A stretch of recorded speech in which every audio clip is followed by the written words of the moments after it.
Get ready to match the stars. Bert Convy, J.P. Morgan, Charles Nelson Reilly, Brett Somers, Richard Dawson, and Betty White as we play the star-studded Big Money Match Game 73. And here's the host of Match Game 73, Gene Rayburn.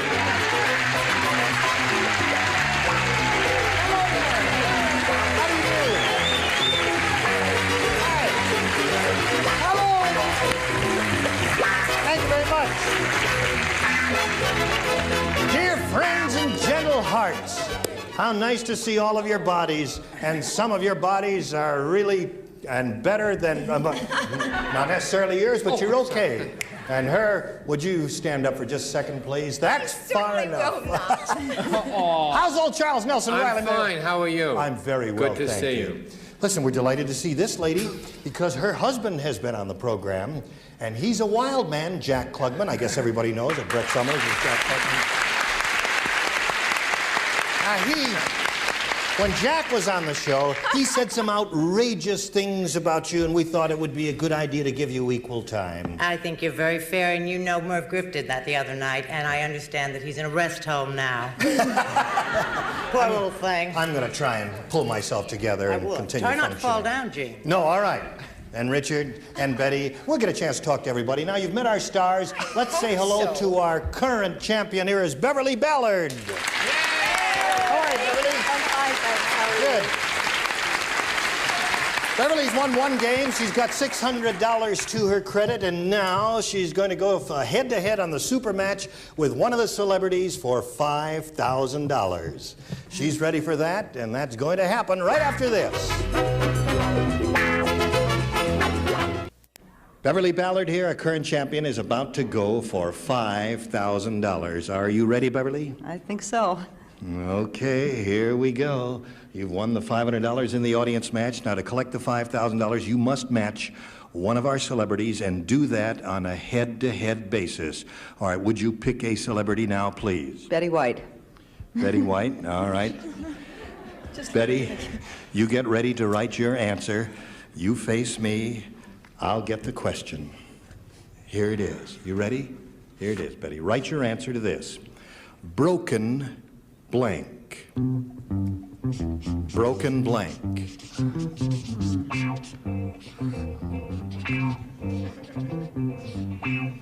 All right. Betty White has finished writing her answer to that. Now you think about it and give us your response. Broken blank. I'm going to say Broken Arrow. Broken Arrow is your answer. All right, Betty White, for $5,000, may we see your response?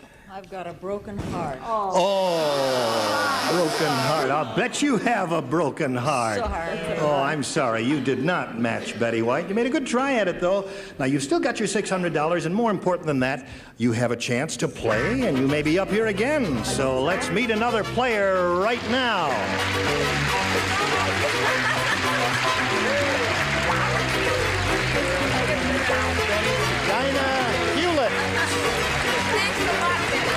Hi, Dinah. All right, would you step up there, please, Beverly, and say hello to Dinah Hewlett there. Beverly Ballard here, Dinah. Nice to have you with us, Dinah. Thank you. Would you like to tell us a little about yourself? Okay. I have a degree from Cal State Northridge in journalism, and I'm looking for a position in the media right now. And I'll be celebrating my first wedding anniversary very soon. All right, well, that sounds like a lot. You're a very pretty lady. We wish you the best of luck. She's had some good luck already. Dinah, what happens here is both of you are going to try and match our 6 celebrities in answering questions. You'll have 2 chances. The one who has matched the most celebrities at the end of the second round wins, gets $100 and the right to go on to the super match where you can win over $5,000. All right, we'll begin with round 1, and you're going to make the first selection. You're the challenger, so would you pick, please? I'll pick B, please. B is what she wants. We've got a new game going here, so everybody plays. Are you ready? Yes, we are ready. The first time a boy kissed Susie, she blank. You finished. My heavens. Did you hear that, Dinah? The first time a boy kissed Susie, she Charles Nelson Reilly was the first one with his answer. Did I win? No, not yet. All right, the celebrities are ready, Dinah. May we have your response to this? I think Susie slapped him. She slapped him. First time a boy kissed Susie, she slapped him. Well, all right. Bert Convey, may we see your answer, please? Yes, and I could blush because that's what I thought Susie did. Susie blushed, according to Bert. Okay, JP, slapped him is her answer. What's yours? Right after she blushed, she fainted. She fainted. Yes! Sorry about her. And she hit him. All right, Charles. Then she was revived and blushed again. And blushed again. I was there. The first time a boy kissed Susie, she... Well, she fainted, blushed, hit him, and in the immortal words of Jack Klugman, belted him. Belted him. How about that? Is that slapped him and belted him? That is a match. Oh, Okay, terrific. very good for you. So, Dinah, indirectly, you got that match from Jack Klugman. True. All right, Richard, what do you say? Brett, you gotta behave yourself or I won't let you fight Thursday. I said swoon. She swooned. No Being match a romantic. there. Now, Betty White, the first time a boy kissed Susie, she... You remember she wound up with a broken heart. We've already established that. But she giggled the first time. She giggled. I guess she kind of liked it. Well, of course, she's married to Alan Ludden, so you can see why. All right, Dinah, you scored once with that. Now we'll go to Beverly's half of this round, and here it is. When John saw this girl at the cocktail party, he could tell by the way she was dressed that she was a blank. Did you hear all of that, Beverly? Yes, I did. When John saw this girl at the cocktail party, he could tell by the way she was dressed that she was a blank. She certainly was. Ready down here. I'll have to tell you what this Is Miss Giggles ready up there? Okay, she is ready. Well, Okay. Now, Beverly, we'll call for your response. I'm going to say a swinger. A swinger. Okay, that's her answer. Well, What do you say, Bert? Why does he laugh at me? I don't know. Maybe I think that she probably was, but she was a professional swinger, and I said hooker.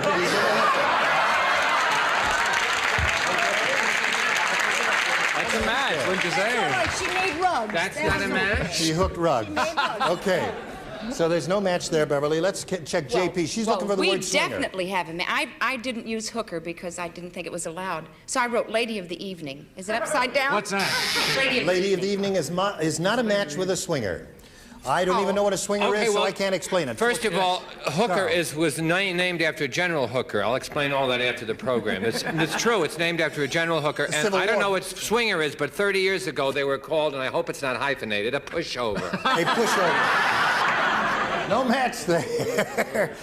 All right, but he could tell by the way she was dressed that she was and her answer is swinger. Brett, what's yours? Charles Nelson Reilly isn't wearing any socks. That happens to be true, That doesn't make but it it has nothing to do with our game. Would you show us your card, please? Yes. Well, Bert Convey is a stranger to me, but I also said hooker. Okay. All right. No It doesn't match. have to stay that way. Keep your seat up there. She's already spoken keep for. your seat down there. Richard Dawson, what I do you would say? just like to say all those that wrote hooker, I'd rather you didn't come to the church bazaar. There's a match.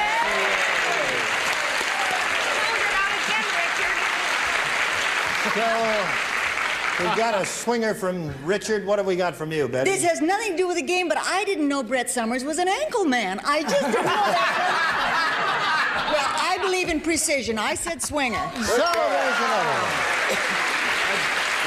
Okay.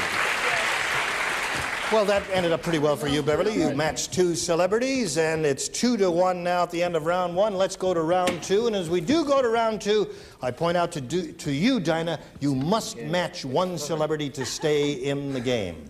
All right, make your selection if you please. A this time. A this time, she says. Now, you matched one last time. You matched Brett last time. So, Brett, you'll lay out this time. And you'll be trying to match everyone but Brett. Here we go. Mary said, John can't come to the phone now. He's busy chopping blank. Did you hear that? Mary said, John can't come to the phone now. He's busy chopping That could be blank. anything. That's for a man who doesn't wear any socks. All right, we'll figure it out, and spelling doesn't count here, so don't worry about that. All right, everybody ready? So, now, Dinah, what is your response to this? What else but wood? Chopping wood. What else but wood, she says. That's a very logical mind that lady has. Bert, what do you say? My first impulse was to say broccoli, but I changed it. Yes. And say it wood. All right, wood, that gives you one match, Dinah. Okay, JP. I can't tell you what my first impulse was to write, but I just settled for wood. Simple wood. Okay. The whole top tier The whole top tier says goes wood. wood. Okay. We've already matched Brett, so that means we go right over to Richard. Who's chopping a lady of the evening after General Wood? Wood. John can't come to the phone now. He's busy chopping. You won't believe this. I won't believe I know it. you should put it with wood because chopping, but with the phone, I thought he, you know, his indoor plumbing and he's chopping ice. Chopping ice. That's why he was tending bar that night or something like that. She's batting 0. Okay, so you're up to 5 now, and I point out to you, Beverly, as we go to your half of the round, you must match 3 celebrities to stay in the running. Here we go. You've matched Richard and Betty, and now you'll be going after the others. Here we go. Mr. Jones could hardly believe his ears when the nurse told him he was the father of blank. You finished that sentence. Oh, darn. Mr. Jones could hardly believe his ears when the nurse told him he was the father of. Jones could hardly believe his ears when they told him he was the father of. Mr. Jones could hardly believe his ears when the nurse, told him he was the father of blank. Ready down here? Oh, I'm ready. Listen. Okay, all right. She likes her answer so much she was just laughing at it. We got to put in the slot there. Okay, Beverly. I'm going to say triplets. You're going to say triplets. All right. You must match 3 celebrities to stay in the game. Let's begin with Bert Convey. Yes, well, that's fine. And they were all boys. No match there. Now, you must match the remaining celebrities to stay in the running. JP. Oh. We're looking for the word triplets. Is it my turn now? It is your turn now. I can't. Triplets. Triplets. All right, you got one. You're up to 3. You got to get 2 more. Charles, triplets is her answer. Okay, since my card is blue, I said you're the father of a baby boy. A baby boy. So I'm that sorry. means Dinah Hewlett wins the game. Slide down up here, if you will, please. Congratulations. You've got $100 for winning the game. We'll get back to you in a second. We've got to say goodbye to Beverly Ballard. It's been a pleasure doing business with you. You've got $600 to your credit. And say goodbye to Beverly Ballard. We'll get to the super match with this lady right after this. Dinah Hewlett here has won her first game. She's got $100 to her credit. Now she's going to have a go at the big money where she could go over $5,000. Are you ready, Dinah? Yes. All right, here we go. We polled a previous studio audience and got their best response to this. Blank day, D-A-Y, blank day. Now, the answer most frequently given by that studio audience, worth $500 if you can match it. The second most frequent response, $250. And the third, $100. Now, whatever you win up here is yours to keep. More important than that, however, you get a chance to go for 10 times your money. That is, you know, if you match the $500 answer, you're going to try for $5,000. The celebrities are going to help you. You'll choose 3, get their answers one at a time, then pick one of their answers if you like, or give us one of your own. You ready? Okay. All right, let's start picking celebrities. Go. Charles Nelson Reilly. Charles Nelson Reilly, how do you feel in that blank day? Okay, well, I got a couple in my mind, but seeing I like her, I'll say Doris. Doris Day. All right, that's one. Number 2? Betty White. What do you see in that? Have a nice. Have a nice day is her response. One more celebrity. Bert Convey. What do you say, Bert? My first impulse was rainy day. Rainy day. So So sad. your celebrities have given you Doris Day, Have a Nice Day, and Rainy Day. Now, you can pick one of those or discard them all and give us one of your own, but we have to have an answer now. What would you like to do? I think it would be birthday. You think it would be birthday? Well, go your own way. We don't. You like that answer? All right, birthday, that's her own judgment. She wants to go with her own answer, and that's her privilege because that's what the rules say. We are looking for birthday. May we see the $100 response? Birthday it is for $100. Okay. We got it. Now, let's take a look at the other answers one at a time and find out if any of the celebrities' answers were up there as they are likely to be. May we see the $250 response? Happy Day. No one said that one. I didn't think of that either. All right. Now the $500 response. Doris Day was up there. Charles Nelson Reilly gave that to you, didn't he? Okay, well, now you're going to play for 10 times your winnings or $1,000, Dinah. You ready for that? You know how to do that? You're going to match one of the celebrities and match that star on a head-to-head basis. So choose a celebrity now. I'll choose Charles Nelson Reilly. See that? All right, No Charles. Maybe we should have quit while we were ahead. No, we'll be all right. Charles, you get ready to write your answer, and you face me, and I'll get the question. Are you ready for $1,000? Here we go, Charles. You write your answer to this. Cold blank. That's C-O-L-D blank. Cold blank.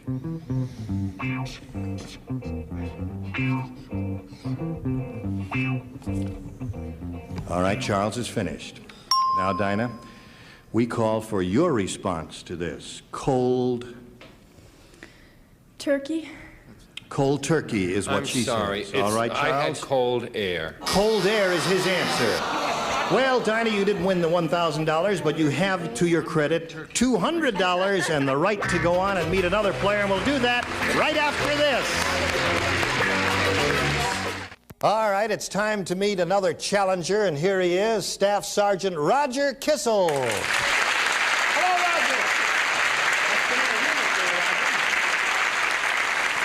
Roger. Roger, would you like to tell us a little about yourself, if you please? I sure would, Gene. I'm an advertising publicity representative for Air Force Recruiting Service here in the Los Angeles area. I'm married and have one 18-month-old son. Well, okay. Good luck to you here. Thank you. You know how we play our game? I sure do. All right, shall we have a go at it by beginning with round one?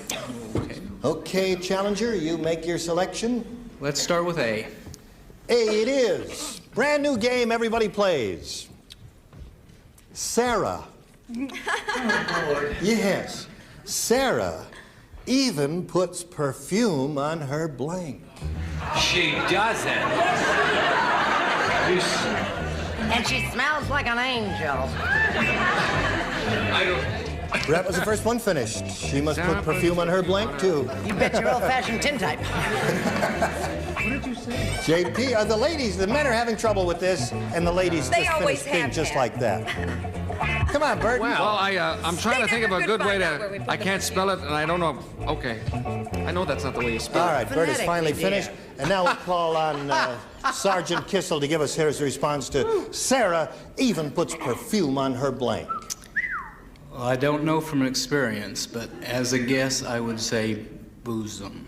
Bosom. You really don't know.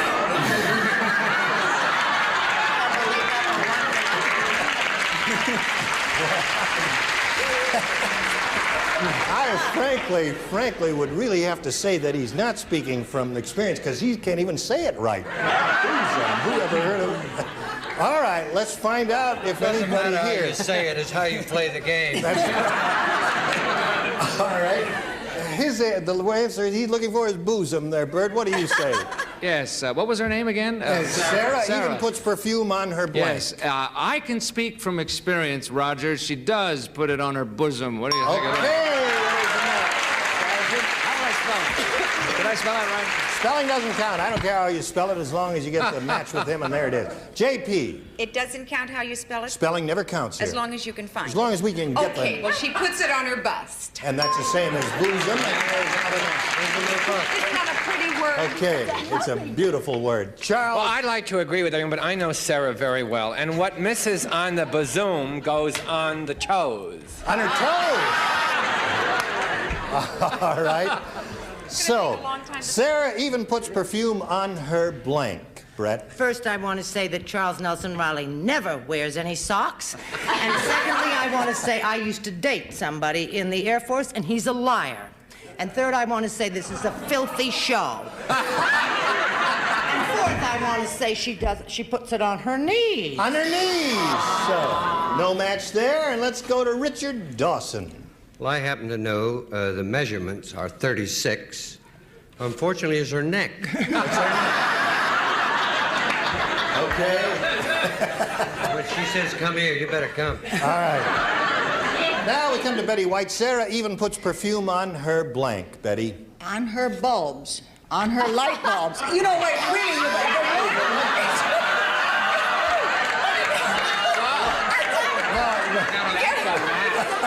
No match there. No, it really does. That's right. And as you turn on the light, it things there. Okay. So, Sergeant, you scored twice there, and we'll get to your half of the round after we get to this. Next time, we're going to continue with these identical players and finish this game. Goodbye to you, and goodbye to you. You come back next time. Gene Rayburn saying so long for match game 73. Today's consolation prizes are Princess Gardner, matching leather accessories smartly styled, a fine name in personal leather goods, Princess Gardner. And an assortment of fine Clairol products featuring Born Blonde Lightener and Toner, the toner with no peroxide. Born Blonde is real blonde.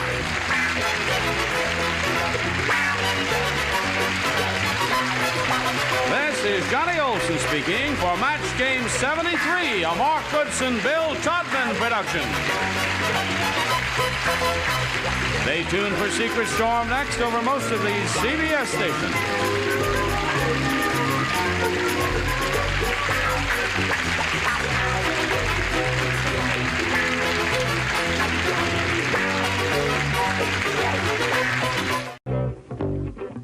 Get ready to match the stars.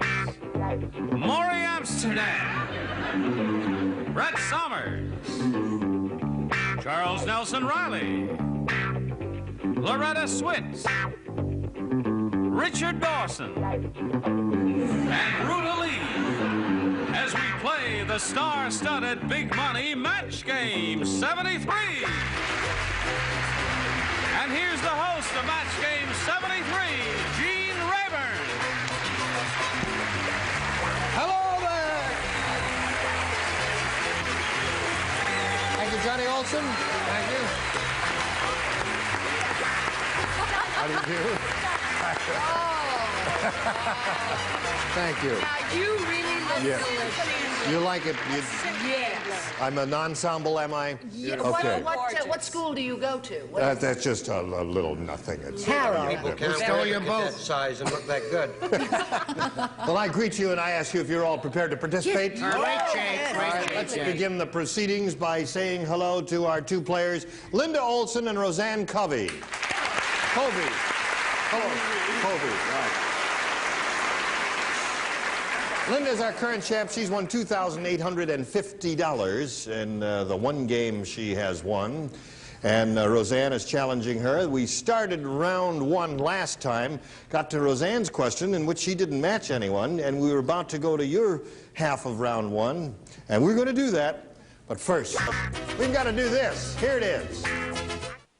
All right, ladies, shall we begin? Let's finish round one here and get to Linda Olson's question. Are you ready? Yeah. Everyone plays. This is it.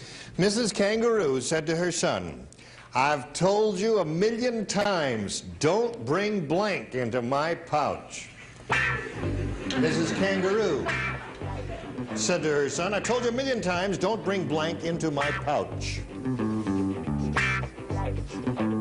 What was the first part, Chief? As Mrs. Kangaroo is speaking to her son. Captain's wife. I told you 1,000,000 times, don't bring blank into my pouch. I got it. You know, a kangaroo has a thing. Don't describe it. All right, they're ready down here. I don't know what you're doing up there. Oh, Drawing pictures of kangaroos. Okay, that's what's going on now. They are ready, so Linda will call for your response. Oh, wait a minute. Did you change your mind? Yes. Uh-huh. Ruta's ready. Okay, Ruta's ready. Now, Linda, what do you say? I've told you a million times, don't bring blank into my pouch. How do you fill in the blank? The only thing I can think of is candy. Candy? Yeah. That would make a sticky mess, wouldn't it? Yeah. All right. That's hard to visualize, but we'll find out. Candy is her answer. Maury, what's yours? Well, I never thought of anybody carrying candy in a pouch. I think the natural thing would be tobacco. Tobacco pouch. Kangaroo in a pouch. Okay. All right, Brett, may we see your answer? You don't want to see my answer. I'm so far away from candy and tobacco and all those other swell things.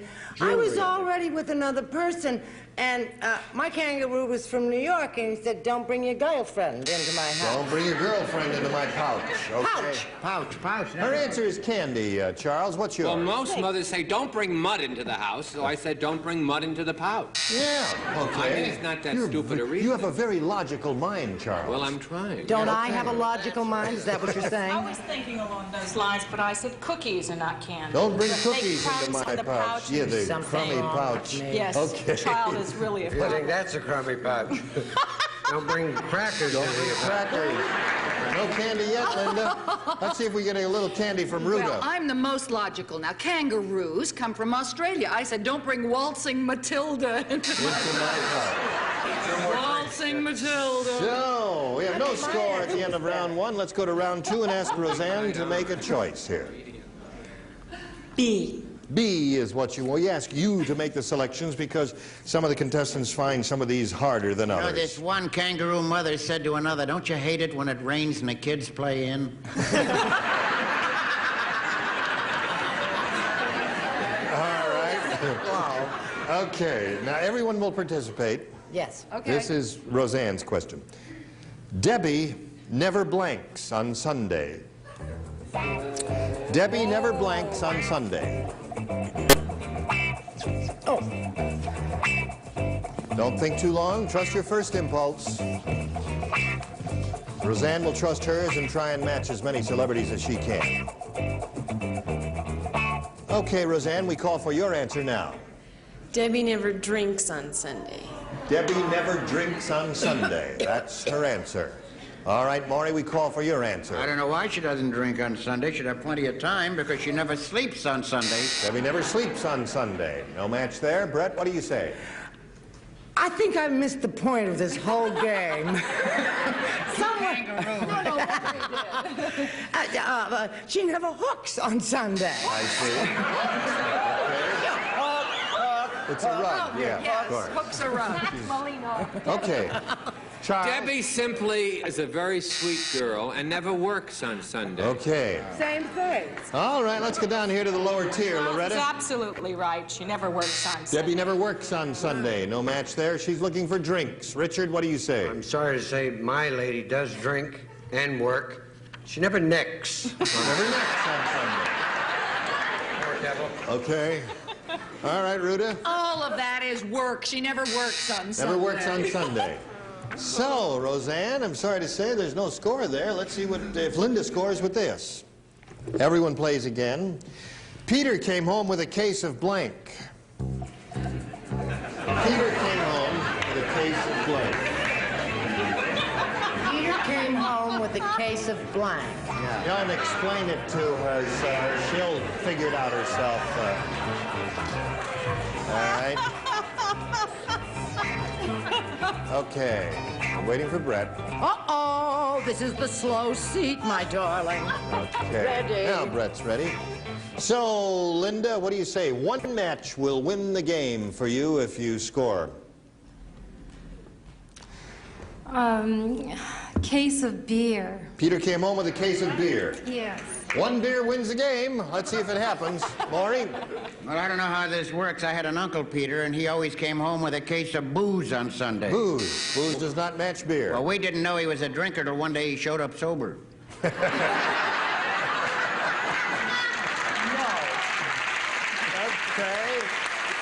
Brett? See, now I'm catching on. Things are getting better. What's the light? Case of beer. Beer wins the game. Congratulations, Linda. Up and around. Okay, another $100 for you, and you stand by for a moment. Roseanne, it's been a pleasure meeting you. We've got a gift for you backstage, and we thank you for being with us at Match Game 73. Goodbye, Roseanne. Bye. Okay. You know how this goes. You've been here before, haven't you? You can win a lot of money here in the Super Match, $5,000. And we'll get right to it. If you're all set, we polled a recent studio audience, and we got their best response to this. Down in the blank. The answer given most often by that studio audience is worth $500 if you can match it. Second most frequent response, $250, and the third, $100. You may solicit 3 answers here from 3 celebrities. Let's do that one at a time right now. Maury. Maury? I said down the drain. Now, wait a minute. It's down in the, Maury. You want to leave out the in your... Down in the drain. Down in the drain? That's your answer. Okay, Maury. Down in... Oh, go ahead. It's all right. All right. Okay, that's his. And another celebrity? Charles Nelson Reilly. Down in the dumps. Oh, that was mine. Down in the dumps. Okay, you've got 2. You need 1 more. Richard Dawson. Well, this is a gentleman who I happen to know who plucks ducks. Just gets all the feathers, and he does it orally. Down in the mouth. Down. Don't get hostile. I'm just telling you what the guy does, folks. You're all wrong. So you've got down in the drain, down in the dumps, and down in the mouth. You may choose one of those or think of one yourself. What would you like to do? Down in the dumps. Down in the dumps is what she says. One that Charles gave you. Okay, we're looking for that well-known phrase, down in the dumps. May we see the $100 response? Down in the mouth. That's up there, the one that Richard gave you. Better than nothing. Very good. All right. Still looking for down in the dumps. May we see the $250 response? That's mine. Down in the Valley. Well-known song. Old-time song. Okay. That'll be enough of that. Okay. The game is over here, folks. All right. We're looking for down in the dumps. May we see the $500 response?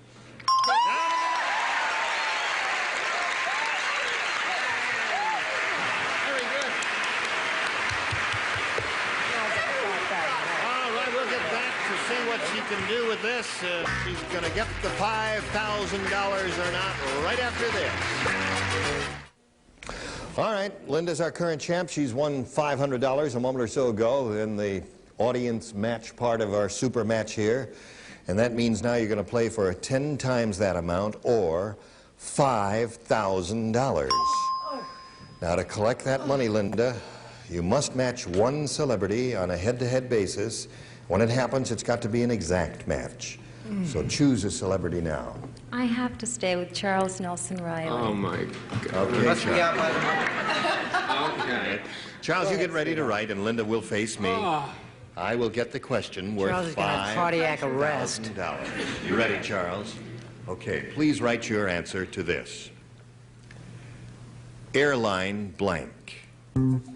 Airline blank. Airline hard, but that's a tricky one. All right, airline blank.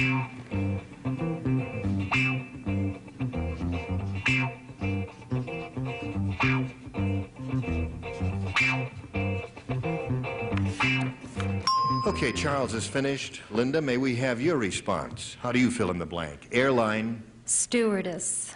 All right, Charles Nelson Reilly, for $5,000, may we see your response?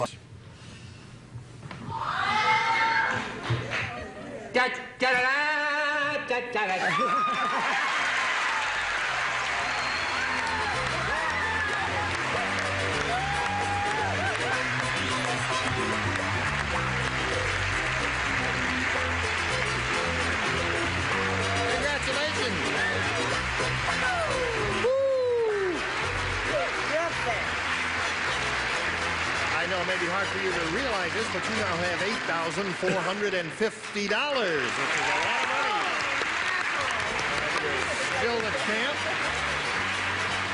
You're very excited, aren't you? Yes, I am. Well, can you pull yourself together enough to play another game? Okay, let's play another game. First, we've got to meet another player, and here comes that player now.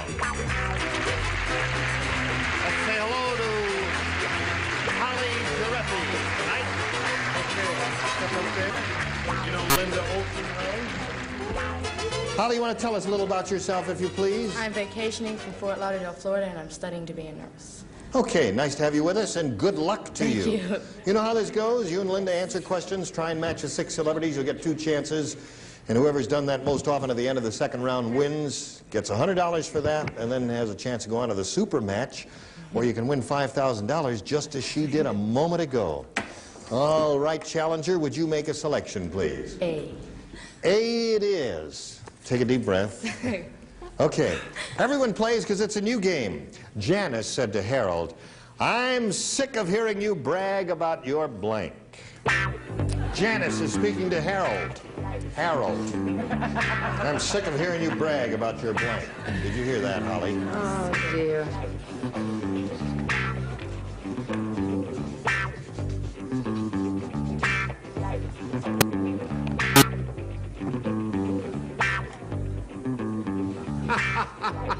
Oh, good evening. Good evening. Okay, Holly, they're all finished now. We'll call for your answer. I'm sick of hearing you brag about your... Good looks. About your good looks. Janice said that to Harold. That's what she says, good looks, That's what Maury. she said, yeah. What do you say? Well, I don't know how good-looking he was, but he was a golfer, bragging about his golf. About your golf. Okay, no match there. Brett, let's see if you match up with Holly. I am married to this gentleman who has a mother who is 93 years old and still terrific. And I put mother. Sick of hearing you brag about your mother. Say goodnight, Brett. Okay. Charles? Thank you. Well, when it rained and he couldn't play golf, he went bowling, and he bragged an awful lot about that. About his bowling. I'm sorry. Boy, we're getting some pretty dumb answers here, aren't we? Oh. But sometimes that happens. What do you say? Hey, he was good looking, and he was always bragging about his other girlfriend. Girlfriend. Yes. All right. Holly's looking for good looks We're too there, old for Richard. that in our family. Yes? We're trying to sleep down here, you know. Always bragging about his conquests. His conquests. We're too old for that, too. All right. Last chance for a match for Holly. Let's see if it happens with Ruda. This row seems to be at least on the same track. I said his sex appeal. Sex appeal. Well, that's long gone away. Good looks, Holly, but we didn't quite make it, so you didn't score it all there. We'll go to your half of the round, Linda, right after we go to this. Okay, let's complete round 1 here. Holly did not score in her half. Let's see if Linda scores in her half. Each of you will participate, and this is it. Anne said, "I'll never forget it. Harry proposed to me in blank." Anne said, "I'll never forget it. Harry proposed to me in blank."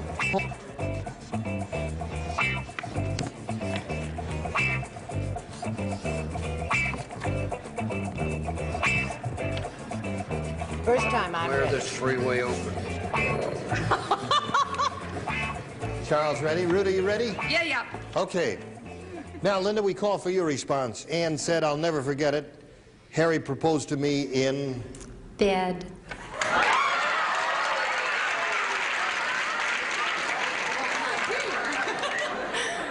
Okay. That's my partner. Later on, he also asked her to get married. Linda's looking for a bed, Maury. What do you offer? Well, mine would evidently have to be a water bed because I said a canoe. A canoe. Okay. Bed is her answer. Well, I tried desperately to project myself into the present day, and I said bed. Bed is her. Okay, Charles. Now, my story is a little more dramatic. It was in Catalina, and a big wave came and washed away his bathing suit, and he said, "Will you marry me?" in the nude. Couldn't give you too much to look forward to.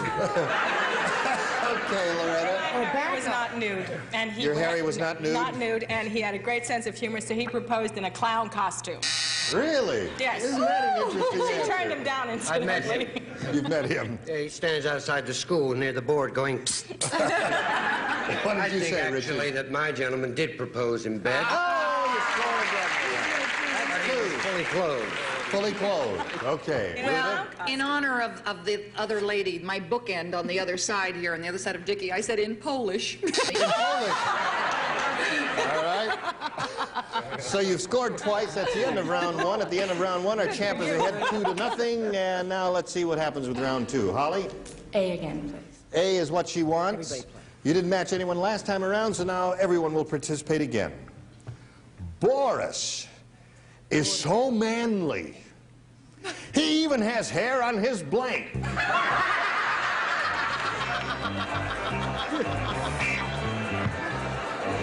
Oh, dear. Oh, my dear. Okay. Boris is so manly, he even has hair on his blank. Bottom tier is finished, folks. We're waiting for you up there. All right, we're there. You gotta rule out a few first.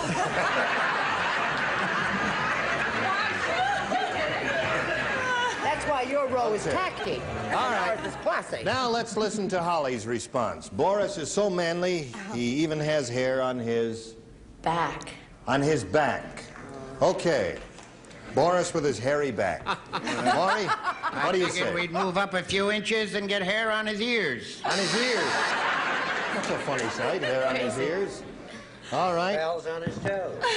You must match 2 celebrities here to stay in the running. You've got 5 more to go here. Back is her answer. Brett, what's yours? Well, I was once married to a man, not Jack Klugman, and he had hair on his back, and he wasn't the least bit manly. I put elbows. Elbows. That's another funny picture with hairy elbows. Okay, Charles. Sort of, you know. Well, first of all, I got a lot of hair on my ears, which is very encouraging for me in this game. But anyway, his is on his knees. Knees. All right, you got 3 more Don't here. turn on me. Loretta? Boris had hair on his hands. On his hands. Now, you must match both Richard and Ruta to achieve a tie and stay in the game. Here we go. Richard? He had hair on his chest. On his chest, so Linda is the winner. Come on down.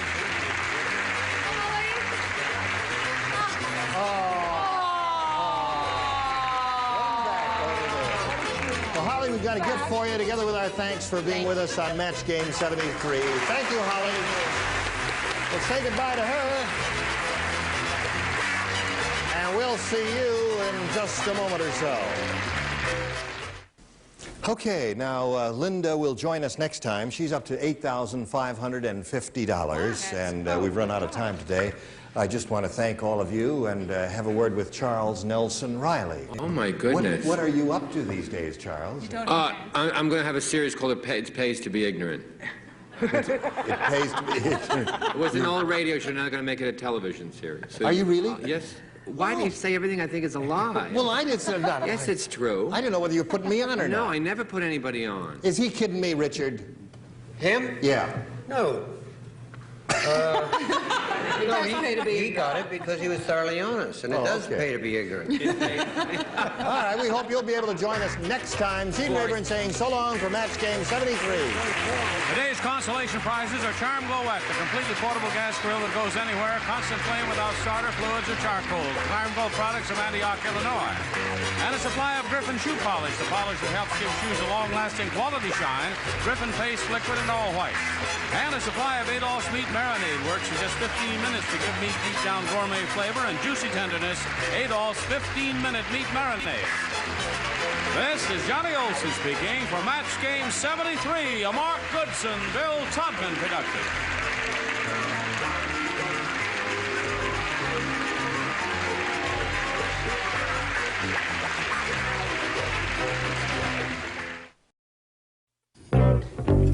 Get ready to match the stars. Jack Cassidy, Brett Summers, Charles Nelson Reilly, June Lockhart, Richard Dawson, and Loretta Switch as we play the star-studded Big Money Match Game 73. And now here's the host of Match Game 73, Gene Rayburn.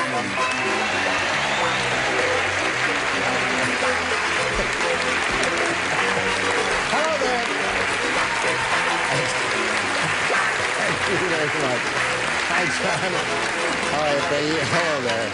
May I say Merry Christmas, especially to you, Charles, wherever you are. Charles, come up out of there.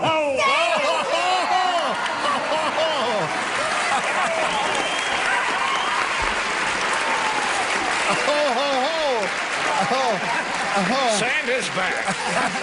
And we hope, Gene, that you had a wonderful... Now, this acting you don't see every day during the day. We hope you had a wonderful, wonderful Christmas. I enjoyed visiting Cape Cod. A little chilly, but I got in that chimney. The rug is excellent, that rug you got. You chose a lovely rug. Do you know what bothers me? That's his own wardrobe. On behalf of Goodson, may I have the camera? Yes. On behalf of Goodson and Todman and the star of the new match game, a lovely young boy named Gene Rayburn, on behalf of this wonderfully talented panel, we would like to thank the audience on behalf of our bosses, Goodson and Todman, for making the new match game the most popular show in the daytime. That's why Santa's here.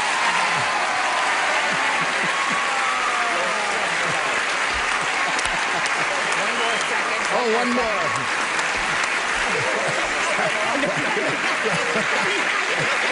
Wait. Santa has...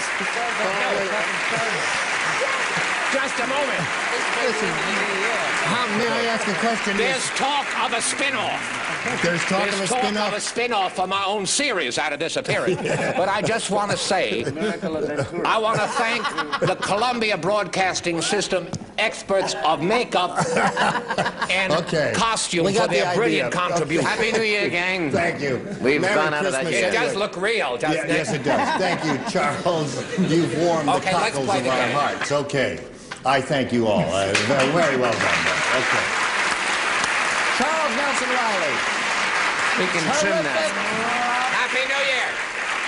I've never heard a Santa Claus who sounded like the Kentucky Colonel, but that's, you know, they come in all sizes and shapes. How's Peggy Caseberg, our current champion? I'm nervous. You are nervous? She's won one game. She's only got $100 to her credit, but she's going to have a go at over $5,000 in a moment or so, and we'll do that right after we pass along this message. You know... Okay, here we go with Peggy Caseberg, who's won the game and is now going to have a go at the big money super match here. All set, Peggy? Yes. All right. Now, you know that we polled a recent studio audience, and we got their best response to this. Common blank. Now, the answer they gave most often is worth $500 to you if you can match it. Second most frequent response, $250. Third, $100. Which three celebrities would you like to get a little help from? I'll go with Jack. What do you say, Jack? How do you fill in that blank? Common... Just common sense. Common sense is Jack's answer. Another one? Miss Lockwood. June? Common law. Common law is a well-known phrase in the English language. And I'll go with Brett. Brett. Let me see. Common law, common sense, common as pig tracks. What was that, Brett? Common as pig tracks. Common as pig tracks? Is that a saying in your immediate family? Could have been worse. I expect her to say common Miranda. Okay.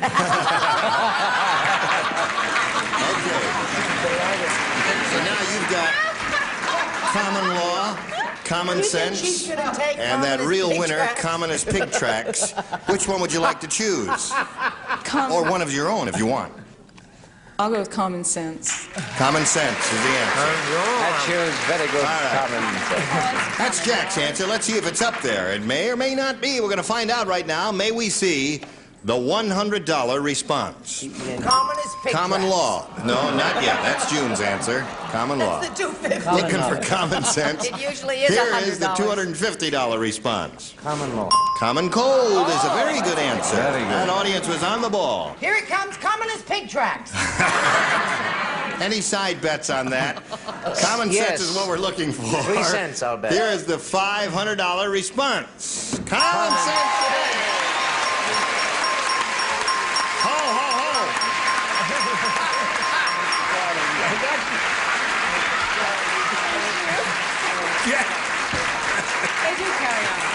Okay. You've done it. You've won the $500 now. And Peggy, that means you're going to be playing for 10 times that amount or $5,000. Now to collect, got to match one of those celebrities on a head-to-head basis, has to be exact, and it's time to choose one now.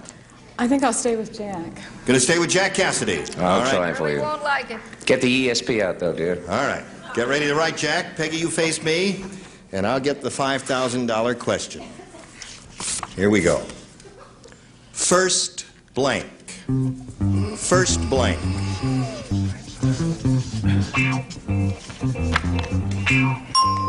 Jack is finished. And now, Peggy, we need your response. How do you fill in that blank? First aid. First aid, she says. Okay. Jack, for $5,000, may we see your answer? No, I'm afraid we need first aid. First base. First base is what he said. Well, they're both good answers. First base, You first should have aid stuck is a with good common answer. as pig tracks. Listen, you're up to $600, Peggy, and you're going to meet another player right after we pass along this commercial message. Okay, here we go. We're going to start another game, but before we do that, we've got to meet a brand new player. Let's welcome Judy Ross. Hi, Judy. Hi. You know Peggy? Now, Judy, would you please tell us a little bit about yourself? Well, I'm happily married to my husband named Doug, and we have a 3-year-old son, Brian, and an 18-month-old daughter, Denise. And we're self-employed. We have a clothing store. You make clothing or you sell it? We sell it. Yeah. For men and women? Or? Men and women. Yeah. Is that an example of what you sell? That's right. Gee, that's very pretty. Thank you. Well, it's nice to have you with us, Judy. Thank Good you. luck to you and to Peggy. Here we go. I'll push a button and reveal 2 questions. You, the challenger, Judy, will make a selection. A. A it is. New game, folks. Everybody plays. My favorite. When they got divorced, Mary said, I demand 50% of everything. So Fred sawed the blank in half.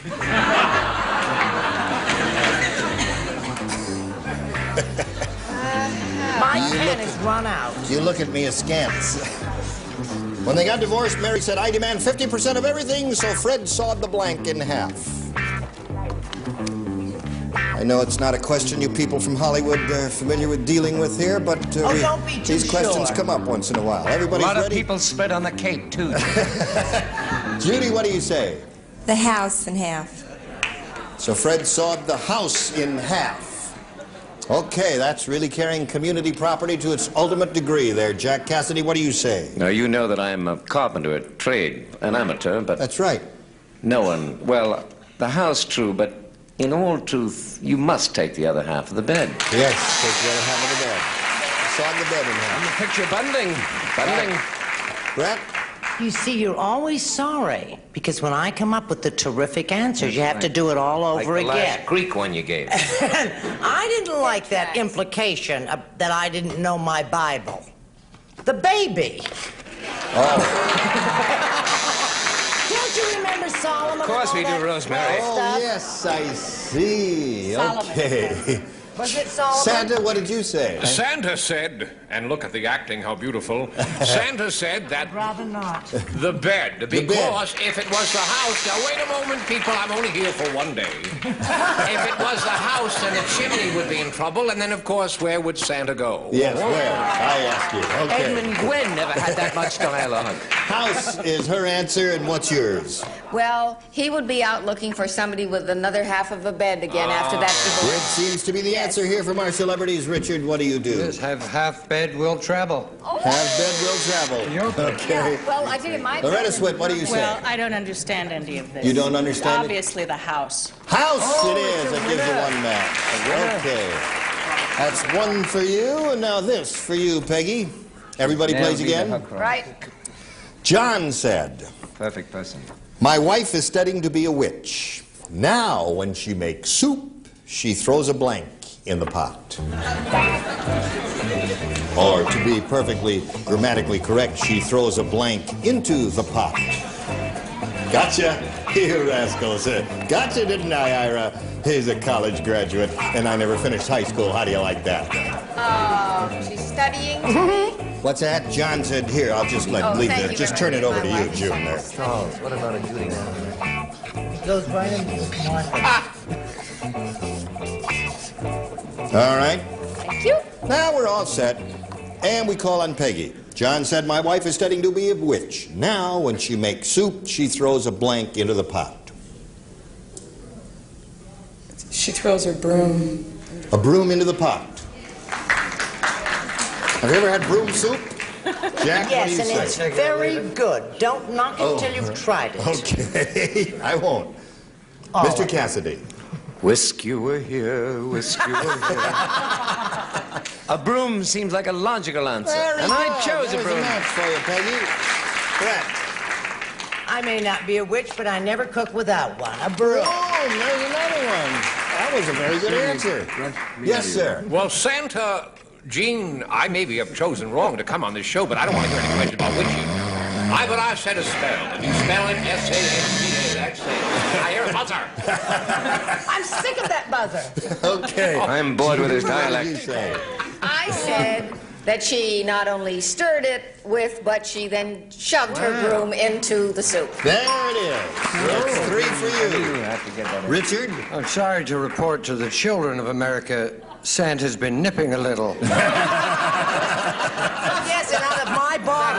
Throw a rat into the soup. Throw a rat into the soup there. Okay. There's one in every crowd. You may stir it with a broom, but a rat and a frog and Oh, cat's yes. tails and I things have like a that. newt and all that. Oh, evidently you read a great deal, both of you. Okay, that's the end of round one. Score is 3-1 in favor of the champ. And now we go to round 2. Judy, what do you say here? A or B? B. All right. Now, you matched Loretta, so you do not participate, Loretta? Yes. The rest do. Before leaving on vacation, Cleopatra kissed her blank goodbye.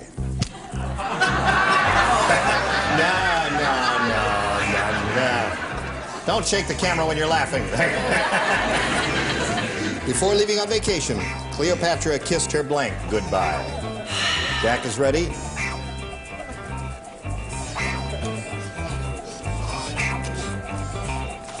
Okay. Da-da-da-da-da. Da-da-da-da, all right, Judy. Before leaving on vacation, Cleopatra kissed her... I better spell it, don't blow it. Asp. A-S-P. All right. She kissed her asp goodbye, Jack.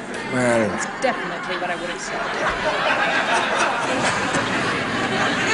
You're on stage. Judy, you seem like a lovely person up front. But, Judy, you have sensible choice. I chose asp. Oh, there it is. Rather difficult choice, I'd say. Okay. Brett, did she say goodbye to her snake? So did I. So did she. Asp it is. All right. So the score at this moment is 3-3. Charles. And naturally, Santa can't pick Oh, an Santa, I answer beg like your that, pardon. so I said, why don't you get a sleigh? But she insisted on a barge. On the barge. Okay, Santa says a barge. Okay. Now, June, what do you say? Well, since she could reach it, and that's what did her in, it was an asp. Okay. I've never heard such perfect diction in my entire life. Richard. that's because our careers depend upon it. And the word is asp. All right. Now, Judy, you've scored very well with that. You're up to 5. And Peggy, we'll get to your half of the round. But first, we've got to pause and All right, here we go. 5-3 is the score in favor of Judy Ross, our challenger. We finished her half of round 2. And now as we go to the end of this second and final round, I point out to Peggy, you must match 2 to stay in the game. 3 will win it. Last time out, you matched June, Jack, and Brett. The 3 of you will not participate. Santa and Richard and Loretta will. Little Tommy cried, "That's not Santa Claus. His blank is too small." Little Tommy cried, "That's not Santa Claus. His blank is too small." That seems like a good lead-in to talk about animals. Yes, that's true. All right. We're waiting for... Okay. Already over there. Now let's get a response from Peggy. "That's not Santa Claus. His blank is too small." His stomach. His stomach is too small. Ho, ho, ho. And appropriately enough, we begin with Santa's Well, response. first of all, I want to thank everyone for the plug, because I'm going to be dead for 364 days. You are. And I want to say one thing to Dickie Dawson. Next Christmas, he's not going to get anything from Santa. And I want to tell that girl that she chose right, because stomach is the right word, and I never come out It of the show is. again. Okay, there's one for you. 5-4. You need one more to stay in the game. Richard. I'm afraid Santa's getting to be a pain in the asp. But I did say tummy. Tummy and stomach, that ties the score. One more stomach wins the game. Let's go to Loretta. His stomach was big and his suit was too small. His suit was too small. Oh. So this ends up in a tie. So now we got to go to a tiebreaker. We'll wipe this slate clean here. Push the button. Reveal the tiebreaker. One question. The one who scores the most will be the winner. Judy, do you want A or B? I'll take B again. She wants B. Here it is. Everybody plays. Quickly. Bill loves to have his blank rubbed. Bill loves to have his blank rubbed. Well. I'll be seeing you in. All right, upper tier is ready. Here we go. Okay, Judy. Bill loves to have his back rubbed. Audience likes that answer. Do you like to have your back rubbed, Derek? Off and on. Okay. But at getting on with the game, I'll shoot for back. All right. So there's one for you, Judy. Brett? Well, it's like your back, except it's in the front, your tum-tum. Your tum-tum. I told you not to do that. That's soothing. They did it again. Santa, what I don't think you're going to get any presents either, little tum-tum girl. I said back too, of back, course. There's another match. All right, June. What do you say? Avast, back aft. Back. Okay. Upper and Richard? lower. Not wanting the colonel to be cross. I said back. Okay. All right. Yes. What do you say? Oh, I don't mean to be different, but his back was scratched and his neck was rubbed. Aha! So you did 4 with that, which is pretty good. And now let's see how you do with this. This is for Peggy. And everyone plays. Listen carefully. Everyone. Jane, if you say so. The Mexican restaurant had this sign in the window. Come on in.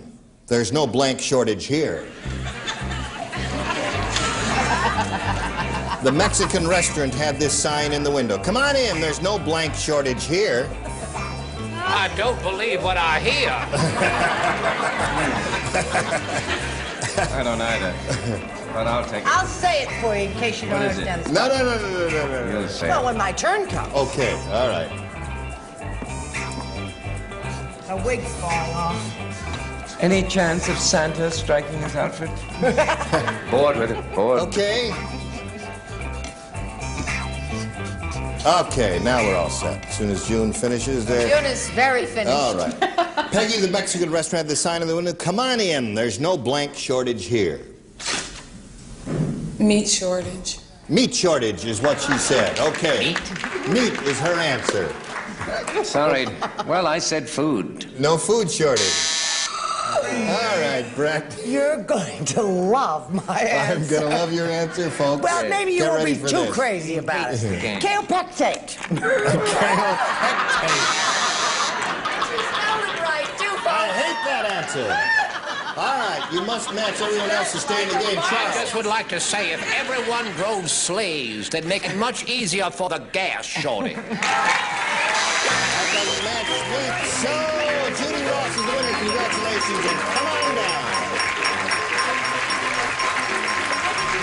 Congratulations, Judy.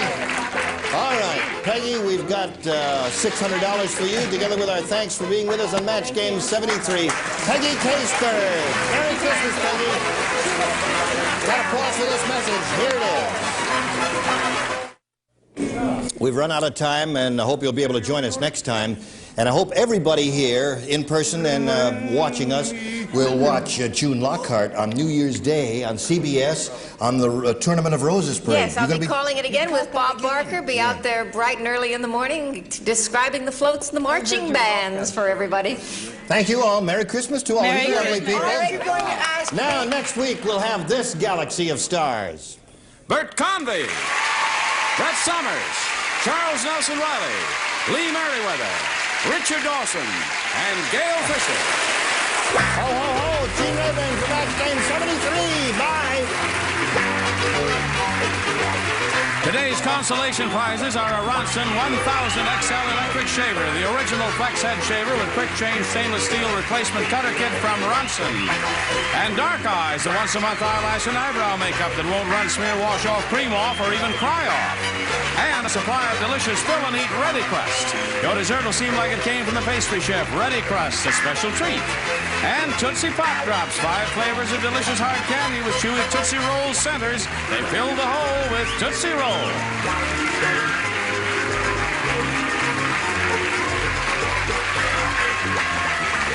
This is Johnny Olson speaking for Match Game 73.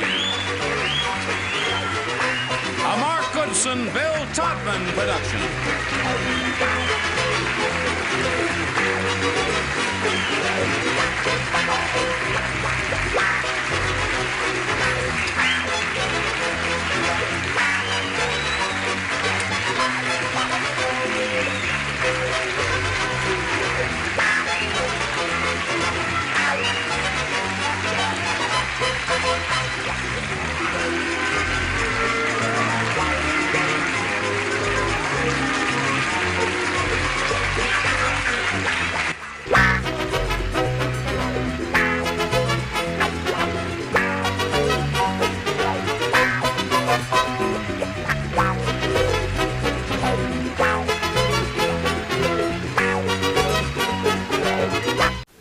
This is Match Game 74. Thank you, Jerry.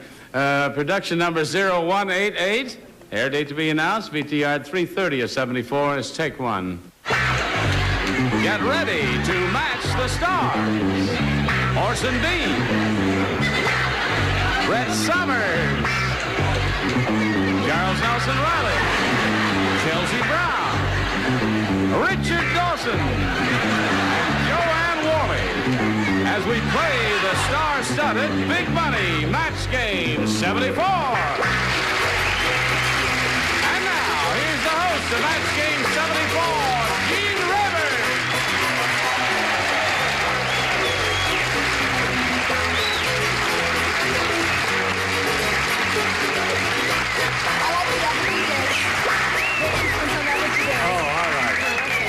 Chelsea says my answers are too straight today. Hello, thank you for joining us here, one and all, wherever you are and all over America. Are you ready? Yeah, I am. Yeah, what are you doing? Go. There he goes. Orson is flying again.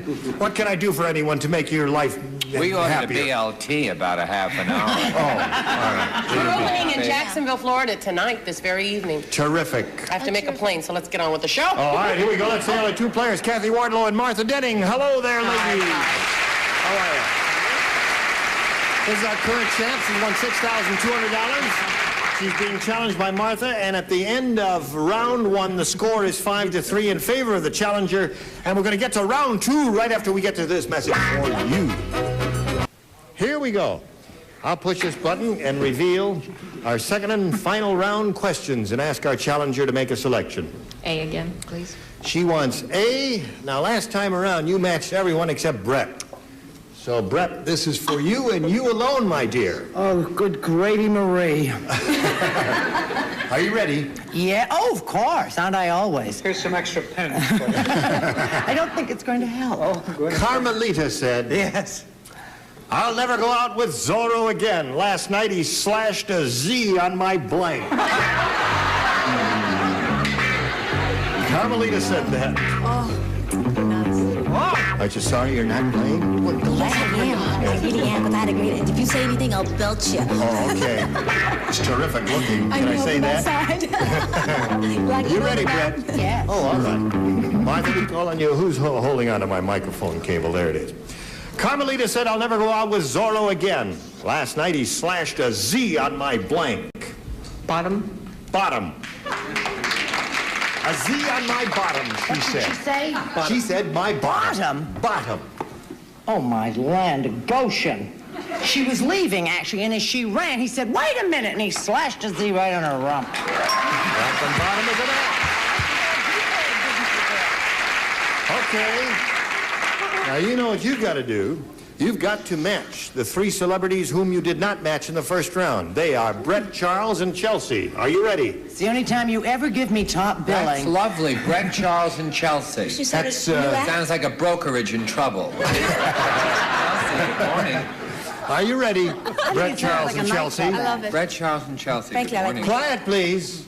Harriet said to Vincent, "You should have been a monkey. All you ever want to do is blank." Harriet said that to Vincent. "You should have been a monkey. All you ever want to do is blank." Brett is ready? Yeah.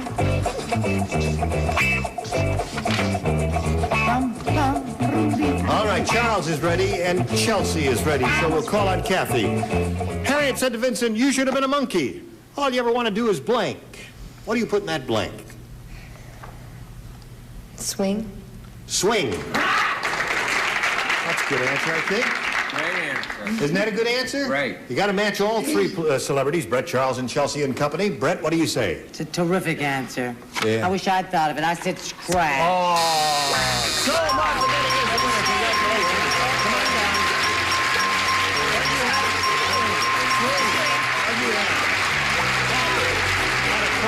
One swing, a climb, and there you go, Kathy. Well, Kathy, are you unhappy about leaving with $6,200? Oh, fantastic, and thank you, everybody. Had a ball. Thank you. We enjoyed having Kathy Wardlow here. Thank you very much. $6,200 for her. And as for you, now you've got $100, but you got a chance at over $5,000 here in the Big Money Super Match, and you know how that goes, don't you? Yeah. Are you ready? Yeah. Okay. We polled a recent studio audience. We got the best response to this. Ginger blank. Now, the answer they gave most often is worth $500 to you if you match it. If you match the next one, it's $250 for you. If you match that bottom one, it's $100 for you. Now, you're allowed to get a little help from celebrities in suggesting answers. Choose 3, please. Richard. Richard. Ginger. Someone you remind me of, Ginger Rogers. Ginger Rogers. Shall I do my dance? Quickly they forget. Yes, they do. All right, another one. Brett. How about gingerbread? Gingerbread. Okay. Joanne. And Bill. Joanne Worley. Ginger snap, Ginger snap. as in flour and/or cookie. Okay. Doesn't anyone like that? All right. So you've got gingerbread, Ginger Rogers, and Ginger Snap. You may choose one of those or give us one of your own if you'd like. What would you like to do? Bread. Gingerbread. Gingerbread is what you want to say, the one that Brett gave you. Okay. You think she's right? Some say yes and some say no. We're going to find out right now as we reveal the answers, beginning with the $100 response. Ginger ale is a good answer. Orson thought of ginger ale. All right, we're still looking for gingerbread. May we see the $250 response? Ginger Rogers. That was up there, the one that Richard gave you? Snaps. Last chance for gingerbread. You know that? All right, let's find out if it's up there. Here is the $500 response. Gingerbread it is.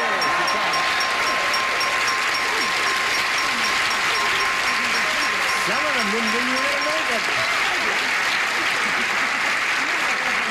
Nice work, Brett. It's the answer you gave her. Brett gave her bread. I got so nervous, I thought it was going to be snaps. Yeah. I was going to cut my throat right on the air. Don't do that. Now listen, Well, maybe you got we could that- go back.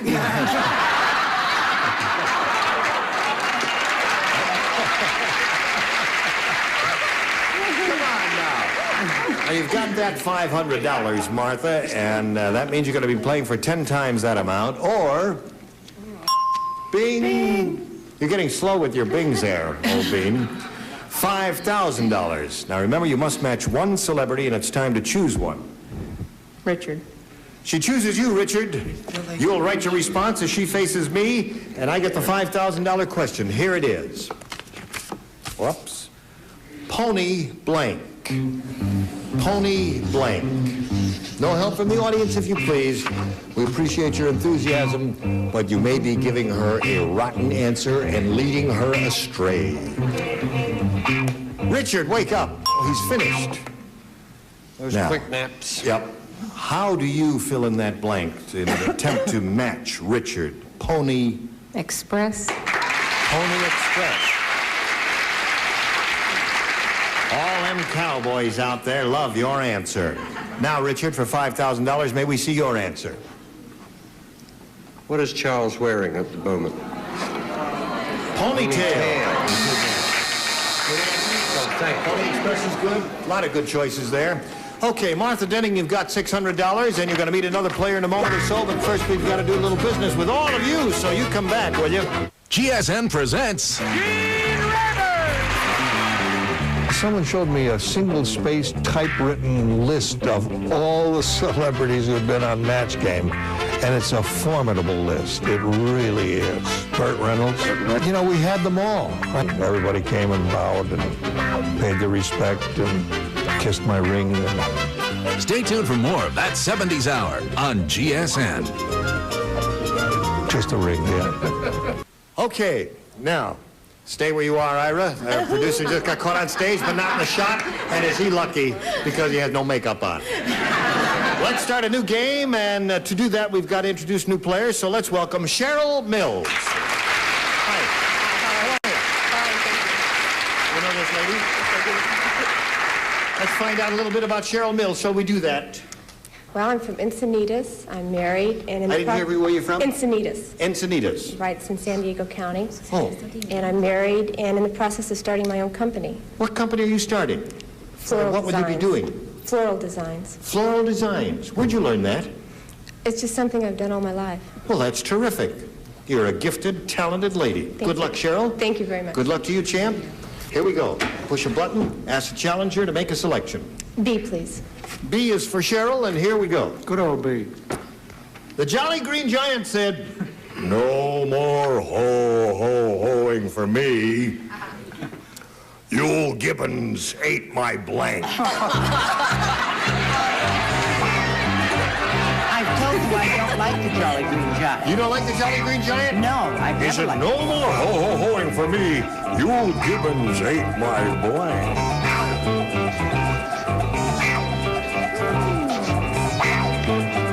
Okay. Orson's ready? That's a tough one. You're ready? Yeah. All right. Charles, you look so distinguished with the pipe in your mouth. Thank you, Sir Ronald. Here we go, Cheryl. I'm in love. The Jolly Green Giant said, "No more ho-ho-hoing for me.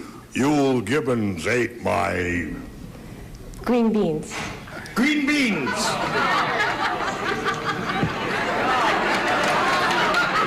Cheryl's mother is laughing. Green beans is her answer. What is yours, sir? Yule Gibbons ate the giant's pea. Oh, that's right. Well, of course, he's got tomatoes and peas and green beans and all that. Originally, it was nothing but peas. That's right. That's right. That was the original commercial. What do you say, Brett? I would like to ask a question. Where do a person laugh? A person laugh in his throat. He say, ho, ho, ho, ho, ho.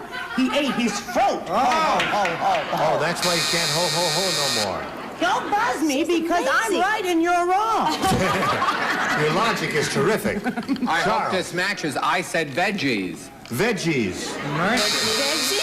Veggies. Can't match that with green beans. No more ho-ho-hoing for me. Yule Gibbons ate my what? I don't believe this show. Corn. Corn. That's another thing that's in the commercial, too, How isn't could it? so many people be so wrong? Well, I don't know. Easy. We'll find out. Doesn't come easy. I mean, we try. I happen to know that Yule Gibbons ate his shorts. Ate his shorts. That made him stop ho-ho-hoing? It certainly did. I don't understand that answer, and I do not wish to explore it one moment further. Joanne. Well, he couldn't ho-ho anymore because he was in great pain because Yule Gibbons ate his foot off. Screamed a lot, but no more ho-ho-hoing. Okay, Martha, aren't you glad you came? Yeah, I sure am. All right.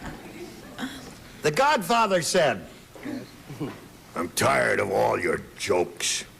The reason I talk this way is because I got a blank. Godfather Crazy said, when you act. tired of all your jokes. Reason I talk this way is because I got a blank.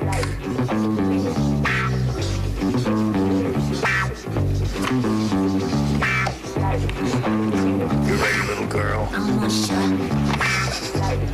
Are you ready? You? What? How about you? Yes. Yes. Okay. He struck you. How about you, lady?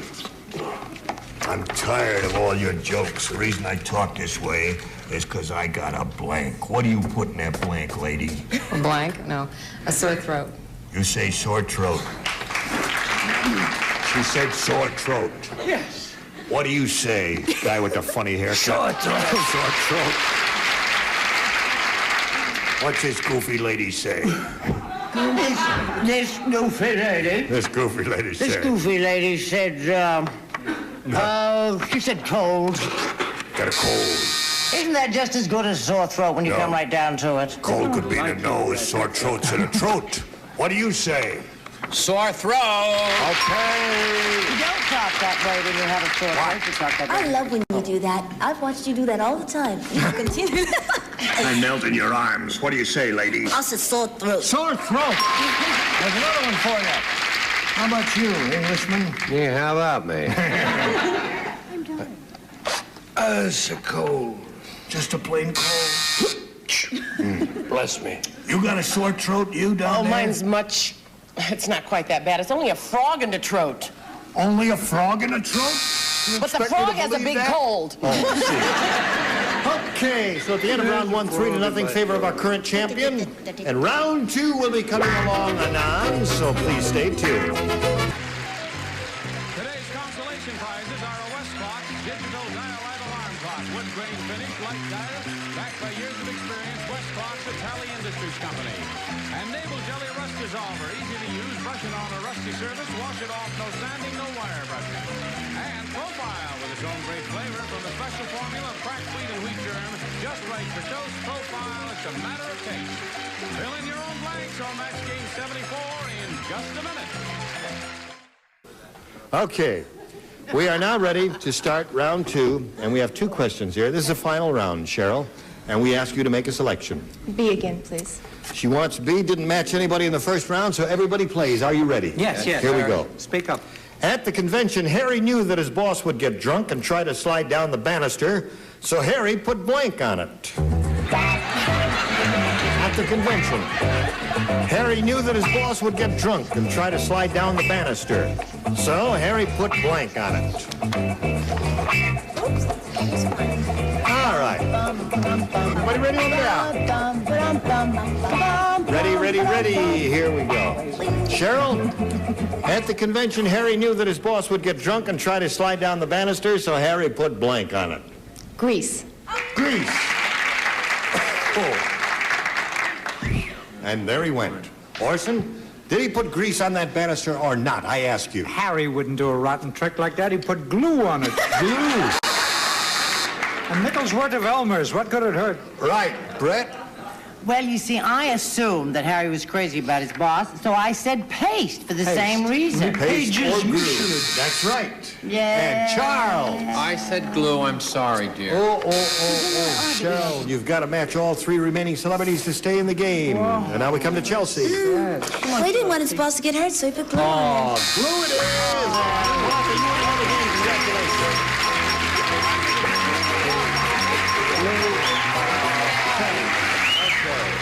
Sorry, Cheryl.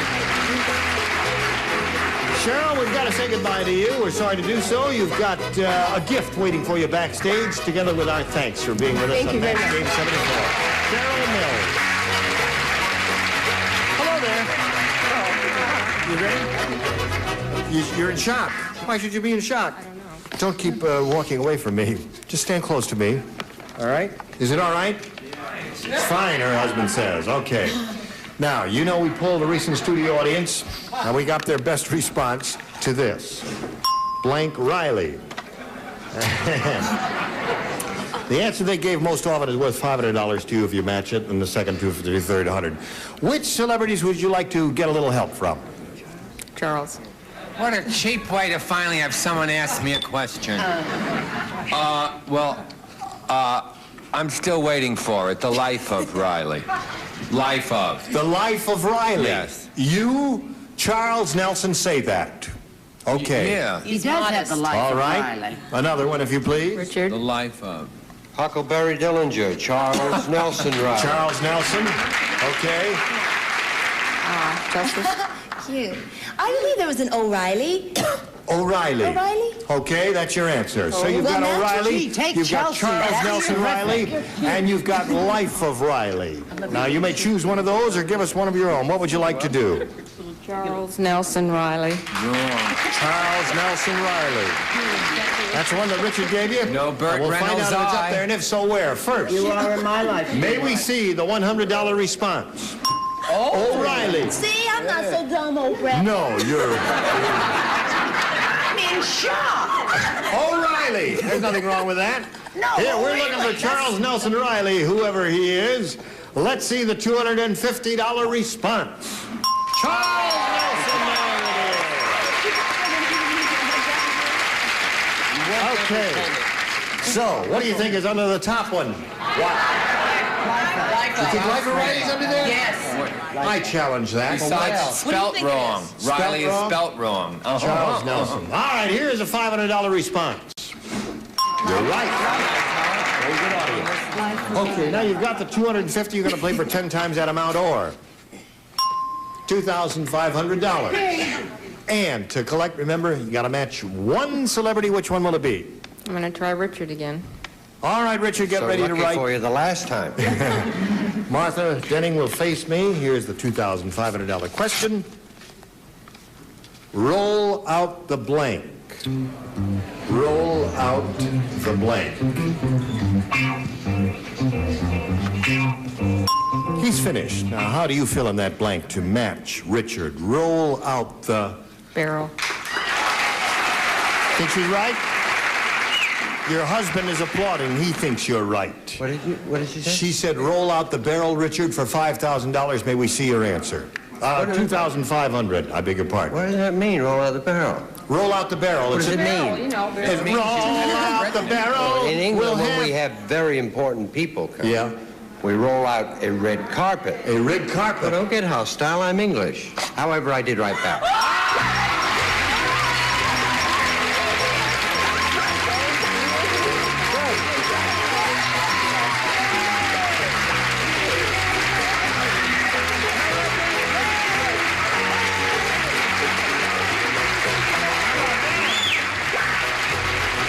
You were right from the word go, your husband down there.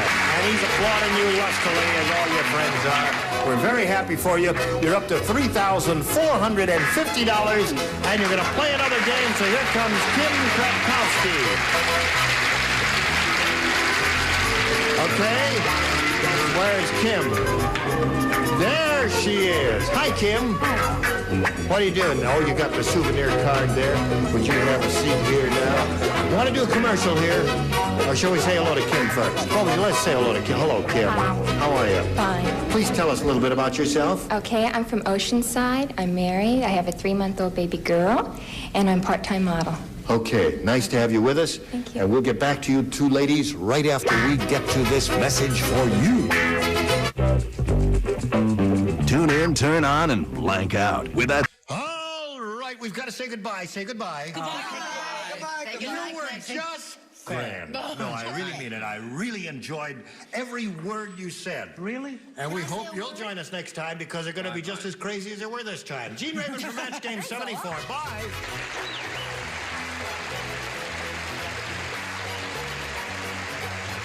This is Johnny Olson speaking for Match Game 74. A Mark Goodson, Bill Todman production. Stay tuned for Tattletales next over most of the CBS stations. Match Game 74, production number 0212. Take one. Get ready to match the stars. Greg Morris, Brett Summers, Charles Nelson Reilly, and Mira. Richard Dawson, and Ann Elder as we play the star-studded Big Money Match Game 74. And now, here's the host of Match Game 74, Gene Rayburn.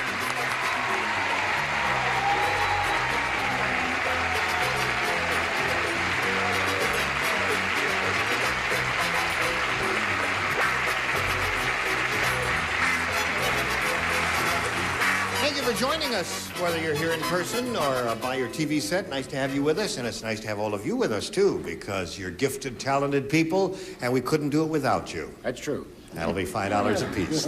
Wonderful. Listen, let's meet our two celebrities here, C.B. Farnsworth and Carol Bauer. They're really celebrating.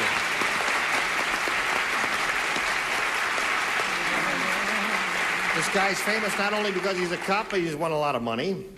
And he's being challenged by a lady engineer who works in the aerospace industry, Carol Bauer. At the end of round one, she's ahead 2-1. We're going to do our second and final round right after we do this commercial for you.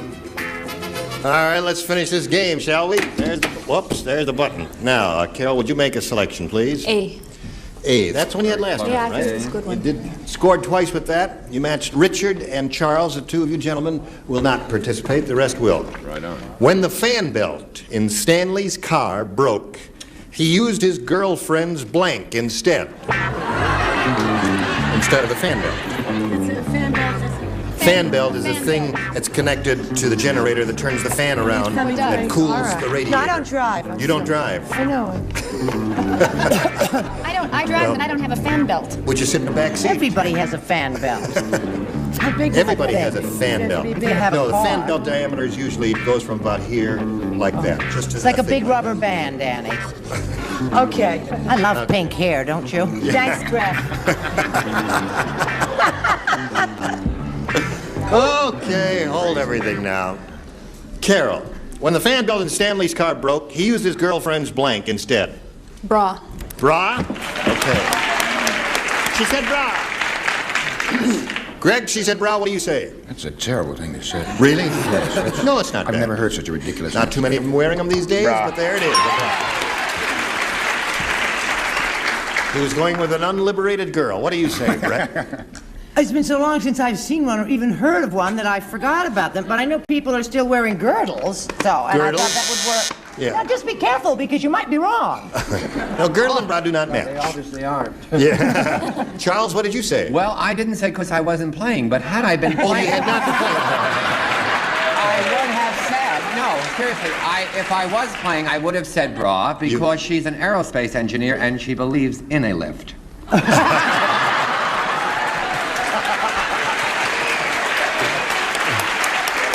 Thank you, Charles. I am so glad I asked. Now, I ask you, when the fan belt in Stanley's car broke, he used his girlfriend's blank instead. Well, when Brett explained to me that a fan belt is like a large rubber band, and that's the size of my bra, so... I see. Oh, Jerry's not complaining. That's so. right. Yeah. What the heck? That's what he tells you. Everybody's got it. It's all over me. She's a tart. You'll get over your training period. Don't worry about that. Had I played, though, I would have held up a card that would sit down with bras, but I didn't play, so move on hurriedly. Yes, Okay. please do. Ann Elder. Well, what I got was, I said a garter belt. They're hard to Garter get. belt. Well, I haven't seen one of those in years. Here, I'll show you. No, come on. Okay, so it's now 4 for you and 1 for you. And CB, you must score 3 to stay in the game. 4, however, will win another game for you. Okay. Now, the last time you matched Richard, so Richard again. Hardly worth me coming in That's today. right, you could have phoned it in. I could have been there with the audience, having a great Listen time. to this, folks. Yeah. The groom was so absent-minded, he left his bride at the reception and spent the wedding night with a blink. Hello, testing, 1, 2. There she is. Now, don't make Brett, this easy first one for finished. you. Very good. First one. Listen, all kidding aside, you told me in the makeup room that was your real hair. Is that It your... is my real hair. It's beautiful. Isn't that pretty? Well, Edie does it. Yeah, it's very pretty. Doesn't look like her. No. Talk about teased within an inch Okay. of your life. CB, listen carefully. The groom was so absent-minded, he left his bride at the reception and spent the wedding night with the blank. His best man. His best man? A little shaky. Who's a little shaky? The best man or the groom or who? Both of them. Are you a little shaky there? Yes. Yeah. What are the other cops on your beat going to say when you say the best man, the guy spent the night? That's all right. Don't answer that question then. All right, Greg. He says best man. What did you say? Best man. Best man. One for you? Brett? Well, you know how absent-minded I am. That's what I did. Spent the wedding night with the best man. Okay, Charles. C.B. Farnsworth, we're tied again. There's the tie. 4-4. One more best man will win the game for you, CB. Let's see what you get from the Irish lady. You're taking your life in your hands, CB. But this happened to me.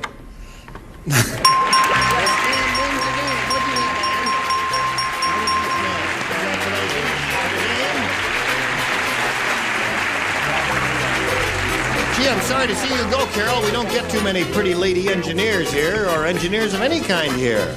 We've got a gift for you, together with our best wishes for being with us on Match Game 74, Carol Bauer. Okay. How do you feel? Great. Great. All right, you got $85.50 now, and you may increase your earnings, and we'll find out if that happens right after we find out about this. All right.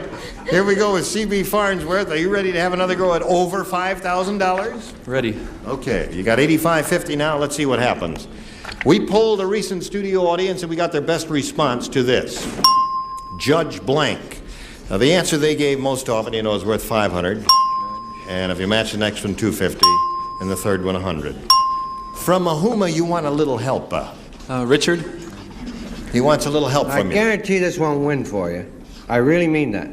There's a lot of other ones, but I think he's such a good American, I'm going to plug him. Judge Sirica. Judge Sirica. Judge Sirica. He looks under rocks. I love him for that. So I thought I'd give him a plug. All right. Brett? How about Judge Roy Bean? Judge Roy Bean. And Charles Nelson Reilly. We've got... Judge, my friend Judge Matt Byrne. Matt Byrne. Charles! Peter, what's the That's an interesting answer, but what the hell does it have to do with this game? He's my friend. All right, you want a worse one? You want a cliche commercial answer? Yes. Judgment Day. All right. I like the other one. I mean, there's not that many. Please send money to help Charles Reilly. No. Listen, we've got Judge Sirica, Judge Roy Bean, and Judge Matt Byrne. Now, you may choose one of those or give us friend of mine. one of your own. What would you like to do, see? I go Judge Roy Bean. Judge Roy Bean. He thinks that's up there somewhere, and we're going to find out if it's up there, and if so, where. First, may we see the $100 response? Judge and jury. That's another friend of Charles. You're a great comedy. All right. Looking for Judge Roy Bean wherever you are. Are you under the $250 response? Judge Sirica's there. Very good. And you said he wouldn't win with that. He could have won $250 with that.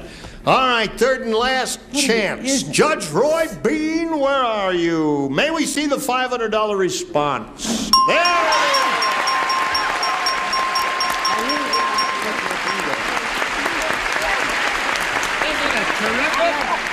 Isn't it grand? Nothing for you. Good shake. Okay. Just because we didn't get it, we should get it. So that means you've enriched yourself by $500. It also means you're going to be playing for 10 times that amount, or $5,000. Now you're up to $9,050 at this moment. It's time to choose one celebrity, CB. Whom do you choose? Better try Richard again. Gonna try Richard again. All right. You face me, if you would, sir. Here is the $5,000 question. Please write your answer to this. Band blank. B-A-N-D blank.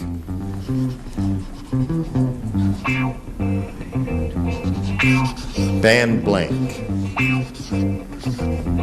Or band blank. I'll accent both words. he's finished. All right, now it's up to you to make a decision to give us a word you think will match Richard in filling in this blank. Wagon. Bandwagon. All right, the audience is moaning and groaning.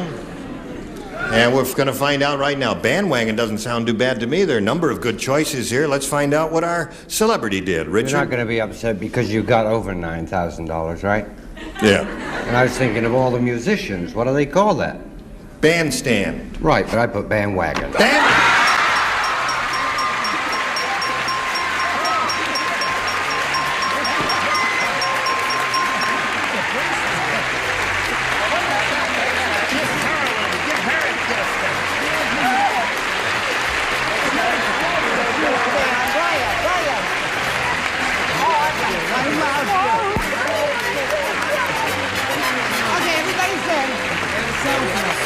What's that?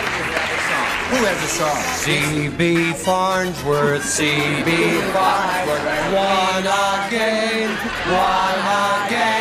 Please don't give us tickets. Please don't give us tickets. Remember our name.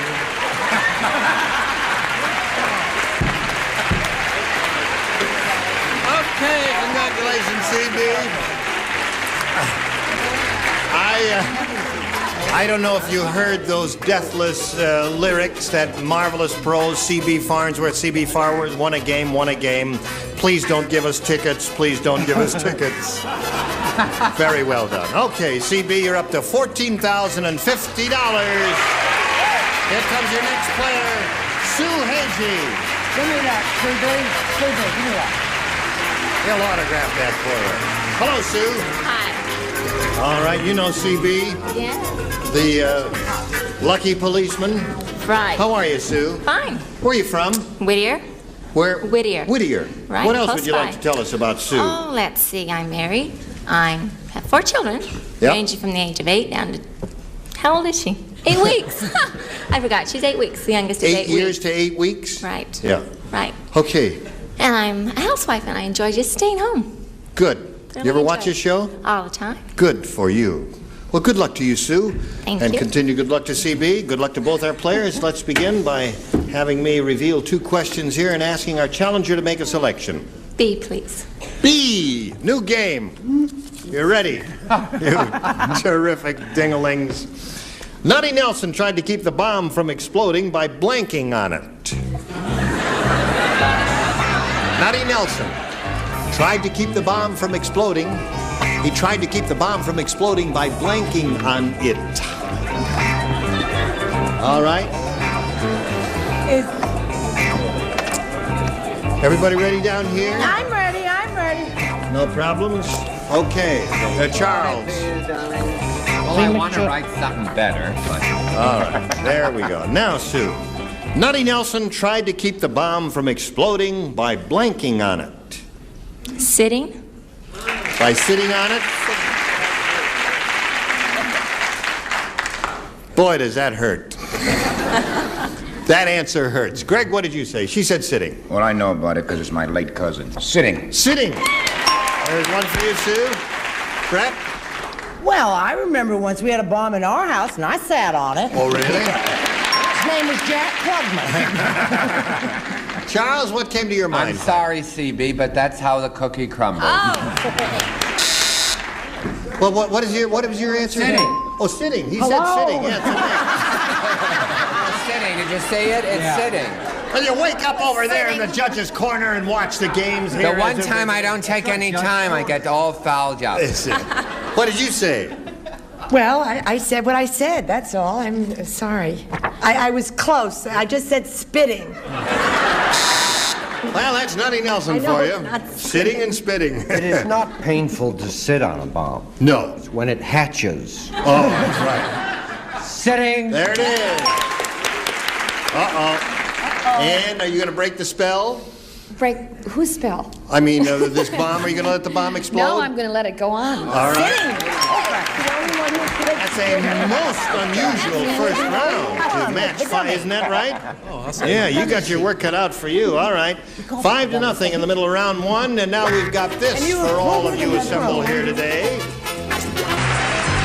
Today's consolation prizes are Westclock's Big Ben Futura, traditional Big Ben quality and craftsmanship, colorful, easy-to-read dials, adjustable alarm from Westclock's Italian Industries Company, and Woodcrafter furniture polish to give you real face wax shine and protection. Woodcrafter hand-rubbed beauty in a spray.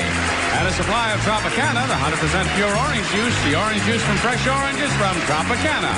A blank in time saves 9. We'll save plenty of them for you when Match Game 70 ball continues in a minute. Here we go. Ready?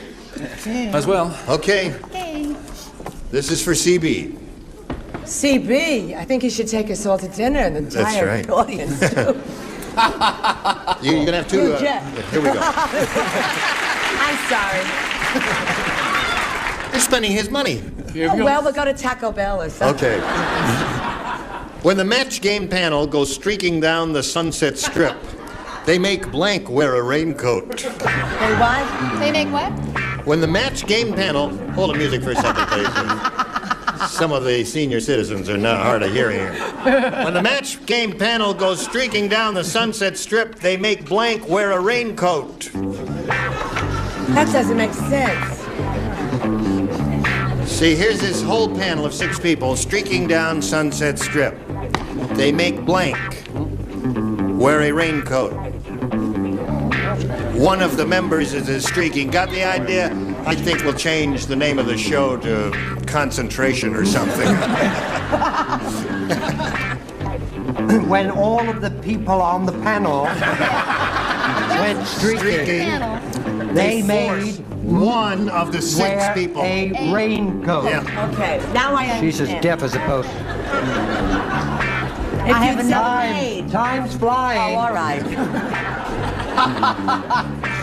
Go ahead, sweetheart. You can do it. All right.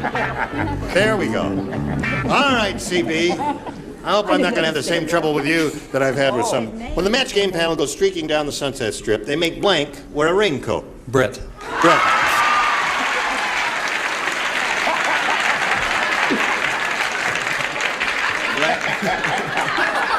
It's nothing personal. It's a see-through raincoat. Okay, Greg, what did you say? He says Brett. That's a smart cop. Brett. Brett. Oh, it was a different story when he was upstairs trying to get into my dressing room. Yeah. Well, actually, I didn't say Brett, even though I wish to announce that he is wearing socks today. Oh, he is? Yes, show them, darling. Very good. A round of applause. First time. I said Charles. Charles. Charles, they made Charles wear a raincoat. And then what did Charles say? Look again, Sadie Fun. All right. What did you say finally?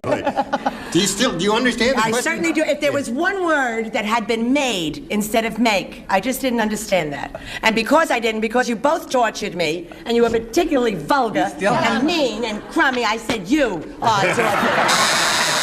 And because of the terrible welts on his back he's gonna get. I'm sorry I helped you now. We've got one hostile broad on the show. Freaking out.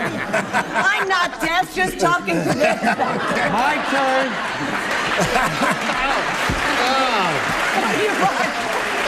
Go. Taxi. What? I said go. I can't hear. Show and tell your answer. I'll go back to your knitting, you hamburger. Part of Keep America Beautiful campaign, we make Brett wear a raincoat. This is so terrible because I share a dressing room with this person. Oh, then you wear a raincoat. It could have been Charles. I was going to say Jean. No, I said my dear and sweet friend Brett.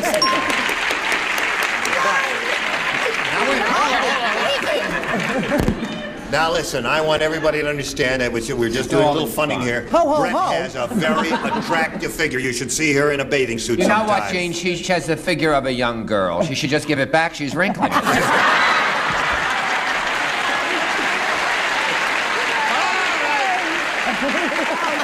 Before the score, I think it's a good time to pause for a little message, and this is it. We'll gather our forces together. Got a very close game going here, 5-4, and we'll finish our second and final round next time. No, you've got to go? Is it 5-4? No. The end of the show. I'm double It parked. is? Listen. We better get out of here. You were all splendid. Yes, thank you. He liked you. I like you too. I like you too. I like you too, and I hope you'll come back next time for Match Game 74.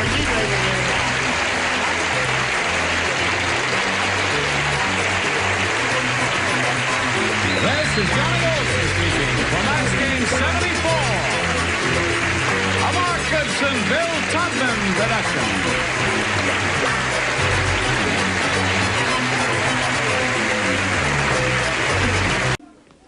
Match Game 74. Production number 0245. Take one. Get ready to match the stars. Charles Nelson Reilly. Brett Summers, John Adams, Elaine Jordan, Richard Dawson, and Mitzi McCall as we play the star-studded Big Money Match Game 74. And now, here's the host of Match Game 74, Gene Rivers.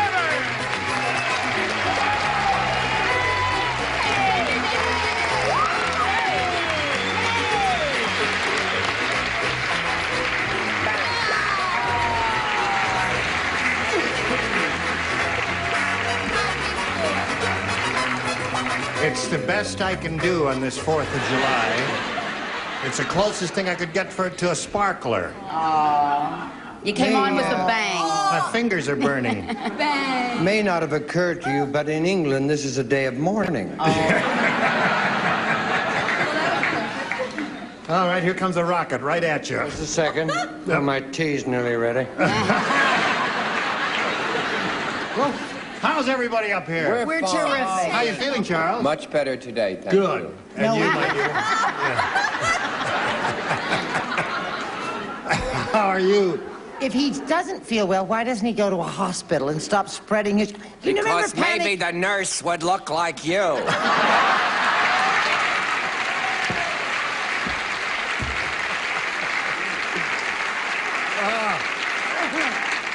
Seek and you shall find. He's a carrier. He is. There's going to be panic in the streets. Shall we, would you join me in a little applause for our two players here, Sandy Corey and Kendra Plummer. Hello, ladies. Ready? Okay. I'll tell you what we're going to do. Sandra's our current champ. She's won $3,000 even, and that's pretty good. And she's being challenged by Kendra, who's had her first round question, scored 2 matches.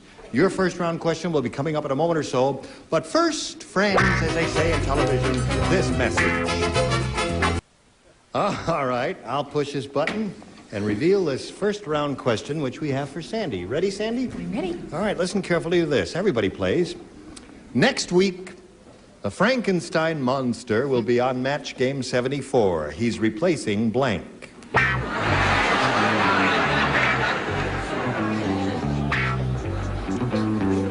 My lips are sealed. Next week, the Frankenstein monster will be on Match Game 74. He's replacing blank. I won't look. I won't look at all. It'll be a total surprise to me. Don, are you ready? The what? Are you ready, Don? The Frankenstein monster, and he's replacing blank. Can't do it. It's mean. Well, it's only a game. All right. Say that. I can't. Wait, I gotta. That's the 3rd time you've changed your mind. You should change it to refrigerator. Refrigerator. R-E. No. Okay. Back to this one. All right, she's finished. And now we need a response from you, Sandy. Next week, the Frankenstein monster will be on Match Game 74. He's replacing... Don. All the money I won for you. All right, she says Don. Is there any special reason why you chose Don? It couldn't be one of the regulars. I didn't feel like it, could be one of the regulars. Yeah. And, so you chose Don? I felt like Don was the best. She chose you, Don. It was really a gesture of love and affection. Because she knows we're running away together. What do you say, Charles Nelson Reilly? I chose the Betsy Ross of the panel, lovely Brett. Yes. Now, Brett was chosen by Charles, and Brett chooses... Well, the only person that it would be at all possible to choose. Dickie Dawson. Dickie Dawson. All right. Don, what do you say? I said Sandy. No, I said Charlie, but I didn't say Charlie who. You didn't say Charlie who. Okay. So, we don't have a match for Sandy yet. She chose John. What do you say? My nickname's Charlie. It is. So you said me? No, it isn't. You're not going to like this because I said you.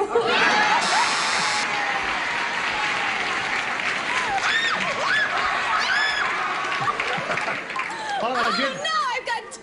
All I did was pull a string. That's all. That's all you have to do. All right, while you're putting it all together, we'll call on Richard. Wardrobe! I can't do it. Go to my... Well, nobody... Just stand there. No.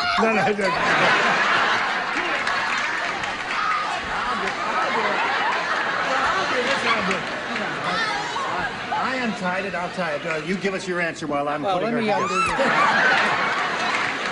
Tell me when it's satisfied. Is that tight enough? Yes, that's I've never done this before. All right. Okay, Richard. May I just say, you made an old man very happy. All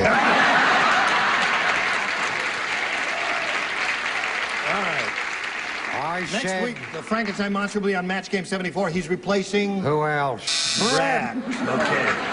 Her answer is Don. Mitzi, what is your answer? Well, darling, I wish you wouldn't spread those germs around, but I said, my friend... Oh, terrific imitation! Good imitation of Brett there, Mitzi. Okay. Well, 2-0 at the end of round one, and we have round two to go through, but first we've got to go through this message for you. Okay. Round one is over. Here comes round two. Kendra, would you make a selection? B again, please. B was good to her last time. She matched Richard and Brett. The others will participate. Those two will not. Here's a TV guide listing for you. Oh. Wednesday night, CBS. What else? Cannon. Uh-huh. Cannon blanks a runaway elephant. Oh, I have a wonderful answer that I wish I were playing. Wednesday night, CBS, Cannon. Cannon blanks a runaway elephant.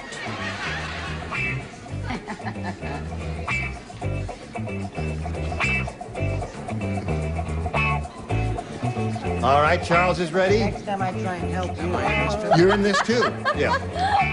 Your name is John. My name is Brett.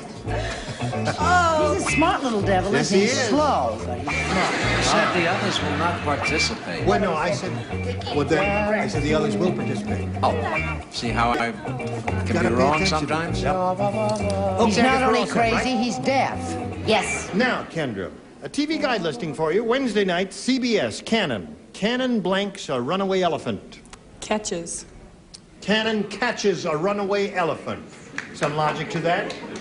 Charles? Well, for the lack of audience support and for the complete latka that answer gave, I will give the kid a break and say catch it. So you thought it was a rotten answer, right, audience? And you were wrong. What do you say, Don? I think this is in the same category. Traps. Traps and catches. There it is, another match. Well, she's doing pretty well with that and didn't have much confidence in it. And let's get to Elaine Joyce. You notice how smoothly the game goes when Brett does it right? Watch that. I'll have to show the people your roots. This poor runaway elephant, Cannon, you know, he's a big guy and right, and so this was kind of familiar to him, so he adopted. He adopted the elephant. He loved that elephant, yeah. Smooth but boring. What did you say, Mitzi? Well, I think Cannon's a little kinky, and I say he marries a runaway. I think that's He nice. married a runaway elephant, Oh, eh? he Gave him packed a his hoe. trunk before he did. And lived happily ever after. Okay, moving All right right, on. so it's 4-0. Sandy, you've got to score 4 to stay in the game. 5 will win another game for you, however. Now, everybody plays. Oh, hey, we've got something special for you. I hope so, This Gene. is the match game hangover cure. Now, here's what you do. You take a large bowl and you mix in the following. 1 cup vinegar, 1 cup booze. 1 raw egg, 1 cup booze, 1 cup mouthwash, and 1 cup booze. Ugh. Drink it right down, and in 60 seconds, you'll be blank. You got any idea, Sandy? No. Would you like to read it while I'm talking Look, to the these drinker people over finished here? first. What's that? The Finished drinker first. finished first. Right. You just don't ask the right questions. You know about hangovers, do you? I've had some of the best hangovers in the business. Are you thinking about it, Charles? Okay. John's ready. Charles is finished. Elaine's ready.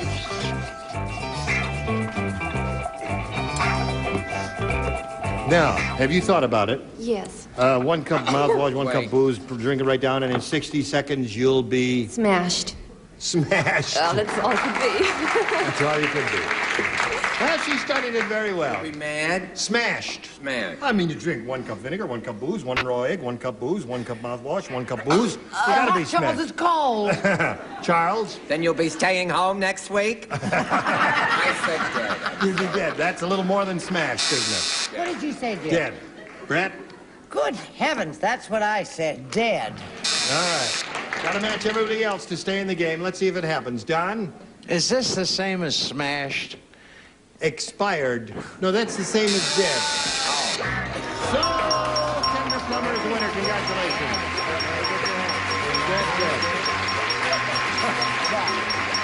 Carol, congratulations to you. Stand by for a moment, Kendra. Sandy, you'll be leaving us now, but not empty-handed. You've got an even $3,000. We congratulate you. Thank you. Thank you. Hope you enjoyed it. Goodbye. There she goes with her money. She did very well, Kendra. She had $3,000 to her credit, and she did very well. Now, Kendra, you face me. We're going to talk about this big money super match over here. Are you all right? No. No? But just go ahead. Oh, okay, I'll go ahead. So, we had this whole studio audience one day, and we got their best response to this. Blank Maniac. Oh. Now, the answer they gave most often is worth $500 if you match it. And if you match the next one, it's $250. And the third, $100.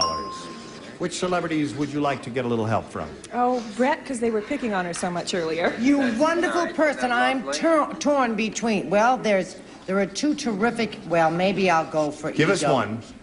Oh, I wish I could give you 2. Okay, I'm going to go for Egomaniac. Egomaniac is her response. And Dickie?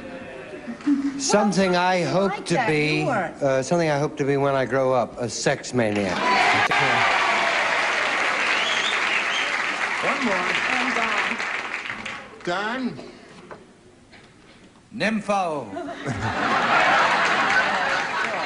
Something you hope to be when you grow up? If I can get a sailor. I'll meet when I grow up. So, you have 3 interesting answers. Sex maniac, nymphomaniac, and egomaniac. What's that? I said they're all about the same, aren't they? Really? I hope not. Bad. Yeah. All right, now you may choose one of those or get one. Don't keep running away from me. We got to stay in one spot so you can get nice, pretty pictures of your face here. You want to choose one of those or give us one of your own? I'll take 6. Okay.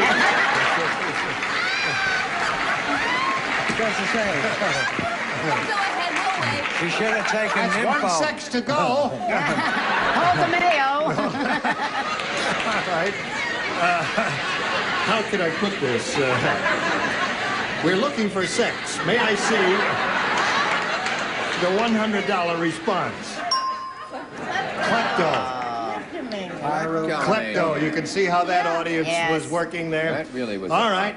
The answer we want is sex maniac, and we're looking. May we see the $250 thing there? Raving maniac. Wow. Have faith, though. Have faith. Sex will out, baby. You think so? You think it's up there, audience? You think sex maniac is anything? Aren't you going to be surprised? May we see the $500 response? Yeah.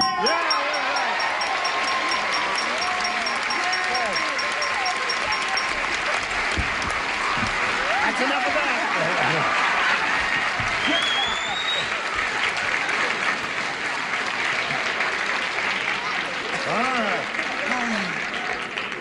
So, the sex won you $500, huh? And that means you gotta play for 10 times that amount now or $5,000. But remember, you have to match one celebrity head-to-head. Has to be an exact match. Which one will it be? Oh, I have to go with Mr. Dawson again. Mr. Dawson. And it's worth every penny. Right. Okay, you face me if you would, please, Kendra. And here's the $5,000 question. Blank treat, T-R-E-A-T. Blank treat.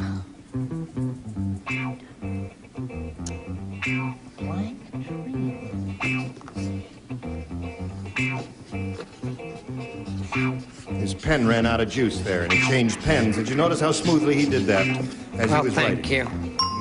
Okay, he's finished. Now, Kendra, what answer do you think of to match Richard Dawson? Blank treat. Well, it's the wrong time of year, but trick or treat. Trick or treat? That happens in November. The audience seems to like it. We'll find out right now whether you win the money or not. Richard, for $5,000, may we see your response? Well, what happens when you go out and you don't have enough money to buy the girl a meal? What do they call that? Dutch treat. In England, we call that trick or treat.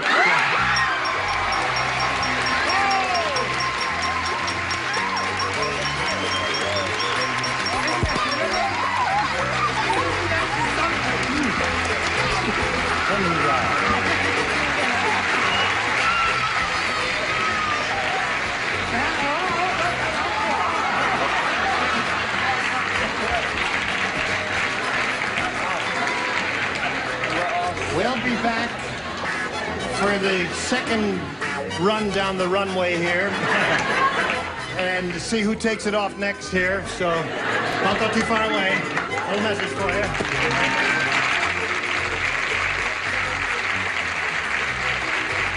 We're ready to start a brand new game. To do that, we're very pleased to present a new player. Let's welcome Jack Holder. Hello, Jack. Hello, Ray. How are you? Good. You know Kendra? How do you feel, Kendra? Oh, fantastic. Okay. Now, Jack, would you please tell us a little bit about yourself? Sure, I'm a welding foreman. I'm from Long Beach. You're a what foreman? Welding foreman. A welding foreman. Yes, sir.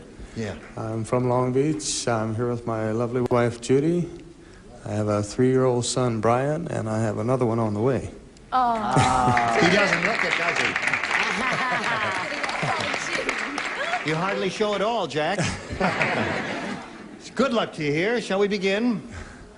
Bing, push the button, reveal 2 questions, ask the challenger to make a selection. A. A is what he wants. New game, folks. You ready? Yeah. We certainly are. Are you ready, Mitzi? Oh, I'm ready anytime. All right, here we go. The psychiatrist said to Bernie, "How come every single ink blot I show you reminds you of blank?" The psychiatrist said to Bernie, "How come every single ink blot I show you reminds you of blank?" Why did I The best. get that toffee? You shouldn't eat on camera. I keep telling you. There's a chance it might glue her mouth shut. Let her eat. Would you, I'm gonna get it. would you write I'm it going to in? get you in the parking lot, honey. Never stand up again. Write an answer to Well, this. if I could understand the bloody question, I'd The be thrilled. psychiatrist said to Bernie, "How come every single ink blot I show you reminds you of..." Oh, okay. See how easy it is when you put your mind to it, Brett. Okay, Jack Holder. How come every single ink blot I show you reminds you of... Sex.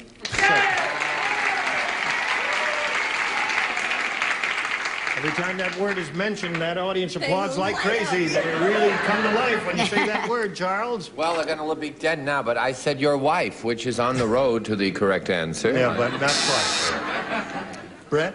Well, from that old standby maniac, sex. There it is.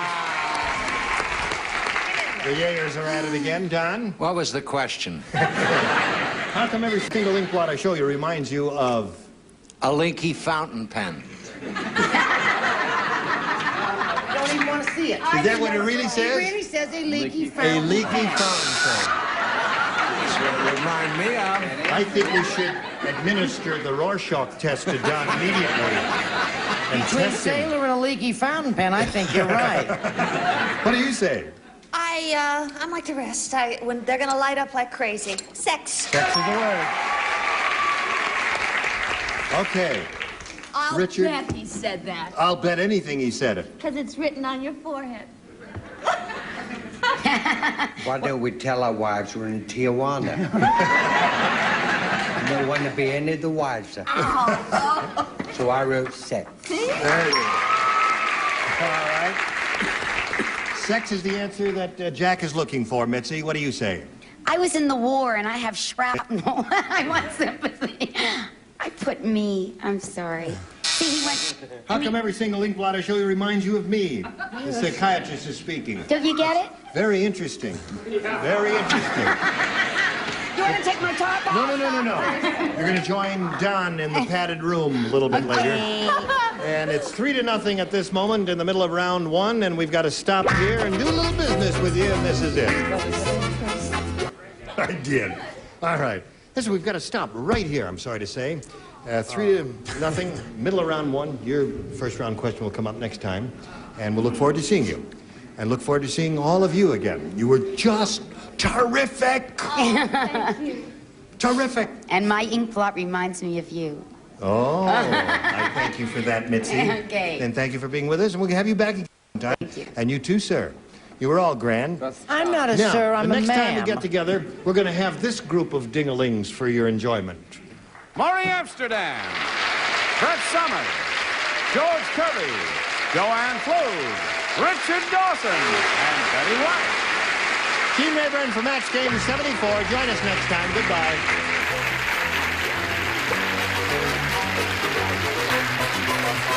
This is Johnny Olson speaking for Match Game 74. A Mark Goodson, Bill Trotman production. Stay tuned for Tattletales next over most of the CBS stations. Now we have Match Game 74, production number 0280, and it's take 1. Get ready to match the stars.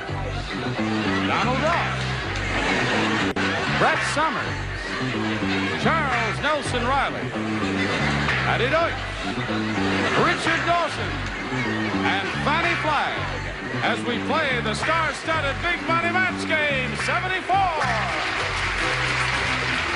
And now here's the star of Match Game 74, Gene Rayburn.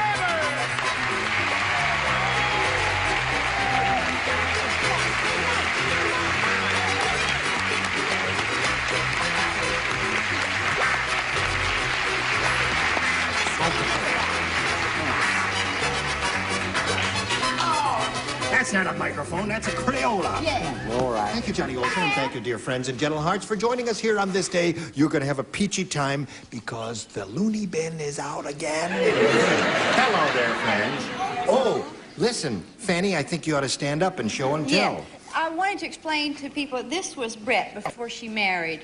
A lot of people don't realize she was a beauty. She was a... That is something, isn't it? Oh, We're going to put you back on the bus. Yeah. The sweater's nice, too. Yes? Brett has broken one of her trainer wheels.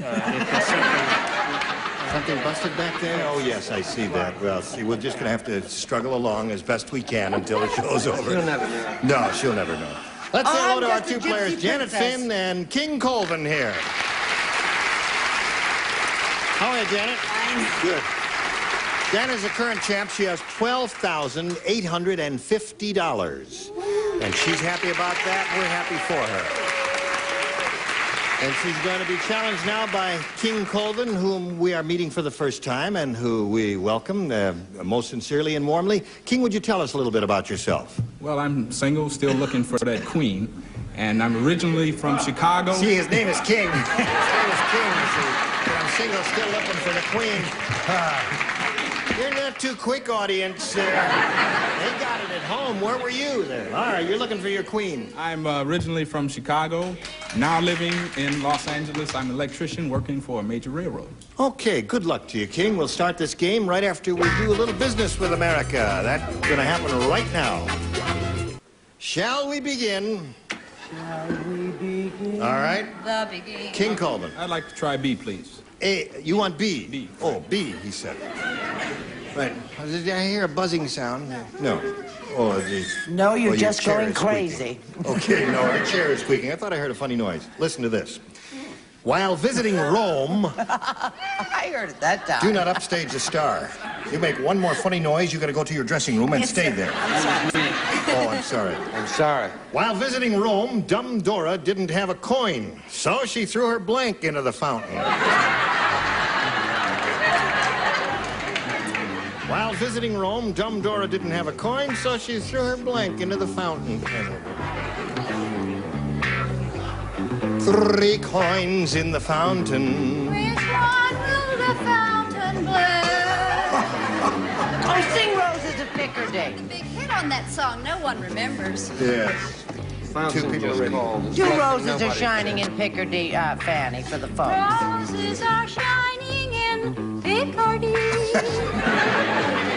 Oh, you made me misspell my word. Okay, you're finished? Yes. Everybody else is finished, so we'll call on King Colvin over here to give us his response. While visiting Rome, dumb Dora didn't have a coin, so she threw her blank into the fountain. Her husband.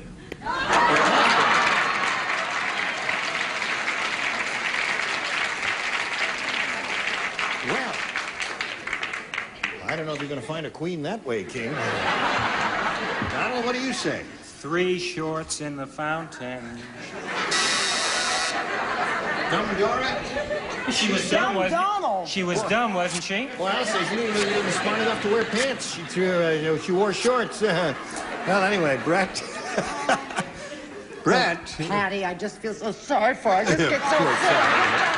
I can't help it. What have you got there? He says Did he say husband. you said he was a king looking for a queen? Yeah. I have someone in mind. Show the answer. No, she threw herself into the fountain, the poor little devil. All right. Dumb Dora didn't have a coin, so she threw her blank into the fountain in Rome.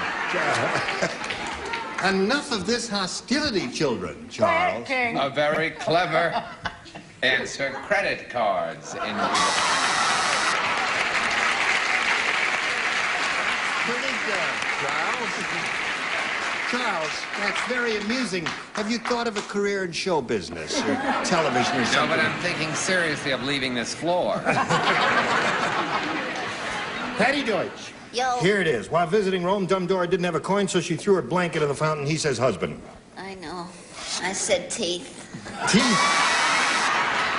Why did you say teeth, Patty? Because it involves magic and wishing, and there's the old tooth fairy that I don't want to get into a lot, but it does make sense to some of us. Quiet, der Kinder is listening up there. Okay. The tooth fairy is one of my best friends. Now be careful, Patty. All right, Richard, let's hear it. Hello, dear. How are you, Gumtrump? When I reveal my answer, you have to ask me why. Okay. Read the question first. While visiting Rome, dumb Dora didn't have a coin, so she threw her blank into the fountain. Now, she threw her dress. Really? Why? Why? Because it cost a pretty penny.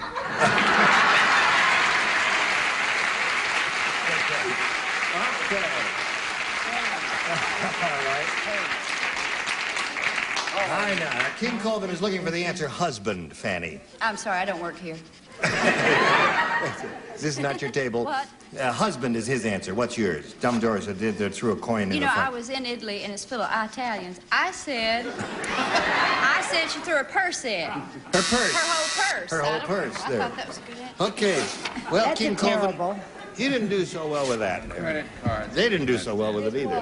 How about you, Janet Finn? Let's see what we've got for you. Brett said... Uh-oh. Brett said, Will Rogers never met a man he didn't like, but Will Rogers never met blank.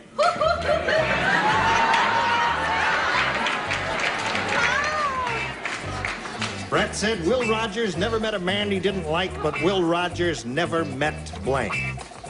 I have the perfect answer. Sometimes I'm just so clever I can't stand myself. She has won $12,850. Honey, I have some land in South Alabama. It's a little down, but if you would talk to me after the show... Not allowed. It's swampy, but it's sweet.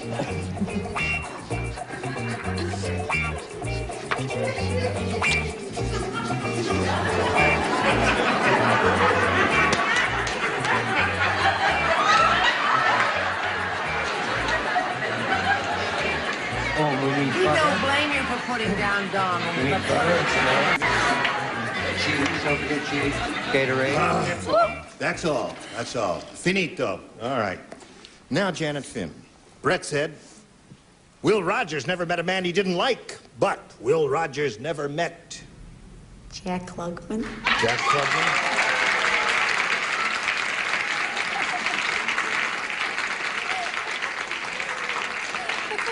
Jack Klugman is what she said. Who is Jack Klugman? Where is he now? Sylvia, who are you? Your legally betrothed husband is Jack Klugman. Oh, God love his little heart. Donald, what do you say? You'd think that after winning $12,850, Janet could get to read her own questions. That's true. And give the answers. Yeah. I think we could all go home. Right. Well, I watch Divorce Court like everybody else in America, so I said Jack Klugman. There you go. There's one for you. I guess your answer is not going to be a surprise, right? Well, you know Janet and I have perfect rapport. Oh, really? This has nothing to do with reality. This is just a little game you're playing. Yes, and in as case somebody you're watching, said, Jack. Who was the dummy who said he never met a man he didn't like? I said Jack Klugman. You said that, okay. That's your answer, Charles. My husband. Jack Klugman. Yes. You don't know, Never met a man he didn't like, but Will Rogers never met, and she says Jack Klugman. Yeah, well, see, I was trying to be tactful about the whole thing. So I said the Emmy-winning half of the Odd Couple TV show, which is why That's why it took so long. You see, this way, I've also offended Tony Randall. Yeah, because Tony Randall could take it personally, too, there. Richard? President? Yes. We're playing this game, you see. Yeah? She said Jack Klugman, and she's hoping you wrote Jack Klugman on your car. I also wanted to be discreet. Oh. I'm not a gossip, and I don't like to talk about rocky marriages. So I just put J. Klugman. Oh, J. Klugman.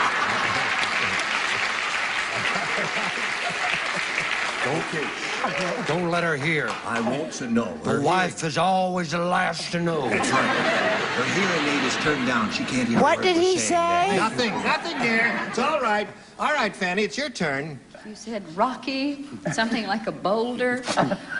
Knowing Brett as well as I do, I had to say Jack Klugman. There it is. So that's 6 for you. You got your work cut out for you, King. Well, we're going to find out how King Colvin does in a moment or so, but first this, friends. Round 1 has been completed. At this moment, it's 6-0 in favor of our current champ, Janet Finn. We go to round 2 and point out to King that he must match every celebrity with this question to achieve a tie and stay in the game. You have your choice, sir. B again, please. B again. Let's see how he does with this. Everybody plays since no one matched in the first round. Susan and Richard were so skinny, they used to blank in the chimney. Susan and Richard were so skinny, they used to blank in the chimney. Charles is finished. I hate it when there are a lot of choices. Tasteful. Very tasteful. Susan and Richard. Hear that, King? I did. Okay. This is not an intellectual game, my dear. You're thinking too hard. Huh?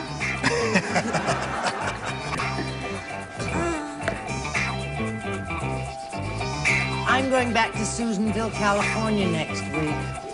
All right. Do they know that? Here we go. King, Susan and Richard were so skinny, they used to blank in the chimney. Dance in the chimney. Dance in the chimney. Okay, King, you've got to match. Said, long live the king. Yes, sir. All right. Got to get 6 dancers here. My card is full, I'm sorry to say. Donald, what did you say? I got him sleeping in the chimney. Sleeping in the chimney. So, Janet Finn wins another game. Yeah, dance. No. Congratulations. There's another $100 for you. Well, you got 1 dance I saw over there, maybe 2.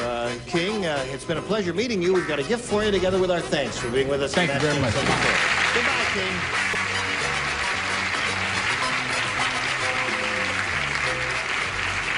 Janet, you know how many, this is your 7th time up here? And you got 12,950. You're going to try for over 5,000 now. You ready? Ready. Okay, let's begin. We polled a recent studio audience. We got their best response to this. Zip blank. Oh. The answer they gave most often is worth $500 if you match it. And the next one is $250.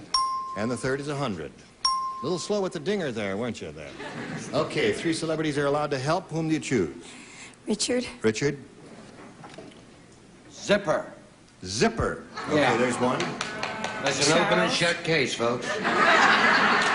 Charles? Zip code. Zip code. Brett. How about zip gun?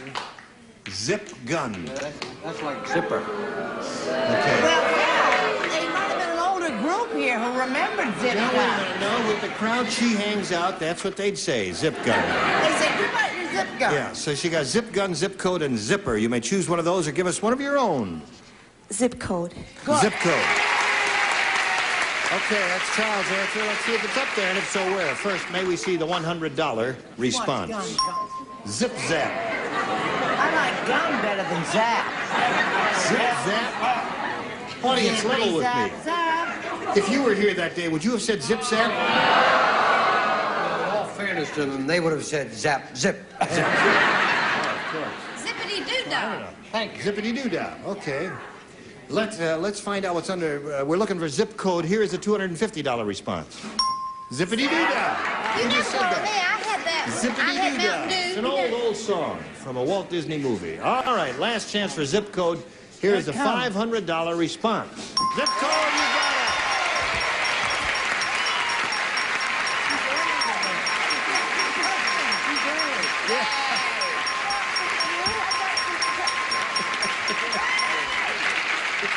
Okay, congratulations.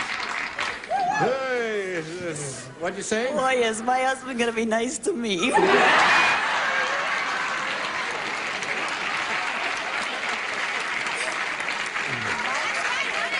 No more dishes, no more Just housework. exactly how nice is he going to be? Don't answer that question. No. All right. Now, listen, you got the $500, and you're going to play for 10 times that amount now. Remember, you have to match one celebrity head-to-head. Choose one now, please, Janet. Charles. Going to go with Charles again. She's Okay. gonna have cardiac arrest. Well, Charles and she have been a winning combination before. Let's see how they do now. Ready? Here we go. Charles, write your answer to this, if you would, please. Russian blank. Russian blank.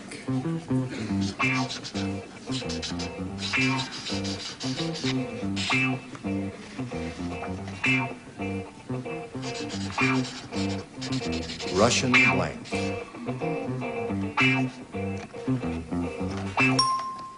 Okay. She's still doing her dance. Charles has finished his answer. Now, we need a response from you that you think will match Charles Nelson Reilly. Russian Roulette.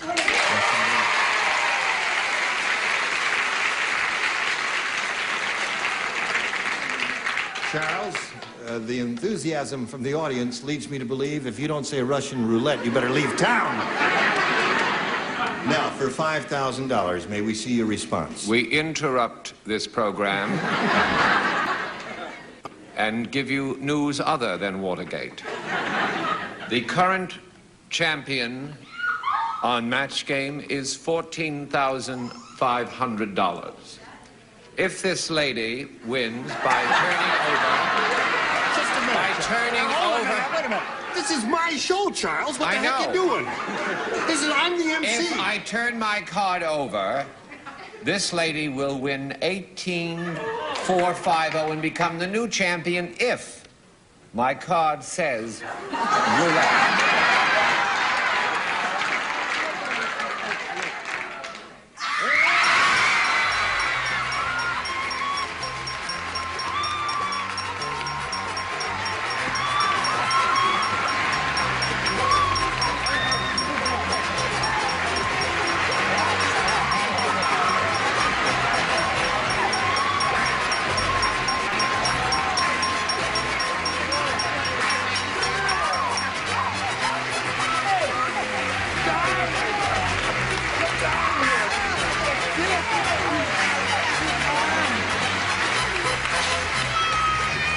be a total loss. Thank you very much. And we have further news that she can possibly win another $5,550. Then she and the 9 children will have to go quietly home. Now, while we're all catching our breath here, we congratulate Janet Finn, and we ask you to watch this message or two of interest. But first... Now, one thing I have to point out, while we appreciated Charles Nelson Reilly taking over the program as he did, there was a certain erratum which we have to correct. Sometimes that happens in the news. That's right. He said 14,500 had been the previous high winner. The previous high winner had been 15,000 even. So Charles was wrong. He was wrong, right. Now, this lady is our new all-time high money winner. She has a total of $18,450. And perhaps you'd like to have your husband share your joy and happiness. He's got a big smile on his face down there. Wayne, you got a shot of him? Mark, you got a shot of him? Okay. Yeah, there he is. Okay. Ladies, we've got to quit here. We thank you very much. Sylvana, well, we get your whole life story next time we get together, okay? Now, it's time for a little message of interest to one and all, so pay attention, folks. Well, our time is up here, and I'd like to thank all of you who have participated in the mayhem today. That was really exciting. Yeah, it really was. I was really excited. Yeah. About that land in Alabama. Well, you know, she deserves it. She's a good contestant, and she's got so many good places to put the money, and that's I was the hero. That's right. Or the heroine, as the case may be. Next time we get together, we're going to have these celebrities for you. Charlie Brill, Brett Summers, Charles Nelson Reilly, Joyce Bulifant, Richard Dawson, and Marcia Wallace. Gene Rayburn for Match Game 74. Next time.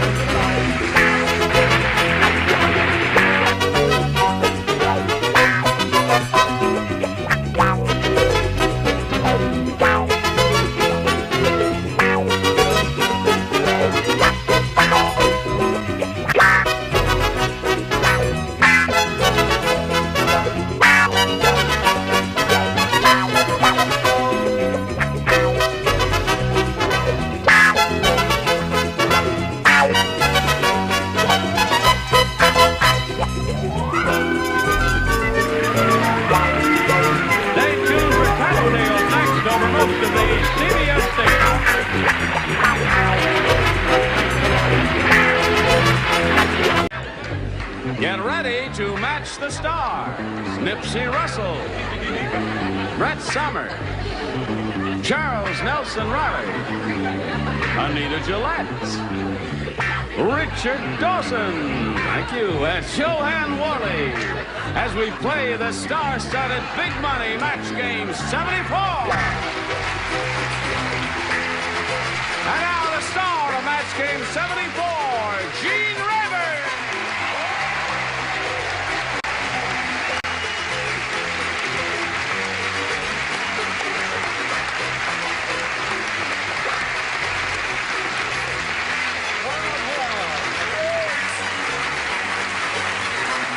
Johnny Olson.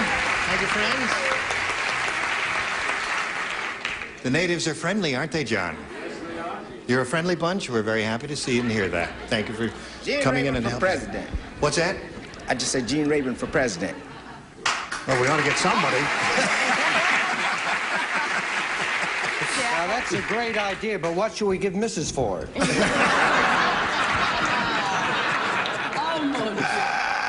I think the celebrities are ready to have a go at this. If you're all set, we'll say hello to our two civilian players here, Dick Harper and Dawn Hagel. How are you? How are you doing? Good. Everything okay? What's the score? Yeah. Dick is our current champ. How much money have you won? $600, right? Yes. You happy about that, Dick? Yes, I am. All right. Now, this is your second game, right? Yes. Okay. And we finished round one, and Dawn, you didn't score in your half of the round, did you? I'm doing bad. Yeah. I'm bombing. You are bombing? Bombing. Yeah. Yes. Renee, you're not going to let her bomb, are you, folks? No, Yeah, no. Listen, round two is coming up. You may just do well. He only did one here in his first round. That's not too good there. Both of you are going to get on the ball now. That's an order, okay? Right. We'll see how it turns out here right after this message of interest to one and all. Don't go. Here we go. I'll push this button, reveal our second and final round questions, and ask our challenger, Dawn, to make a selection. Okay, A, please. Dawn wants A. Everybody plays since she didn't score in the first question. Let's see how she does now. The doctor said to Ben, I'm afraid you've taken an overdose of iron pills. Rust is forming on your blank.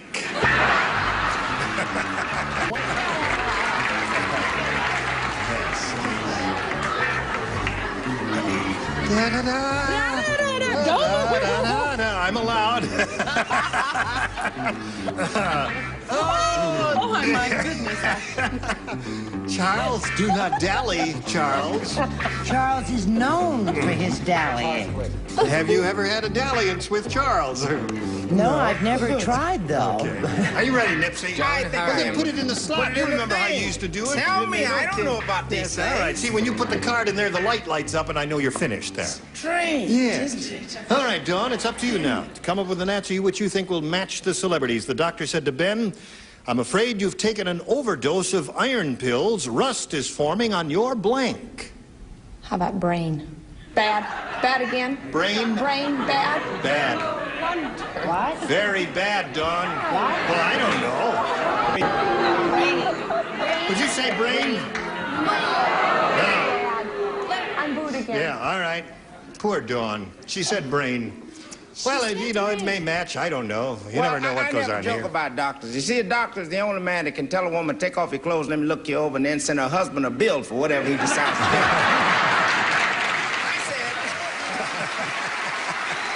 What'd you say? You know what they mean when they say get the lead out? Yes, the rust is forming on your backside. I see. Okay, if it were lead, it wouldn't be rusting.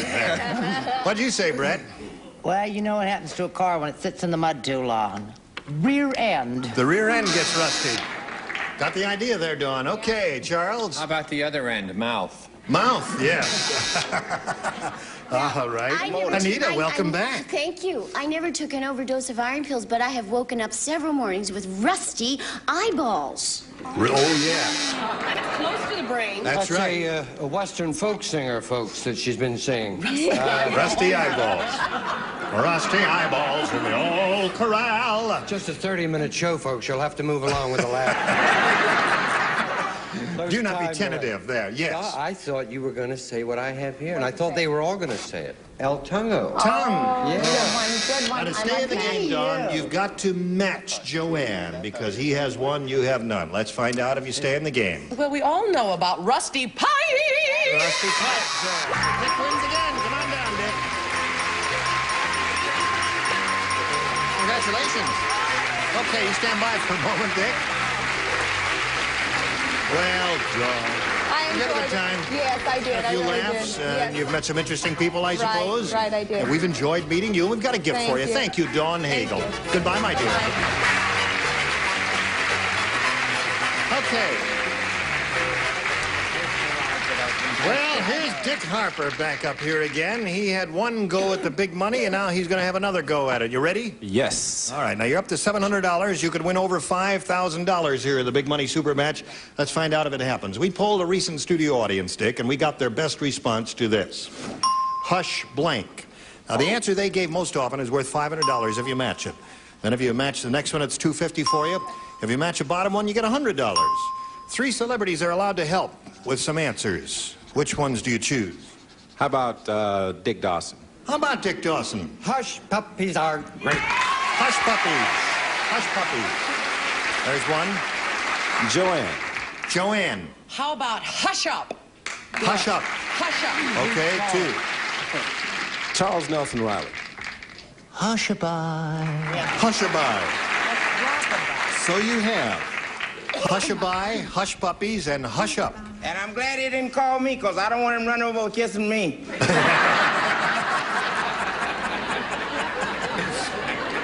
Nipsey, we only kiss if he's a winner. I see.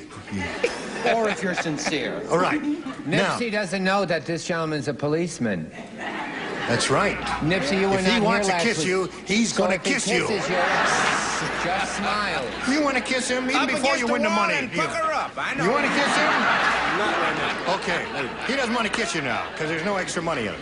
Now, you can choose one of those hush-a-bye, hush puppies, or hush up, or give us one of your own. What do you want to do, Dick? I must try hush puppies. Hush puppies. Okay. That's the answer Richard gave you. We'll find out if it's up there, and if so, where. First, may we see the $100 response. Oh. Hush, hush. That's so much to write. That's a movie. What is that there? With Betty Davis. Right. Hush, hush, sweet Charlotte. It is a song. That is a motion picture. Betty Davis. Betty Davis made it. Oh, yeah, that's right. All right, it's not there. We are looking for hush puppies. May we see the $250 response? Hush Up is up there, the one Joanne gave you. Here's your third and last chance. May we see the $500 response? Hush Puppies!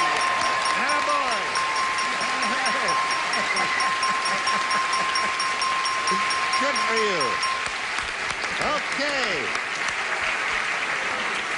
That's good judgment, Dick Harper. You're now up to $1,200. You've got one leg up on that $5,000. Let's see how you do now. You're going to play for 10 times $500. Now, to collect the $5,000, you've got to match one celebrity. It has to be an exact match, and it's time to choose one now. Richard Dawson. Okay, Richard. He's going to get ready to write. You just swing around a little bit and face me there, Dick, and away we go with the $5,000 question. Center blank. C-E-N-T-E-R. Center blank. Or center blank. I'll accent it both ways for you.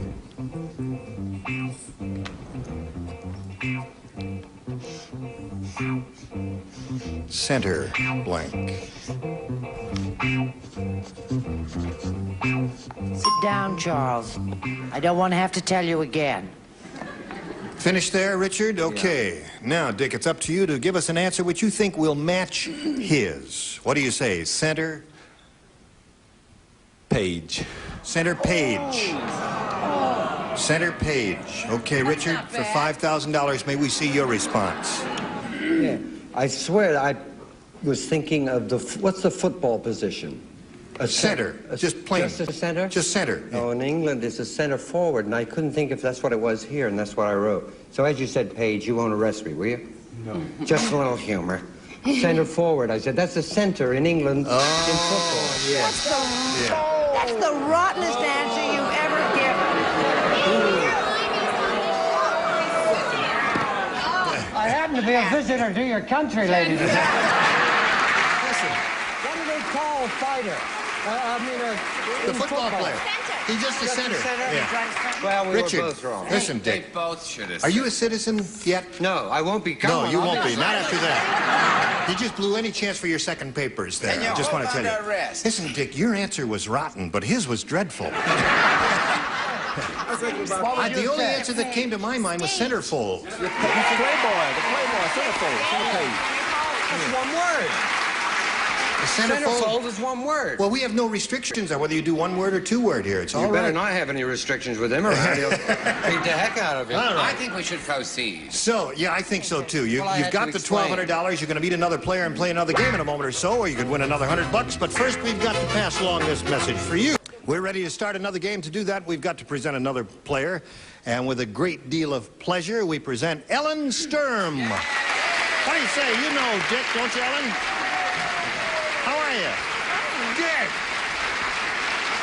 Ellen Sturm will now tell us her life story in 8 seconds. Oh, I'm from Covina. I'm an art student, and I'm a housewife, and I love animals. You're an art student. That's interesting. Okay, and you love animals. Sure do. Do you have any dogs or cats or anything like that? I have a dog and a parakeet and fish and turtles. Well, you love animals, Ellen. Okay. Must get a little gamey around your house, doesn't it, Ellen? Okay. Now, Ellen, you as a challenger will make a selection, and we ask you to choose A or B. I'll have A, please. A. Good luck to both our players. We begin. Why not? Charles Nelson Reilly is going to be in a remake of the movie Snow White and the Seven Dwarfs. He's going to play the part of blank. Quick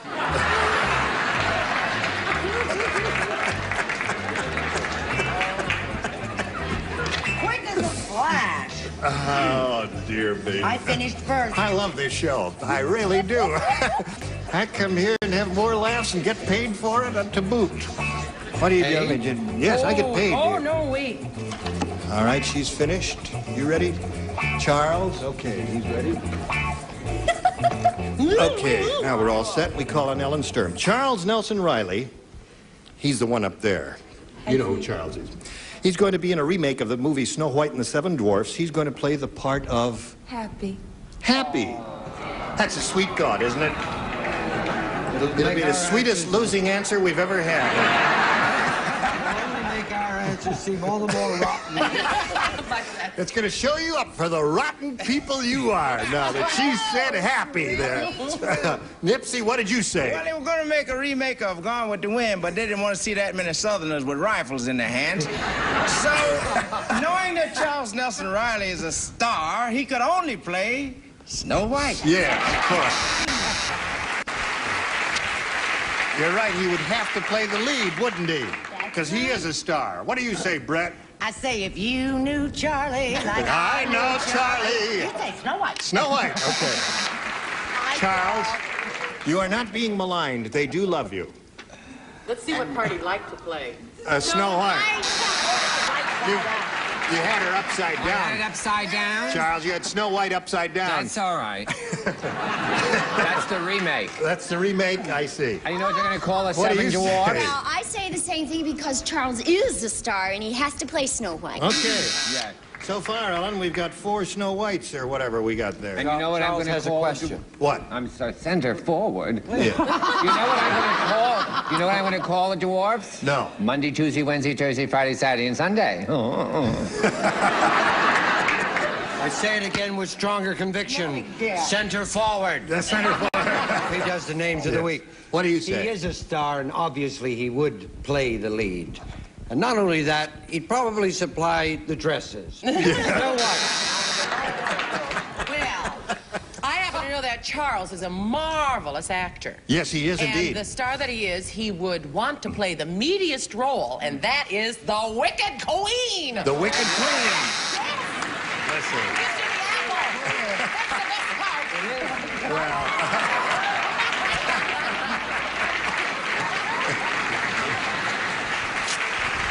Well, Joanne, he may be, well, I could, all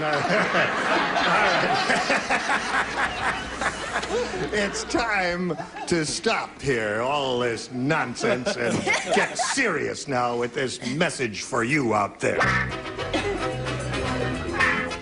Okay, are we ready for the second half of round 1? Dick, are you ready? Yes, I think. Now, Ellen did not score in her half of round 1. Let's find out how Dick does with his. At the picnic, one ant said to the other ant, "Don't eat the potato salad. I just blanked in it."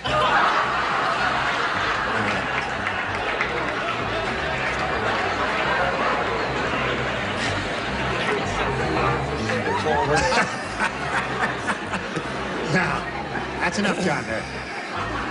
One ant, are you listening there? One ant said to the other ant, "Don't eat the potato salad. I just blanked in it." You can't use that. You can't. Big Brother is watching you. Oh. No? That's up to I you. don't know how they do it. Under an assumed name. You sure you want to put that as your answer there? Brett, are you finished there? Yes, darling, I'm finished. I'm Okay. finished. I'm all Last ready chance. to go. No, I can't. Okay, all right, here we go. Dick Harper. At the picnic, one ant said to the other ant, "Don't eat the potato salad. I just blanked in it." Tinkled. Tinkled.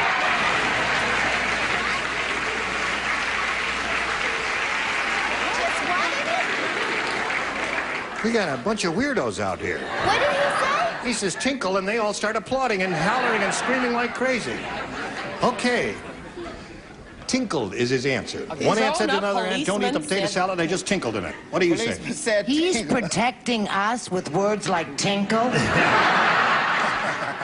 I always wondered, who do you call when a cop sticks you up? laid my eggs. Laid my eggs in it. Boo yourself. You try and lay some eggs in potato salad. Okay, Brett, it's time to show and tell. How tall is that little devil? Dick Harper? Yeah. He's tall. He's 6'2", right? 3? 6'4". 6'4". See, you have no memory. That's right. And with his gun in his hand, he's 9'3". Well, I say, ring my bell or tinkle. Ring my bell or tinkle. There it is. There's one for you. All right, Charles. Snow White has to be very careful what she says. She certainly does. So I said made a juju. Made a juju. Okay. Now, let me see now. My career. I said like he did. They made it. He made it in it. Yeah. Doesn't that sound more animalistic? Yeah, that does. Certainly does. But it wouldn't spoil the taste of the potato salad. How do you know? Have you ever made it with an egg? But I have an uncle in Philadelphia we're worried about. Let's see what our center forward puts. Richard. Yes, I know he won't accept center forward. No. But I was thinking of a nice way to say, Yeah. Tinkle. or, so I said, messed. Oh. Messed it. Okay, there's another one for you. All right. One answer, the other. Don't eat the potato salad. I just blanked in it. What do you say? Well, ants, you know, they wouldn't do that to something that they're eating, but they like to play tricks on people. So they just, and because I couldn't think of a nice word either, spit. So that's 2-0, and now we go to round 2 and ask Ellen to make a selection. A again for her. Let's see how she does with it this time. Roger dreamed he was making the world's biggest ice cream sundae. When he woke up, he discovered he was pouring hot fudge sauce over his blank. It's a long question. Yeah. This fellow Certainly Roger. is, but I'm getting better. He's sound asleep and he's dreaming. He's dreaming he's making the world's biggest ice cream sundae, and when he woke up, he discovered he was pouring hot fudge sauce over his blank. Ready? Presto! I wonder if we could get Charles to write. All right, now we're all set. We'll call on Ellen.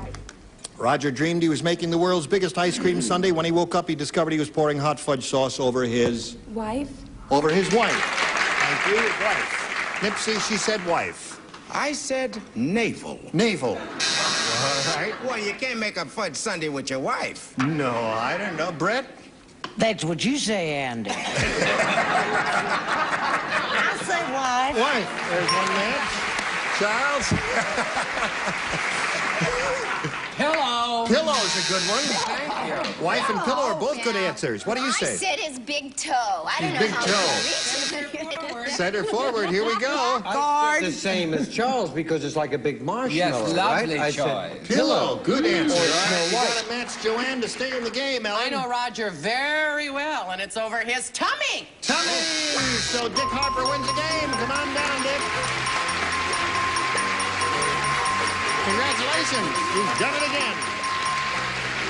Ellen, I'm sorry to see you go. We've got a gift for you, together with our thanks for being with us here on Match Game 74. Good luck to Ellen Stern. Thank you, Ellen. You stand by for a moment. We've got to talk to these people out there in TV land, and we'll get right back to you.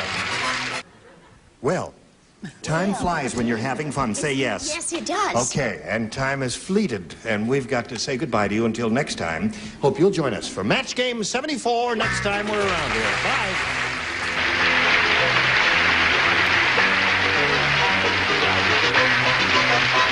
This is Johnny Olson speaking for Match Game 74. A Mark Goodson, Bill Tubman production. Stay tuned for Tattletales next over most of the CBS stations.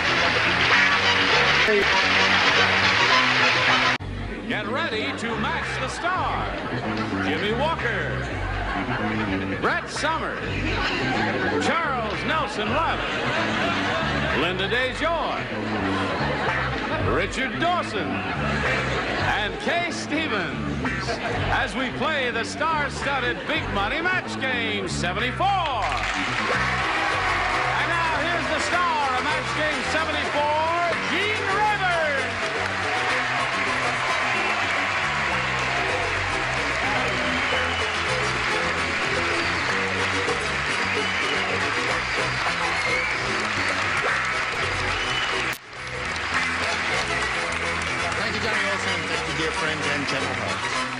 nice to have all of you here with us, whether you are...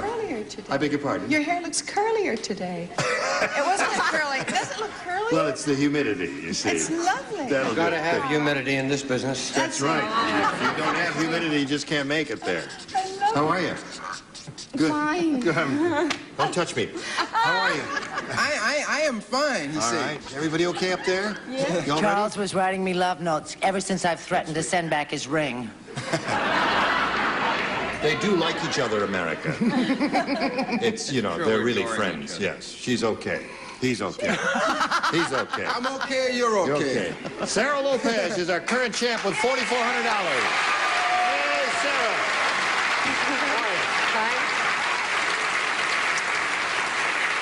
Sarah's won 4 games, and as we were together last time, you finished up by winning the $500 in the first part of the big money super match, the audience match, and now you're going to try for $5,000. You ready for that? I think so. Oh, you're getting used to it. You're not even shaking anymore. I know. That's good. All right. We'll try and see if she wins the $5,000 in just about 1 minute.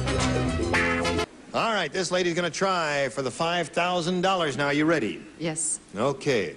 In order to collect, you've got to match one celebrity head-to-head, and it's time to choose one. Richard. All right, you get ready to write. You face me, Sarah. Here we go. The $5,000 question. Blank sisters. Blank sisters. Or blank sisters. The only way it can be read, as far as I'm concerned. How come you took this shot here? You never took that shot before. If you take that shot, that's the back of my ear here. When do you want that shot? Take 2. Take 2 when I tell you to take 2. Are you writing, Richard? I'm doing my whole vaudeville act here while you're thinking. Blank sisters. All right. He's finished. Now, Sarah, we need a response from you which you think will match Richard's answer. Blank sisters. Lennon? Lennon sisters. Only one you could think of. All right, Richard, for $5,000. May we see your answer? I couldn't think of anything at all, really. I said the twin sisters. I called it twin sisters and I thought he would never say it. He said it. Well, let's try it again then, because I think we'll match. Can we try it again? Would you roll the tape back, please? We'll just try. No, I'm only kidding. I just had that float through the air, I swear to you. Yeah. Well, she was obviously sending it out to me. Yeah, that's right. Twin sisters and Lennon sisters. Yeah, I did. I caught it. I wrote twin. She's improved her position a little bit, though. She's up to $4,400 now. She's going to meet Patty Carr. Come on out, Patty.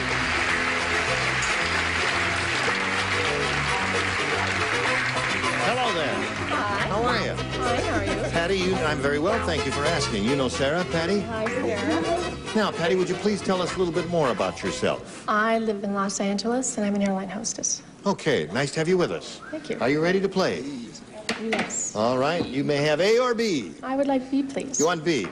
Here we go, everybody plays. Madame Lazanga.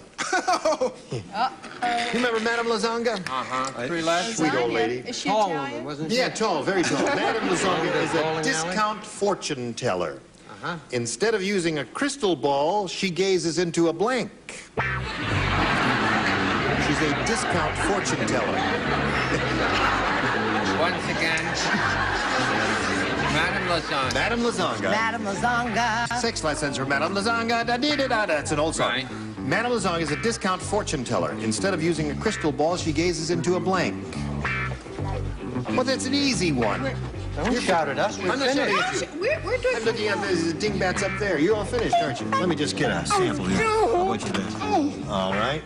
Okay. Instead of gazing into a crystal ball, oh, honey, I've got it. She gazes into a blank. And get your own, Chuck. Discount fortune teller, you see. Crystal ball's about so big, you see. Don't help him. Now, Don't help him. He doesn't deserve it. Instead of... I like the lighting. I think it's lovely.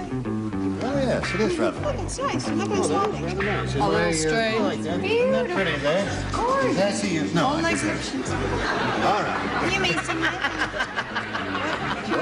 Sorry. It's not lying, so... Stuck on your chair there. Okay. Now we're all ready. Patty Carr. Madame Lazanga is a discount fortune teller. Instead of using a crystal ball, she gazes into a... Glass. Into a glass.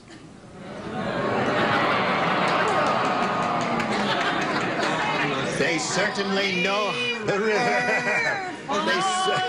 Hold it. Yes, sir. They certainly know how to warm the cockles of your heart, don't they? You're a grand I bunch. can't stand it's called cockles. What do you say, Jimmy? He said glass. What is she, the airline stewardess? Yeah. We have flown together before. Oh, look at that.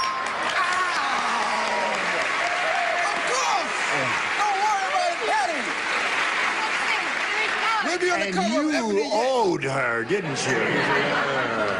And you hung your head in shame as if it was a rotten answer. Look at that. Maybe the only match you get, but what the heck? What do you say, Brett? I finally caught on to this whole thing. Yes. Even though I don't have my glasses with me. And the answer, of course, is she gazed into a marble. Well, that would be smaller than a crystal ball. Yeah.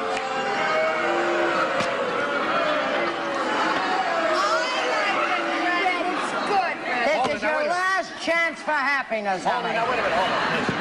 I happen to know she could take on the whole audience and beat you. So cool it. All right, Charles. My answer is the worst. I will receive an ovation of its type when I show this answer because I didn't quite understand this whole thing. I said cherry.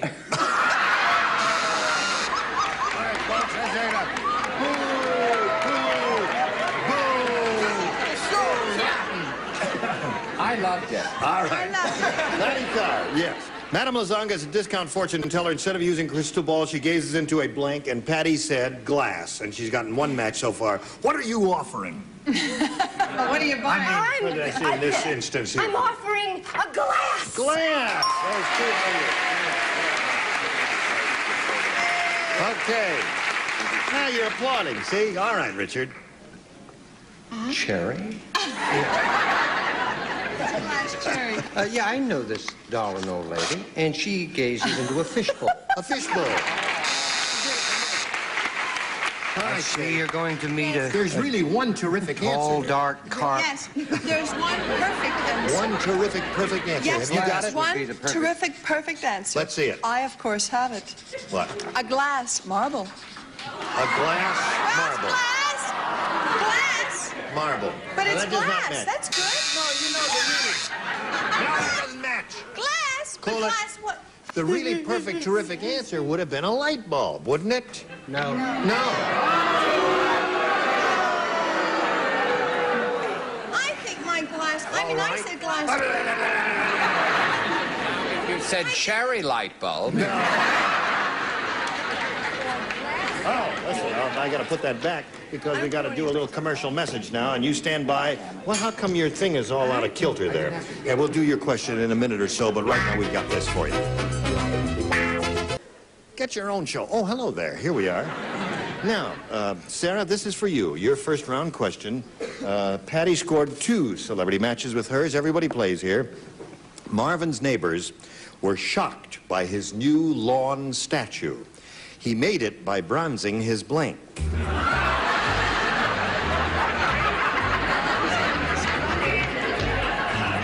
Marvin's neighbors were shocked by his new lawn statue. He made it by bronzing his blank. There seem to be several alternatives. Yes, there are. We're all finished down here, and you're still thinking. Is it the lack of oxygen up there that causes you to be so slow? The heat. I guess it is the heat, yes. I'm having a hot flash. Marvin. And so is he. All right, put it in the slot there. Let's go. Okay, Gene. Okay. You know, gosh. I love it when you're butch there. Okay, Marvin's neighbors were shocked by his new lawn statue. He made it by bronzing his blank. Wife? His wife.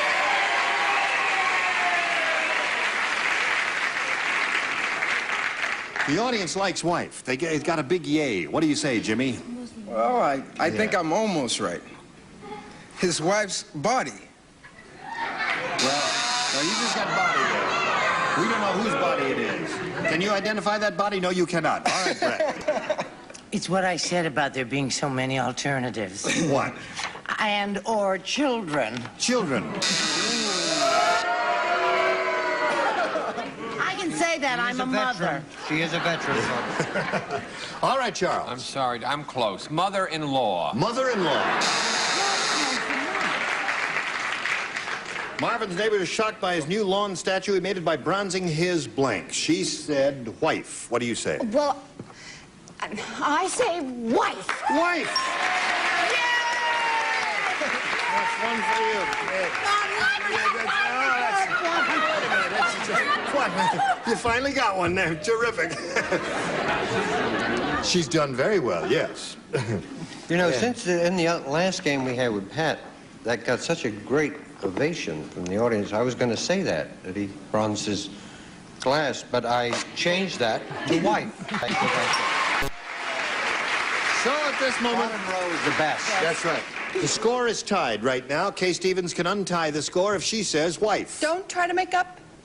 You didn't accept Charles' cherry? No. Nor did you accept my marble? No. Glass? No. However, I did say wife. Okay, that breaks the tie.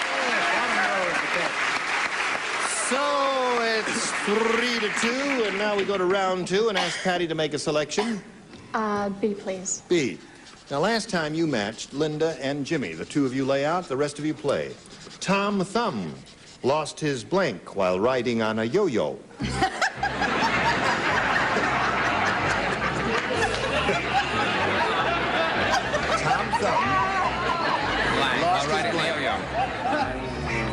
You could almost sing that, couldn't you? Tom Thumb lost his blank while riding on a yo-yo. That's it. Right. Take it, Ethel. Tom Thumb lost his thing riding on a yo-yo. Tom Thumb lost his blank while riding on a yo-yo. Lost his... Tom Thumb lost his thumb while riding on a yo-yo. I got it. See now. You gotta write something, Kay. You know that, don't you? I know Tom Thumb quite well. Yeah. I'm trying to think of the He things was riding on a yo-yo. What he's missing. Which means he's, he's only that big or so. You got it? Kay, we're waiting for you. Oh, okay.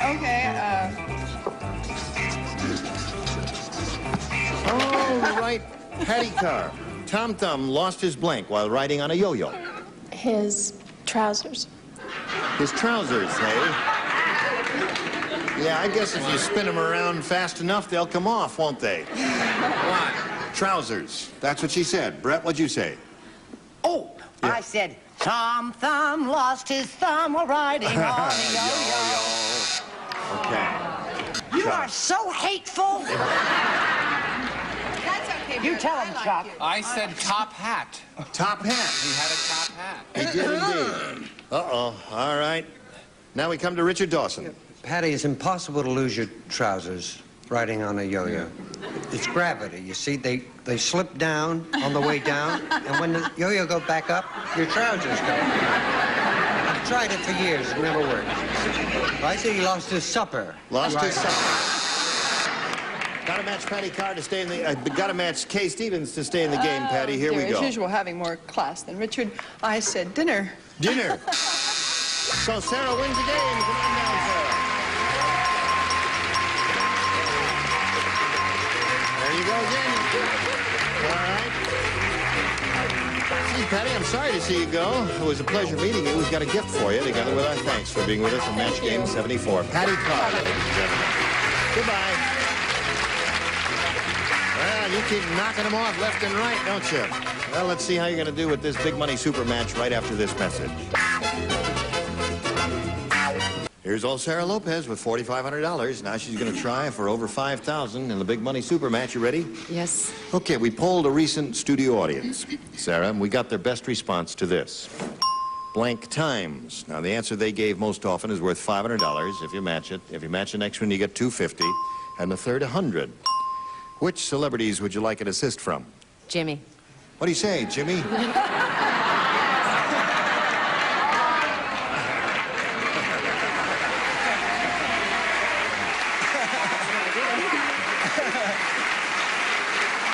The good time!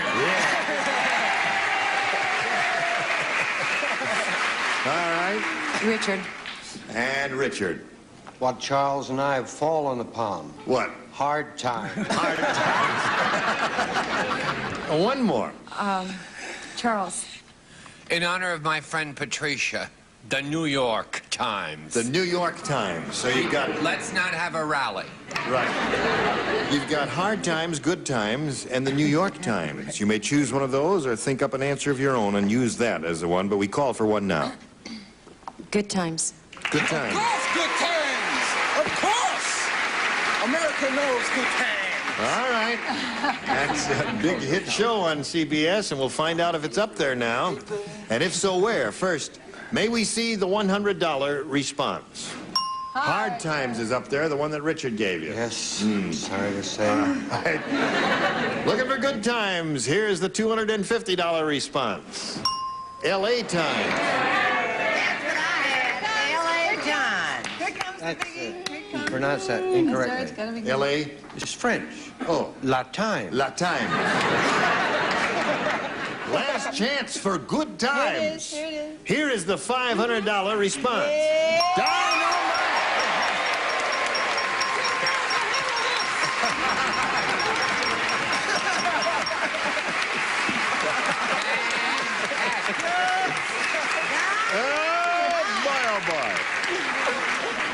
Well, that's dynamite! So you got the $500, you're up to $5,000 even. Now you're going to play for another even $5,000. To collect, you got to match one. Which one? Jimmy. All right, Jimmy, you get ready to write. Sarah will face me. Here is the $5,000 question, Jimmy. Take your hat off and see if it helps. Blank Bell, B-E-L-L. Blank Bell, or Blank Bell.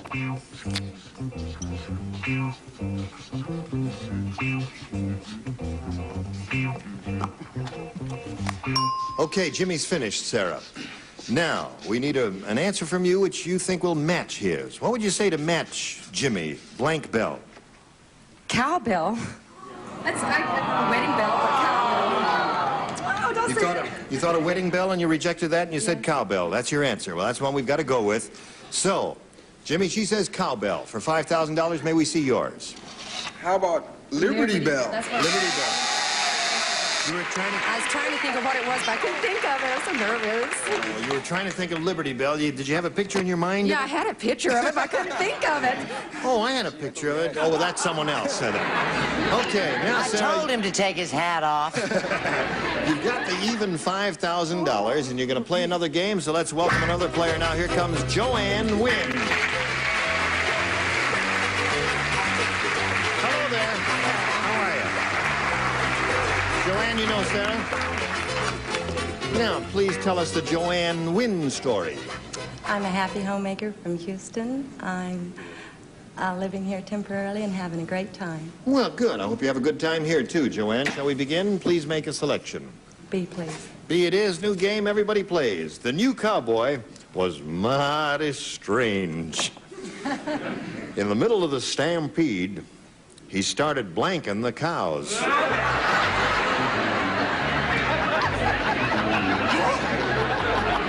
Mighty strange cowboy.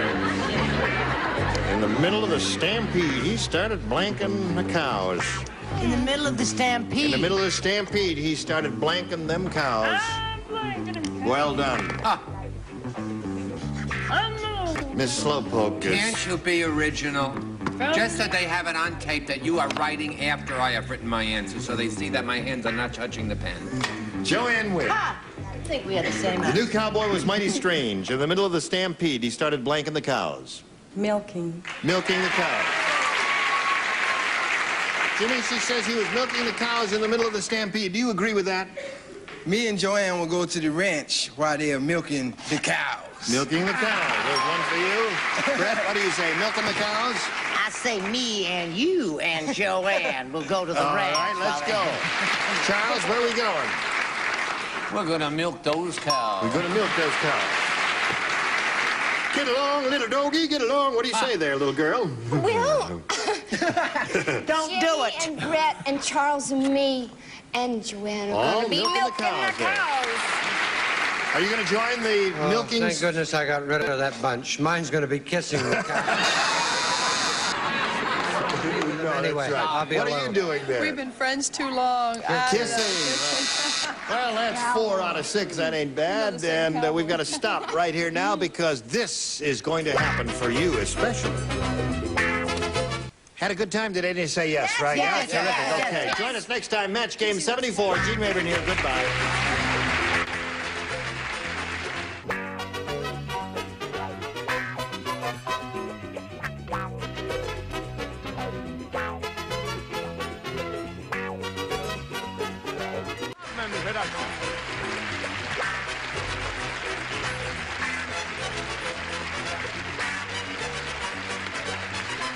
This is Match Game 74, production number 0328. Take one. Get ready to match the star. Artie Johnson. Brett Summers.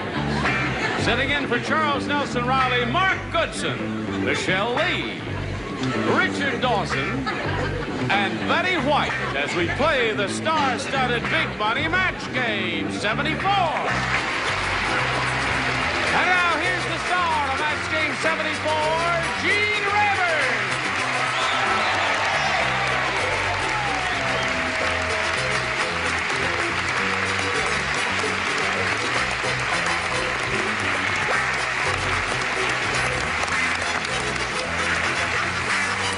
Thank you, Johnny Olson. Thank you, dear friends and gentlemen. That's very sweet, those ladies who held up the sign, "Hi, Gene, we love you." Yes. You know, usually we always introduce the new kid on the block. Yes. I'd like you to meet the kid who owns the block. Let's welcome Mark Goodson there. A little applause for Mark Goodson. Thank you. I'd like to say, Just I was another going to say, one, Charles, you've changed. Nice to see you. It's splendid of you to sit in that seat. You in better the explain absence. why I'm here, Gene. Well, Charles Nelson Reilly is late. That's why he's here. Well, explain May why I he's late, explain Gene. why he's late? Well, listen, he went to get his hair nailed on. Now, we weren't going to say that. Well, I think we should call It it as we embarrasses see it. him to say that he's getting his hair nailed on. Well, it's But not, he they're not is. nailing it on. Well, yeah, they stitch it on. Yeah. Yeah. But, Poor devil. you'll see when he walks in, it'll be beautiful. He's just had it done there. Doesn't anybody care that it's Halloween? Charles is Arlie. Every day is Halloween. Mark Breslow, no fuzzy shots over here. Yes, make them because- nice and clear, Mark. That's right. please. He owns the marbles, and let's be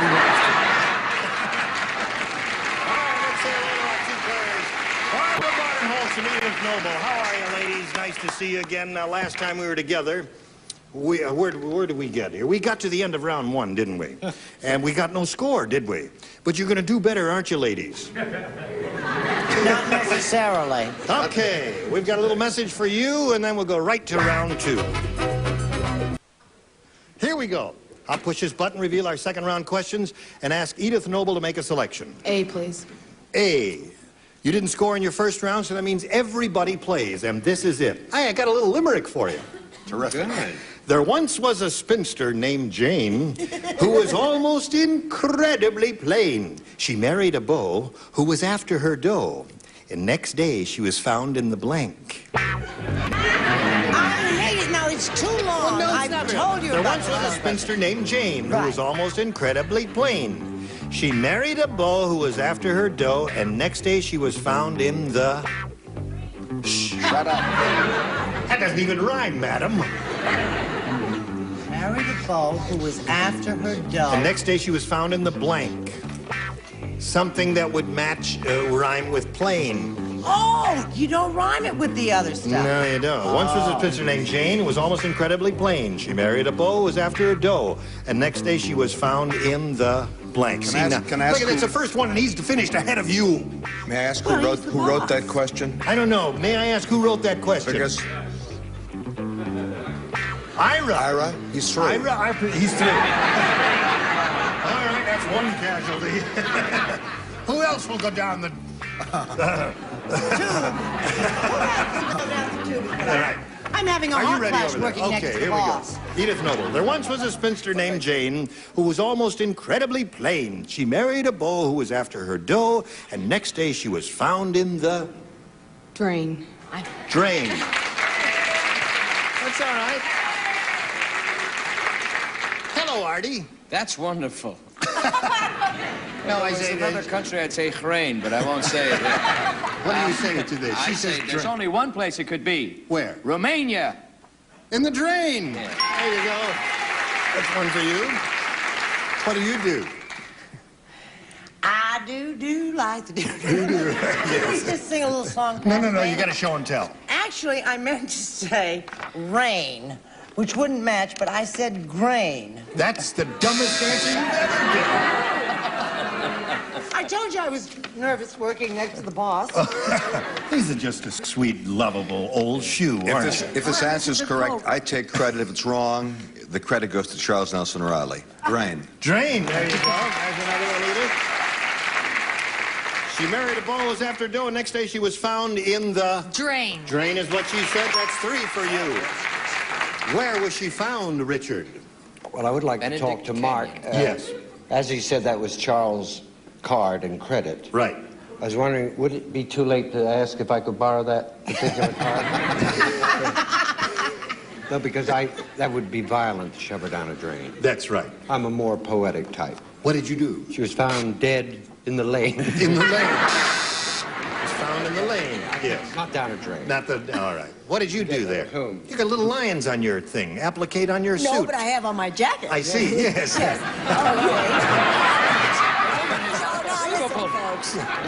Reading between the lines. There's little lions all over the thing. Show us a card there. The rain is Spain, the drain in the drain. Okay. There's 4. So that's 4 for you, and you... Charles. Oh, too much. Does it look all right? Oh, it looks beautiful. Wait a minute. Oh, no, you can't. Look at that. Yes. Oh, that's terrific, isn't it? But that's why I was late. Yeah, well, Who's the gentleman in my scene? That's the Too boss. late. That's Mark Oh, the Goodson. boss. You got to be nice to him. Oh, it's your Get up former there. boss, Charles. Somebody tell him. Nice to see you. Goodbye, folks. Thank you, Mark Goodson. I liked him, whoever he Well was. done.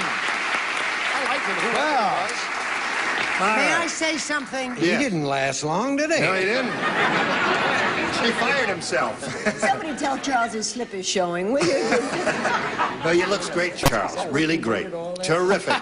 Now, while we regroup our forces here and get to Barbara Barnholtz's second round question, we've got to pause here for a moment and do a little business, and this is what goes on when you're... Are you ready, ladies? Are you ready? Now listen, you've got to score 4 to stay in the game. 5, however, will win another game for you. And everyone plays in her second and final round question. Except Charles Nelson Reilly. No, he plays. He plays. Everybody Hopefully. plays. The caterer said, for the Godfather's wedding, he wants 1,000 pounds of chopped liver shaped like a blank. Oh, I got you, honey. You gotcha. This is for the Godfather's wedding. 1,000 pounds of chopped liver shaped like a blank. May I say Think about that, something? Barnholtz. Barbara, I'm sorry. Yes. I've finished so I can speak, right? Yes. Charles went to all that trouble. He was late arriving here. And can you see any improvement from yesterday, if the truth be known? Well, he wore a hat yesterday. To hide you-know-what. That is blank. Nothing is sacred anymore. That's right. Looks great. You finished, Artie? Yeah. Put it in the slot there. And a boy. Okay, Barbara. The caterer said, for the Godfather's wedding, he wants 1,000 pounds of chopped liver shaped like a... Dead body. Like a body.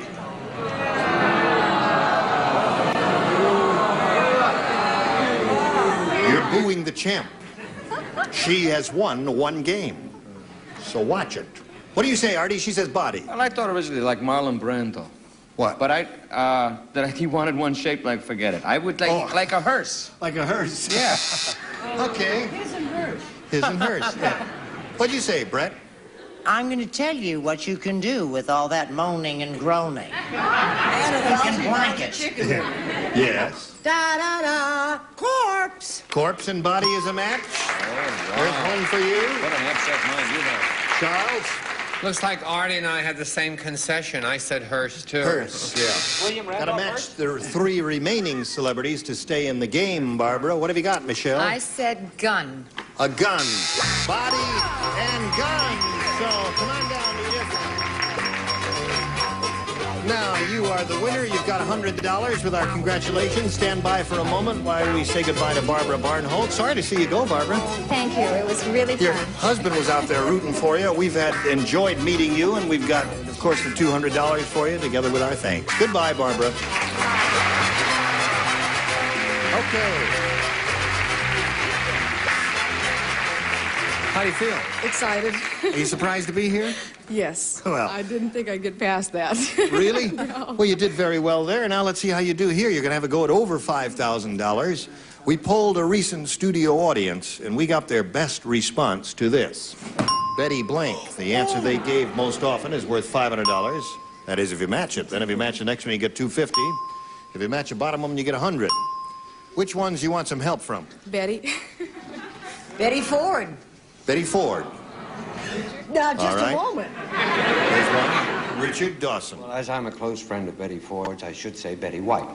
Okay. See, it all works out. You're all Right. wrong. So there's Betty White. Brett. What do Betty you say? Davis. Betty Davis. So you got Betty Davis, Betty Ford, Betty White. You may choose one of those or give us one of your own. Edith, what do you want to do? I'm going to say Betty Crocker. Betty Crocker.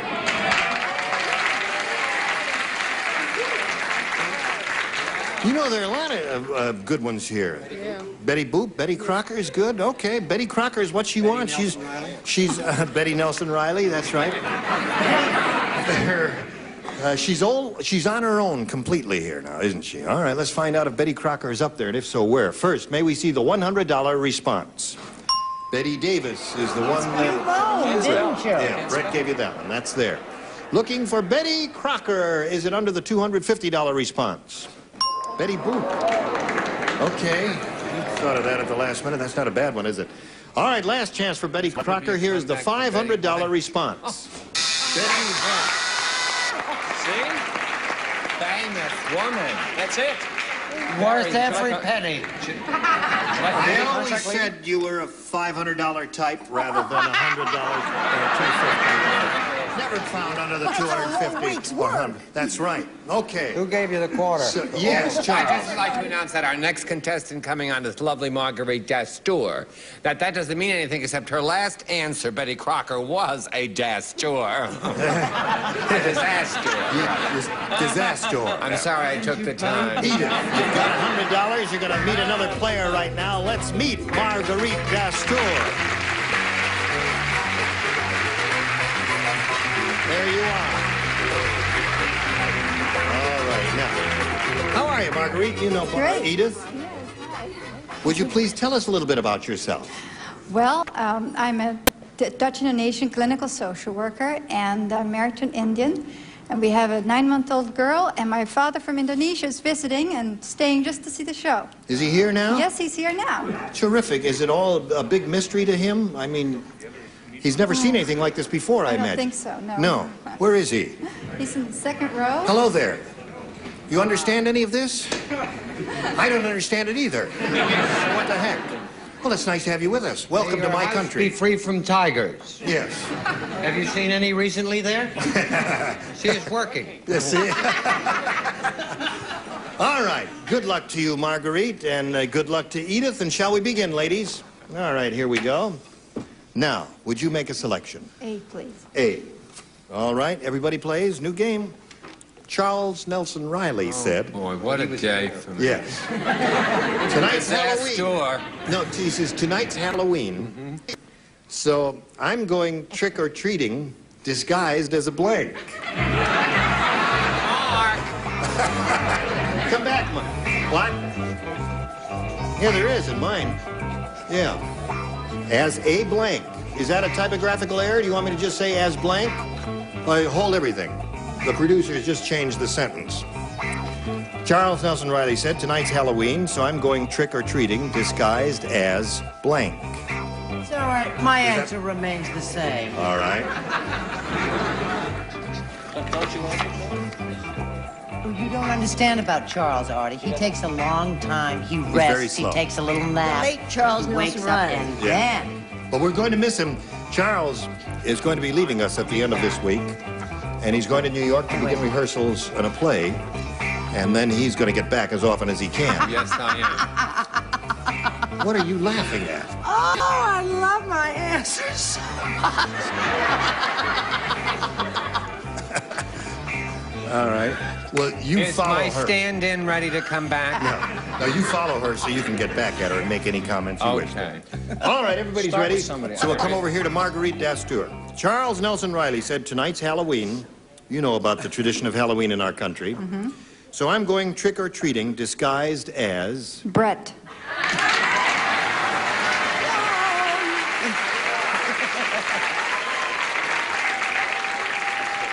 I never did like Indonesians. That's no disguise. She's only That's kidding, a sir. Dastur. Don't take her seriously. What did you say, Artie? I know what I'd like to say, but I wouldn't say it, so I said a hairdresser. A hairdresser. Okay. All right, Brett. Well, I know we've all read Cinderella, Yes. right? Disguised as a fairy. Is it fair? Okay. Oh, Dawson looks like you got a Straight face all the way. Oh, kiss me. Notice the devil. last two answers. I did not flinch at all. Right. Brett is correct. Brett is correct. That's one for you, Marguerite. Your loved one. They understand this program in Indonesia. What do you You say? don't want to see my answer. No, Well, you don't want to see Let me just take a peek at it to make it sure. doesn't really make the difference, does it? Well, you got to show it. Well, That's part of the okay, game. You got to what show and tell. Dracula. Disguised as Dracula. Well, they didn't go. What do you say? So, see, Brett is a good answer, but in real life, of course, every day is Halloween to Brett. But she gave a good answer, but not just an ordinary fairy. A fairy queen. The fairy queen. It's really raining outside. See the hail? That's hail. As big as golf balls. Yes, there it is. Now you know why her tigers are blue. I'll get it out of there. Now you know why her tigers are blue. Yeah. Now listen. Oh! Artie just said the thing. He said, now you know why all these tigers are blue up there. All right, show us your answer, Betty. The good fairy. The good fairy. Exactly. That's sweet. Only one that's right. Okay, one for you, Marguerite. Your question coming up, but before anything happens, we got to stop and pass along this message. Here we go. Okay, here we go. Edith, you ready? Yep. All right. Let's see how you do with your first round question. Has anyone been trying to get in touch with me? Yes, that lady out there. All right, just checking. You can never be too careful. Smokey the Bear didn't get much sleep last winter because there was a blank in his sleeping bag. Smokey the Bear didn't get much sleep last winter because there was a blank in his sleeping bag. You all seem stunned by this question. Yes. I hate Smokey to the hear Bear. bad news for Smokey. You know that he eats forest rangers. He eats forest rangers. That's where he gets those hats. Eats everything but the hat, huh? Yeah, that's the best part. Having trouble, are you? Well, nothing gaudy. That's okay. Good answer. You're all right. Hey, you're okay. All right. She's a toughie, isn't she? Okay, everybody's finished. Now, Edith Noble. Smokey the Bear didn't get much sleep last winter because there was a blank in his sleeping bag. A fire. A fire in his sleeping bag. That seems to be the popular favorite with the audience. Do you have the popular favorite, Artie? My first instinct was to write fire on my piece of paper. And you didn't There's do a it. first instinct I had, and I did. A fire. That's it. Trust your first instinct and you'll be okay. Brett. Well, being in the woods and everything, I thought fairy would work very well this question, too. Yes. But I didn't say that. Oh. I said cigarette. A cigarette, okay? A cigarette, da-da-da-da. In my sleeping bag, Charles. Skunk. I said skunk. Skunk. It's not as good as fire, but No. it's not It's- as bad. It'd keep you awake, though. Yeah. Yes. What'd you say, Michelle? I also said fire. So that's two for you, Edith. Squares. We're both squares. Do you have a fire? Well, I'm very fond of you, Gene. But you're really not on fire about it, are you? Well, my first instinct was fire. But Artie, the rat, used that, didn't he? Yes. And he left me with ants in the sleeping bag. Ants in the sleeping bag. No fun for me. Yeah. No, well, you should have started the fire. Yeah. The fire would have driven the ants out. Don't use my first instinct. I won't use your instinct anymore. All right. You think they bought Now, that? what about you, My Miss Betty, first honey? instinct was to say exactly that. He had a honey in his sleeping bag, but I didn't say that. I said an ant. So An that ant. doesn't have anything to do with it. Okay, you said a honey in a sleeping bag. Well, that'll keep you awake, too. All right, 2-1 at the end of round one in favor of our current champ. Round two coming up after this message comes to you.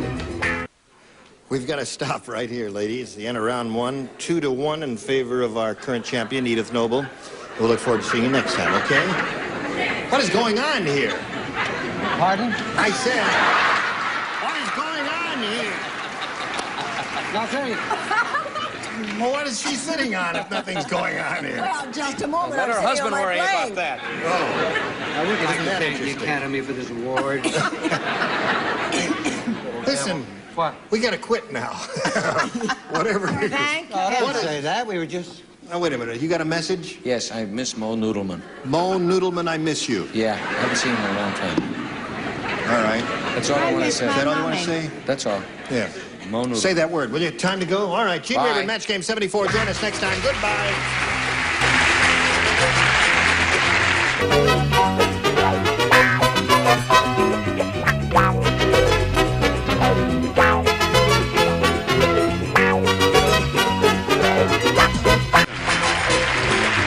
Stay tuned for Tattletales next over most of these CBS stations.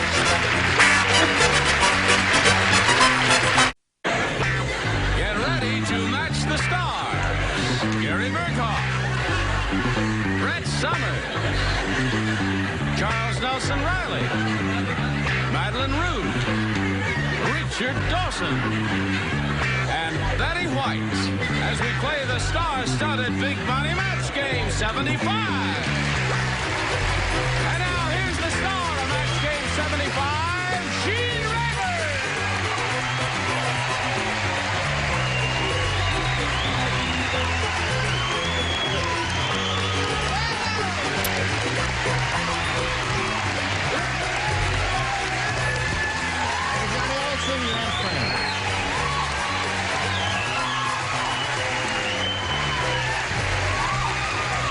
Thank you.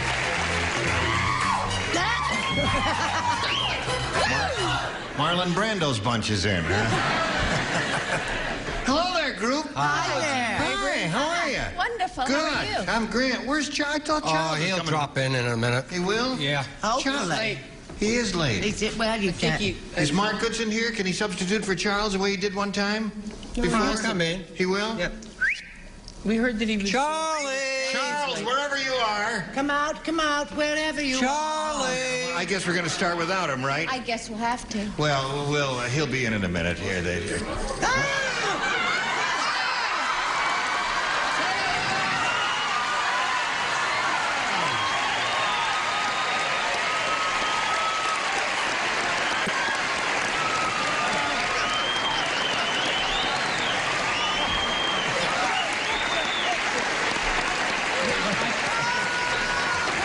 I couldn't get a plane. You what, Charles? I couldn't get a plane. This is Harry. He flies out of Staten Island, and we had terrific weather except over Arizona. He lost a few feathers. You couldn't get a plane. No, but I'm here now, and I want to thank you and everybody for being so nice to me when I was away. And to the audience for writing the letters. And I just have to thank Clyde, who flies me up and down. Clyde? I gave him $20. Why did you give him $20? I figured if he could fly me in, he could fly Brett out.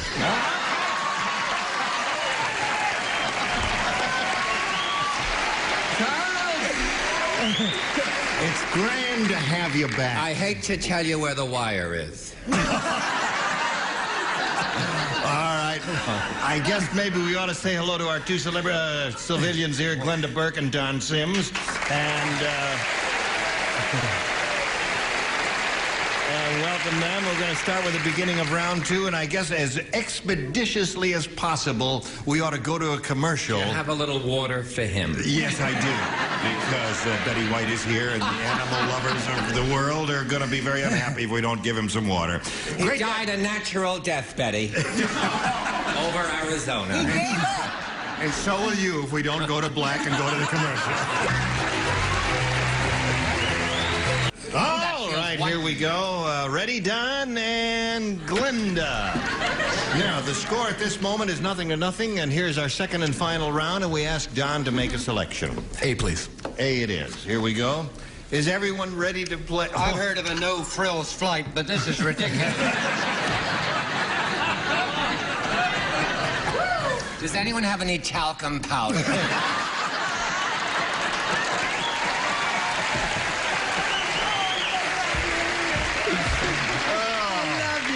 Well, we missed you, and it's grand to have you back. And old Gary did yeoman service while in your absence. I love What does that mean?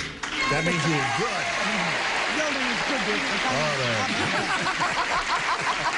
Are you ready? Yeah. Here it is. Dumb Dora is so dumb. How dumb is she? I'll tell you, when she went on an Easter egg hunt, she took along a blank. That's how dumb Dora is. Dumb Dora is so dumb. When she went on an Easter egg hunt, she took along a blank. Oh, I got it. I got it. You're just smart as a whip the way you read those little questions. How's your throat? Oh, it's much better. Oh, good. Glad to hear that. Dumb Dora so dumb when she went on an Easter egg hunt, she took along a blank. Oh, see? The absence didn't hurt you at all, did it? No, I just scribbled away. Atta girl. I missed you, though. I missed you, my dear.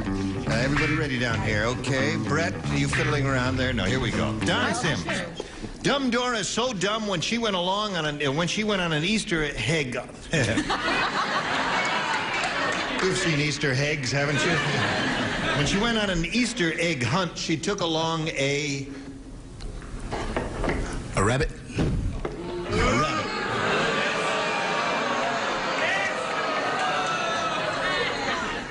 Wait a minute. Is that by way of a comment? Yes. Now, some of the dinglings might have said rabbit. You never know. They might have misunderstood it as much as he did there. What did you say, Gary? Well, what I said was... You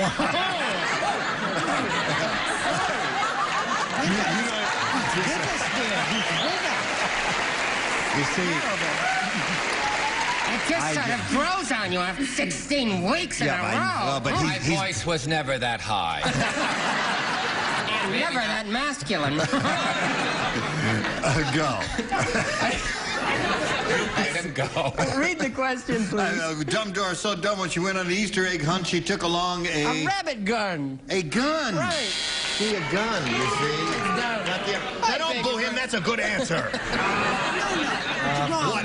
No, it's wrong, no, sweetheart. You see, the operative word is hunt. Hunt, right. As in... Well... Fox hunt. Yes. She took along a dog. A dog? Well, that's another good answer. Now, hold on. We're going to have trouble with you. Because both his answer and her answer were quite acceptable in our group. What do you say, better and better. Chief? Don't yell at my pretty squaw. Throw things, but don't yell at her. I said an egg beater. An egg beater. Oh, you were saying that because he just came back. You're just doing that to welcome him back. I know that. They'll That's turn the on worst you in a answer in the while, top honey, row don't there. worry. Okay, my dear. Yes? What do you say? I say she took along an egg. So when she went on an Easter egg hunt, she took along an egg. She took the egg with her. Boom. Don't make me feel lonely. Yeah, that's it. All right, Richard. Now, the lady was dumb, is that correct? Dumb Dora. Yep. Going on an Easter egg hunt, or right. as some people say, Easter egg. Yes. She took along a chicken. A chicken?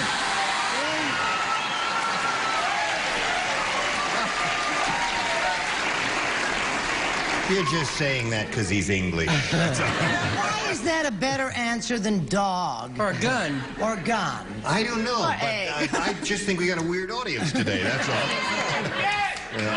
Well, Betty White, straighten us out, will you? Oh, I'd love to. But I've got to tell you, I was so ashamed of my answer in the beginning, and it's gotten so much better. Now I actually, we start slow, folks. It gets better. I said chicken. Correct. That's two chickens. Okay. Now, Glenda, when we come back from this message of importance, you're going to have your question. You will need one match to win the game. We'll see if that happens right after this. Here we go. Second and final round. Glenda, you need one to win the game. The marshal said to the hangman, "I don't want this outlaw killed. I just want to teach him a lesson. So instead of putting a noose round his neck, put the noose round his blank."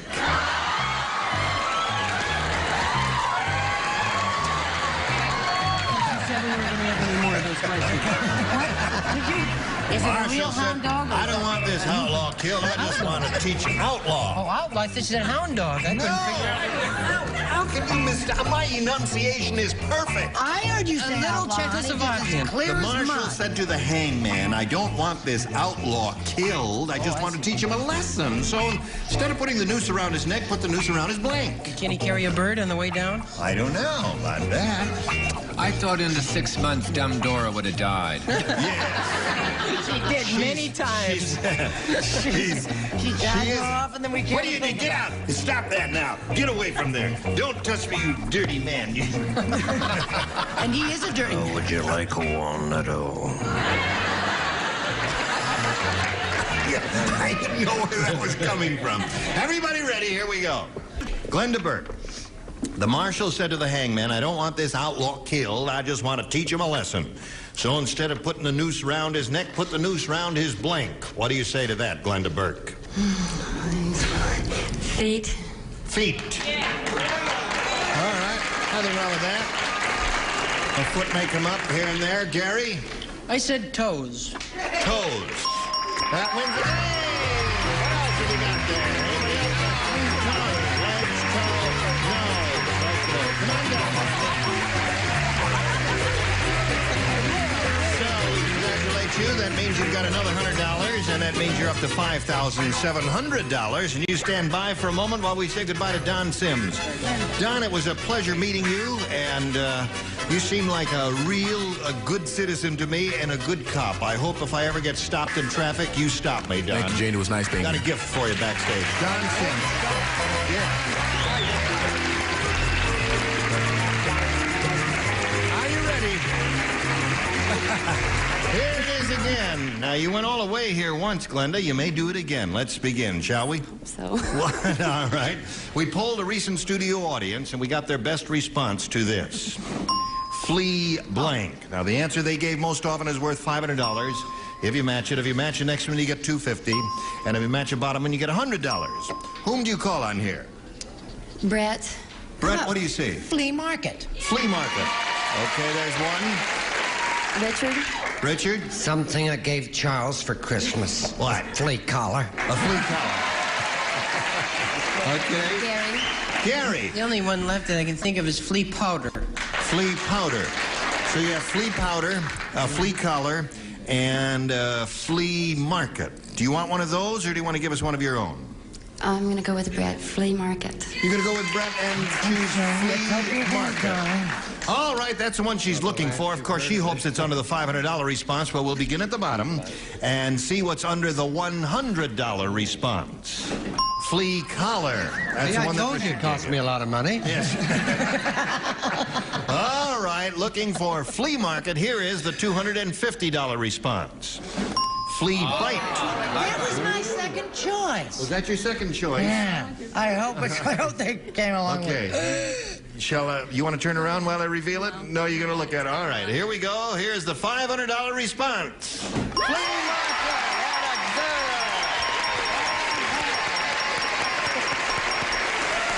Bravo, bravo. Very good. Very nice. Okay. Now.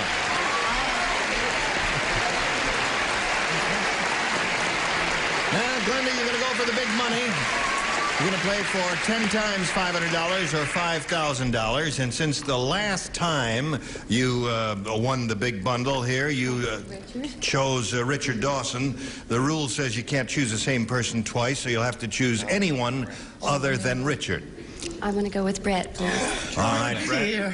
You get ready to write, and Glenda will face me. And here is the $5,000 question. That's all? Slot blank. That's S-L-O-T blank.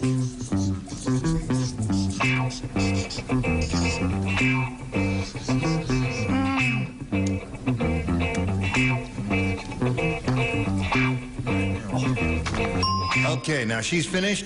Glenda, we ask you, what answer? What answer do you want to give us which you think will match hers? It's slot, S-L-O-T blank. What do you say? Slot machine is your answer. Oh, they think you're right. We'll find out right now if you're right or wrong. Brett, she says slot machine will match you for $5,000. May we see it? Wait a minute. Could you touch that with the magic feather? I touch with magic feather to bring much money from heaven. Machine!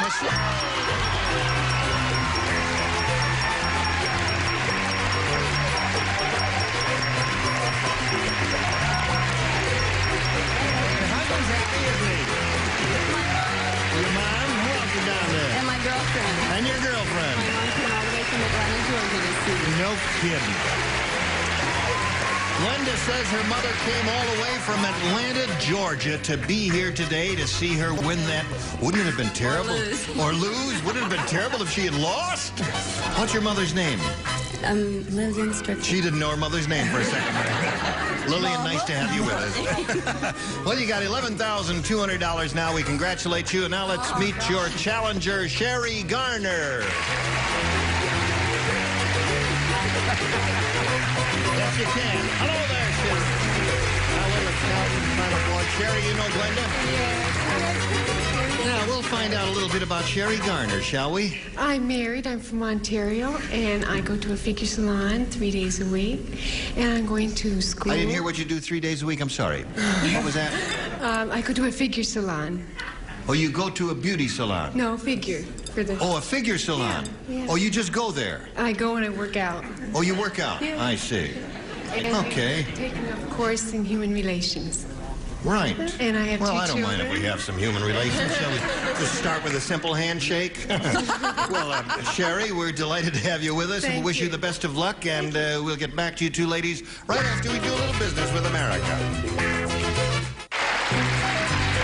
Today's consolation prizes are Hager double knit slacks, contemporary styling with a comfortable fit. They're machine washable in a wide range of beautiful colors and patterns. Hager double knit slacks. And beautiful St. Mary's rugs and bath properties. Soft, thick, 100% Dacron polyester pile. It's completely machine washable plus color coordinated towels. And treat your kids to a good hot nourishing dish. They're Franco-American spaghetti or SpaghettiOs. They only cost about 15 cents for 7.5 serving. Match Game 75 starring Gene Raver will continue in a minute. Okay, here we go. Ladies, are you ready? Round one coming up. Sherry, please make a selection. B, please. B it is. New game, folks. Everybody plays. When the Egyptian sheik died. How died? What? Oh. No.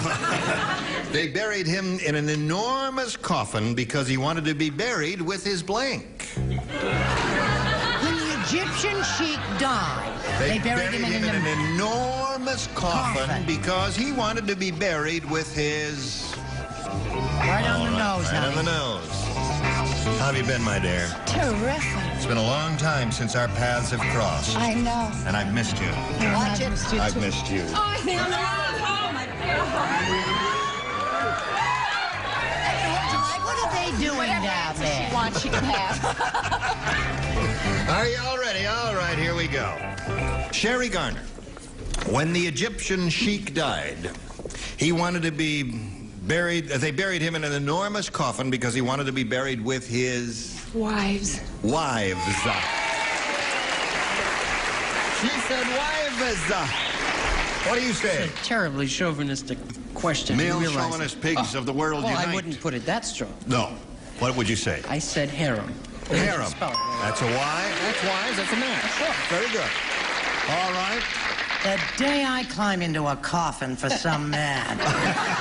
Sunday in the middle of the week. How about that? Wives. An elephant. An elephant.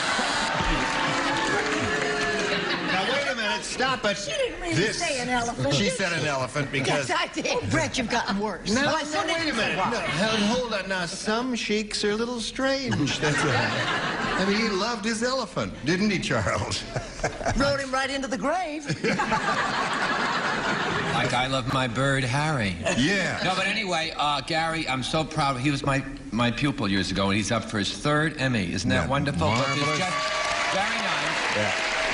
But as his teacher of yesterday, I have to say he spelled harem wrong. Harem, wrong. And yours is upside down. What kind of harem is that? Right? Yeah, that's it. H-A-R-E-M. All right, I there. never had one. H-A-R-E-M.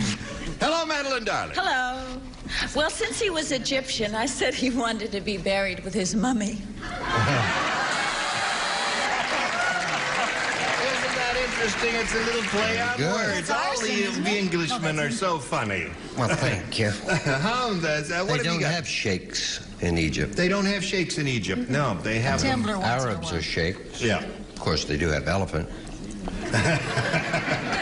But it is true. He was very close to his mom. Mummy. They were just good friends. Yes. Now. If I remember the wording of the question was he wanted to be buried, or did they bury him? No, they buried him in an enormous they coffin did. because he wanted to be buried with his blank. Did you misunderstand? No, not at all. Mine is an excellent answer. It's wrong, but it's an excellent answer because he had to go hunt for himself. The camel, I said he wanted to Pick on me for elephant? All right. Now, let's see what we've got here for you, Glenda. Round 1 question. Alan Ludden said, my wife, Betty White, has been around dogs so much she's begun to pick up their bad habits. She's even started to blank. Starting to pick up their bad habits. She's even started to blank. You're very speedy today. May I just peruse the... That's very interesting. Yes, here we go. As expeditiously as you can, because we're... Press on there, Charles. All right. Now we come to Glenda. Alan Ludden said, my wife, Betty, what's her name, has been around dogs so much. She's begun to pick up their bad habits. She's even started to... Scratch. Scratch. Not bad at all there. Scratch, she says. Not bad at all. What do you say? Scratch. Scratch it is. There's one match for you. Brett? Listen, she rooms with me, and I know the truth. She started to bark. Yes, sir, Charles. And the way she's running around on every show on television, she should heel. Heel. What do you say, Madeline? I said she should scratch. Scratch. That's 2 for you, Glenda. I got a tie score at this moment. Richard. What worries him? Richard! Yeah. She's starting to get on the furniture. She's starting to climb up on the furniture. You know you're not allowed on the couch. How many times do I have to tell you that? That's what he always says. I don't know what they're talking about. Scratch it is. So that's 3 for you. Okay, 3 to the score. Now this message for you. Oh, hello there. Oh, hello. What, you want me to be here, or do you want me to be here? Well, I'll be anywhere you want to be, because it's time to say goodbye. Goodbye, all. Join us next time for Match Game 75.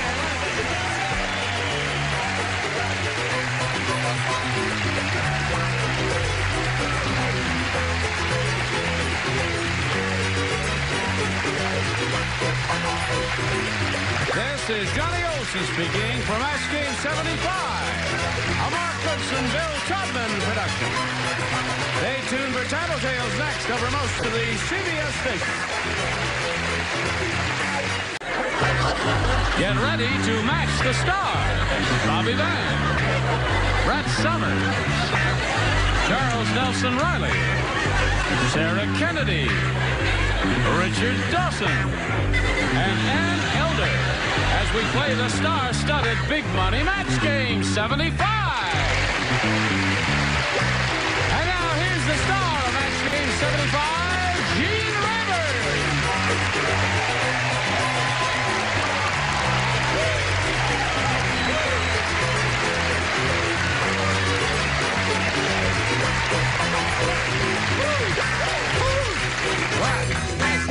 He just said you look snazzy, and then we said, whatever happened to those Peachy Kip, the snappy dresser. Snazzy, whoopee, cutie.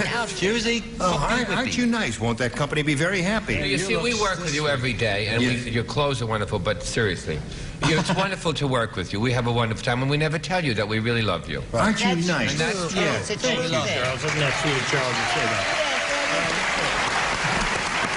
Thank you, Charles. Yes, sir? Now the bad news. He's drunk. I thank you, and I do indeed love everyone on this panel, no matter who you are. Who are we? What does that mean? But, you know, it really is a joy to come to work. It's like a social occasion. It's not going to work. Let's say hello to Marla Rocklin and Sonny Hodges here. Hello, ladies.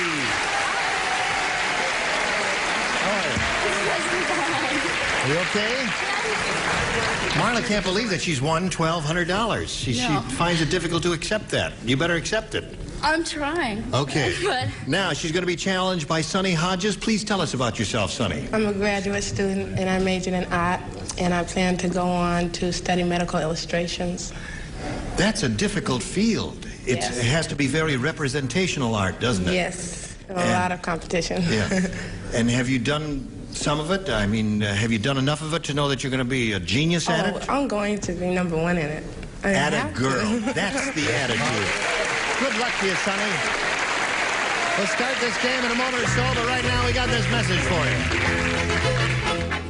Hello there. We were just chatting. And now, Sonny, you ready? Yes. You want A or B? A. A it is. A it is. It is. My mascara running. You're adorable. No. You're so beautiful. That's enough. Yule Gibbons said. Yeah? I hate Yule Gibbons. Wait a minute. Now, wait a Don't minute. hate that. He's a sweet old man. Let's give him a chance here. He'll eat you if you don't like it. Last night I dreamed I was Adam in the Garden of Eden. He dreamed that. He says, I dreamed I was Adam in the Garden of Eden. He you was know? Adam in the Garden of Eden. He says, you know, I not only ate the forbidden apple, I also ate the blank.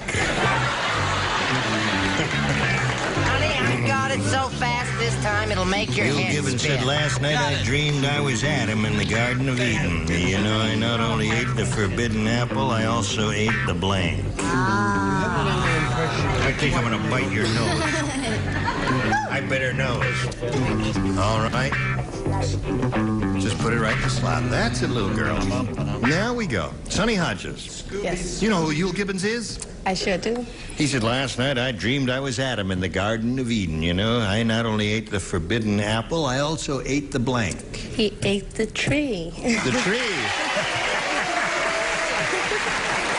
Hey, that's good. Yeah, he ate the tree. That's very good, I think. Isn't that good? That's cute. Excellent. Good answer. I just hope it scores over here for her because that's a marvelous sense of You humor. haven't scored this week, have you? No. No, that's Go. right. I said, what do you think I said? Well, I hope you said tree because that's the What was answer that she you said? wants. Tree! What do you say? What do you say? I say I must have misread my Bible. Remember the Garden of Eden? Right. And the apple. Right. Remember what came into the Garden of Eden? Right, the snake? Yes, The he snake! ate No, it's not bad. Fricasseed snake is not bad at all, is it? Snake fricassee. Yes, yes. You just, Now we'll pay attention. I must have read my Bible wrong. Do you remember? And do you remember what came into the garden? The forbidden is the forbidden garden. all right. Okay, little girl. We could just hire one of them. That's right. Right, 2 answers. I'll go first. Yeah. Now, I hate to show my answers. you don't want to show your answer? Well, Show it. I'll show it. Is it dumb? Show it. Yeah, it's not dumb. It goes with him, but it doesn't go with the Bible. That I forgot all. Really? She hates They ate the hickory nut. Hickory nut. Well, that's what he's famous for, isn't it? Thank you. Hickory nuts. Get her out of the building. Come on now, don't be hostile toward her. She's only 112. She's only human. I'm trying. What do you say? You've made a mockery of Christianity.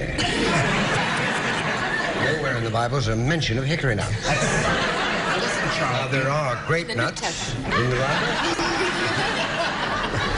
Charlton Heston, tell us about it, sir. I must tell you. Yes. I mean, he nibbles at everything, doesn't he? Right. He not only ate the... I not only ate the forbidden apple, I also ate the... Fig leaf. Ta-da-da! I'm getting the bakery.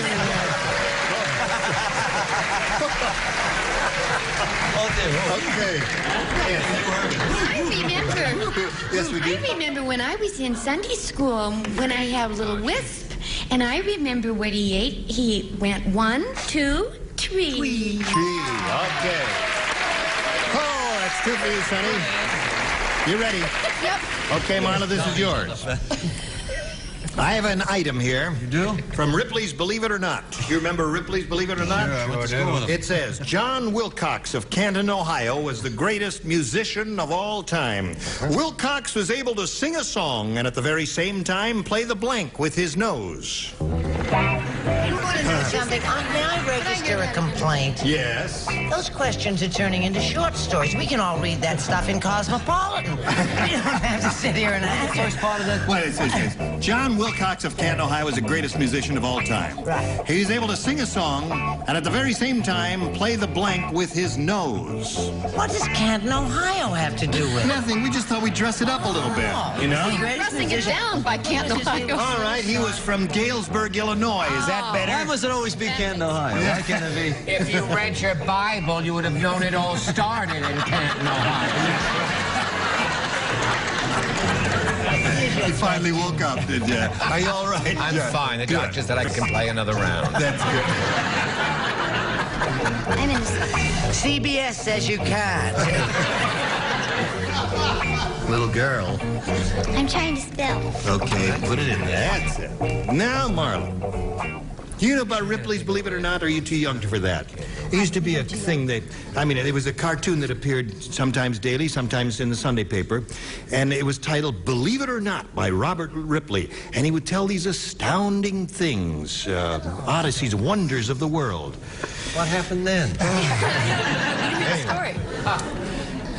One of the items, supposedly, we're just pretending this was one of his items. It wasn't really, though. You weren't pretending about Ripley, though, were you? No, I wasn't, no. He was a real person. Because you got us convinced about that. John Wilcox of Canton, Ohio, was the greatest musician of all time. Wilcox was able to sing a song and at the very same time play the blank with his nose. Harmonica?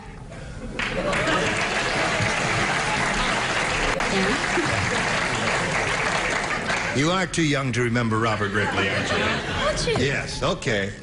Well, I don't know. What do you say? Well, I know people who play by ear, but not... Listen. Sit down.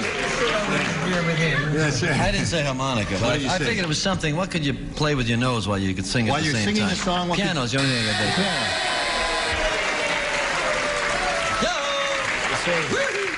do. See the way it goes. It goes...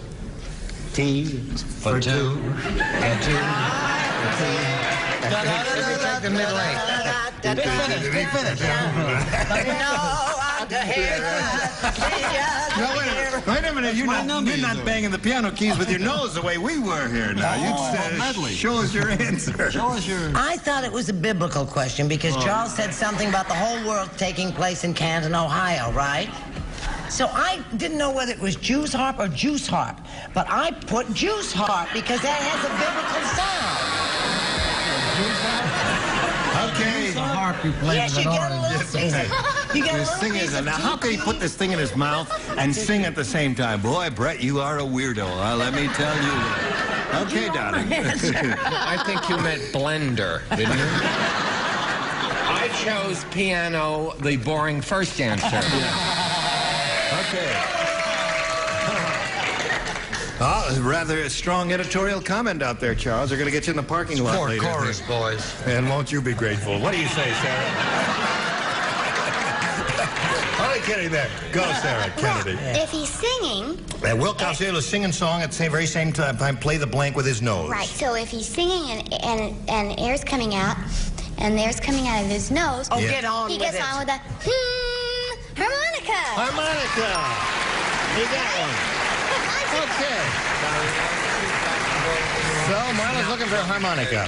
What do you say? King On the piano. Sonny and Cher here? What is that? What do you say? I love a piano. Piano seems to be the one. So 2-1 to score at the end of round one. Round two coming up, but first we got this message coming your way. Not as long as... All right, we go to round two now and ask Sonny to make a selection. B. B it is. You matched two celebrities last time, Bobby and Ann. Right. So the two of you lay out, the rest of you pay attention to this. Lassie said, I think there should be a special Academy Award for dogs. It should be solid gold and made in the shape of a blank. Did you notice I was writing even before you? That's right, I noticed that. You finished before I even finished the question. You had your answer down. Play a piano, right? Lassie said, I think should be a special Academy Award for dogs. It should be solid gold and made in the shape of a blank. See that? All right. In the shape of a blank. This is Lassie the dog speaking. I know the answer. I just didn't want to write anything down until he got his in the slot. All right. Don't think too hard, Charles. You're going to strain that one muscle you've got in your head. See how he's cheating? Yeah. He's cheating again. Ready? Here we go. All set? Sonny, Lassie said, I think there should be a special Academy Award for dogs. It should be solid gold and made in the shape of a blank. Shoe. Yeah, shoe. Because dogs chase shoes and chew shoes. Is that why you said that? Yes. It's like shoe business. Yes. Her answer is shoe, Brett. What do you say? Oh, I say give an old dog a bone. A bone? Okay. Charles? I will now show a popular audience favorite. And just think of how adorable it would look in gold. A hydrant. Yeah. Okay, they approve of that. What are you offering? This solid gold item should be made in the shape of a blank of... Of course, a fire hydrant. A fire hydrant. Fire hydrant. I think you'll find that's a plant. Is it? Oh, really? Hydrant. A hydrant, yeah. Hydrangea, yes. It's growing. Actually, Richard. Charles copied me with a popular. Okay. All right. I want those baritones out of here. Now, Marla, are you ready? Yes, I am. Now, let me see. The score is 2-1 in Sonny's favor. You need 1 to tie, 2 to win. Ready? The Navy captain threw Weird Willie off the submarine. When he caught Weird Willie necking with the blank. You don't know. Ronnie, now wait a minute. Now the Navy captain. This is fraught with intrigue. He threw Weird Willie off the submarine when he caught Weird Willie necking with the blank. Who's that? Who threw him off? The captain. Oh. Because he caught Weird Willie necking with the blank. Oh, I am. Okay. Aren't you sorry you're not playing? Yes, I am. Woo. I don't believe it. You don't? I do. I very know. And, darling, that's good enough for me. Here we go. Marla. Yes. The Navy captain threw Weird Willie off the submarine when he caught Weird Willie necking with the blank. The crew? I don't know. The crew? Have you ever been on a submarine? Never. Have you ever seen a sailor?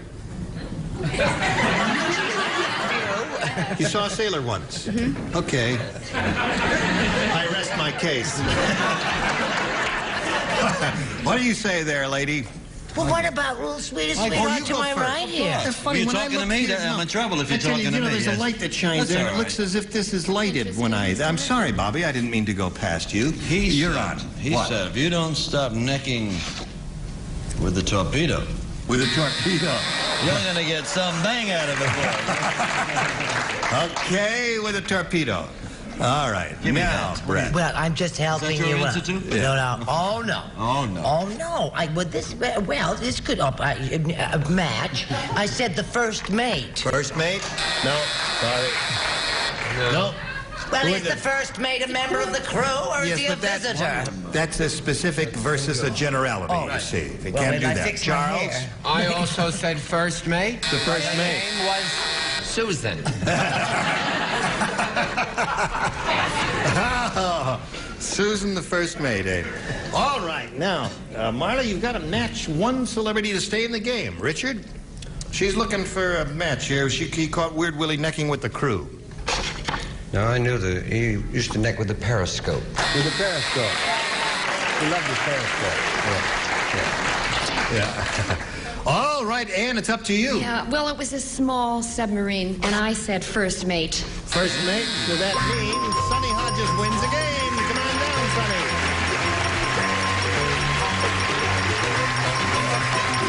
Congratulations. You stand by for a moment while we say goodbye to Marla, who's going to leave here with $1,200. I know, that's amazing. Marla, it was a pleasure to meet you. Good luck to you. Thank you very much, it was fun. Goodbye. Now, while she's spinning off there, we're going to spin a little message, then come back and see how you do, okay? All right.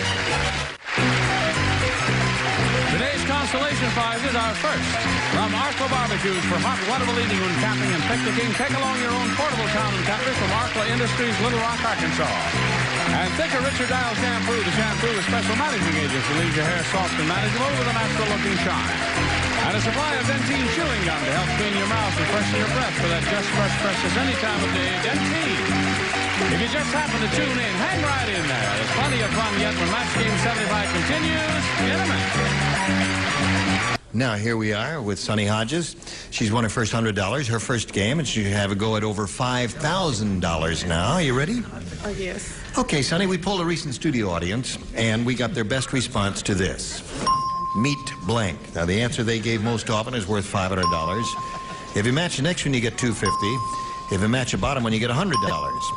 Whom do you call on for a little assist here? Charles. Charles, what do you say? I got a funny one, but it's not going to help her any. I'm going to say meatball. Meatball. All right, there's one.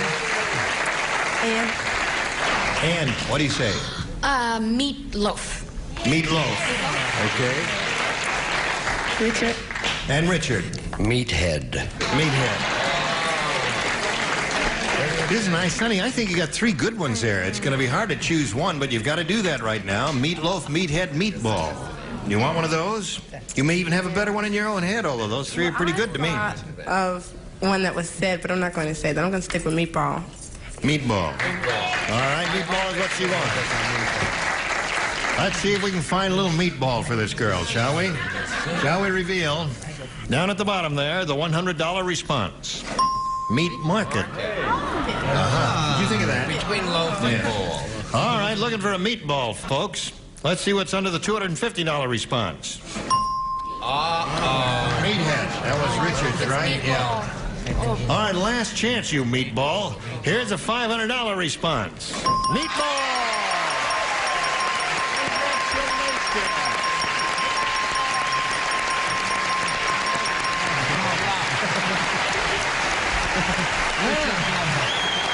Sonny, you got $500 more up to $600. How do you feel about that? I feel great. I feel great. Good. Are you ready to go on? Yes. That means now you play for $5,000. To collect, you got to match one of them head-to-head. Has to be exact. Time to choose one. Charles. Charles, are you ready? Your reign is over, Philip. The women are turning toward me.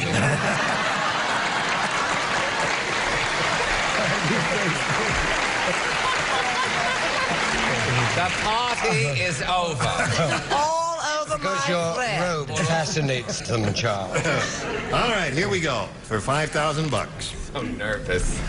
Bowl of blank. Bowl, B-O-W-L, of blank.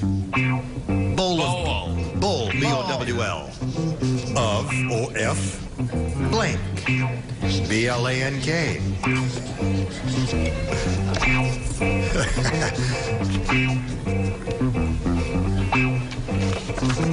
Okay, he's finished. He thought it over very carefully, honey. You think it over carefully before you give an answer. Because if you match him, it's $5,000 richer that you'll be. Bowl of... Soup. Soup. Hey, man.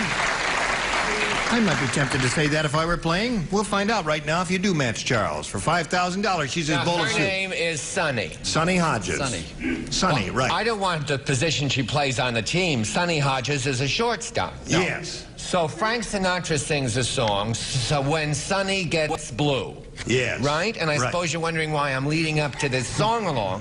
It's because today, Sunny is not blue.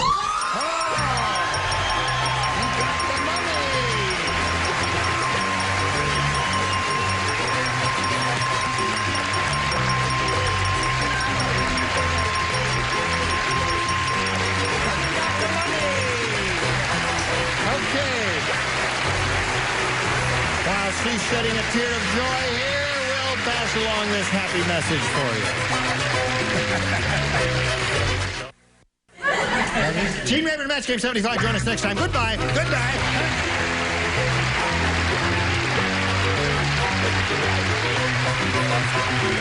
This is Johnny Olson speaking for Match Game 75. A Mark Goodson, Bill Tubman production. This is Match Game 75, production number 0508, and it's take one. Get ready to match the stars. Bert Convey, Brett Summers, Charles Nelson Reilly, Joanne Flew, Richard Dawson, and George Beautifont, as we play the star-studded Big Money Match Game 75. And now here's the star of Match Game 75, Gene Rayburn.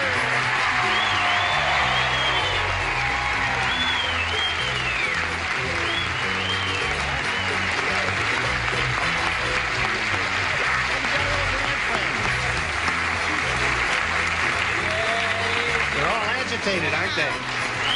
Well, I thank you very much for that. It has warmed the cockles of our hearts, hasn't it? Yes, it certainly has. And everyone Does that tie ready? go with that suit? Yes, that tie goes with that suit. okay. You can wear stripes with I know, it's just with that- can't you? Say yes, said yes. so. Anything When you we say. go to Encino, he wears his little polka dot pajamas. I didn't know you went to Encino with Gene. She's well, we won't talk making a little joke, you see. Helen, don't worry about saying that. I guess you're all ready, so let's I don't know go. if it's true what I read in a magazine about Charles and Brett. About Charles and Brett? What'd you read in the magazine about That Charles? they were having a thing going on. No kidding. Really? Well, let's go right to the horse's mouth. If you people watch late television, you'll see I've been announced to marry another woman. Oh! Notice how emotionally distraught she is over me? I mean, I happen to live a wild, exciting life. Really? I had pancakes for breakfast.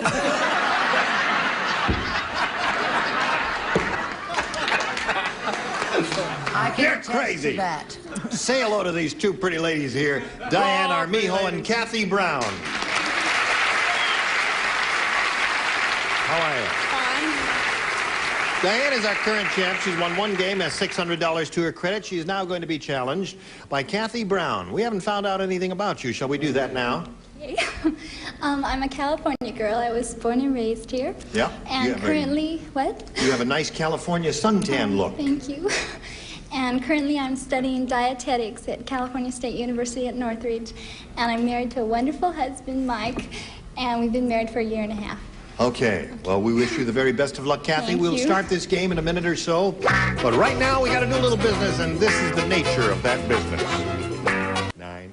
All right. I'll push this button and ask our challenger, Kathy Brown, to make a selection. B, please. B for Brown. All right, here we go. Zelda was voted Miss Banana Split.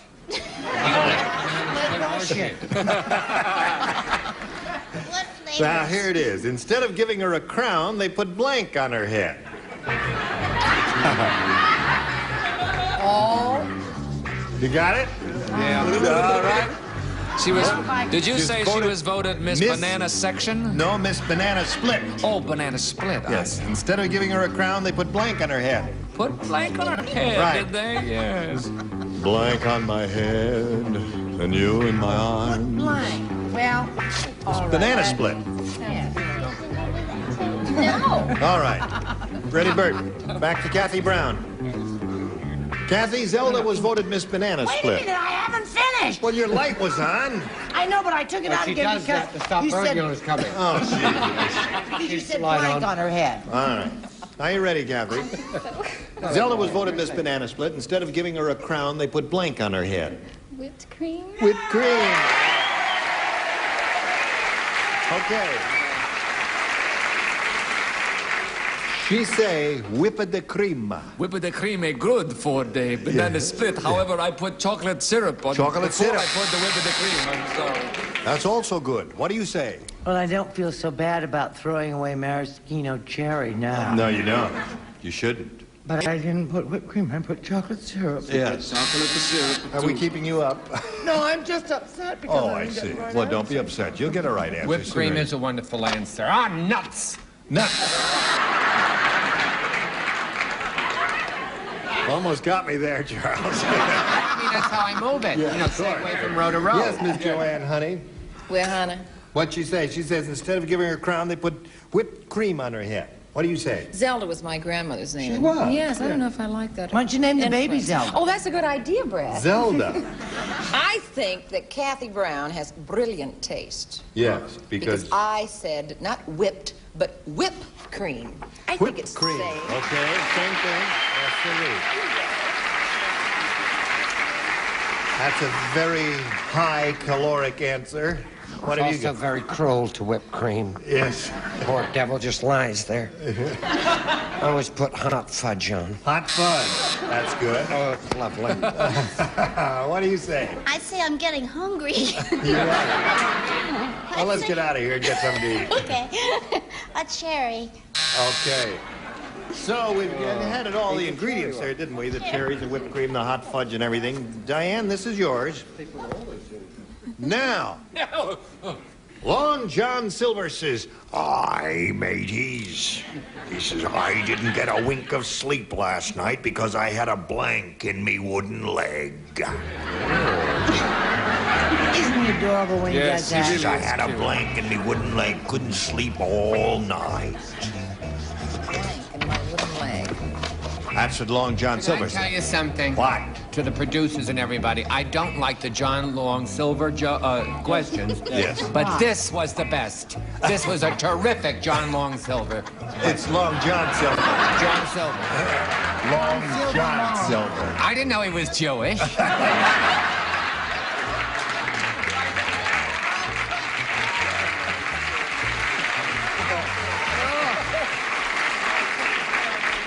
Diane, we're ready for you. Long John Silver said, "Aye, mateys, I didn't get a wink of sleep last night because I had a blank in me wooden leg." A termite. A termite.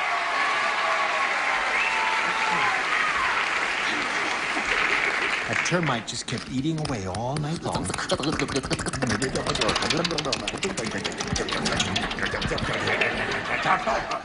Okay. And that's what I said, the termite. What do you say? I say I think he's gone bananas. Yeah, well, that's I said termite. termite. That's two. That's how the Italians say it, right? What? Termite. Termite. Yeah, that's what they say. Yeah. Termite. What do you say? Orkins come quickly.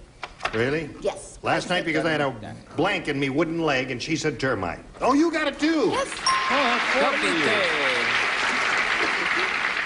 5 bugs, Richard? Termite. 5. Now I suspect we're going to have one dissenter in the bunch. And here The she lady who is. gave us cherry. Yes, right. Are do you you got? ready for this? What? Well, I had something larger in mind. Like a sailor? Most definitely. I said a woodpecker.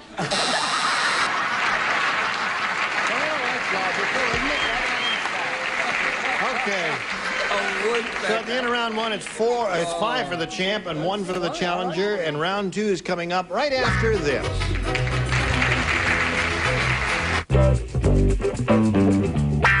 No, you're not hallucinating. We go to round 2 now, ladies. Here we go. Kathy? B. B. All right, here we go. Now, let's see.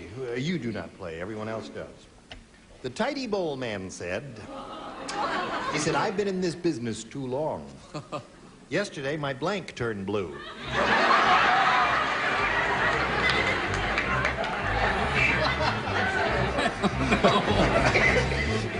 Honey, just face it. You're another pretty face. Say you it just again. have to go along. The tiny bowl man said, I've been in this business too long. Yesterday, my blank turned blue. I don't know. That's nice, man. Okay, everybody ready? Yes, here we go. Kathy Brown. The tidy bowl man said, I've been in this business too long. Yesterday, my blank turned blue. Face. My face. Is that bad? Face? Face? Yeah. Well, what would you say?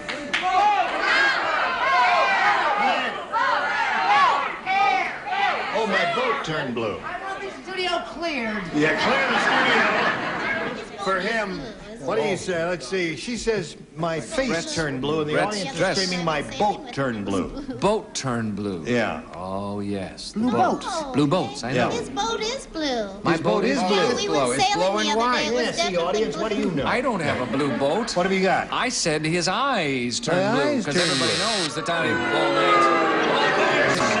Let's go. Come on, I'll take So now, Kathy, you got to Rough match everybody crowd. else to stay in the game. Brett, What it's did up she to you. say? And then she I'll- said, Up to you. yesterday my face turned blue. She's, oh, her face. Right. Who out there said rowboat? Everybody. Well, I hate to do this to you, but that's what I said, rowboat. Rowboat. So that means Diane wins the game. What the rest of you have there? Body and body. Okay.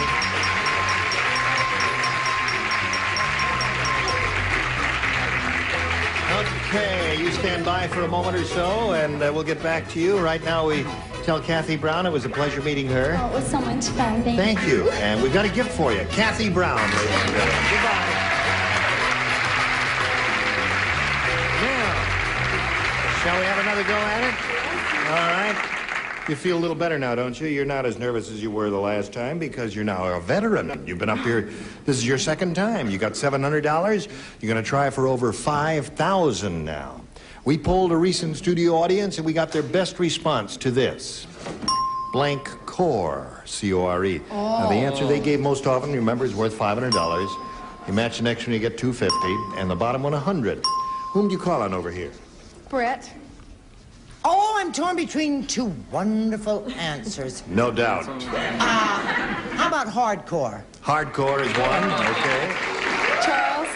Charles? Do you know why I don't go to hardcore movies? Why? Because I don't want to see anyone have more fun in an hour and a half than I had all my life.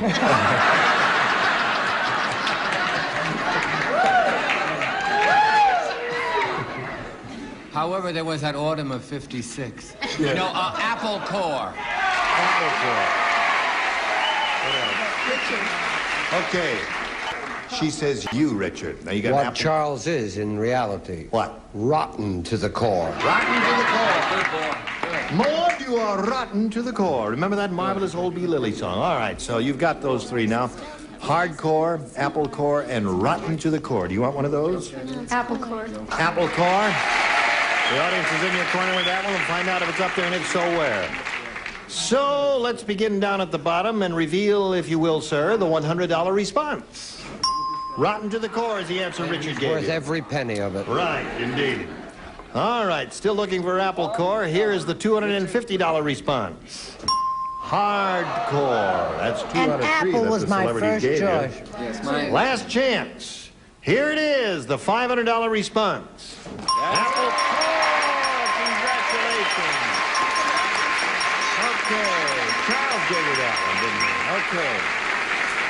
So now you're up to $1,200, and that means you're going to play for 10 times 500 or 5,000. But remember, you have to match one of them head-to-head exactly. Which one will it be?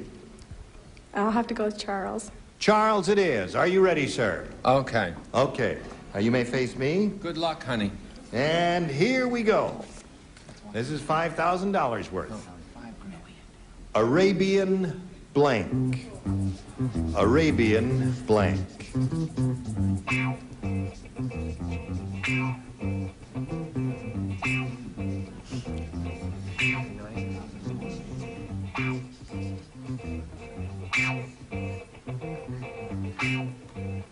Okay, he's finished. Now we need an answer from you, Diane. One you think will match his. What do you say to that? Night. Arabian Night. Well, you got to screech out of them. They think you're right, but How many Arabian Nights were there? 101. You know? 1,001. Well, it was a discount Does week. anyone know the name At the of white number? front stores, You know it's the name 100. of number 82? Number 82? No, Armando Amijao.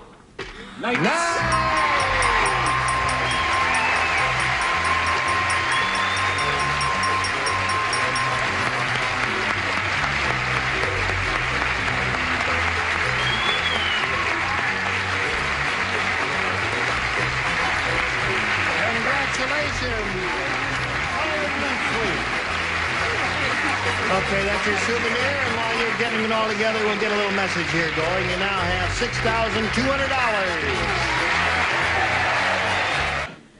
Now we're ready to start another game, and to do that, we very happily present to you Mr. Oliver Chamberlain. What do you say there? Oliver, please tell us a little bit about yourself. Oliver wants to wish you some luck there. You've had a lot of luck already. You got $6,200. Now let's find out about you, sir. I'm a liquor salesman from Los Angeles. Let's give that man a round of applause. That'll be enough of that, my dear. I have a 2-year-old son, and my wife and I are expecting and again in August. Again in August. Okay, well, good luck to you, Oliver, on your coming blessed event. And here, too. Would you please make a selection? A, please. A, all right. You may not know this, but there were actually 4 little pigs in that story from your childhood. Yeah. Now, when the big... That's all, folks. That's it, right? When the big bad wolf came to the 4th little pig's house, the wolf ran away holding his nose because the 4th little pig made his house out of blank. Once more. Well, you see, Joe Yorick. there really were 4 little pigs, Charles. When the big bad wolf came to the 4th little pig's house, the wolf ran away holding his nose because that 4th little pig made his house out of blank. Hi, honey. Hello there. Have you made the reservation? Yes, you look very chic tonight there. I'll just wear what I have I'll on. be proud of you. That's great. Hi. Hello there. Hi. Just watching. Hi. Or there it is, the whole thing. 4th little pig made his house out of blank. Yes. What did the other 3 make their house? Well, you know, one was straw, one was brick, and one was wood, wasn't one wood? Sticks, yeah, well, yeah, sticks, straw, and bricks. Now, there was sticks and stones may break my bones. Yeah, that. But names will never hurt me? Yeah, that has nothing to do with what we're talking about. Oh, yeah. Okay, I'm ready. Yes. Only God can make a tree. All right. Okay. You need a little help in spelling? I'll be glad to do that. She's a little help in writing. Just do anything and I'll figure it out. I'll spell it as we go. I can't figure out how to spell it. Isn't it nice that Joanne's going to have a baby? It's very weird. Well, you know what I'm trying to spell? Yeah. What, how I'm spelling it wrong? Well, you mean this? Oh, if she'd only go into labor, we could get rid of her. Is that what you mean? No? Is this what you mean? Oh! No! You mean that? Yes! No, okay. Oh, you should see what they're writing. Now, come on, throw those leaves. Is that what you want? This is what I want. Okay. Did you put the right one in? All right. Here we go. Ready? All right, Oliver. There were 4 little pigs in reality, according to this little fiction we're trying to foist off on you. And when the big bad wolf came to the 4th little pig's house, the wolf ran away holding his nose because that 4th little pig made his house out of blank. Lard. Lard. Lard. Does lard have a bad odor? I suppose if you let it lie around long enough, it does. But don't we all? Bert, what did you say? Well, that pig ran away. Does Lloyd have a bad order? No. I didn't think. He ran away holding his nose because the house was made out of bandini or manure, if you were so inclined. Okay. Yeah. All right, Brett. You know that spoiled lard smells almost as bad as manure? Really? Okay, Charles. You know, I was in Hello, Dolly originally. Did you know that? Yes, I did the lead. Don't you remember? And it's like, there was a wonderful phrase, money is like manure. It's no good unless you spread it around. I put skunk hide. Skunk. Yeah. Or skunk duty. Okay. Sorry, Oliver, we're not getting any lard for you. But it's just the other stuff is sure piling up pretty high. All right, you're on, my dear. Oh. Yes. Oh, a little lipstick? Yes, I blotted on you. Oh, I see. All right. I couldn't think how to spell this. It kept coming out hunks. But it was skunks. Skunk. I thought she was trying to spell corn shocks or something like that. You know, I was in Hello, Solly. Yes. Wonderful line there. That manure's like money. It's no good unless you... Are they going to spread it around? Yes. That was such a dynamite line. So naturally, I built the house of garlic. Garlic is very good. And it burns down. Smells wonderful. Yeah. Pork with garlic is fantastic. Oh, sure. Yeah. Indeed. Just a dash of Formica. Escargot, it's wonderful. Little dill there. Yes, ma'am. What do you have? I said, the pigs are southern, aren't they? I take offense to that. I do too. What did you say, Joyce? These 4 little pigs lived in the South. That's all. That's what you You say. all oink. So I therefore, said he built them out of turnip greens. turnip greens. It's not kind of bad when they're... Yeah. That's pretty bad. She's a little crazy. Now, that's your question. I'll get to you in a moment, but right now we got this for you. So pay attention. Well, I thank you one and all for joining us here on this stage. This is Gene Rayburn for Match Game 75. Goodbye.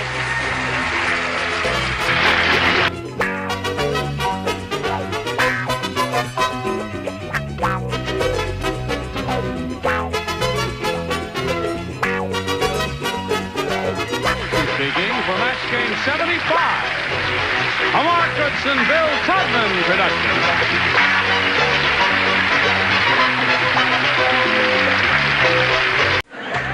Get ready to match the stars. Marvin Hamlin, Brett Summers, Charles Nelson Reilly, Isabel Sanford, Richard Dawson, and Betty White, as we play the star-studded Big Bunny Match Game PM. And now here's the star of Match Game PM, Gene Rayburn.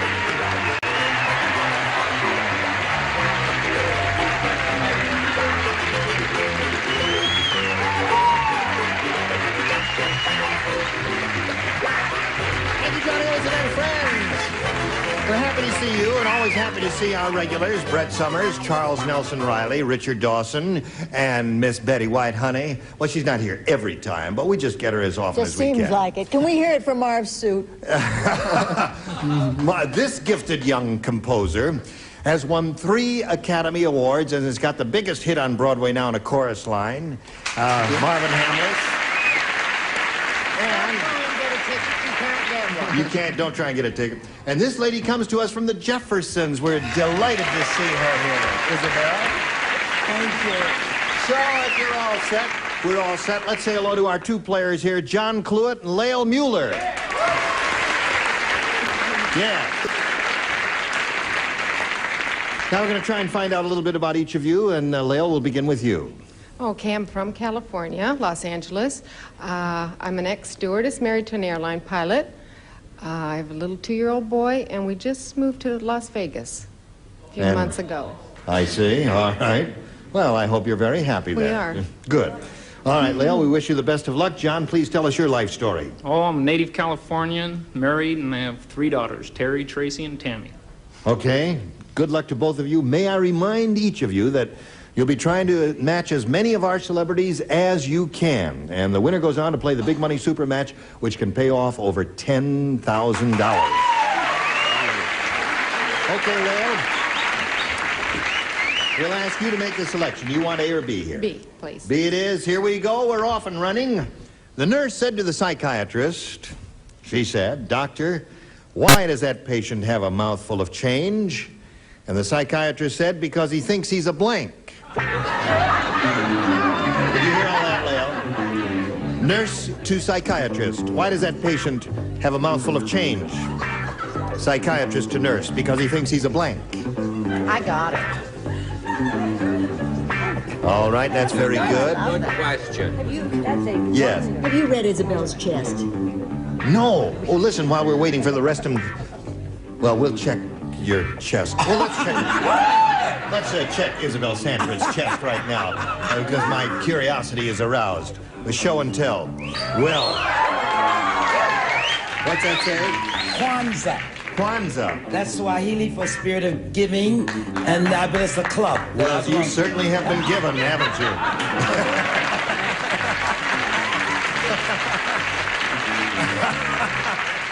That's beautiful, Isabel. Fred has one like that, but it's the Dead Sea Scrolls. Betty! That's why you asked me to check her. All right. Leo, are you ready for this? I think so. The nurse said to the psychiatrist, "Doctor, why does that patient have a mouthful of change?" And the psychiatrist said, "Because he thinks he's a..." Parking meter. Parking meter's good. Yeah. First ones are tough. She came up with one of the good answers. Marvin? I thought with change and everything, I thought a purse. Purse is another good one. Yes, Brett? What did she say? She said parking meter. Do you know, for a minute I thought Isabel was Fanny Flagg, but I realized she wasn't. I said parking meter. Parking meter. Very good. That's one for Leo. Charles? I said payphone. I'm sorry. Payphone is good. Don't be sorry. Don't apologize, because that's one of the good I choices. like to help the chick I know out. you do. You're okay.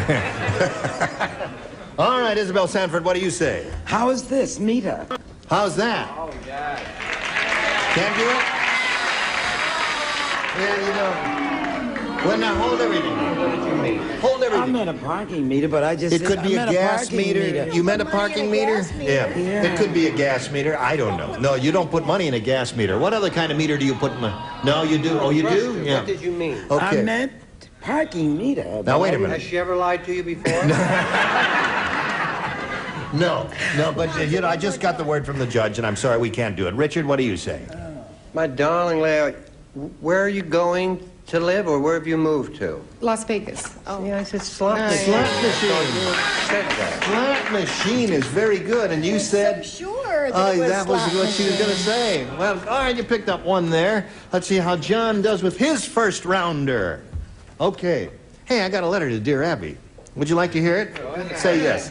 Oh, you want the question for you? Oh, all right. Dear Abby, how can I tell when the honeymoon is over? I can tell. Don't interrupt, Abby. Oh, pardon me. Sorry. Signed, Newlywed.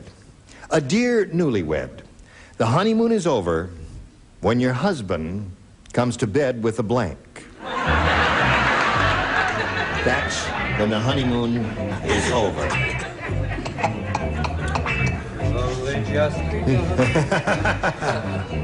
Okay. The honeymoon is over when your husband comes to bed with a blank.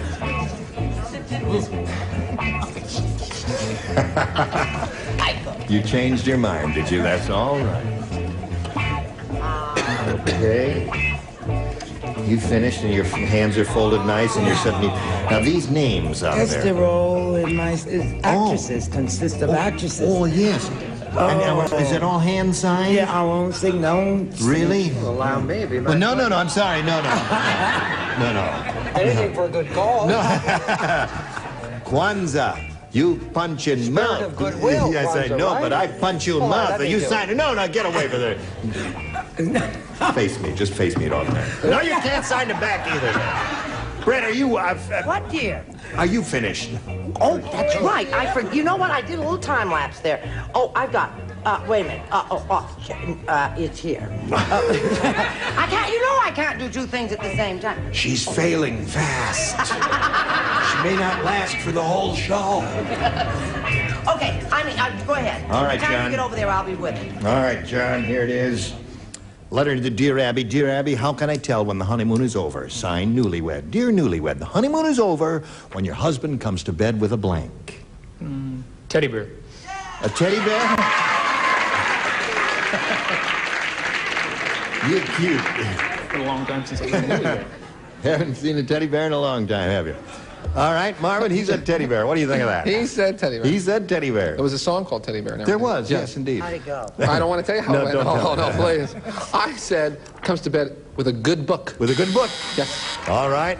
That's one choice. Don't boo that. That's one of the good choices. Brett? It is? Yeah. I like my answer. I said, with the nice girl who lives across the street. That's a little better than his. Charles? I said a headache.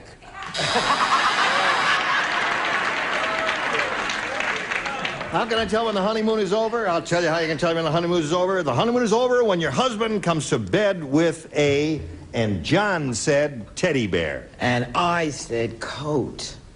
With a coat? With a coat on. Isabel, what is wrong with you? I'm sorry, so I'm the loud one. I'm just going to have to rip off your symbol of friendship. All right, Richard, how do you... Oh, that's when the honeymoon is over. Really? Really? See, I love that. When they come to bed in a coat. Just drives me crazy. Oh, I say, put the coat on again. Stop that.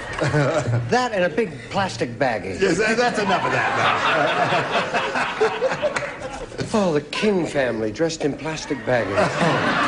Oh, enough of the good times. What's the question? The question is, dear Newlywed, the honeymoon is over when your husband comes to bed with a teddy bear, according to John. Yeah, well, I would say girlfriend. A girlfriend, yeah. You can always win back from a teddy bear. That's right. It's hard to get away from a girl. Now, honey, you tell us when the honeymoon is over. Well, see, it's so confusing, married to Alan, because he always, you know, a good book, he was always on the honeymoon. That was, and that's what gave him the headache, and the only thing that made him feel better was his teddy bear. I said the honeymoon was over when he started bringing a friend to bed. That was friend. Okay, that's it. So at the end of round one, 1-0 favor of Lael Mueller, and round two is coming up. But first, this is coming up. Pay attention now. Here we go. Push the button. Round two coming up. Final round here. Now, let's see. You went first last time. You're ahead, rather. So, John, we'll ask you to go first this time. A or B, please. Oh, Lael goes first because she's in the lead. That's right. Oh, sorry, I got it all mixed up there. What do you say? B again, please. B again. B again. Yada-dum, da-dee-dee-dee-dee-dum. All the Eskimo men stay away from Nanukla because she has the coldest blank in Alaska. Oh, I wish I were playing. You're not playing. You're the only one because she matched you in the first round. I was so smart. All the Eskimo men stay away from Nanukla because she has the coldest blank in Alaska. I have a wonderful answer. Right. Wouldn't that be terrific? All right, we're all set here for Lael Mueller. Lael? All the Eskimo men stay away from Nanukla because she has the coldest blank in Alaska. Nose. Nose. That's how they kiss, isn't it? Yeah. They rub noses. Yeah. And oh, your nose is cold, my I dear. know it is. Oh, poor girl. All right. Now, Marvin, she says she has the coldest nose in Alaska. Okay, now, you remember I was booed the last time. Do you recall that? Yes, you were booed. So I would hope if I get this right, there'll be a spontaneous cheer. All right. Da-da-da-da. Nose.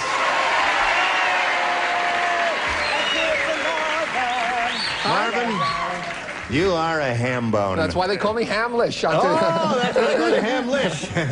All right, Brett, what do you say? No, you pass you and go to you, Charles. How quickly you forget. Andy, Brett, what are Academy Awards that he won 3 of? No, I said no. No. 2 for Lael. All right, Isabel. Nanukla has the coldest blank in Alaska and nose, according to Lael. No. Nose it is. Okay. What does she have the coldest of in Alaska, Richard? We're not allowed to say. So I said no. So you said no. Okay. All right. Now, is there something you'd like to tell us? Could have been anything. Could have been the coldest feet. Could have been the coldest hands. Right. There's a song like that, Marvin's song, Mitts and Ice. But, no, I Yes. tell you, nose. You said no, yes. Hey, you got them all. 6. By Jove, you've got your work cut out for you. You listen carefully now, son. You ready for this? Here it is. Are you a policeman? Yeah. Where do you police? Huntington Park. In Huntington Park? Okay. You're going to do the best you can for John, aren't you? No, I'm going to stay out of Huntington Park. There it is. Steve was a mighty strange lumberjack. How strange was it? I'll tell you how strange he was. Just before he left the woods, he kissed his blank goodbye. Oh, that's easy. Is that an easy one? Sure.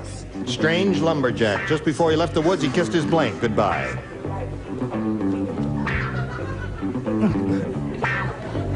Is that what you're doing? Before he left, before the... Yeah.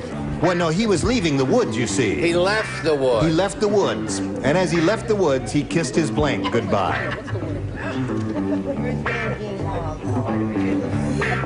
Write it down. Whatever comes into your little mind. So you're going with that? You've got it. You're all set. Yes. He's been trying to give it away without a lot of success. Now, we go over to John Cluett. I'll give it to you one more time. Give it a little more thinking time, John. Steve was a mighty strange lumberjack. Just before he left the woods, he kissed his blank goodbye. His axe. His axe is good. Now, he came up with the perfect answer there. He kissed his axe goodbye. What do you say? Ta. Axe. All right. 5 more to go, John. Brett? Honey, once more into Huntington Park. That's 2. Charles? I think it's sweet that he's not an officer in Encino where you and Jean go to that strange motel. They're only Josh. I said axe. All right, so far I got 3 actors. We need 3 more to achieve a tie. Isabel, what do you say? Does spelling count? Spelling does not count. Axe. Axe. I don't care how you spell it. Score is now 6-4. All right, Richard, you're up. Pardon? Strange lumberjack. Just before he left the woods, he kissed his blank goodbye. Oh, well, of course, I don't go to Huntington Park a lot, so it really won't bother me. Oh, no, I said axe. You said axe. Betty, if he matches you, we have a tie game.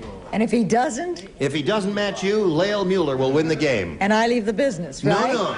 We're going to let you stay in the business, and we'll let you continue on the Mary Tyler Moore Show and do a few other things, but not too much.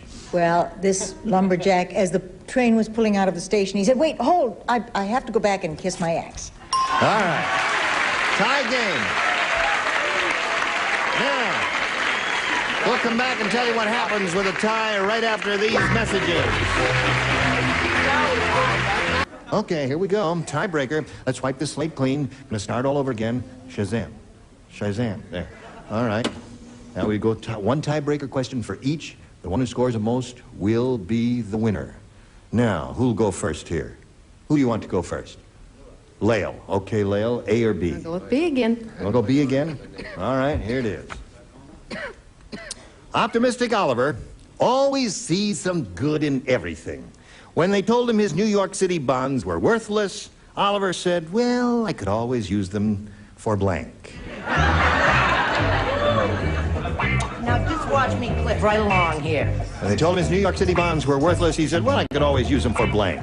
I'm finished. All right? There, now. Optimistic Oliver. He's Optimistic Oliver. Well, I can always use those ones.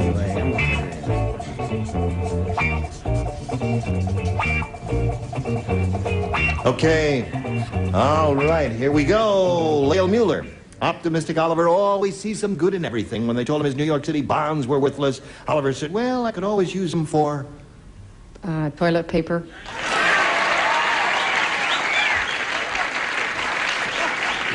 What do you say, Marv?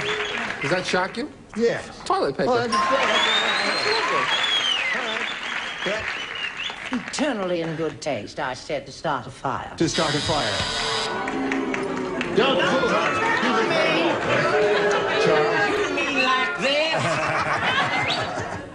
Charles, you're I said it in French because I wanted to show I had education. I said, tissu de toilette au papier de jambe. Okay. And Isabel, what have we got there? Show and tell. Barn fire. Start a fire. Richard, what are you going to do? Said notepad. Notepad. And Betty. I chickened out, but it could be the same thing. It could be a match, scratch paper. So that's 2 for you, Lael. And now let's see how John does with his. John, 2 to tie, 3 to win. The mad scientist said, I've invented an automatic turkey. Push a button and it blanks itself. An automatic turkey. Very good. Push a button and it blanks itself. Marvin is a perfect person. What are the two? Ready. All right, here we go. I thought they were ready. Yeah. You're right about John, the mad scientist said, I've invented an automatic turkey. Push a button and it blanks itself. Stuffs itself. Stuffs itself. You're on a streak? Stuff. Stuff. There's 1 for John. 2 to 1 to score. Brett. Stuff it up! Got a tie score now. 1 more stuffed turkey wins the game. There it is. And the rest of you have. All the way.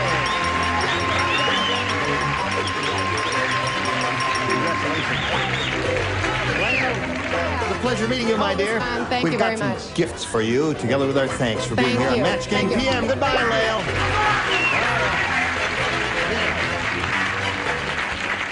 Now, Albine, it's time for the big money super matches where you can win some big money over $10,000. Now, to do that, we've got 2 audience matches for you, and I want to point out to you that whatever you win in these audience matches, you'll have a chance to multiply it by 10. You ready? Ready. Here we go with the first one. We polled a recent studio audience.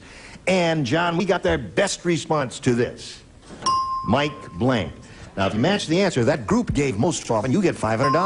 Now, if you match a second most frequently given answer, you get $250, and the third, $100. Whom do you call on over here for a little assist? Charles. What do you say, Charles? All right, let's go with the names. We'll start with Mike Douglas. Mike Douglas, there's 1. Richard. Richard? Mike Nichols. Mike Nichols. All right, you got 2. Famous film director and stage director.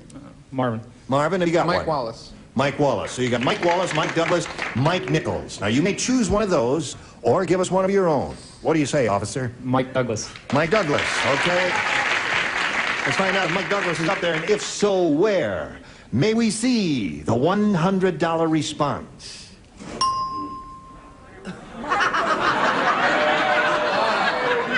Microphone? I knew him well. Microphone. I thought it was the Godfather, Yes. Microphony. We are looking for Mike Douglas. Mike, are you 100 under the $250 number? Mike Connors. Boy, are we striking out here today, folks. Well, let's find out. Last chance here for Mike Douglas. May we see the $500 number? Mike Douglas, congratulations. Put it there, buddy. You got it. All right, it's the answer Charles gave you. Now, you've won the $500. It means the least you'll be playing for is 10 times that amount, or $5,000. Now, let's see how much more you can win with a second audience match. And here we go. We poll that audience, and we got this response from them. Gentle Blank. All right, call out your celebrities. Charles. What do you say, Gentle Mike. No, Gentle Ben. Gentle Ben. Richard. Gentleman. Gentleman. Betty White. And Betty, honey. Gentle touch. Gentle touch. So those are the 3. Touch, Ben, and Men. Gentle Ben. Gentle Ben is the one you want? That was a well-known movie series a couple of years ago, and I guess it's still playing in reruns somewhere around. It's the one we're looking for. Let's begin down at the bottom as usual, and let us reveal the $100 response. Gentle as a lamb is not a bad answer. Isn't that sweet? Exactly. Yes. All right, we're looking for Gentle Ben. Let's see if it's under the $250 number. Gentlemen. All right, that was up there. That's the one that Richard gave you. Last chance for Gentle Ben. Here's a $500 response. Gentle Ben, you got it again, buddy. Very good. All right, you won another $500. Multiply that by 10 gives you another $5,000. Add that to the previous $5,000. He's shooting for a pot of $10,000. Now, to collect that amount of money, you got to match one of our celebrities exactly. And it's time to choose one now, John Cluett. Which one do you want? Charles. You want Charles. You've had Help good luck me, with kid. him so far. Charles, you How get much ready has he to won write? so far? So far, One? he's got $1,000 so far. Christ. And if this works, he's going to have 11,000. Here it is. I'll get your ESP going, you Good two luck, guys. everybody. Here we go. Cream of blank. Cream, C-R-E-A-M, of blank. O-V is the second word. O-F. O-F. Cream of. Yes. Cream of blank.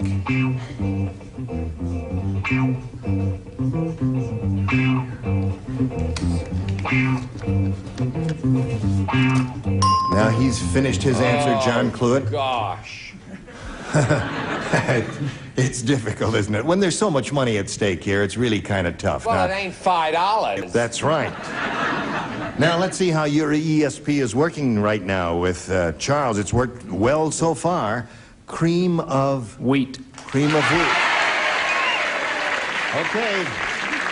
He says that'll match you for $10,000, Charles. Can I have her card, dear? Could I have your card, please? Now, this is the pressures of being a star on a major nighttime program. Everyone right, we have cream of corn, cream of the crop, cream tomato, cream asparagus. I said no to them all because I always hated cream of wheat.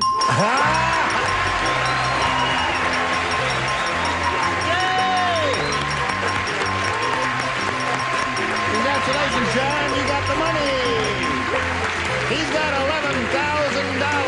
Congratulations. Who's that little woman down there? Okay, we congratulate you, and we're going to get right back to you after these messages. All right, join us next week for Match Game PM. Gene Rayburn here. Goodbye.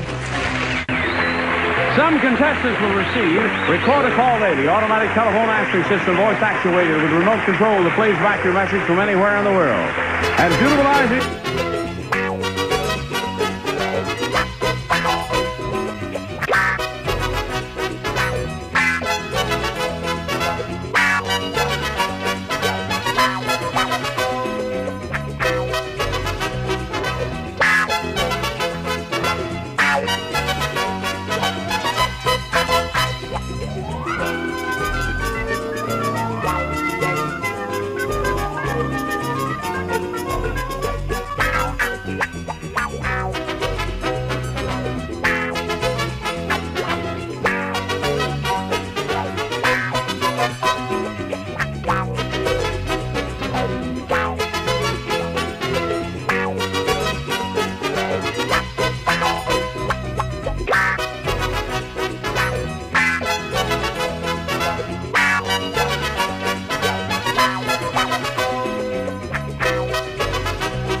Get ready to match the stars. Clifton Davis, Brett Summers, Charles Nelson Reilly, Addie Duke Aston, Richard Dawson, and Joyce Beautifines as we play the star-studded Big Money Match Game 76. And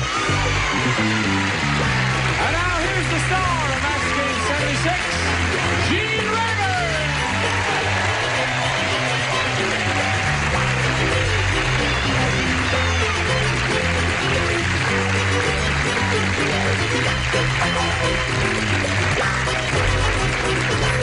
Friends, are you ready for it? Are you ready out there? Okay. Are you ready up here? For what? I'm ready for anything. That's right. Let's get on with it. Oh, all right. Let's say hello to Nancy Pappas and Eileen Neander. Hello, ladies.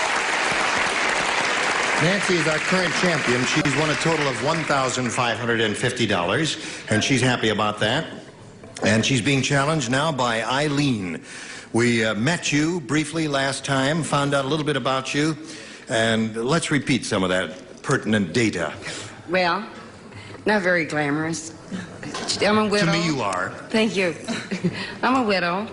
I have a son, and he has a beautiful wife. I have 2 grandchildren, Renee and Todd. I live out here in California with my sister and her husband. Very happy, and I come from Illinois. Okay, good luck to you, Eileen. We'll start this game in 1 minute and 5 seconds. Be sure to keep tuned. Ready? Here we go. Boing. Boing. Eileen. Yes, sir. You have a choice here of A or B in our first round questions. Yes, sir. You want A or B? I'll take B. You take B, okay? Here we go, folks. Now, you've all heard that marvelous old favorite, I've Got You Under My Skin. You know that song there. There's a new song out about a glob of used chewing gum. It's called I've Got You Under My Blank. New song about a glob of used chewing gum. I've got you under my blank. Yuckies. Yuckies is right. Good, all right. Well, that didn't seem too hard for her and didn't hurt one bit now, did it? I've got you. That's enough of that. Under my skin. You know that old song, I've Got You Under My Skin? Mm-hmm. Right, well, there's a new one now. It's a song about a glob of used chewing gum, and it's called I've Got You Under My Blank. A glob of used chewing gum. Shoe, foot? Shoe or foot, okay.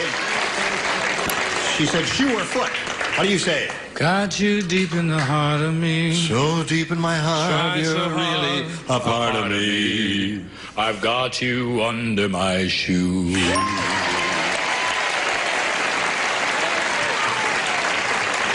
And Eileen, my dear, that's one for you. I wish that I could make it too. I'm sorry, I went all the way up to the top. I said plate and or false teeth. I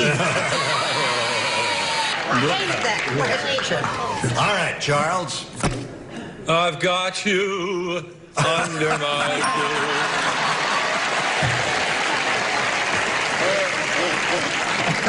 shoe. He's so subtle. Yeah. Isn't he? About a glob of used chewing gum, it's called I've Got You Under My Shoe. It's an epidemic. Well, look at that girl. She's really going like gangbusters. Really big shoe. Really big shoe. That's 4 for you. Now, I don't want to break your bubble, Eileen, but now we come to Joyce. It's getting so embarrassing. I was going very well there for a while. Yeah, she had 1 in a row.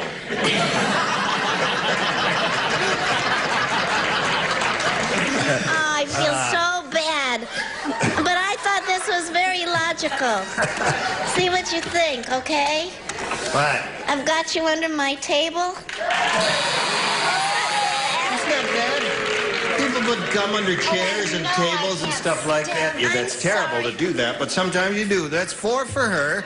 Now, Nancy, we come to you. Are you ready for yours? First round question, and it goes like this. Dr. Frood said...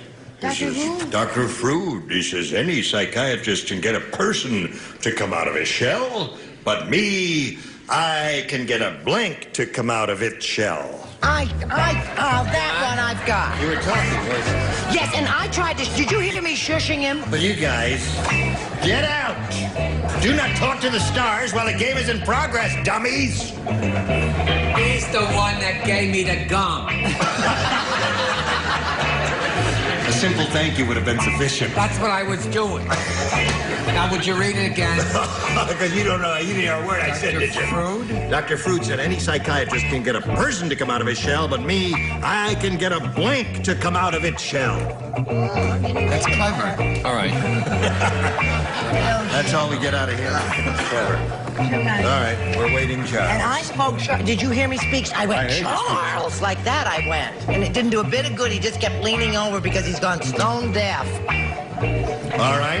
And dumb. Here we go. All right, here I come. Nancy Pappas. Dr. Froude said, any psychiatrist can get a person to come out of his shell, but me, I can get a blank to come out of its shell.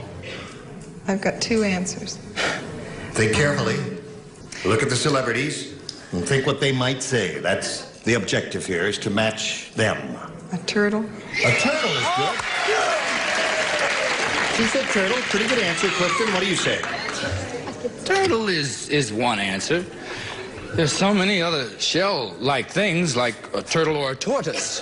Turtle or tortoise? There it is. There's one for her. Well, she started. Now you. You know what? Joyce Bulifant has given me her disease. Poor girl has got a cold. Not the cold, the dumbness. Oh, the dumbness. Oh. You got the dumbs? I got the dumbs. Show it to us. But I thought what's the hardest thing to get out of his shell? Clams, oysters? No, those you just crack open. I know how to do that. What? But a snail is the hardest thing. All you need is snail is not bad. Charles, what did you finally come up with? I'm sorry, Joe. I said clam. Clam is good. Clams, turtles, snails, all that. Those would be logical answers for Dr. Froude. Patty? I said turtle. Turtle. Score is now 4-2. Richard? I said turtle. Turtle. Score is now 4-3. Yeah, score is 4-3. And as we get to Joyce, I think it's going to stay there, 4-3. Just one moment, please. Just a moment, please. Just one moment. Yes. I gave Brett my dumbs, and I got the smarts, because I said turtle.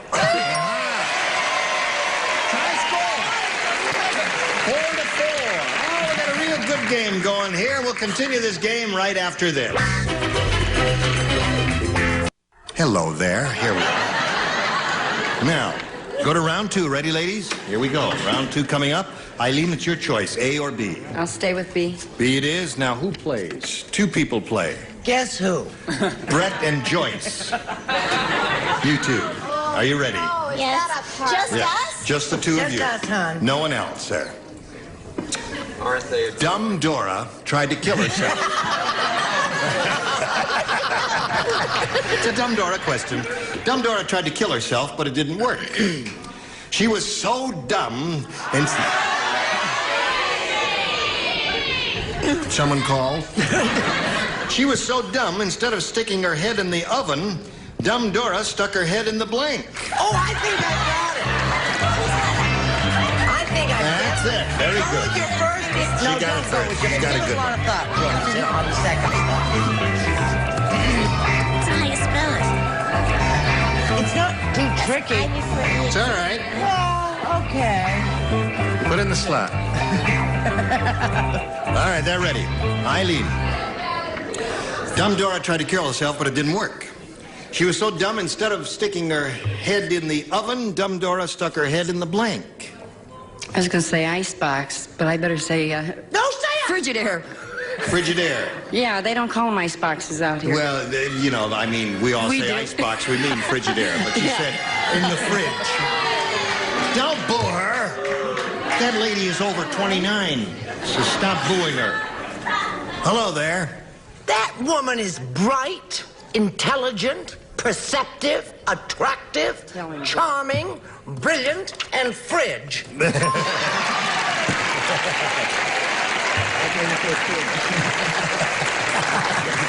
Hello there. Hi. She's looking for a fridge. Well, I don't got one. I got a toilet.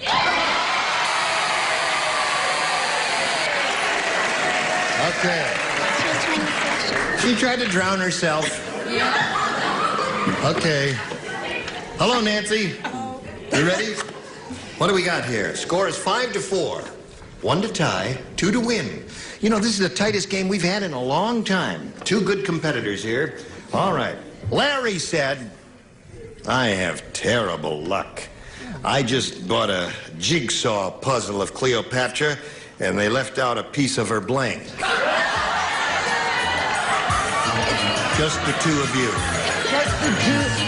Just the 2 of us. Just the 2 of them. 2 of you. Wait, she bought a jigsaw. Larry said I have terrible luck. I just bought a jigsaw puzzle of Cleopatra, and they left out a piece of her blank. Okay, hon. Okay. Now we come over here to Nancy. Are you ready, Nancy? Larry said, I have terrible luck. I just bought a jigsaw puzzle of Cleopatra, and they left out a piece of her blank. Asp. Asp. She said asp. She has a strong, plosive sound. What do you say, Brett? I say a strong plosive sound can sometimes be very important. I said asp. Score is tied 5-5. Charles, do you break the tie, or do we continue the tie? I don't speak English there. You turn the card around. Is that what you do? You turn the card around. And then if it's right, the audience applause. They scream and holler and whistle and applaud. I think I do it right. Asp it is. Nancy wins the game.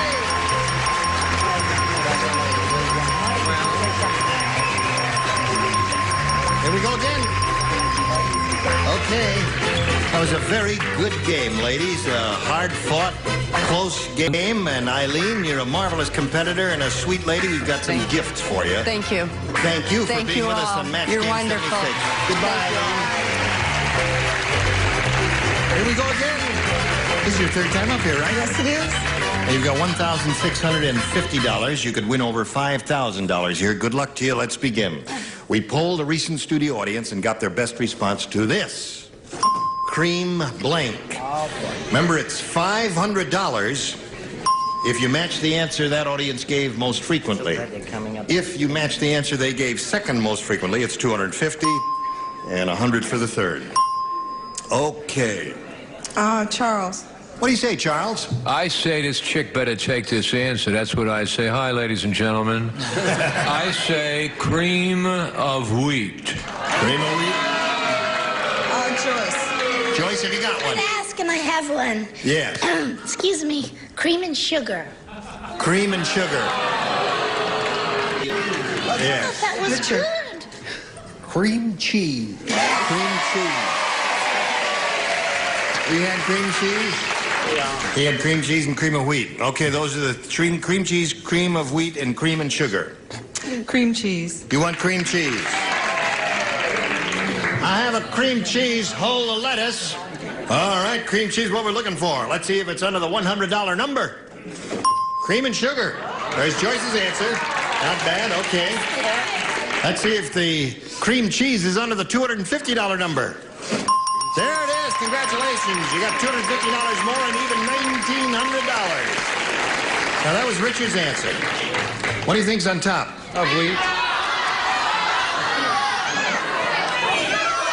You're very, very confident. I told the chick to take my answer. You're going to feel like a horse's blank if it's not cream of wheat. What if it's cream of chipped beef, I'll think. Now, don't be a coward. Don't go away, Charles. I told the chick to take the answer. All right. Earl, slide it.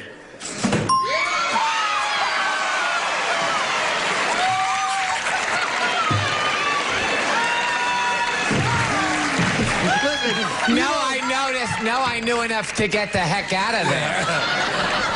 You know why I was putting you on so strong? I thought you were right. I thought sure it was going to be cream of wheat. I thought you were going to call me a cream puff. I wouldn't do that, Charles. I really am surprised, but now that I see it, cream puff was not a bad answer. Now, Nancy, you've won an additional $250, put you up to $1,900. You're going to play for 10 times the $250 or $2,500, but we can't give that money to you until you've matched one of our celebrities exactly, and it's time for you to choose one. Maybe Patty will work a miracle for me. Okay, Patty the miracle worker. Here we go. Are you ready? No. Yes, you are. All right, just get your ESP going. Think of Nancy here. You think of Patty, and the two of you will form in a little electric circuit between you, right through the atmosphere. Here it is. Blank shelf. S-H-E-L-F. Blank shelf.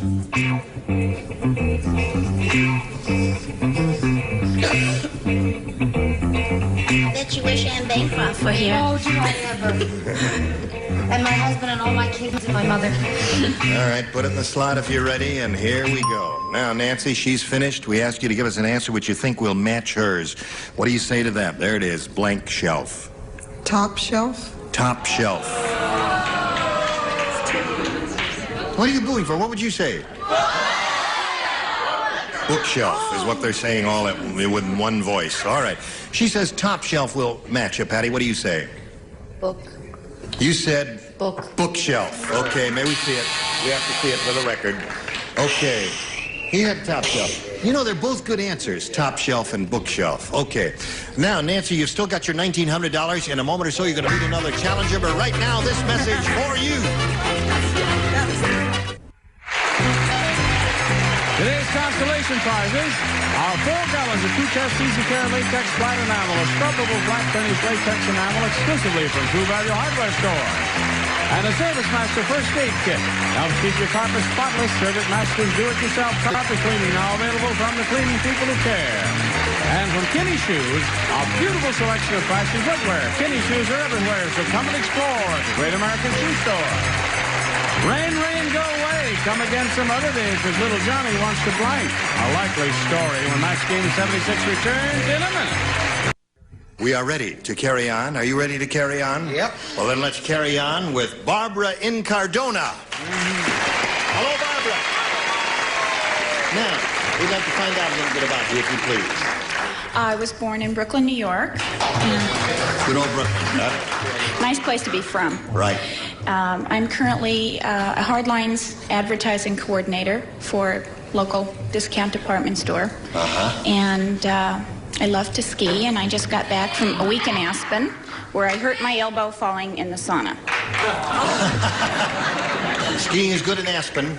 Super. Good. Okay. Good luck to you, Barbara. Let's begin by asking you to make a selection. Big B. Big B for Barbara. Here we go. At the home, old man Periwinkle said... Back again. Last night I spent my last $5. Old lady Perkins sold me her blank. Paid her $5 for it.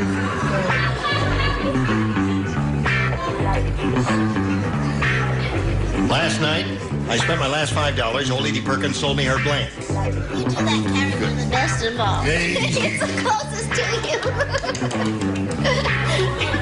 That's going to cure your flu. Here's a flu shot. I'll write an answer down there.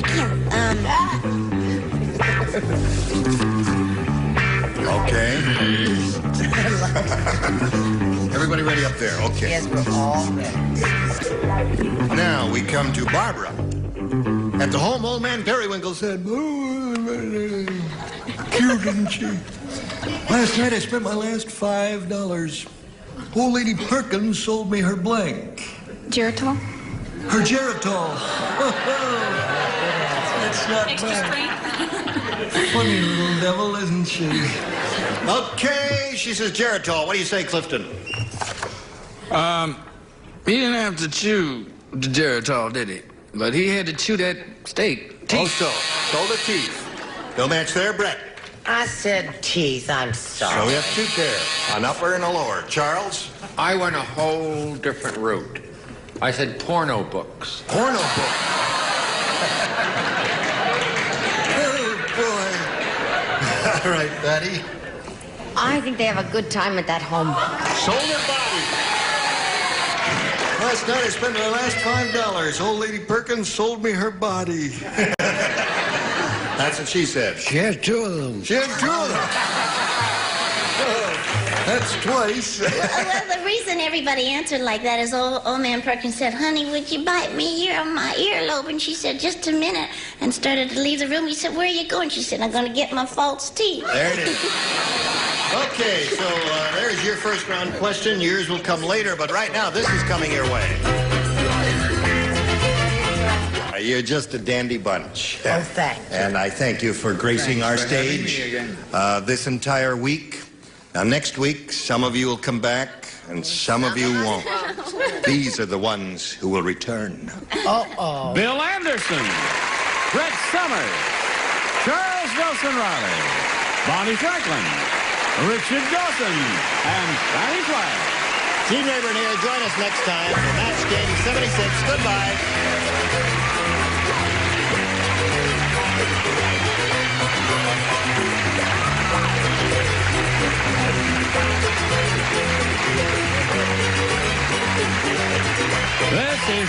Nelson speaking for Match Game 76, a Mark Woodson, Bill Todman production.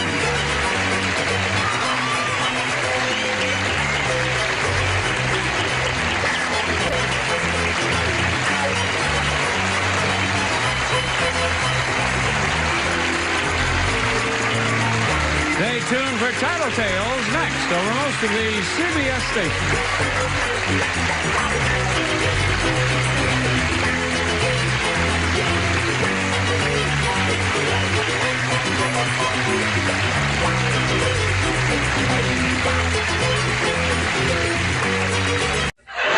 Get ready to match the stars.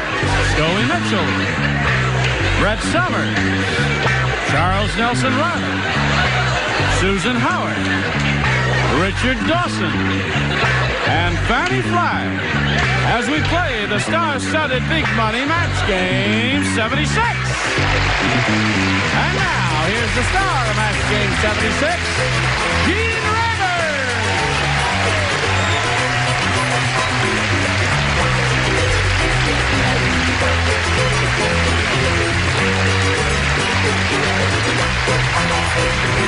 Connie Olson, thank you very much. Oh, you have a question already? Yes. I have a public announcement to America. The people of America, do not change your sets. There's nothing wrong with them. There's been simple surgery at UCLA. What is going on? The first, it can be made public now, the first color change operation. And now I have a beautiful known as a wife. color transplant. Color transplant. I have a beautiful wife and 3 gorgeous children, and he has bad eyes. Who are you? Scully Nelson. Scully Nelson. The operation wasn't all that complete. Yeah, you ain't Charles Mitchell. I know you. Charles Nelson Mitchell. Charles Nelson Mitchell. I beg your pardon. And I have 3 lovely children. Yes, I'll bet you do. Now, that ought to throw you a little bit. Can I stay here? Yes, stay here. Is that here. all right? Sure, stay there if you want. I love it over here. Okay, let's try it that Well, way. I'm still next to her. It gets very... So that you can get away here if you want. I love her. We know. Okay. Let's say hello to Sally Westwood and Sammy Albright. Hello there. Sally is our current champ. How much have you won after that? $6,300. $6,300. You never told me what you're going to do with that money. She's going to split it with me. No. Really, Sam? What are you going to do with that? Well, I have a lot of loans. You have a lot of loans? Yes. Are you an extravagant lady? No, all I wanted to do was go to school, but... Oh, it's expensive to go to school, isn't it? Well, this will help you, Sally. Sammy, are you ready? You've had your 2 questions. No, 1 question. We've finished round 1. It's 2-0 in your favor. Round 2 coming up in a moment or so, but first this. All right, here we go. Round 2 coming up. Now, Sammy, it's your choice, A or B. Well, I had a brain lock on A, so I'll try B. B. You had a brain lock on A? Didn't work for you. You're going to try B. Now, since Charles and Scully have switched chairs, and since Charles... Oh, that refers to her question, so everybody plays in this one. Don't worry about it. The Exorcist has a new technique. He no longer exorcises the devil out of you. Instead, he blanks the devil out of you. Got it. I think I You got got it. I think I got it. I think that in my other chair. You think that?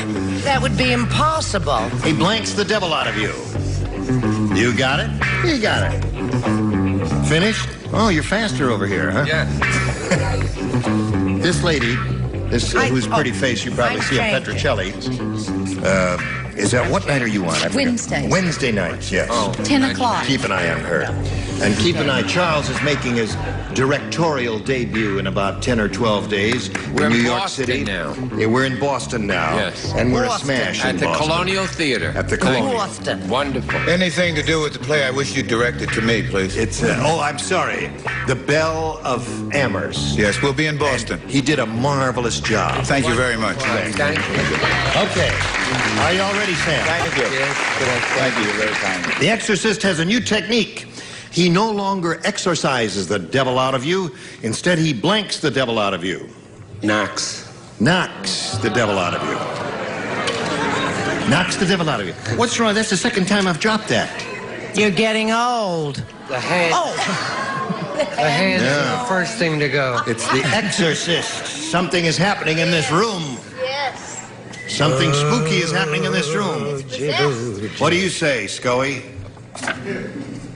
I said scares. Scares. No, he's looking for knocks the devil out of you. What do you say? I think this is a match. I don't want a really hard time from that man with the buzzer. I said he beats. Beats and knocks. There it is. There's one for Sammy. Okay, Charles. Okay, Chuck. I think that he has two. Yes, indeed he does. Very good. He's better in that seat than you are here. What do you say? I said he just beat the devil out of him. Beat the devil out of him. 3 for Sammy. Richard. You're an ex-dealer, aren't you? Ex-dealer is right. Should have said hit me.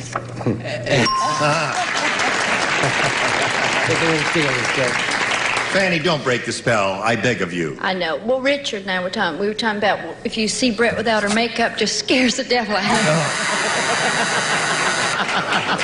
So that's 4 for Sammy. So bad. Now, Sally, 2 to win, 2 to tie, 3 to win. Ready? Now, who does it? Let's see, you play. Charles and Brett don't play.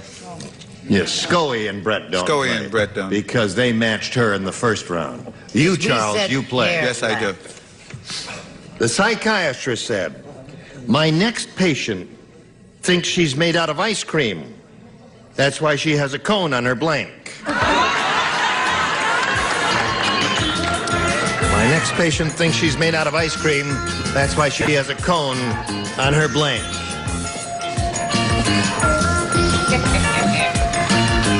Okay. Cool. I'll back up over here. Charles, you'll have finished, right? Is this your old answer? Put it in a slot. Sally Westbrook, the psychiatrist said, my next patient thinks she's made out of ice cream. That's why she has a cone on her Head.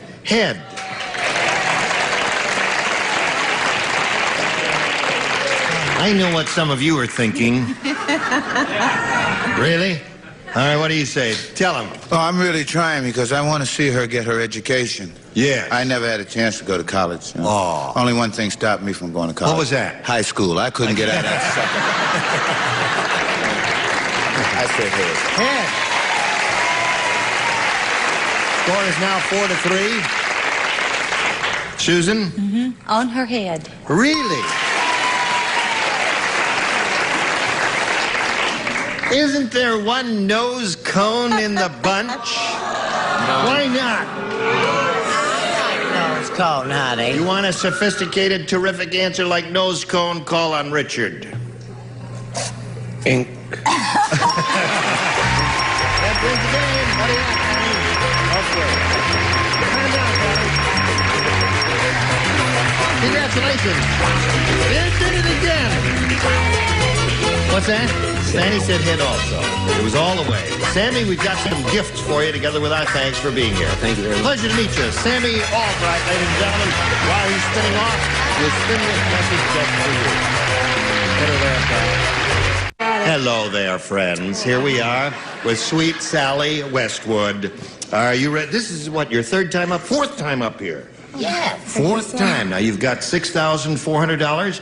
If you go all the way here, you'll be over $10,000 by a comfortable margin. Let's see how it works out. We polled a recent studio audience, and we got their best response to this. Blank 7. The answer they gave most often is worth $500 if you match it. If you match the second one, you get $250, and the third gets you $100. Now, sing out the names of 3 of our celebrities and see what kind of help you get. Susan? First thing that came to my head was Magnificent 7. Magnificent 7. There's one. Richard?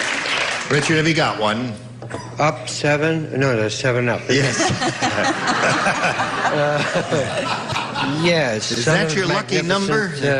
It is. I shall say lucky 7. Lucky 7. Okay, you got 2 now. Fanny? Have you got one, Fanny? Yes. What? Would you like to hear it? I would love to hear it, Fanny. The 7 dwarfs.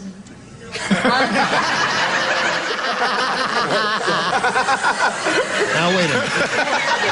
Dwarf 7, what the heck is that? No, This... 7 dwarfs. Well, leave dwarfs off. Yeah, so you're putting a blank in the the, you're putting the in the blank, and the, oh, Fanny, you have been terribly sick. Unlucky 7. See, that's it. Come on. Thank you, Mark. That's my favorite tune. It Oh, is. it's Yeah. Come On 7. All right. No, you've had, come on, 7, what is it? All right, come on, 7, that's it. Oh. Yeah, the producer went like this. Fanny, you really got to get it together. Come on, 7, Lucky 7, and Magnificent 7. You want one of those? Have you had any other ideas? I have one. What?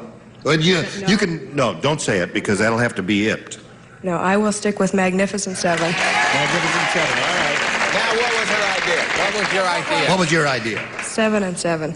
7, 7. What? Isn't that a name of a drink? 7 and 7? 7 and 7? I never heard of Yeah, it. that's the 14th drink. Yeah, the 14 drink? Yeah, it's excellent. Excellent. The 7 and 7? Yeah, I can see you're a real booster. 70? Well, Sally, keep your ideas to yourself and trust our celebrities, and you're going to be okay. Susan's answer was Magnificent 7. That's the one you want. Let's find out if it's up there, and if so, where. May we see the $100 response. Seagram 7. Yeah, the Seagram 7s and 7 Up. Oh, they had a good group out there that day. That's the one I think I was That's what looking 7 for. and 7 is. Seagram 7s and 7 Oh, Up. I see. Okay. Let's see if Magnificent 7 is under the $250 number. Yes, it is. Congratulations.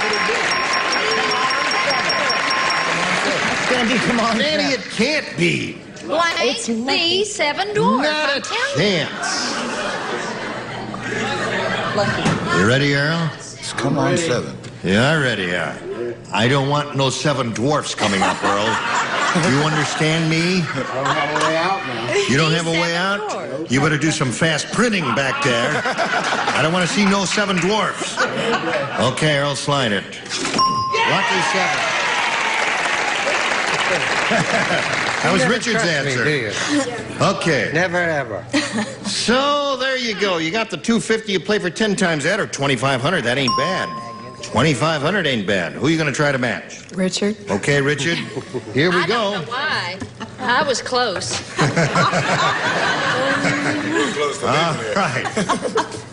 Worth $2,500. Spider blank. Spider blank. All right. He's finished. We ask you to give us an answer which will match his. What do you say to that? Spider blank. Spider legs? Spider legs. Sweetheart. You're owing her. What would you say? Spider web. They all say spider web. Richard, what'd you say? What? It's obvious it would have been spider web. Aren't you going to be surprised when he holds up his card and says spider legs? Mm-hmm. So am I. That's going to make 3 of us. It'll be very... Web. Spider web.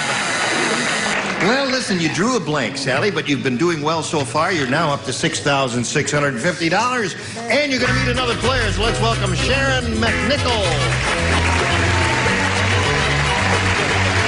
Hello, Sharon. How are you? Okay. Now, we welcome you, Sharon. Ask you to tell us a little bit about yourself. Okay, I'm Sharon McNichol. You're Sharon McNichol. Sandy, Utah. Sandy, Utah. Utah. Where is Sandy?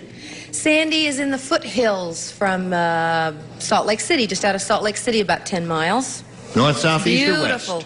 Southeast. Southeast, okay. I got a cousin lives in San Diego. That's enough of that now. Leave that lady alone. And anything else you want to tell us about you? Well, yes, I have a wonderful husband and 3 beautiful children, Dondi, Wendy, and AJ, sitting in Sandy rooting for me. All of Utah is rooting for me. Terrific. And our whole life centers around eggs and snow. Eggs and snow. I can see snow is skiing season in the wintertime. And why eggs?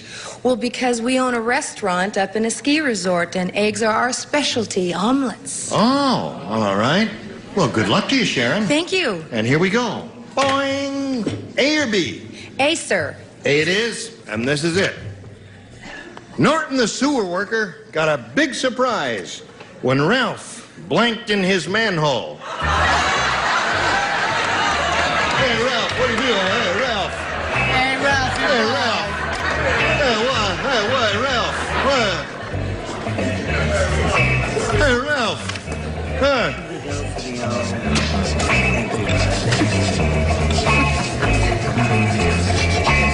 All right.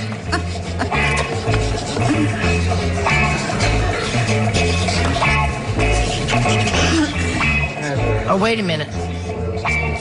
You want an order of eggs and snow. Eggs and snow. One order, eggs and snow coming up.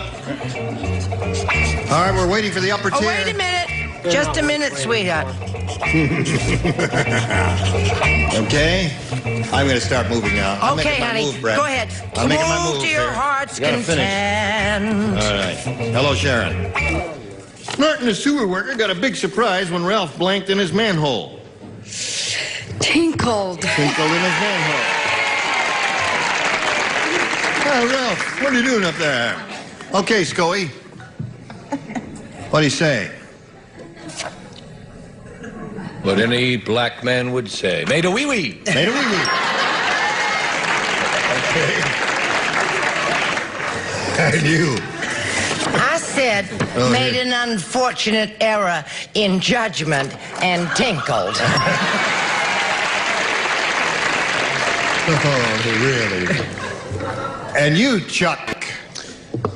What would you say? What do you say? I came up with the whitest answer I could think of. Diddled.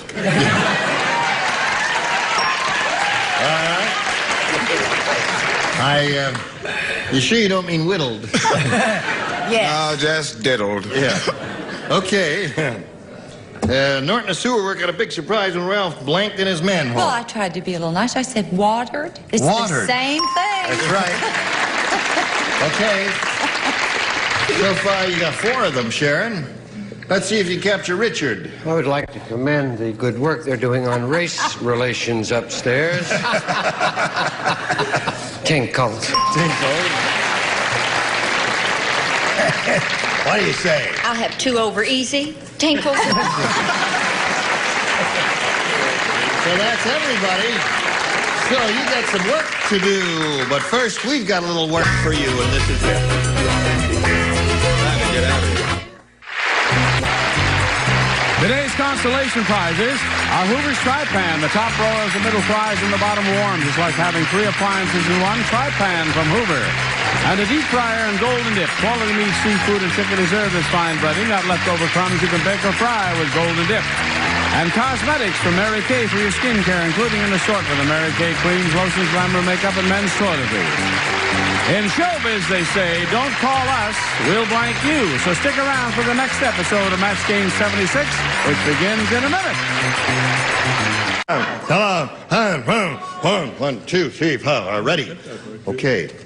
Got a lot of work for you to do, Sally. Here we go. The absent-minded surgeon stuffed his suit into a bottle and sent Mrs. Brown's blank to the cleaners. Absent-minded surgeon stuffed his suit in a bottle, sent Mrs. Brown's blank to the cleaners. Good. Good. Good, good, good.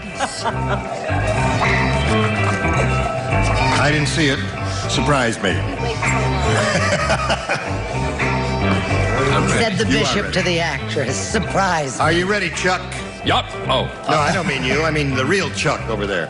Okay, Sally. Absent-minded surgeon stuffed his suit into a bottle and sent Mrs. Brown's blank to the cleaners. Appendix? Appendix is good. What do you say, Scully, baby? Appendix. Appendix. There's 1. What do you say, Brett, baby? Gallbladder. Gallbladder. Leave her alone. She's sick. I had the flu, you know. What do you say, Chuck, baby? See, I had the advantage of knowing where all this took place. It took place in San Francisco, and he sent her heart, which brought about the tune, I left my heart. Okay. All right. Hello, Susan. Hi there.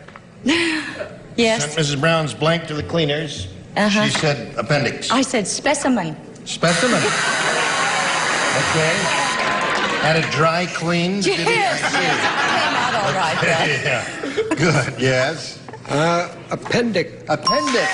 2 for you. And you. Appendix. That's 3 for you. Now we're going to stop right here and do a little business. At this moment, the score is 6-3 in favor of Sharon. Now this for you. Got to quit right here. End of round 1. Round 2 next time. 6-3 the score in favor of Sharon, and you'll have your pick of A or B on the second round. Okay? And you were all just grand. Scoey has a special that's on in about a week or so. It's on Friday night. I'll answer for myself. Oh, I beg your Friday pardon. night. Yes. 10 o'clock. April 9th. Okay, April 9th. Whatever that, whenever that Yes. is. Okay. It's called the And Comedy in America Report. Comedy in America Comedy Report. in America Report, my show. And Fanny has a film. Fanny has a film. Stay Hungry, is that right? Stay Hungry. Who's in it? This lady's on Petrocelli. I have a very bad rash. Yes. Charles is making his Broadway debut Charles as a is on the other director. end of the line. On the other, Charles is making his... next time. Next time, these are the people. Oh, let it be me. Orson Bean, Brett Summers, Charles Nelson Reilly, Pat Delaney, Richard Dawson, and Betty White. Join us next time for Match Game 76. Gene Rayburn here. Cheerio.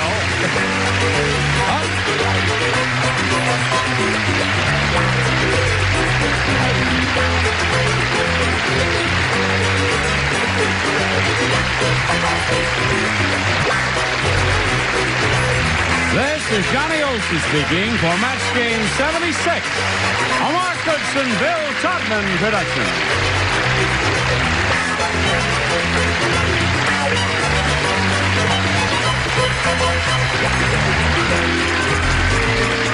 Stay tuned for Tattletales next over most of the CBS stations.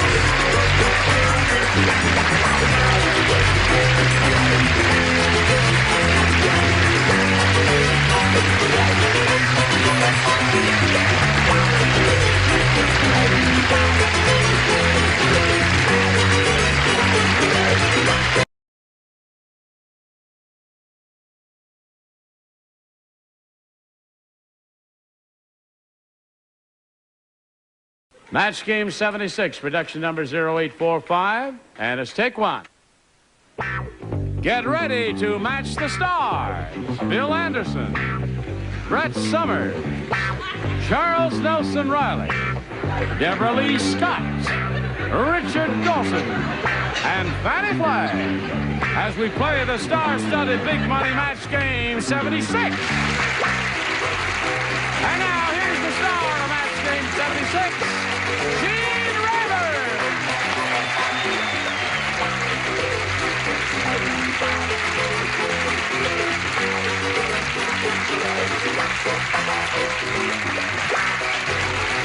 Hello there, Johnny Olson. Are these people ready? And I see you're all ready. Howdy! You are. I'm sorry, I've got an announcement to make here, and I'm really sorry to have to say this. Brett and Charles have become so enchanted with Bill Anderson and the country music motif that they are leaving the show. Yeah. I sold my house and everything up in the Beverly Hills. You did? area. Well. Get him to put it in writing. Well, we'll really be sorry to see you go. Aren't you even going to ask me what this is? What is that, Bill? That's an ovation guitar. Really? And with it standing on the table, that's a standing ovation. No, wait up. Thank you. That's just some of the comedy that you'll be hearing in our tour. And you're going to start the tour after this show, right?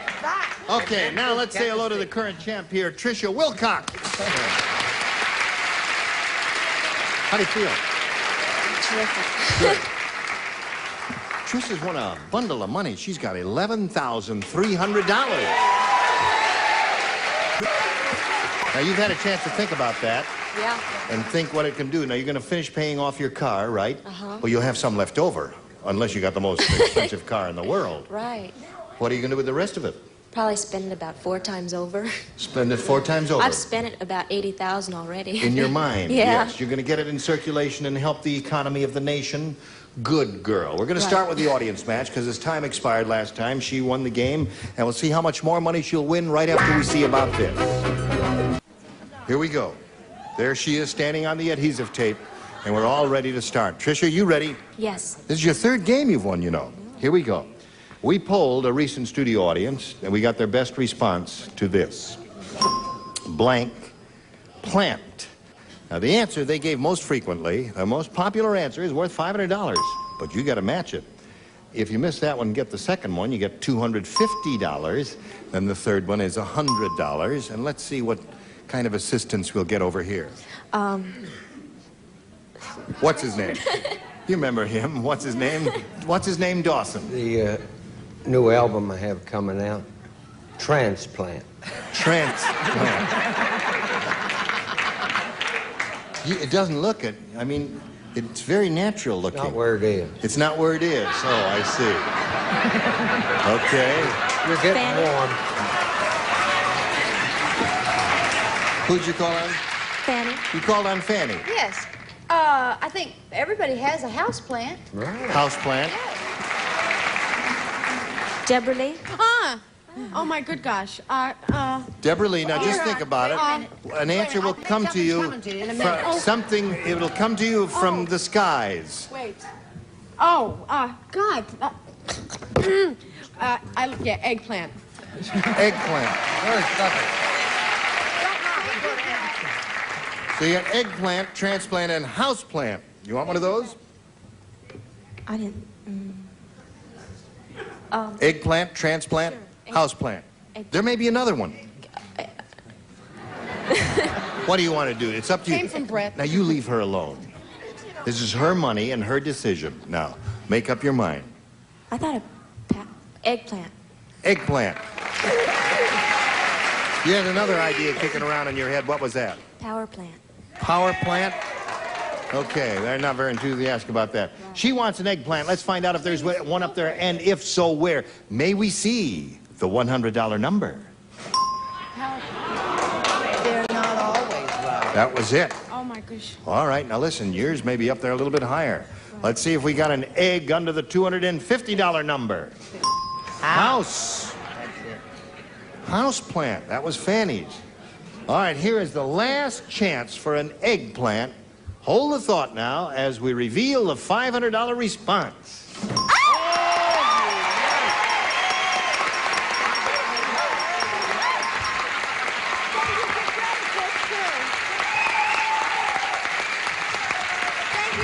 That's very good. You thought Deborah Lee gave it to you? No, Deborah Lee gave you... No, Deborah Lee gave you eggplant. That's right, she did give you eggplant. Yes, with help from Okay. above. Now listen, you've got $11,800. You're going to play for 10 times the $500 you just won, or $5,000. And we'll give you the money if you just match one celebrity, and you got to choose one now. Richard. Okay, Richard? Direct from the transplant? Yes, sirree. Right from the transplant. Here it is. Now, we appreciate your enthusiasm, but don't say an answer to her because your answer may be rotten. So, here we go. Blank movie. M-O-V-I-E. Blank movie.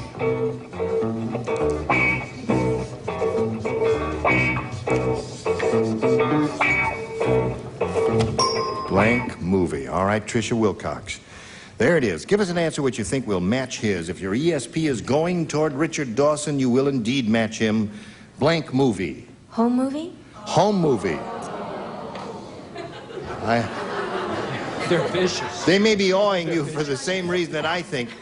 We'll find out right now from Richard if he has home movie written on that card. What's the big smash movie that's out with Mel Brooks? Silent movie. Apparently the audience had the same thing in mind too. Have you seen Silent Movie? Yeah, it was so funny. Wasn't it funny? And you didn't say it. Well, laugh it up here. You just blew $5,000. What the heck? Wasn't that funny? Poor girl. Well, listen, she's not doing bad. She's got $11,800. She's going to play another game. Let's meet Sarah Weinstein. Hello there. Now, you can, as soon as the merry-go-round stops, you can climb aboard. You two ladies know each other. Yes. Are you Weinstein or Steen? Sarah Weinstein. Sarah Weinstein. Yes. All right, Sarah, let's find out where you're from. I'm from Studio City. I'm married for 26 years to a great guy, and I've just written a fantastic novel. No kidding. Yes. Well, good luck with the publication of that, and good luck here. We'll start in a moment or so after we do a little business with America.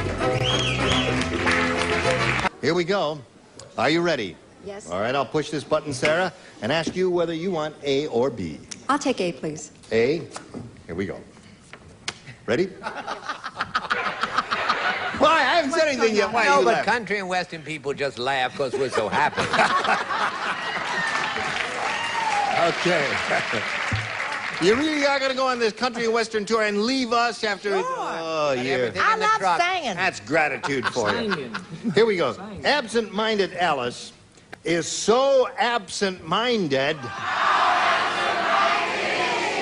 Not bad, is it? Perfect.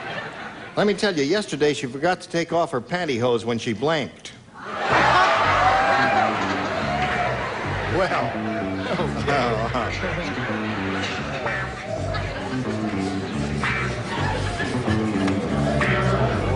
Oh, my God. All right. Only one thing comes to my mind.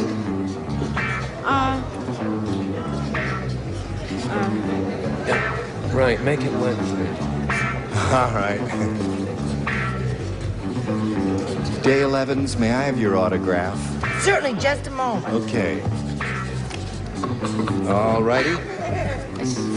Put it in the slot there and light your lights. And we come over here to Sarah. Absent-minded Alice is so absent-minded, Sarah, that yesterday she forgot to take off her pantyhose when she blanked. When she tinkled. When she tinkled.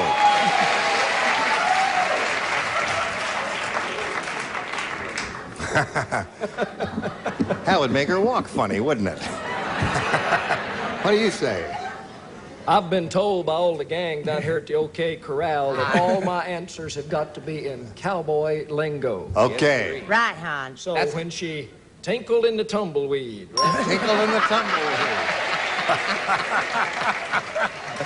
Well, what do you know about that? Ain't he cute? He sure is, ma'am. I said when she went to the outhouse in the back field. Well, whatever that means. That's another match. And you.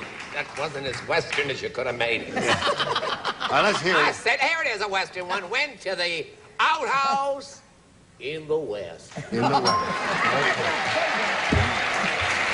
That great outhouse in the sky. Hello, Deborah Lee. Hi. Absent-minded Alice, so absent-minded. Yesterday forgot to take off her pantyhose when she blanked. Took a shower. Took a shower. Mike, hey, give the kid a break. I mean, I'm new, right? Yes, that's right. It's only her second time around on this show. Yeah, And second time. We're still breaking her in. Thank you. Thank you, whoever said she still loves her. Thank you. Did you take a shower? Why? Is there one missing? Hello there, Richard. Thank you, you saved me. Well, not to mention the obvious. Yes.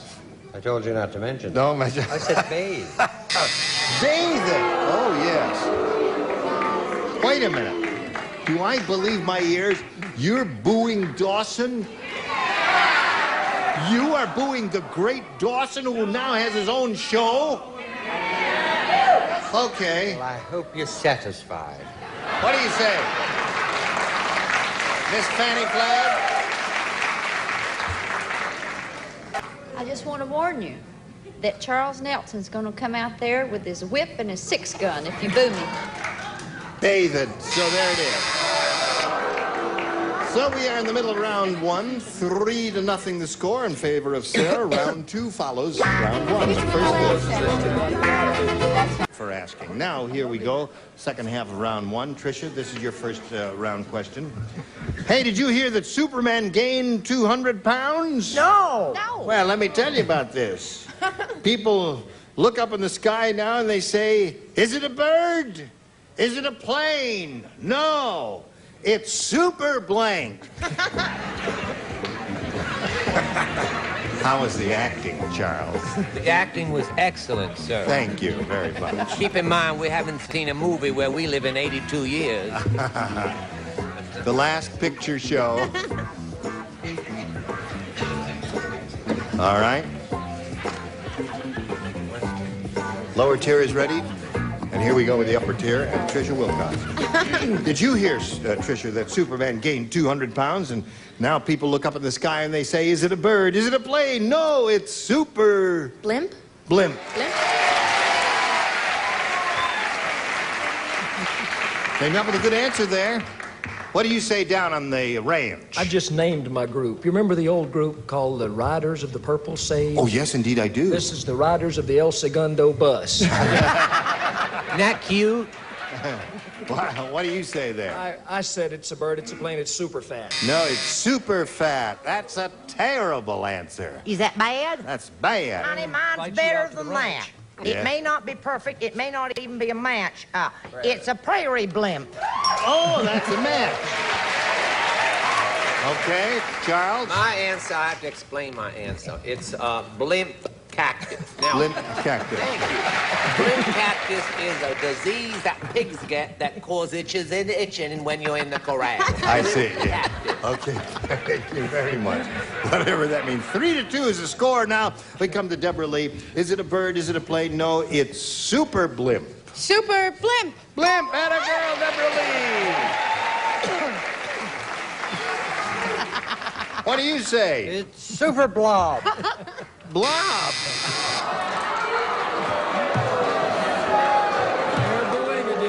Oh. I got your names. Yeah. Dawson has been booed twice in one show? Oh. Well, sometimes you deserve it. What's happening here? Those cowboys up there driving me crazy. Fanny. That's all right, darling. When we get on our Chinese cogs tomorrow. Right. Blimp. Blimp is another match. 4-3 to score.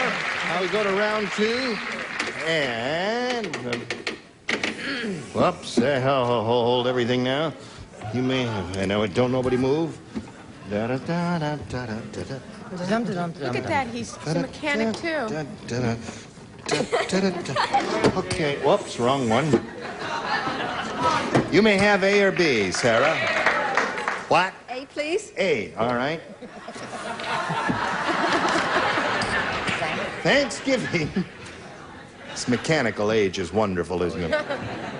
Thanksgiving at the North Pole is a little bit different. They serve turkey, but instead of using regular stuffing, they stuffed their bird with blank. What was that, hon? I was too busy tying my western scarf now that I'm going to be a western singer. You don't even play, so... Oh, the cool Riders of the El Segundo Bus. Don't play nothing. Well, the upper tier doesn't play at all, just the lower tier. Oh, goodness. Thanksgiving at the North Pole, a little bit different. They serve turkey, but instead of using regular stuffing, they stuff their bird with... You got it. Okay. Sarah. Thanksgiving at the North Pole is a little bit different. They serve turkey, but instead of using regular stuffing, they stuff their bird with... Ice. Ice. Very interesting. She said ice. What do you say, Deborah Lee? I say elves. Elves. Elves? Santa Claus and the... Whoa! No. Are all cast members I'm of... from Mary Hartman. What do you Mary expect? Hartman, Mary Hartman And are Mary all Hartman, weirdos. We'd stuff it with elves on Hartman. I see. Sure. All right. What do you say to that? At the North Pole, instead of using regular stuffing, they stuff their bird with ice. Blubber. Blubber. Now, you must match Fanny to achieve a tie and stay in the running. I said blubber. Blubber is the answer, so that means Tricia wins another game. You're really getting used to this, aren't you? All right. Let me just move that cable there for you a little bit. I'll say goodbye to Sarah. It was a pleasure meeting you. Thank you very Many much. gifts for Sarah. And thank you for being with us here on Match Game 76. Goodbye. Thank you. Go back to that door. And while we're spinning her off, we're going to spin these messages just for you. I tell you what, we can't let Brett and Charles leave us. to go on this nationwide tour, we've got to have a little celebration of country and western music sometime here on Match. So why don't you just come down here? And where do you want to sit right up there? Okay. I have to borrow your microphone because all our equipment's on the truck. Oh, all right. You're really ready to go? Now, could we have a light change? Yeah. You told me to get in the middle. Yes. That's what happened to Diana Ross. Can we do something with the lights? There should be a special mood lighting because in Las Vegas they ruined our act with some bad lighting. Yes, okay. Make it dark. Give me the mic. See, No, the whole cigar, because we have hand gestures throughout the whole. See, the whole thing Don't forget. behind... Don't forget that part. Gene, see, the whole thing behind country music is it's honest, it's real, and we write what we feel in the heart. I see. H-O-R-T, heart. And I've been here on this show all week, and I've been looking at Deborah Lee sitting down here next to Richard Dawson, and I wrote what was in my heart. Go. And my group is going to help me. Unfortunately, I didn't tune my guitar. Deborah Lee, oh Deborah Lee, Deborah Lee, oh Deborah Lee. You've got to choose between him and me. Got to choose between him and me. My poor old heart ain't beat the same since I met you here on Match Game. Now Richard Dawson would be quite a catch. Yes, he would. Yes, he would. But you and me is a super match. Me is a Goodbye, dear Deborah, forever. Oh, God!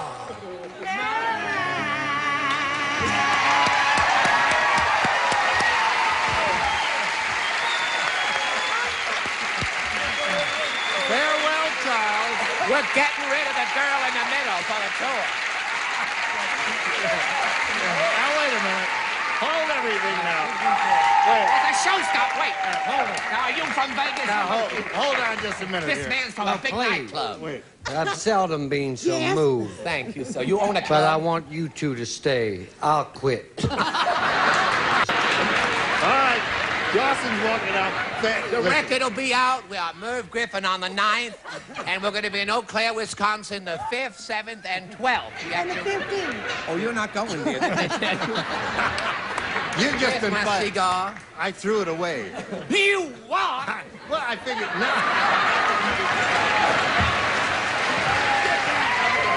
Get back out there. Are you moved? Yes, that was the first song ever written for me. Terrific. I hope you record it. Next week, when you return, these are the celebrities who'll be on this very stage. Don Sutton, Brett Summers, Charles Nelson Reilly, Mary Wicks, Richard Dawson, and Fanny Flagg. Gene Abraham, join us next time for Match Game 76. Goodbye.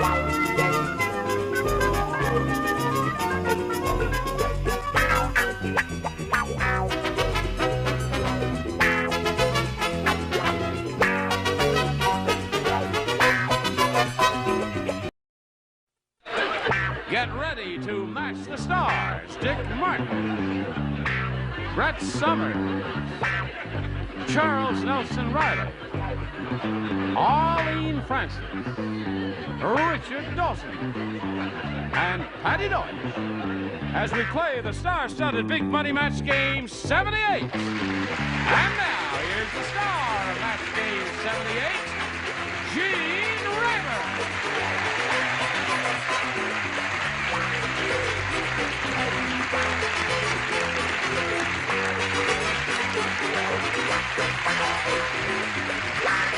Thank you very much, Johnny Olson and friends. You all are in a jolly mood. Are you all ready? Oh, I'm good. cheerful as a... Yes, look at... hard to tell. I know it. That's the first time you've smiled. I want you to make that a habit. Everything's going to be all right. Okay. All right? Thank you very much. Am Would I you still greet- smiling? No, you're not smiling anymore. But you must do that from time to time. Okay. So we'll know she's alive. Say hello to Al Everly and Emily Davis. Old Al here got $5,600. Yes. What are you going to do with that money, Al? Oh, give it to my wife like all the rest of it. Really? She takes care of all the bookkeeping in your household? Yes, I'm happily married. Oh, that's nice. Well, I'm very happy for you. And Emily Davis here has had 2 celebrity matches, and she is doing very well. 2-0 is the score at the end of round 1. The second and final round is coming up, and we'll see how this game ends after we see about it. Here I am. Where were you when we needed you? No, let's push the button here and get to the second and final round. I'll talk to you a little bit later, madam. Lady wants to know when this show is going to Memphis, Tennessee. Are we in Memphis, Tennessee? Yeah. We are. Dennis, do you know? What? May the 3rd it'll be seen. May 3rd. Just the same as all the rest of the country. May 3rd, right. Yeah. Okay. Now, Emily, you've got a choice here of A or B. I'll try B again. B, okay. Dick and Brett, you lay out, please. The rest of you, if you would. We'll Marge, talk about the midget, finances. said. Who? Marge, the midget. Oh, Marge. Marge, the midget. Yes. You know, she lived on 48th Street there. I remember. She used to carry a tin cup. Right, between 2nd and 3rd That's Avenue right. there. She said, I married a very tall man, and things don't seem to be working out. I've been there. Instead of seeing eye to eye, we see eye to blank.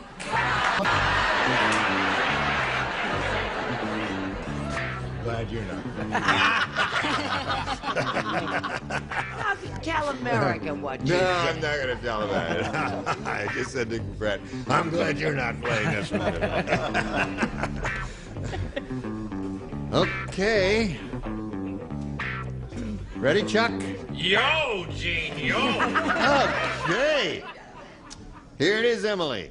Marge the midget said, I married a very tall man and things don't seem to be working out. Instead of seeing eye to eye, we see eye to blank. Belly button? Eye to belly button. Yeah, it's okay, right?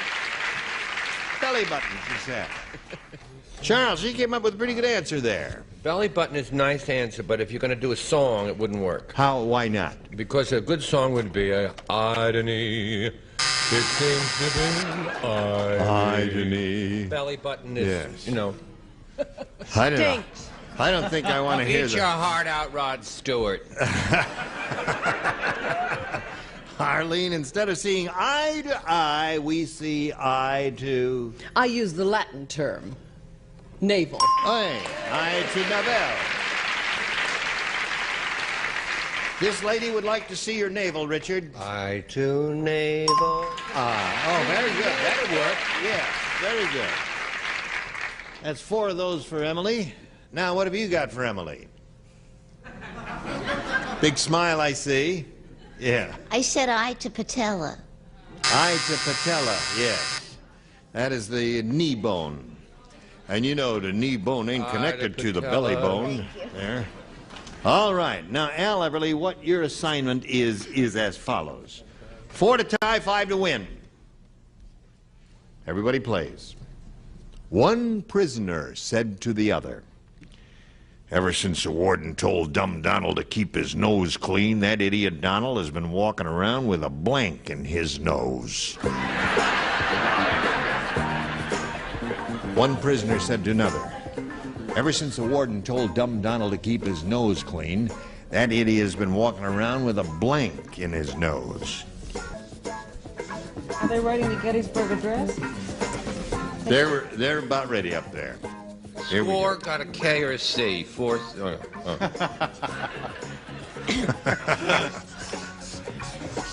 What's this? Look. All right, Al Everly. One prisoner said to another, ever since the warden told dumb Donald to keep his nose clean, that idiot Donald has been walking around with a blink in his nose. A rag. A rag. Like a handkerchief. Yes. Just to keep it clean there. Well, I think you're going to be hard-pressed to win this game, Al. What do you say? Well, it depends. This is, in fact, is kind of a rag. A handkerchief? Handkerchief. A torn handkerchief. One for him. 4-1. Yes, ma'am. My nose is dirty. Would you give me a hanky? Hanky. 4-2 score. This may work for him. Cork, I'm sorry. Cork would stop it up there. Keep it Why clean. did Charles say cork? Well, because that would keep things clean. Yes. That would keep them plugged. That's right. That's how it stays clean. I did the other nostril with a cork. That's 2 nostrils. Now, to achieve a tie, Al, you must match Richard and Patty to stay in the game. What have we got This here? is a rag, a duster. A duster. Yeah, that's a Now, rag. wait a minute. Let him think about it. Now, wait a minute. They're talking it over. You know, there. it's something you polish? Yes. That's what I use, rags for dusters. All right. 4-3. You do all the dusting around the house? I clean my house, sure. You do? Why not? I'd like to see that. You run the vacuum cleaner and all that Yep. stuff, too? There's nothing God tough is in going to that. strike Do you dead for windows? those lies. I do windows, yeah. Are you available tomorrow? Yes, I am. Okay. I pay well. All right. Now, here's the way it is, Al. You must match Patty to stay in the game and achieve a tie. We're down to the final nitty-gritty here, Patty. What have you got? I said a bar of soap. A bar of soap. Emily Davis wins the game.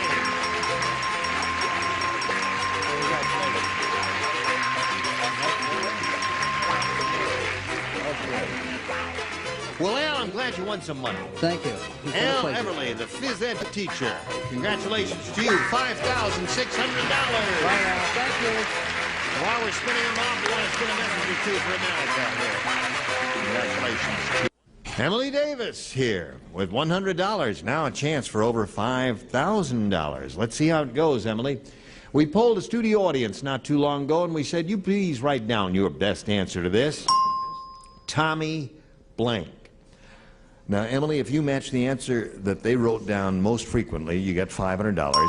Now, for matching their second most frequently given response, you get $250, then $100 for matching the third. 3 of our 6 celebrities will give you a hand here. Let's see what sort of help you get. Richard? Tommy Gunn. Tommy Gunn's one. Brett? Tommy Smothers. All right. Charles? Wait till you hear his answer. He's always telling us that we should catch up and get into the 70s. I didn't hear anything, people, did you? No, I said Tommy Dorsey. Tommy Dorsey. We're back to the foxtrot, aren't we? So, now you've got Tommy Dorsey, Tommy Smothers, and Tommy Gunn. Those are your 3 choices. Now think about it. Your option here is to choose one of those or think up one of your own. What would you like to do? I think I'll try Tommy Dorsey. You do? Yeah. A lot of people... Now, audience, with your loud applaud and cheer when he said Tommy Dorsey, you influenced her thinking. And if she is wrong in choosing Tommy Dorsey, we are going to lock the doors, and each one will contribute $5 until we get the total of $500. It's on you. You did it. All right. Don't say not me. Everybody's in this. We're all in this together, madam. Let's see the $100 response, if you please. Tommy Sands. All right. We are looking for T. Dorsey here. May we see the $250?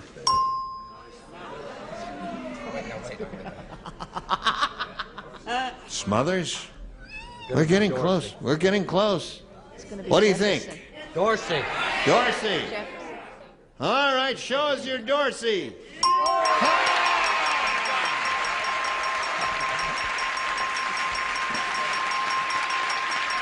Now, if she answers Tommy Dorsey, it's your fault because you influenced us.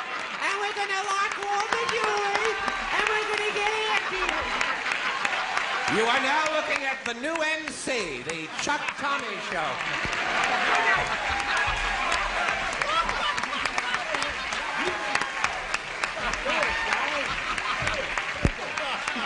Come on, finish it.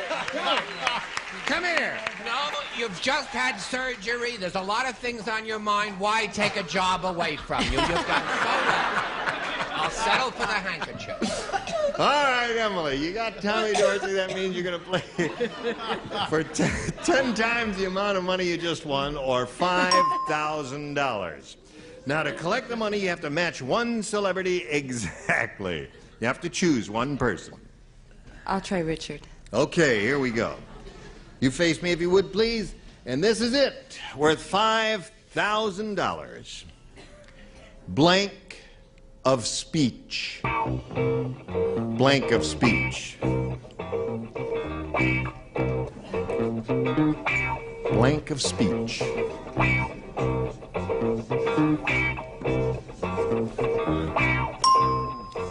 Now, Emily, here's the way it is. You give us the answer that Richard has written on the card, we give you the $5,000. Is that easy? Yeah, I don't know. Well, there's nothing to it here. Blank of speech. Figure of speech? Figure of speech. All right, here we go. Richard, she says figure of speech is the one that'll match you for the $5,000. She's right. She is right.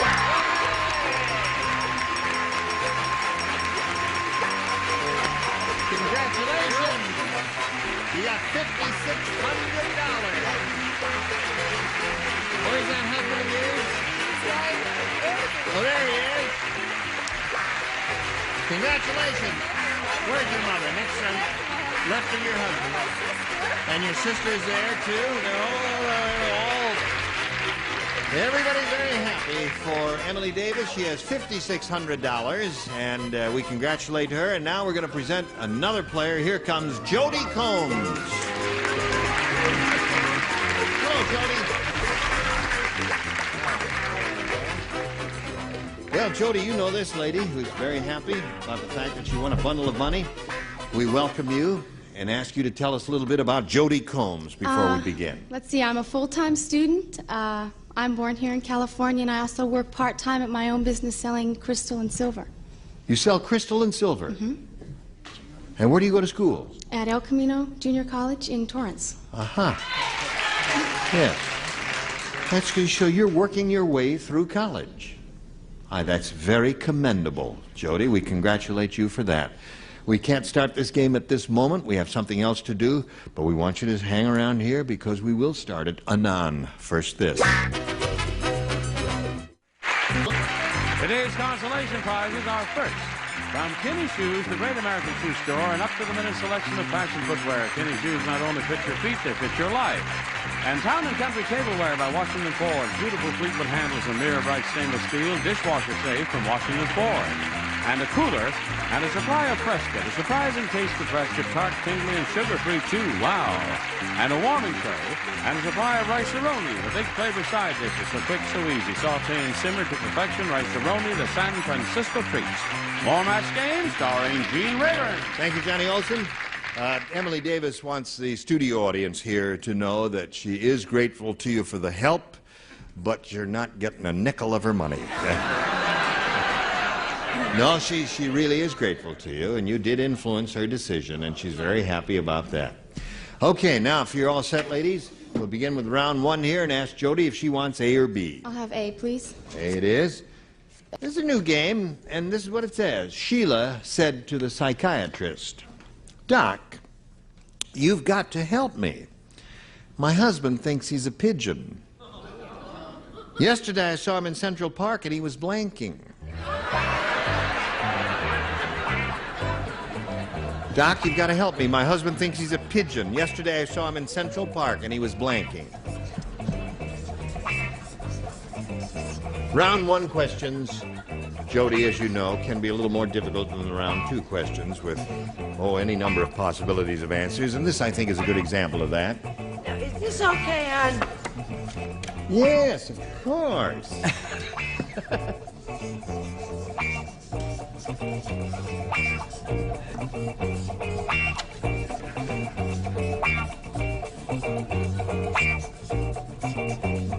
Can you say that? Sure. All right. Here we go. Jody. Sheila said to the psychiatrist, "Doc, you've got to help me. My husband thinks he's a pigeon. Yesterday I saw him in Central Park and he was blanking." Pecking? Pecking. Yes, pigeons do that, don't they? But not these pigeons. All right. Show us your pigeon. He was looking for a statue. Looking for a statue. King Pine. Yes, just a place to roost. Place to lay his head. And remember those jokes? Yes, of course. And you know what happened? What happened? He found it, and he made a little doo-doo on it. Made doo-doo. She went That's for it a all little the way. more graphic than I. That's right, right. You are such a genteel person. Well, I've always been known for going for the cheap joke. All right.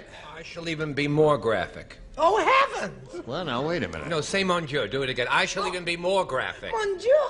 Good, darling. I said making doo-doo on Andrew Carnegie's statue. He's the one that gave the hall. Yes, I know, on 57th Street. But is there a statue of Andrew Carnegie in Central Park? No. No, there isn't. There is. You were wrong about Dorothy. Maybe you're wrong about Carnegie. Big smart MC. Big time MC with your borrowed suits. Borrowed suits, right? Well, see what we have to put up with here? all Everybody right. knows it was Dad's. Yes. What have you got? I was the third pigeon. We made quite a mess, all of us. You're doing on a statue. Yeah. Have you ever been to Central Park, Jody? Have you ever seen a statue? Yeah. Have you ever seen a pigeon on a statue? Okay. You know what they do to statues, don't you?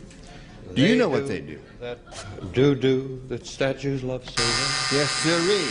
That's what they do on a statue, right? They also coo on a statue. Yeah. Cool. Oh, yeah. Make that sound. Cool.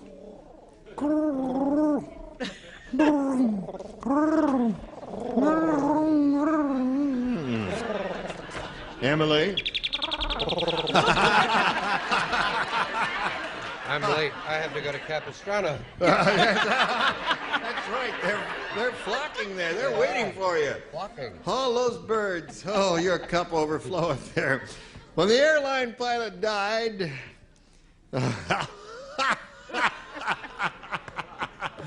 Oh, seal act. When the airline pilot died, he ended up in heaven, but his luggage ended up in blank. I know it. Oh, I love this question. I'd like it one more time, sweet. When the airline pilot died, he ended up in heaven, but his luggage ended up in blank. Oh.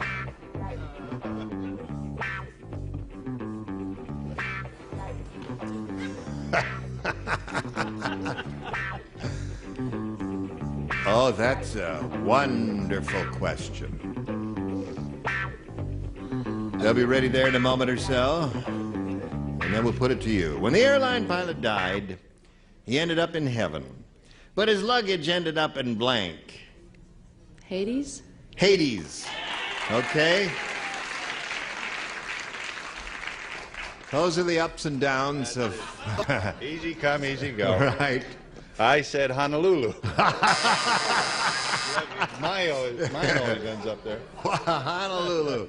Oh, yes. And you? I figured the airlines would never be smart enough to make the connection and reverse it. I said it ended up in Helsinki. Helsinki. Right. Okay, Chuck, where did his luggage end up? Oh, baby. So, I said Hades and hell are the same thing, aren't they? Yeah. I said in hell's port. Hell's port. Port in hell. All right. Not just hell, it's a hell's port. Okay. Yes, sir. When the airline pilot died, He ended up in heaven, but his luggage ended up in... ta-da-da. Usually a different airline. Hell. In hell. All right, 2 for Emily. You're not allowed to say that on TV. Can't say that. Heck. Heck. All right. 3 for Emily. Where did his luggage end up, Patty Deutsch? Newark. Newark. Newark is a place. I'm surprised no one said, what am I doing in Detroit? Anyway, here we go. There's a score at the end of round 1, 3-0. Now we got this for you. I'm Gene Rayburn. Join us next time for Match Game 78. Goodbye.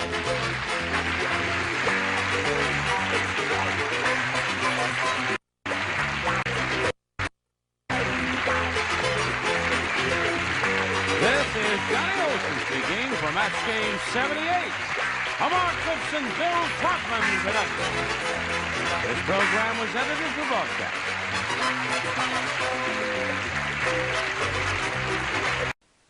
Match Game 78, production number 1228. Take 1.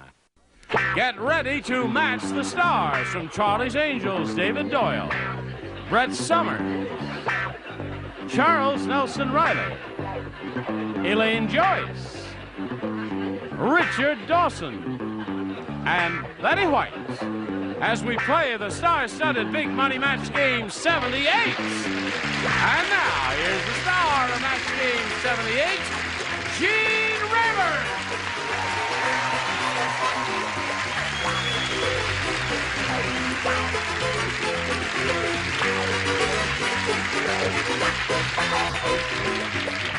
Well, Johnny-O, they all ready out there? Because they look like they're ready up here. Are you? Oh, yes. Yes, your shirt faded. You know that. I just don't listen certain parts of it. Only certain parts of it, yeah. Button your button there. Oh, very well. Sorry, Get your... What's wrong? I forgot to applaud your entrance. You didn't applaud my entrance? Well, you better... do it later at an insert, and then they'll put it in. Okay, fine. Let's say hello to Linda Morzinski. When the time expired last time we were together, Linda had won the game, and she's about to have a go at the big money super match here. Are you ready for that? I'm ready. Okay, we'll do that right after we do a little business with America. Now we're ready with Linda. Here we go. We polled a studio audience, my dear lady, not too long ago, and we said, you please write down your best answer to this. Shock blank. If you match the answer they wrote down most often, you get $500. If you match their second most frequently given response, you get $250. And then for matching their third most popular answer, you get $100. 3 of the 6 will give you some help. Richard. Shock absorbers. Shock absorbers, yes, of course. Betty. Shock treatment. Shock treatment. Elaine. Elaine, have you got one? Shock. Wait a minute, you may have one. Here's a good one here. Wait a minute. Wait. The audience won't know. She's getting an idea. Hold on now. There, she's thinking. Now, another. She's had one thought after another. What is this? Oh, that's... Shockwave. Shockwave. Came right out of the blue, didn't it? You thought of that, just like that. So now you have shockwave, shock absorber, and shock treatment. You may choose one of those or give us one of your own. Treatment. Shock treatment was the answer that Betty gave you. Okay. We want a shock treatment. Let's go down there at the bottom and reveal the $100 response. Shock wave. Elaine's answer. All right, may we see the next one, if you please. Absorber is Richard's answer. You're going right up the ladder. She says she's a winner. She looks like a winner to me. All right. May we see the big one, please? Yeah! Very good. Betty's answer matched up with yours perfectly. Now, Linda, you've got $600 altogether, and you are going to play for 10 times this amount you just won, or $5,000. And you have to match one celebrity exactly in order to collect. Whom do you call on? Richard. All right, Richard, get ready to write. Here we go. Oh, yourself. Good luck to you. Here it is. Checker blank. That's C-H-E-C-K-E-R blank. Checker blank or checker blank. All right, Linda, give us the answer that Richard has written on the card, and we give you $5,000. Checker. Board. Checkerboard. Checkerboard. You farm girl? No. You're not from Checkerboard Square? I thought maybe a farm girl would say Checkerboard Square. Us city folks would say something like Checker Cab. What'd you say, sir? I did this for those two yo-yos who went, boy.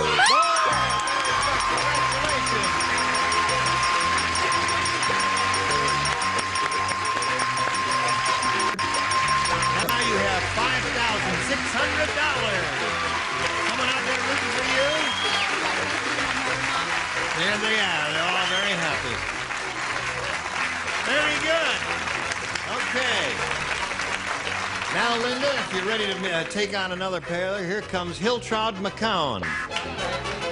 Hiltraud McCown. There's a little souvenir for you right there. Hello there.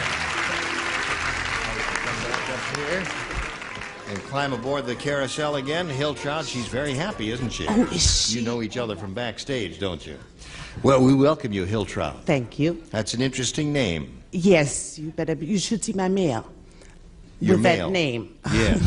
People get it mixed up. Where are you from, Hiltraud? Well, originally Berlin, Germany, but now I live in Kaczak, New York, Long Island. Ah, somebody's from Kaczak. Are you saying? Kaczak. I don't know that. I'm familiar. Oh, Patchogue. No. Kaczak. Catchog. Isn't that funny? I lived in New York most of my life, and I never heard of Catchog. What Yeah. part of Long Island is it in? The North Fork of Long The Island. North Shore. It's a very pretty place. Very pretty. Very pretty. She said Catchog, not Catchog. Patchog. We all know Patchog. C-U-T-C-H-O-G-U-E. M-O-U-S-C. Yes. You're right. I think I just put Kaczak on the map. You did indeed. We're going to get 1,000 letters. How many people are there? 1,000. We'll get 1,000 letters from Catchog. Now, spell it, well, just spell it one more time. Anything else you want to say about you? Well, I think I just about covered it. You married I'm somebody named McCowan, right? Yes. My husband is an aerospace engineer. I have 4 children, ranging from 15 to 30. Yes. And 1 granddaughter, 4 years old. Oh, that sounds like a good bunch. Are they a good bunch? Most of that. But we're not going to name names, are we? No Because somebody's way. feelings would be hurt. All right. Now, Hiltraud, you may have A or B. A, please. A. Hiltraud wants A. Nick said, our economy has hit rock bottom.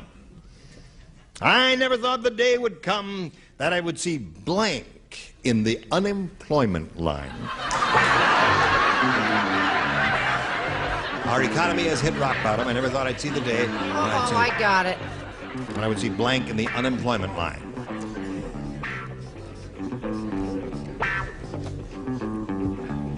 All right? Oh, well.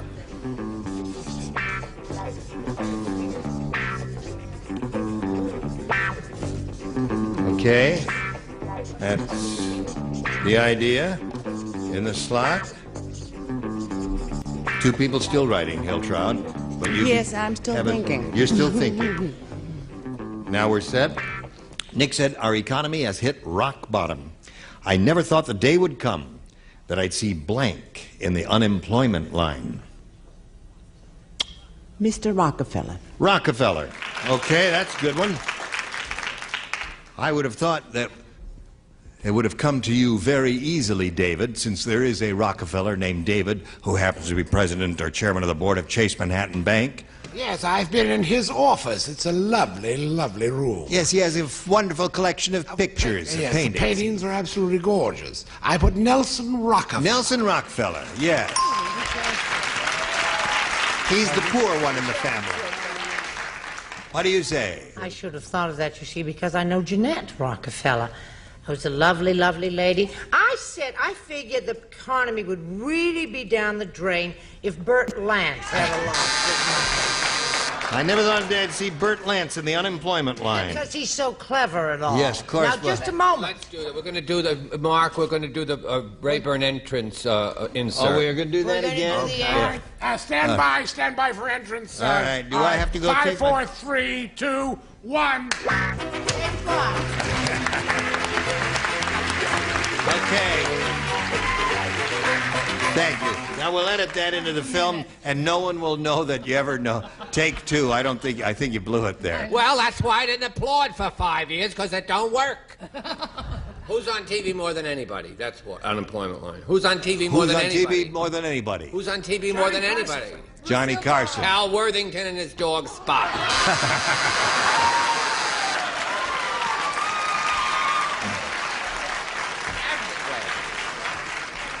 I can just see them in Indianapolis, Indiana, laughing themselves silly over his Cal Worthington and his dog Spot. I must explain to you, Arkansas, Missouri, Louisiana, Florida, Oklahoma, and all the rest of the places. Catchog, Long Island. Cal Worthington owns a big car agency here, and he has a dog Spot, and he and his dog do the car commercials together, and he does them in a very aggressive, abrasive style. And you can see I'm never going to buy a car from him, and he ain't going to give me no deals. So that's why that got a big laugh here. Hello there. Hi. Well, I guess I better read it. It's been 2 months since you heard the question. Our economy has hit rock bottom. I never thought the day would come that I'd see blank in the unemployment line. And she said, Mr. Rockefeller. I did too, Rockefeller. All right, that gives you another one. That's 2 for Hillchild. What do you say, Cal? What happened then to his dog Spot? I love it. Lovely story. His dog Spot. Rockefeller. There you go. 3 for Hillchild. Show us your Rockefeller. Well, I didn't realize I was amid all these Rockefeller droppers. It seems to me he's kind of out of a job right now, isn't he? Well, Nelson is, certainly. Yeah. Yes. Jimmy Carter, I said, because... Jimmy Carter. He may be. Who knows? Working for peanuts, Hillchild, you did no? very well with that. 3 is good for a first rounder, is that right? That's right. Okay, yours will be along in a minute. Right now, this for you. Well, all right, we are ready to carry on now. What did you do that for? You weren't supposed to do that, be on him. Did they show? They showed you sneaking back to your seat. Well, I was kissing a lady who was on her honeymoon. Right. Husband was resting. Yes. How was he? Was it a good kiss? He was great. How's your husband? Even greater. How long you been married? 23rd of April. What are you doing here? Well, anyway, welcome and best wishes on your honeymoon. Now, shall we carry on here? Okay, Linda, this is your round 1 question, and this is what it says. Did you hear about the Jolly Green Giant's Halloween party? No. Oh, he took all the other giants to the ocean. They stuck their heads in the water and bobbed for blanks. Jolly Green Giant's Halloween party. Took them all the other giants to the ocean. They stuck their heads in the water and bobbed for blanks. I don't know what the... I've got my answer already. Oh, first time? Well, now give her a little help there. Well, she's awfully slow. I don't like his answer. You like that answer? There she goes. Did you hear about the Jolly Green Giant's Halloween party? He took all the other giants to the ocean, they stuck their heads in the water, and they bobbed for blanks.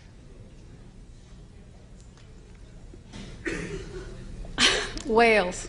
Whales. I suppose anything. I don't know what you'd find there. That was a difficult one as far as I'm concerned. Well, What'd you I thought say? it was well, it was difficult. Yes, it was difficult, but the Beauty and the Beast both answered the same. Whale. Whale. 1 for Linda. What do you say to that? I said pebbles. No, I didn't say pebbles. I didn't say pebbles. I said sharks. Sharks. I suppose anything found in the ocean would be a reasonable response. One answer, that's correct. What is that? Watermelon. Stuck their heads in the water and bobbed for watermelons. What do you bob for on Halloween? Apples. All right, so what's the biggest fruit you can get? Present company. Present company included. I rest my case. Take it from me, that's the definitive answer. All right. But my question, Mr. Bones, is who put the watermelons in the ocean? We're What going do to you get say? letters. Yes. I'm excited because I said whales. Oh, whale. Good for her. Good for Linda. Will you have a whale there for us? Scotland. No, I said Wales. Oh, whale. 3 to 3. I've got to start copying. It's the only solution. The I'm only desperate solution. now. I couldn't think of anything either. I was so hung up on the Jolly Green Giant. I said they were on for niblets. Bob for niblets. I was going to say peas. Bob for niblets, but they're so small. They get I lost. explained that to her. Yeah, they I get, did. I yeah, what'd you explained. say to her? I just said, that's crazy. You'd never see them in the water. And because of big waves and all that? She said, who needs you? I lost. Right. Sorry. All right, so there we are at the end of round 1, and the score is tied. 3 to 3. Well, 3 to 3 is the score. Now, Hillchild, you may have a choice again of A or B. I'll stick with A. A it is. 3 people do not play. David does not play. Elaine does not play. Richard does not play. Brett, Charles, and Betty, please. Dr. Frankenstein said, I never should have built my monster with Wurlitzer organ parts. Now, every time he blanks, he plays Melancholy Baby.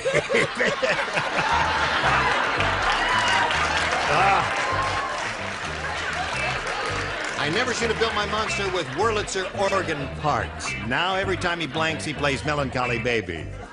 Hi. Isn't that a wonderful question? Go ahead, look at it. Look at it like you've done for 5 years. Not exactly an original. Would you hold my microphone for a second? pleasure. Thank you. Would you hold? You're playing here. I've had enough of this. Stand up. Tell it, honey. Just tell him I'm sick of it. I can't take it anymore.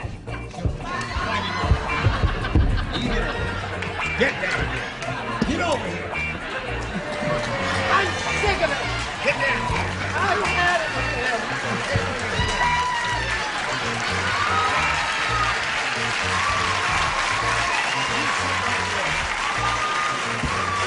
And don't you bother this lady. Thank you.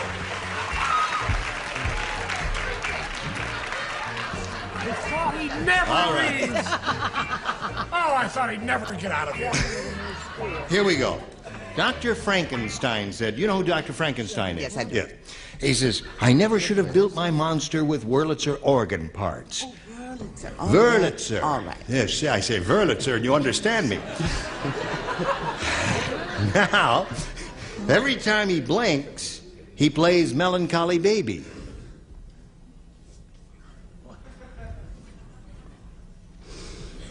Every time he snorts. Every time he snorts, he plays Melancholy Baby. Snores, I said. Snores. Snores. Oh, snores. Yes. I'm sorry. English language. I hard do not language. understand the English language that well. What do you say?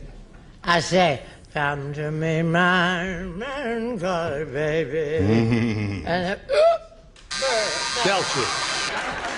All right. I'm glad he's no longer here. Right. So the score remains tied 3 to 3. Look, would you just take my word for it that I did not match and just not, just call it a day? Oh, we can't do that. We'd like to. I made a side bet with Richard that she would never say it, but I said Tinkles because it just worked. Every time he tinkles, he plays Melancholy Baby. And you, sir, with They this... got to clean up the answers down here just like on the second floor. I'm on the second floor. Burp. Burp. Okay. Any calls for me? Will you make sure they get here? I will. We'll try and get you a microphone, too. So there we are in the middle of round 2, 3 to 3 score. But now we've got this for you. Today's consolation prize is our first. The Hoover Celebrity 2 with more carpet cleaning power than any other make canister. Another good reason why America trusts Hoover. And from Ventura, a jumbo wheel Pullman in dazzling jade with nylon pull strap. This energy-saving wheel-o-matic really gets you rolling. and a wall clock, and a supply of noodle-roni Parmigiano 5-minute side dish from Golden Grain, tender, thin egg noodles, rare seasonings and cheeses, a bit of old Italy. And a $25 savings bond from 7 C's delicious salad dressings your whole family will love. Who makes the salad special? You and 7 C's. More match game fun with Gene Rayburn. Thank you, Johnny O. All right, now let's see what we can do here. We have a tie. Linda, you can break the tie by matching one celebrity, and there are 3 people who are playing. Brett, and Charles, and Betty. Are you ready? Here it is. Judy said, "It's tough being married to an airline pilot. Every night, a sign lights up over our bed that says blank." It's tough being married to an airline pilot. Oh, there were about 4. Every night. Yes. Tough being married to an airline pilot. Every night a sign lights up over our bed that says... That's better.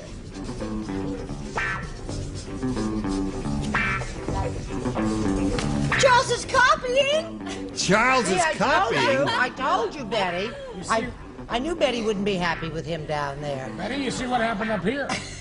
Never. Up here, no. See this? House demolished. House condemned. Oh, I see. All right. Are you ready, Linda? Charles is ready? Okay, there he is. Judy said it's tough being married to an airline pilot. Every night a sign lights up over our bed that says... Fasten your seatbelts. Fasten your seatbelts.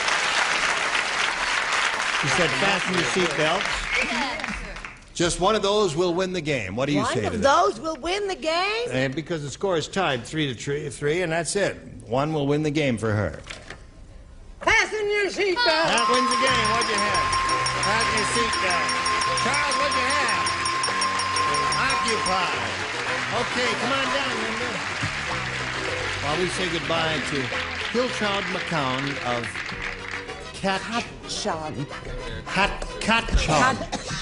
Hatchog, Long Island. Long Island. We're going to send some gifts to you. Thank you, and it was fun being here. It was a pleasure to meet you, Hillchild McCown. Thank you, my dear. While we're spinning her off, we're going to spin a message or two for you. I'm Gene Rayburn, and I hope you'll join us next time for Match Game 78. Goodbye.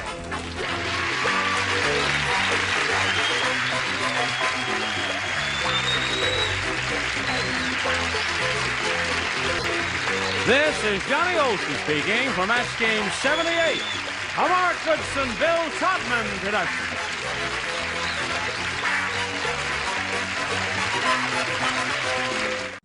Get ready to match the stars. Nipsey Russell, Brett Summers, Charles Nelson Reilly, from WKRP Cincinnati, Lonnie Anderson, Jack Jones, and George Beautiful, as we play the star-studded Big Money Match Game PM. And now, here's the star of Match Game PM, Gene Rayburn.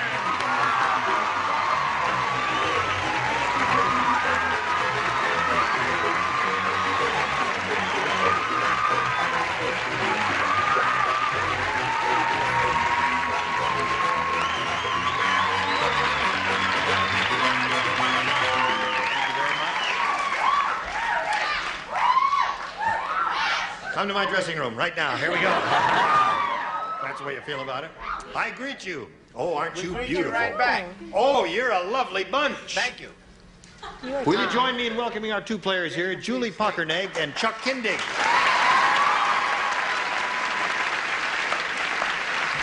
Now, let's get acquainted, shall we? Find out a little bit about each of you. Chuck, where are you from and all that? I'm from Big Bear, where I make my living as a carpenter. Yeah. And I'm originally from Leavenworth, Kansas. I better throw that in or the folks back home will never forget me. Okay, all right. I'm married to a beautiful woman by the name of Ann. I have a daughter by the name of Dana and a son by the name of Matthew. You left out one thing. What's that? You like blue. I love blue. Yes. Blue tie, blue shirt, blue suit, blue eyes. trousers. Blue eyes. Blue eyes. Look at his eyes. Blue underwear? Blue underwear. Blue shoes? No? Calfskin shoes. Okay, Chuck, welcome. Julie, what about you? Well, I'm originally from Spokane, Washington. Right. And I moved to LA about a year ago. I'm an aspiring singer that's not aspiring so fast, so I work as a temporary secretary. Uh-huh. And I'm getting married in June. Good. That's what my father says. Nice long eyelashes. All right, good luck to both of you here on Thank Next you. Game PM. Each of you will have 3 opportunities to match as many of them as you possibly can. And the one who's done that most often at the end of the 3rd round will be the winner. That person will go on to play the big money super match, which can pay off over $20,000. There we go. Chuck, A or B? Try A. Chuck says he wants A. Why Here it not is. give it him? A said. Fred said, when my lawyer said that he'd take my case to a higher court, he really meant higher. When I walked into the courtroom, the judge was on blank.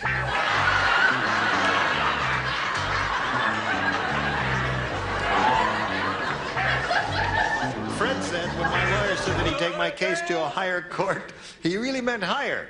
When I walked into the courtroom, the judge was on blank. Uppers. Uppers. These carpenters will fool you every time. You expect a carpenter to say stilts, huh? This one says uppers. Okay, Chuck. Chuck says uppers. Sophisticated. I got along well with you, Gene, and I expect a carpenter to say what you expect a carpenter to say. Stilts. Okay, we have a sophisticated carpenter in our midst. Has he got any uppers? No. I'm sorry, stilts. All right. Yes, sir. Judicial stilts. Judicial stilts. They're a little different. Okay, Lonnie Anderson. Fred said, my lawyer said he'd take the case to a higher court. He really meant higher. Walked into the courtroom. The judge was on. He was on stilts. All right, we got 4 of those so far. Chuck. Okay, Jack. Well, I'm going to Big Bear, I'll tell you that. Big Bear. I said he was on grass. Uh-huh. All right. Watch it now. Okay, Miss Rosebud. I love Big Bear. That's a nice place. You said he was really high, right? Really high. I said he was on cloud 9. Cloud 9. Heavy high. May I be excused? Yeah, no, hang around now. Okay, Chuck, that's your first round question. And now we've got give up one your carpentry for business, Julie. Harry said, I really feel out of place. I feel like blank at an Osmond family reunion. I feel out of place. I feel like blank at an Osmond family reunion. Anytime, Nips. Okay. Sure I will, Julie. Here it is. Harry said, I really feel out of place. I'm just reading it for her. Okay? Harry said, I really feel out of place. I feel like blank at an Osmond family reunion. You know who the Osmonds Yes, are? I do. Well, they had this family reunion, you see. I don't know. A priest. A priest. What do you expect from a Catholic? Well, it's true they are Mormons. Yes. And a priest. No, but, you know. Look into their eyes. You think anybody here is going to say priest, Julie? Well, would you? All right. Nipsey, what have you got? Really out of place would be the Jackson 5. The Jackson 5? Okay. What'd you say? Well, they represent good old things in this country, purity and all that stuff. Yes. So I figured somebody like Xavier Hollinger would really be Yes. That's the drift. See, I think these two are spies. Who? The contestants. Oh, Julie They and say Chuck are code spies? words like uppers and priest. Pants could be rolling. This is it. Yes. This is your definitive. Okay. Thanks. A dentist. A dentist.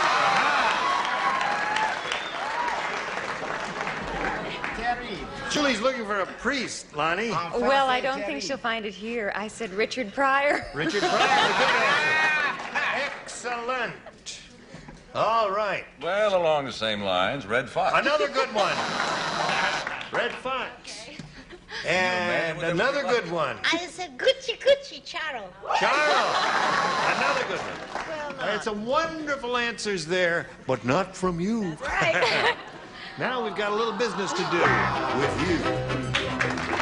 Okay, we got a zip tie here. We'll go to round 2 here, and since Chuck went first last time, Julie, we ask you to go first this time. A. Okay, A. Barry said, the food at that restaurant was so rotten when the waiter... Oh, I'm sorry. That's my fault. Give him another chance. Barry said, the food at that restaurant was so rotten... Perfect. Hey. When the waiter brought the steak, he asked me if I'd like to eat it or blank it. Okay, Julie, Barry said the food at that restaurant was so rotten. When the waiter brought the steak, he asked me if I'd like to eat it or blank it. Wear it. Good. That's okay. Wear it is okay. Yeah, I ate at the restaurant so bad, I told the waiter, I said, take this slop back to the chef. He said, taking it to him, he won't eat it either. Eat it or wear it. Eat it or wear it. Yeah. I've been to that restaurant many times, unfortunately. He said, eat it or kill it. That's a rare steak. Eat it or beat it. Eat it or beat it. Has a certain lilt to it there, Charles. Yes, there is Lonnie, a lilt to it, isn't food in the there? restaurant so rotten, the waiter brought the steak, asked me if I want to eat it or blank it. Revive it. Eat it or revive it. Little high, was it? Food is great. Food is great in this place. 50,000 flies can't be wrong. I said smoke it. Eat it or I smoke know it. that thing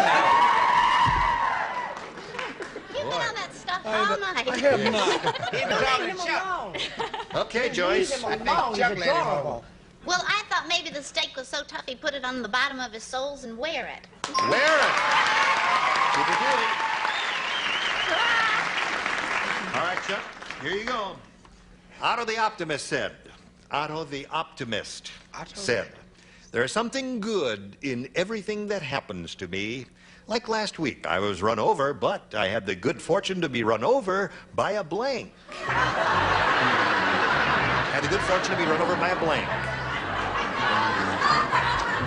Okay, Chuck, guess we're about ready for you. Here we go. Otto the Optimist said, there's something good in everything that happens to me. Like last week, I was run over, but I had the good fortune to be run over by a blank. Ambulance. Now, that's good. I like that. He came up with a good one. That is a good one. Ah, no man is so bad, but what that a woman can make him worse. An ambulance. Okay, Chuck, you got one. No answer's so good that I can't ruin it. I said Volkswagen. Why? Well, it's a little car, and if you got run over by it... It would hurt you as bad as a big car. No, Just it as bad. wouldn't. Yes, it You would. prefer a great big No. A&P truck? No. A Brinks truck. A doctor, maybe? An A&P truck. Try to keep the references in the last 50 years. Like clothes that are 50 years old. Hint, hint, an ambulance. An ambulance. Score is now tied 2-2. Had the good fortune to be run over by An ambulance was the perfect answer, but I thought maybe cheerfully a good humor truck. a good humor truck. I want chocolate. Okay, Jack. How bad can it be to get run over by a blimp?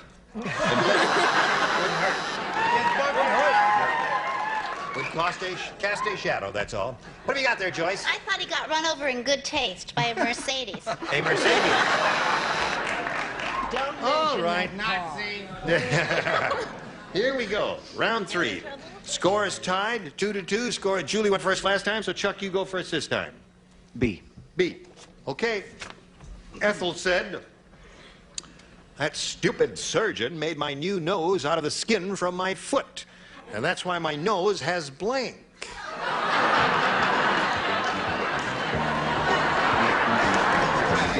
Okay. Ethel said that stupid surgeon made my new nose out of the skin from my foot, and that's why my nose has... Athlete's foot. Okay. You got friends out there? Relatives and friends? My wife. Oh, your wife. She's very vocal. How about it, Brett? You have awfully pretty blue eyes, and I'm really sorry. I said corns. Corns. That was a good choice. Corns would have been one of the good ones. There it is. That's why my nose has... Of course. Athlete's foot. Okay, Chuck, you got 3. What do you got for the young fellow there? Corns. Corns. Corns and athlete's foot were the 2 good answers there. And Joyce has... Athlete's foot. All right, you got 4 now. Now, Julie, we're getting to the end here. Oh, that's right. You need 2 to tie and 3 to win. Okay. From his hospital bed, Tom said, "Today I got 2 cards. My mother sent me a get well card. My mother-in-law sent me a get blank card." You hear all that? I was going to come out. Ready? Here we go. From his hospital bed, Tom said, "Today I got 2 cards. My mother sent me a get well card. My mother-in-law sent me a get blank card." Worse. Get worse card. She said, "My mother-in-law sent me a get worse card." I think she blew Oh, it. I'm sorry. I said get lost. Charles? I'm sorry, get lost. Oh. Now, let's see. You must match the 2 remaining players, Lonnie and Jack, to stay in the game and achieve a tie. Lonnie, what have you got? Oh, I'm sorry. I said to get sicker. Get sicker. It's all up to you, Jack. Lost. Get lost. That means Chuck Kindick wins the game.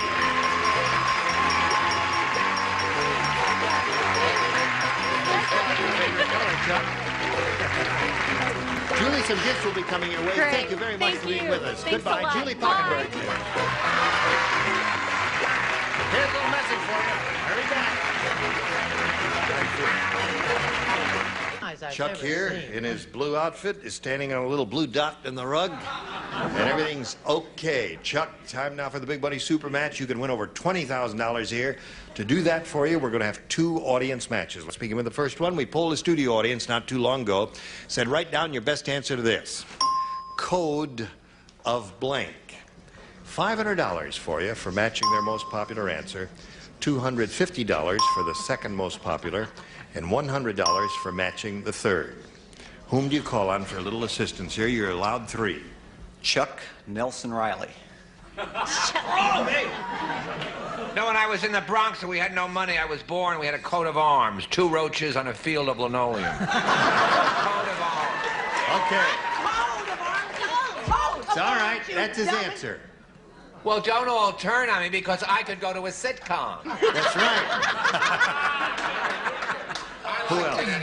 Let's try Nipsey.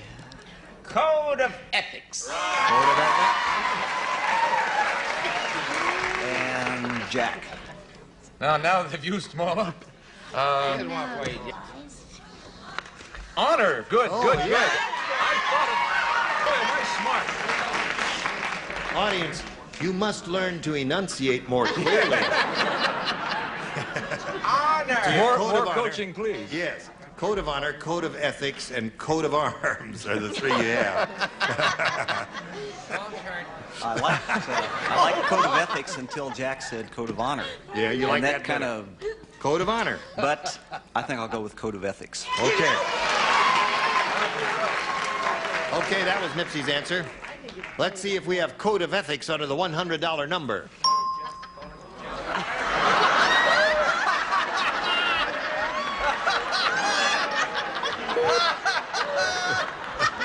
Now, wait a minute, Charles. Come back here.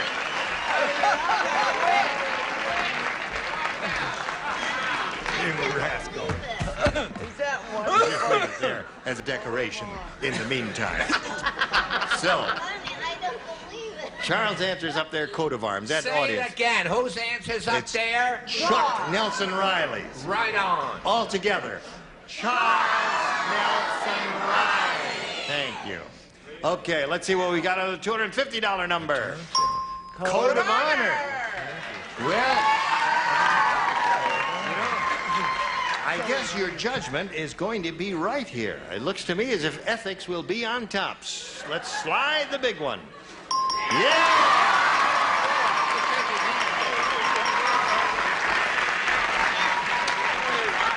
Oh, of course, yeah. He's hired. No, so it's balanced. Yes, of course. We have a carpenter here who does all the repair work, Charles. Now you won $500, means at least you'll play for us 10 times that amount, or $5,000. We're going to see now how much more you'll win with your second audience match. Blank snapper. Okay? Well, Nipsey got it for me last time, so let's start with him this time. Oh, man, I don't know. Finger snapper? Finger snapper. Okay. Oh, no, we You all. don't like that? Oh, How about little snapper? What about this pretty girl here? I'm getting to her in a minute. There you go. Saving the best for last. Oh, wait, no, then I won't be able to think of anything. Brett. no. I resent that. What about red snapper? One more. And now Lonnie. Well, red was all I could think of. Quickly. Oh, Red snapper. Whipper. Oh, that's wonderful. Whipper snapper. Whipper snapper. That's what I was trying to think of. So you got whippersnapper, red snapper, and finger snapper. Do you want one of those, or have you got a better one in your head? Again, I had my mind made up for red snapper until someone came along, and I think I'll stick with red snapper. Red snapper. All right. Let's see if we have a red snapper under the $100 number. Garter snapper. Can't hardly find them anymore. We're a dying breed. May we see the next one, please? Whippersnapper. Okay, that's the audience's answer. And the last one, if you would. Yeah, you got it. Okay. Another $500 multiplied by 10, another $5,000. Got about $10,000 to shoot for. However, if you have a lucky spin of the star wheel, you'll be playing for $20,000. Good luck. Give it a spin. Here we go. All right.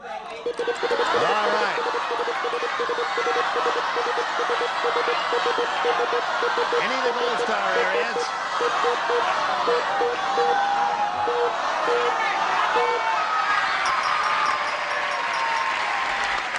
Okay, get over there.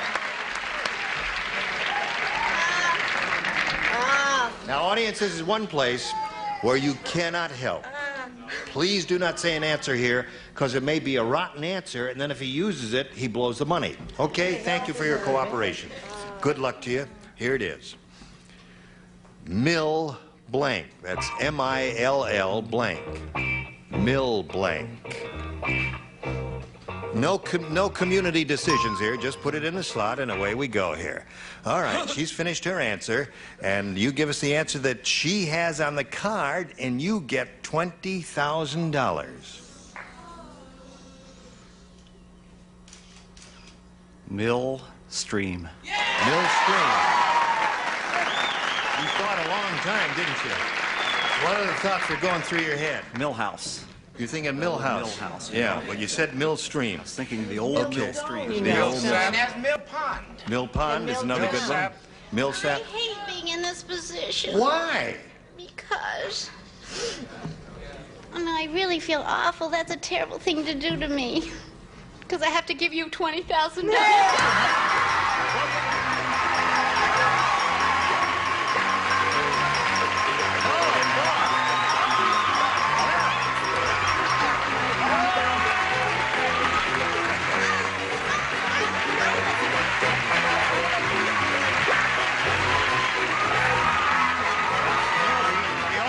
This is his code of arms. 2 red snappers on a mill stream. Okay. Now we got a little message for you. Hurry back. Congratulations. $21,000. Join us next week for another exciting, fun-filled match game PM. Gene Rayburn here. Goodbye. Thank you. Some contestants will receive from the Javon Fragrance.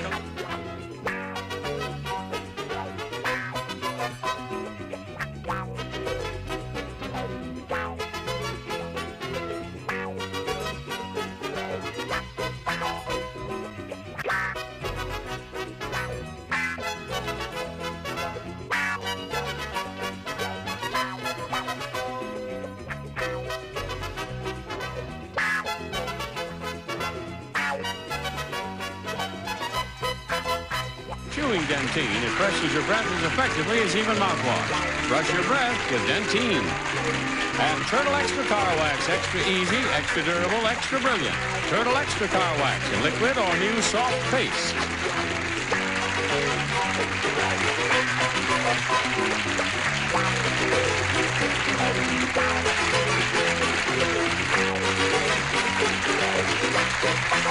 This is Johnny Olson speaking for Match Game PM, a Mark Goodson, Bill Todman production.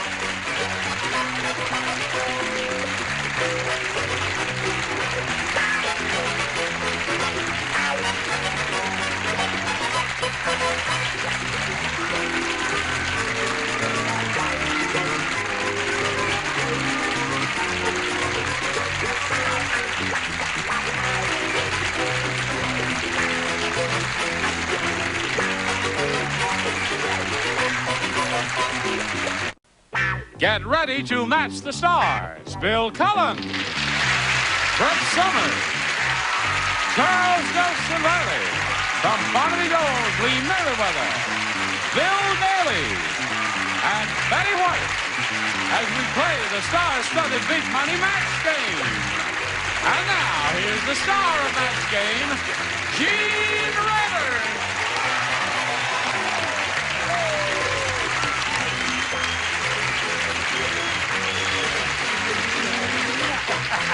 Thank you, thank you, thank you. Are you ready? Ready, let's go. All right, over there we have Dorona Haslam and Laurie Keene. Would you welcome them? Get a little polite applause. Thank you. Let's refresh our memories about you, Laurie. Tell us briefly about yourself again, please. I'm a child development major at Cal State Fullerton and teach preschool part-time. Right.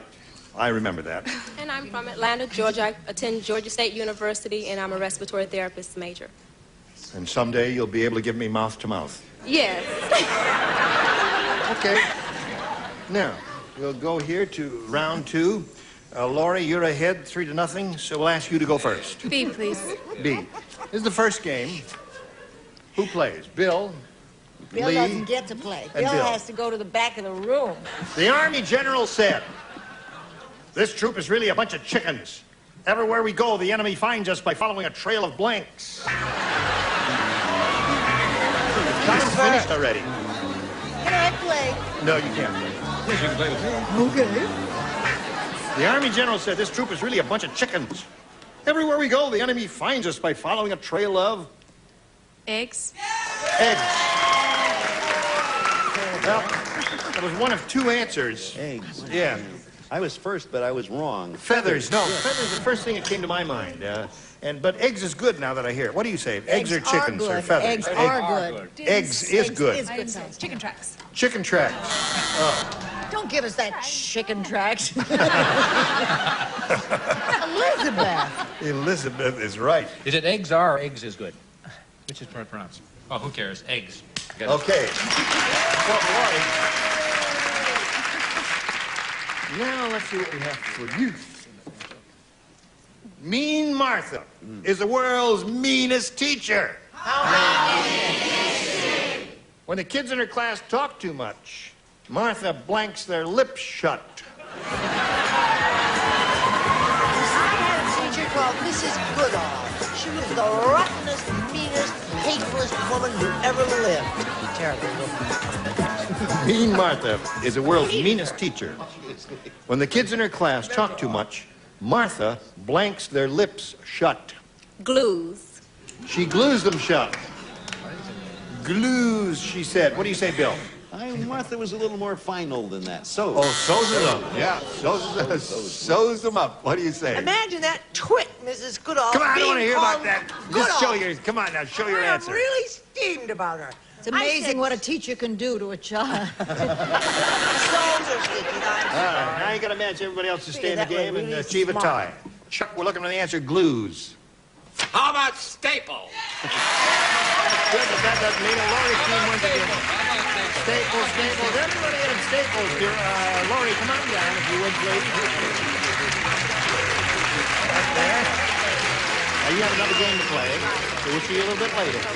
Bye. Ready? Here it is. For your benefit. You got a rooting section out there? People. Who's that? My mom and a good friend. Your boyfriend, right? No. Oh. Oh. A good friend. All right. Now, we polled the studio audience not too long ago, and we said, write down your best answer to this. Wasting blank. If you give us the answer they wrote down most often, you get $500. For matching the second most popular answer, $250. And then if you match the third, you get $100. And 3 of the 6 stars will assist. But if somebody obviously has his back to you, does not want to participate, don't force that person to do it. Lee? Wasting time. Yeah. 1. Brett? What I'm doing on this show, just wasting away. Sure you are. Bill. What? Bill. I just wanted to get the name right. Bill. What was that? Oh, wasting your breath. Wasting your breath. Stop wasting your breath. Okay, wasting away, wasting If that's time. not, you're going to be sorry. I want to apologize. Don't you all apologize to me. That's going to be up there. All right. Yes, Charles? I want to thank the panel for thinking about our country and its needs and thinking about wasting energy. I'm as shocked and ashamed to be part of the 5 of you. That was bad acting. I'm terribly sorry. I don't think Bill and Chuck should dress together anymore. No, that's true. Now you have to choose one of those or give us one of your own. What is your pleasure? My first thought was away. Wasting away. That's right. Let's see if it's up there. Wasting time and endless moment. May we see the $100 response? Wasting money is up there. I'm good at that. Wasting away is what she wants. Is it on the next one? There. Yes, it is. You got $250. You think your answer's going to be up there, Colonel? Wasting time is there. Wasting time. You think that's going to be up there? Yeah. Okay, go. You're right. Now, Laurie, you've got $250, means at least you'll play for us 10 times that amount, or $2,500. But you will spin the star wheel, and if you get lucky, it'll double up to $5,000. Good luck. Here we go.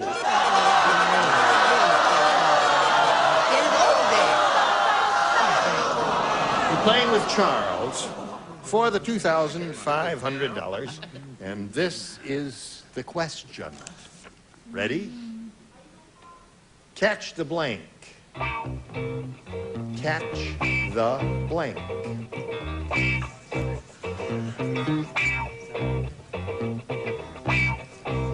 Catch the... That's what I said. He's ready. Laurie, you give us the answer that he's got on the card, and you get $2,500. Catch the... Ball. Catch the ball. Charles, she says catch the ball. What do you say to that? A whole other way. There's a whole other way? I went showbiz. I thought of, you know... Right. Catch the brass ring? I thought of funny ladies. You know, like Imogene Coca and Lucille Ball. I don't know.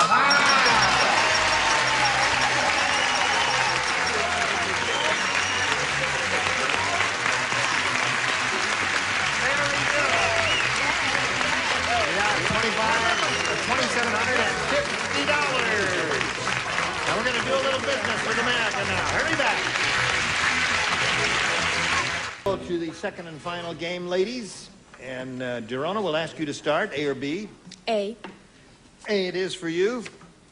On this date, in 1952, John Daring became the first man ever to cross a farm workers' picket line. On this same date... What did he cross it with? Oh, no, I meant, you know... No. He walked across a farm workers' picket line. I had a little tractor with long ears like a basset. On this same date, Mr. Daring became the first man ever to swallow a blank.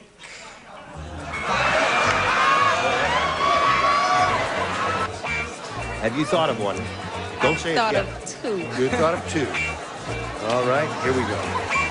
On this date in 1952, John Daring became the first man ever to cross a farm workers' picket line. On the same date, Mr. Daring became the first man ever to swallow a... Ear of corn. An ear of corn. You see, Dorona, that is within the realm of possibility. That's the pathetic award. But this may not be. No, this isn't. I thought it was a picket sign. A picket sign? Just sit down, yeah. So he didn't have to cross. What were you thinking of? I refuse! What?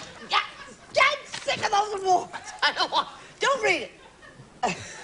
I have a perfectly respectable answer. That'll I be the started to say, you said picket, right? I In the started to agriculture. say This is the- fence, but I threw that out. Yeah. Okay, I said the first man to swallow a big stick. Now, isn't that a good answer? A big stick. Okay, dipstick. No. Okay. I don't understand your answer. I don't understand your What- question. no, to quote what- Gilbert Stein, what is the question? No, I don't here- understand this show. Flip out. Nurse, doctor. Another one of those fits. Anything, you know. Plows, combine, Again, I pitchfork, want to thank anything. the committee for again choosing the correct thing. Yeah. Watermelon. A watermelon. Oh, a farm workers picket line. Oh, well, why didn't you say so? I said so 9 times, but nobody listens to me. That's the problem. Lee, did you listen to me? I did, but All right, let's see what it is. Brett- Rotten. Brett made fun of my answer because she threw hers out, but I fence. Okay, Dingbat, what do you got? Well, Dingbat, what do you have? I don't know. It might be leprosy. Oh, look at that airplane. Very good. So May we how's see- your wife? She's fine, thanks. How's yours? Fine. Good. My dog has the rabies. Oh, I'm sorry about that. Don't let him bite your wife. Ah, I won't. That's how he got the rabies. My wife bit the dog. Pitchfork. Good answer. Pitchfork! Yes, Excellent sirree. answer. Excellent answer. Show us your pitchfork, honey. I don't want to. I want to show you my plow. Plow! Yes, another good answer. Plow, pitchfork, any of those farm implements are wonderful answers there. Oh, I'm so misunderstood. Phil was thrown out of the orchestra. Yeah? I'll tell you why he was thrown out of the orchestra. Because he made blank in the kettle drum. Kettle drum. Hello, Laurie. Phil was thrown out of the orchestra because he made blank in the kettle drum. Love? Love? That's an idea. I'll tell you right now. Wait a minute. Hold everything. It can't be done. Oh, yes, it can. Come on, Heaven Del. knows you probably tried it. She said made love in the kettle drum. Oh, for heaven's sake. No, I've made soup. Soup! There's an answer. Wonderful answer, Bill. What do you got? I started to say doo-doo, but I knew you'd only pick No, right. I don't want to hear that. So I said soup. Soup is good. I said pea soup with ham, bone, and carrots. Very good. Have a little rice, throw it in, and cook it about 6 hours. It's lovely. Wonderful. What do you got in that My kettle soup drum? is just as tasty as Got a lot of soup here in the kettle drum. I started to say soup, but I said doo-doo. That's where I'm going.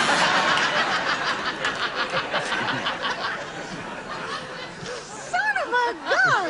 Started I out got a soup. bang at what she said. Soup. Soup.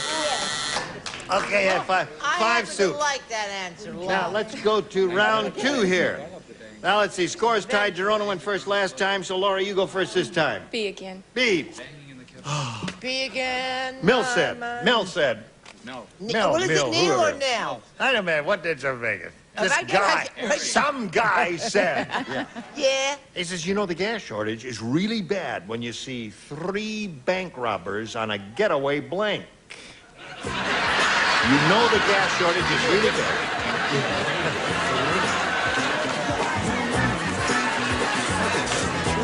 Here we go. Mel said, you know the gas shortage is really bad when you see 3 bank robbers on a getaway blank. The first thing I thought of was bus. Getaway bus. They That could, is not a bad they answer. could That is a commandeer the wonderful bus, you answer. see, and that would make sense. But a getaway what, Bill Cullen? Well, Just a minute before he shows his answer, I want you to keep in mind that I said, what a cute, wonderful answer, and you said, he's been giving wonderful answers this week. Adorable answers. Right. Show them your answer, sweetheart. Is she setting you up? Us. Oh! Sometimes those rotten answers score. Just like people. Right. I said bicycle. Bicycle is not a good one. Thanks, Skateboard. Very good. Bicycle and skateboard, all those things are excellent because that would be a really desperate robber. What have you got there? A tricycle. Tricycle, another good response. Things are really bad when you see three bank robbers on a getaway. Good-looking Gene Rayburn suit, dog sled. Dog sled. That would be slow and tedious, yes. Now, of all these answers, which one got the best reaction? Mine. Not mine. Skateboard, right? Skateboard. Skateboard. That's it. All right. Hang in there now. We're going to do a little business with America, and then we come back to you. Watch this, please. The other round, 2 questions. Now, here we go. This is the end, isn't it? You need 1 to tie and 2 to win. All right. Ken said that pirate must have been a plumber.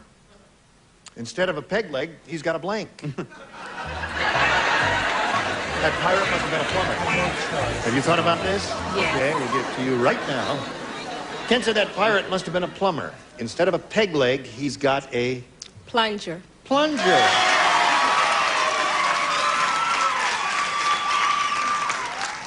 One. Click. Click. Click. When did you start doing Jonathan Winters imitations? What do you got there for this little lady? A plunger would cause a halting walk. That's right. But I put plunger. Oh, good. One more plunger will win the game for that gal. Here comes Peg Plunger now. There it is. What the rest of you have? Plunger, plunger, plunger. Everybody has it. Come on down. You got it. Now, Lori has $2,750. Congratulations to Lori Keene. Bye. How do you feel? Fine. Good. It is all for you. We polled a studio audience not too long ago, and we said, write down your best answer to this. Still blank. If you give us the answer they wrote down most often, we'll give you the $500. For giving us the second most popular answer, $250. And if you match their third, you get $100. Now, 3 of these 6 stars will give you some assistance, 1 at a time, but only the ones with whom you have eyeball connection. Brett. Brett's up there. Well, this is Lee. Lee. Wait a minute, Shug. Now, wait a minute. Now, You mistook her for her?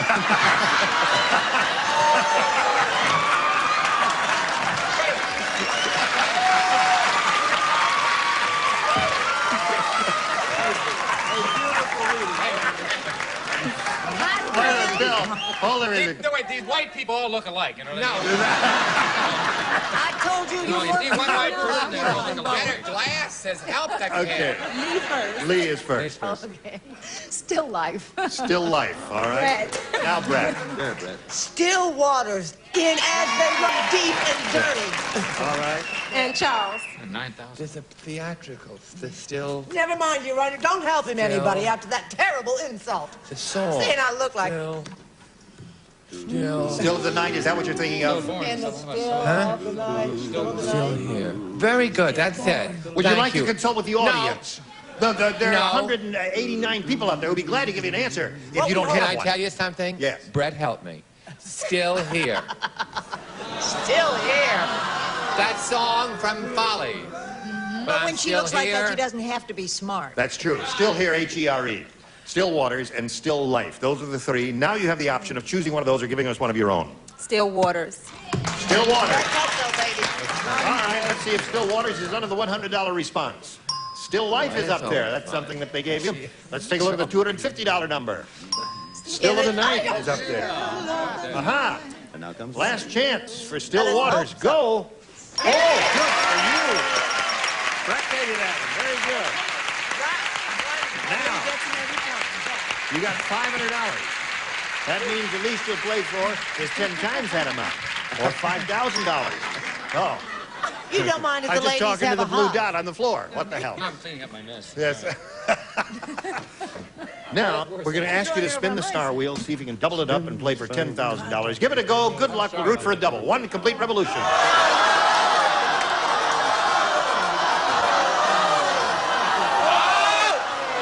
Well, not quite. All right, $5,000 with Betty White. Good luck to you, and this is it.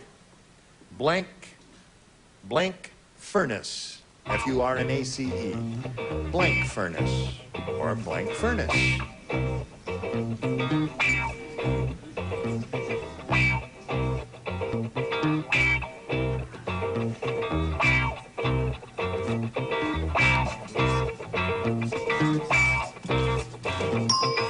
All right, now if you give us the answer that Betty White has on the card, you get $5,000. What do you say to that?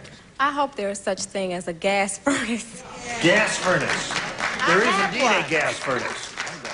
There are blast furnaces, gas furnaces, all kinds. What do you got there? Fiery furnaces? A fiery furnace.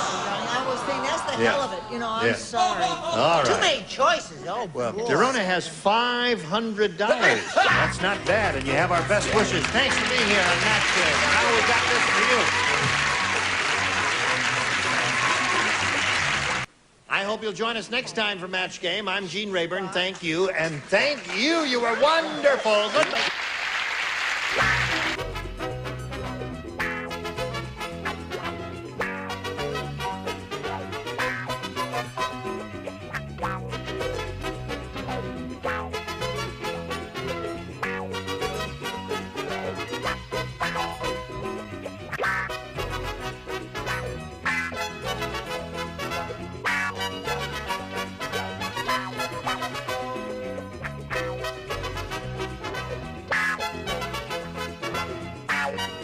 Sunburn, insect bites, scrapes, and scratches, use Metaquick, the quick medicine that soothes pain and helps prevent infection. And Coil Magic. It cuts through buildup on air conditioner coils. Apply directly or use this garden sprayer. Coil Magic saves energy as it cleans. And a baby bath and changing pad plus Diaperine baby washcloths, moisture-packed towelettes with lanolin that clean and condition. Keep your baby better than clean with Diaperine.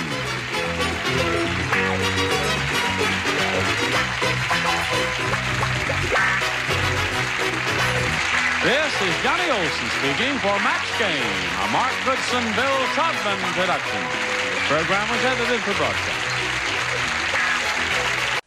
Get ready to match the stars from Chips, Robert Pine, Brent Summers, Charles Nelson Reilly, Stephanie Edwards, Bill Bailey, and Fanny Fly as we play the star-studded Big Money Match Game. And now, here's the star of Match Game, Gene Rayburn.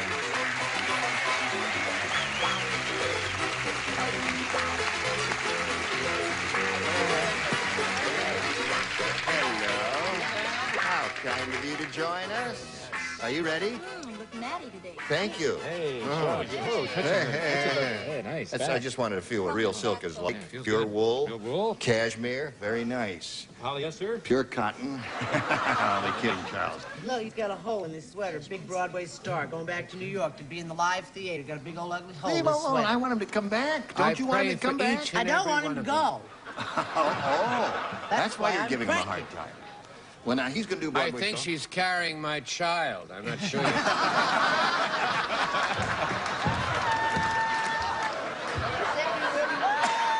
Where? He said where. I mean, the first pink of it was the retainer went in her mouth.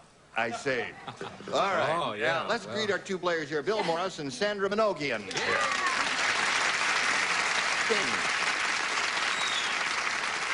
Sandra, this is the moment of truth. I know. Well, you know what you have to do? I got You have to it. match Stephanie, Fanny, and Robert to achieve a tie and stay in the game. That's the best you can do because he's already matched all six. This is tough for us, you know. We've grown very fond of both of them. They're both lovely Yes. people and both pretty good game players. Yes. Yeah. Yes. All right, here we go. Unlucky Louie said. He hasn't said it yet. Last night I went to a singles bar. Just my luck. The only thing I picked up was a blank. Is this for a while? Now we are all ready, Sandra. Unlucky Louie said, last night I went to a singles bar. Just my luck. The only thing I picked up was a blank. A tab? A tab. Great. A tab. That's good. He had to pay for the drinks. Right. That's a good answer. I hope all three of them say it, you get a tie. Hello there. Yeah, well, okay. You've been matching the cop all along. I What can you know. do for that Well, beautiful girl with the brown Not a eyes? hell of a lot. I think the cop and I are going off together because A disease. All right. That means Bill wins the game. What do you have, Sandy? Disease. And you have a check. One. Come on down, Bill. Sandra?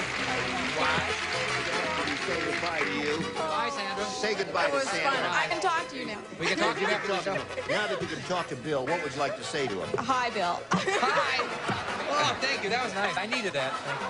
You've got $100. I'm sorry it wasn't more, but it was a pleasure to meet Sandra Minogian, ladies and gentlemen. There you go.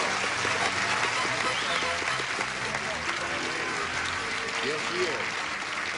All right, sir. Good luck to you. Here we go for the big money bill. We polled the studio audience and said, write down your best answer to this. Blank for bed. What? Blank for bed. Oh, gotcha. Now, if you give us the answer they wrote down most often, you get $500. For matching the second most popular answer, $250. And for matching the third, $100. And 3 of the 6 loonies will help you here. But remember, you only call on the ones. That's it. Step right up there in front of them.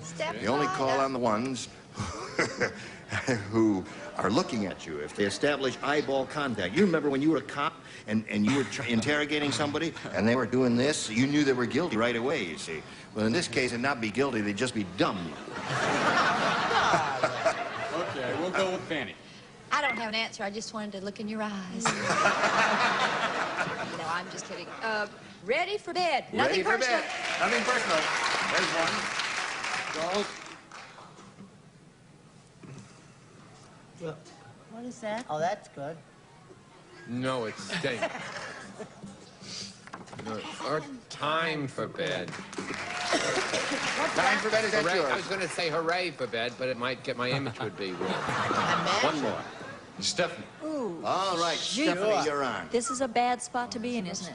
The Yes, third dear. spot. Oh, well, it would Well, have now to be... just think about it for a second. I've thought about it for, a minute and a half, and I'm Yeah. still stumped. It would have to be I'm for bed. Oh, really?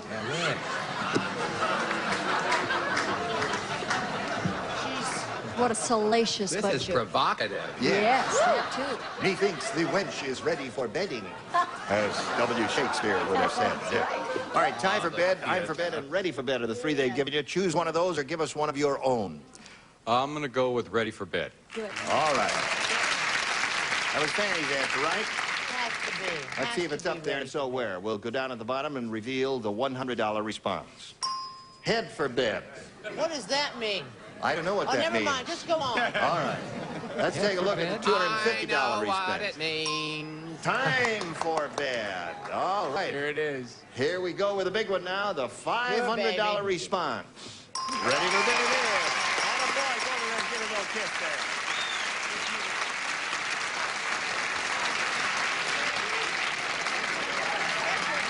That fat woman, Bill.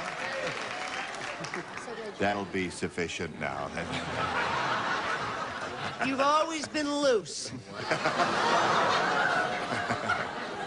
Fast You and say your loose. wife is here? Yeah, She is? Oh. Where is she? Right there. She's very Wait, patient. she teed off. No, she's not. I tell you what we're going to do. Turnabout is fair play. So just get up here. Get up here and give me a little kiss there. Right on the lips now. Yes, I'm ready.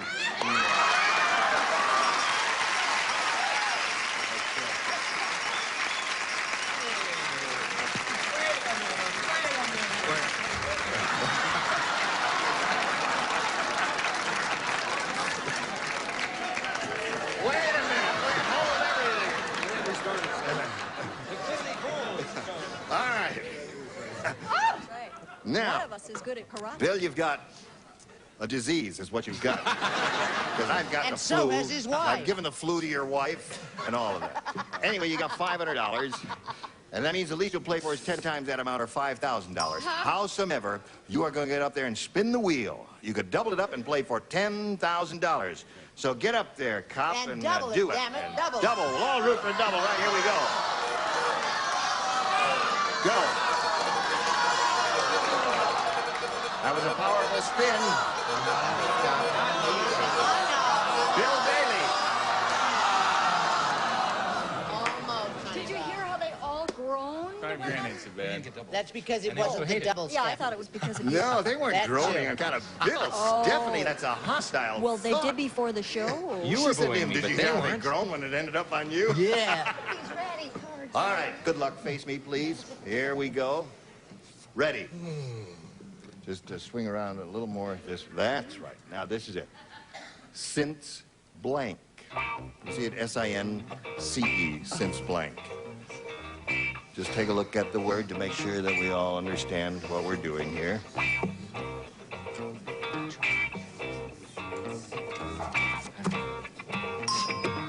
Now, if you give us the same answer that Bill has on his card, an unlikely possibility, we give you the $5,000. No, I'm only kidding. You have a go at it here. Now, if the two of you give us the same answer, you got the money. When? Since when?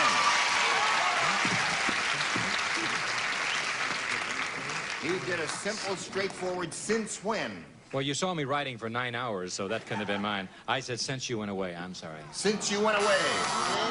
Since when is a Since wonderful you went answer. away. When was a good answer. Well, Bill Morris, this lovely fellow has $500, and we're happy about that, and I hope you are too. Many thanks for being here on the match game. Bill, thank you. Hello. All right, now we got a little message for a minute. Hurry back. All right, now let's carry on and bring on our next two players. Here we go.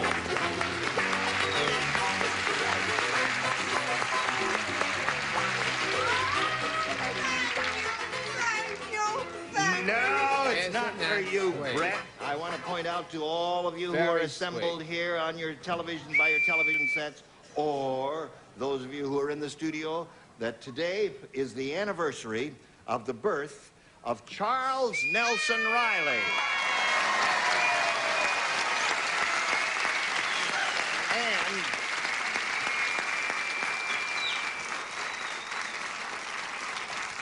we have this cake for you, Charles. Whoops. Whoops. Be careful, Whoops. sweetheart. Well, just take this part of it here. And I'm going to put this up here, Charles. There's Can't a we knife. sing? And you can cut and all that. You can't and I'll sing tell you- Happy No, Birthday. here's It's what we're too going to do. expensive. Since we can't sing it? No, we're going to sing. We're gonna all of dance us. it. We're going to sing "Happy Anniversary" to you. The anniversary of your birth. Are you, everybody ready? The same melody with the same melody? With the same melody. With the same melody. The happy birthday. Ready? Happy anniversary to you. Happy anniversary to you. Happy anniversary, dear Charles. Happy anniversary to you. Thank you. Make a wish, Charles. Charles is going to make a wish. I want to thank the producers for this absolutely gorgeous cake. And if any of you have black and white TV sets, you're very lucky. Thank you. Many more for everybody. Okay. Thank you. All right, Charles, now we'll bring on the two new players. Let's get them out here, Captain Gene Johnson and Lisa Isaacson.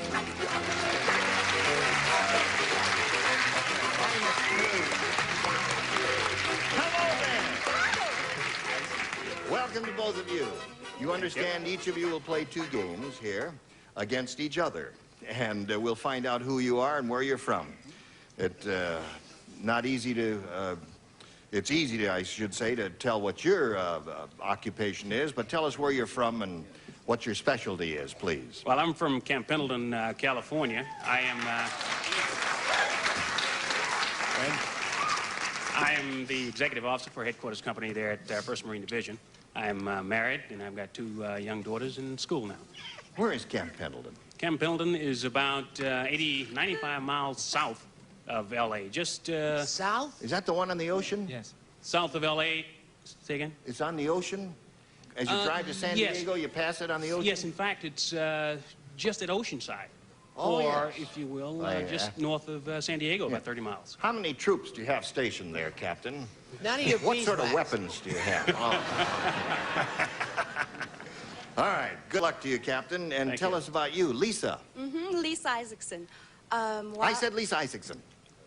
While at UCLA, I majored in theater arts. Yep. The theater. Theater. I hope to get my MFA in children's theater someday because I really enjoy it.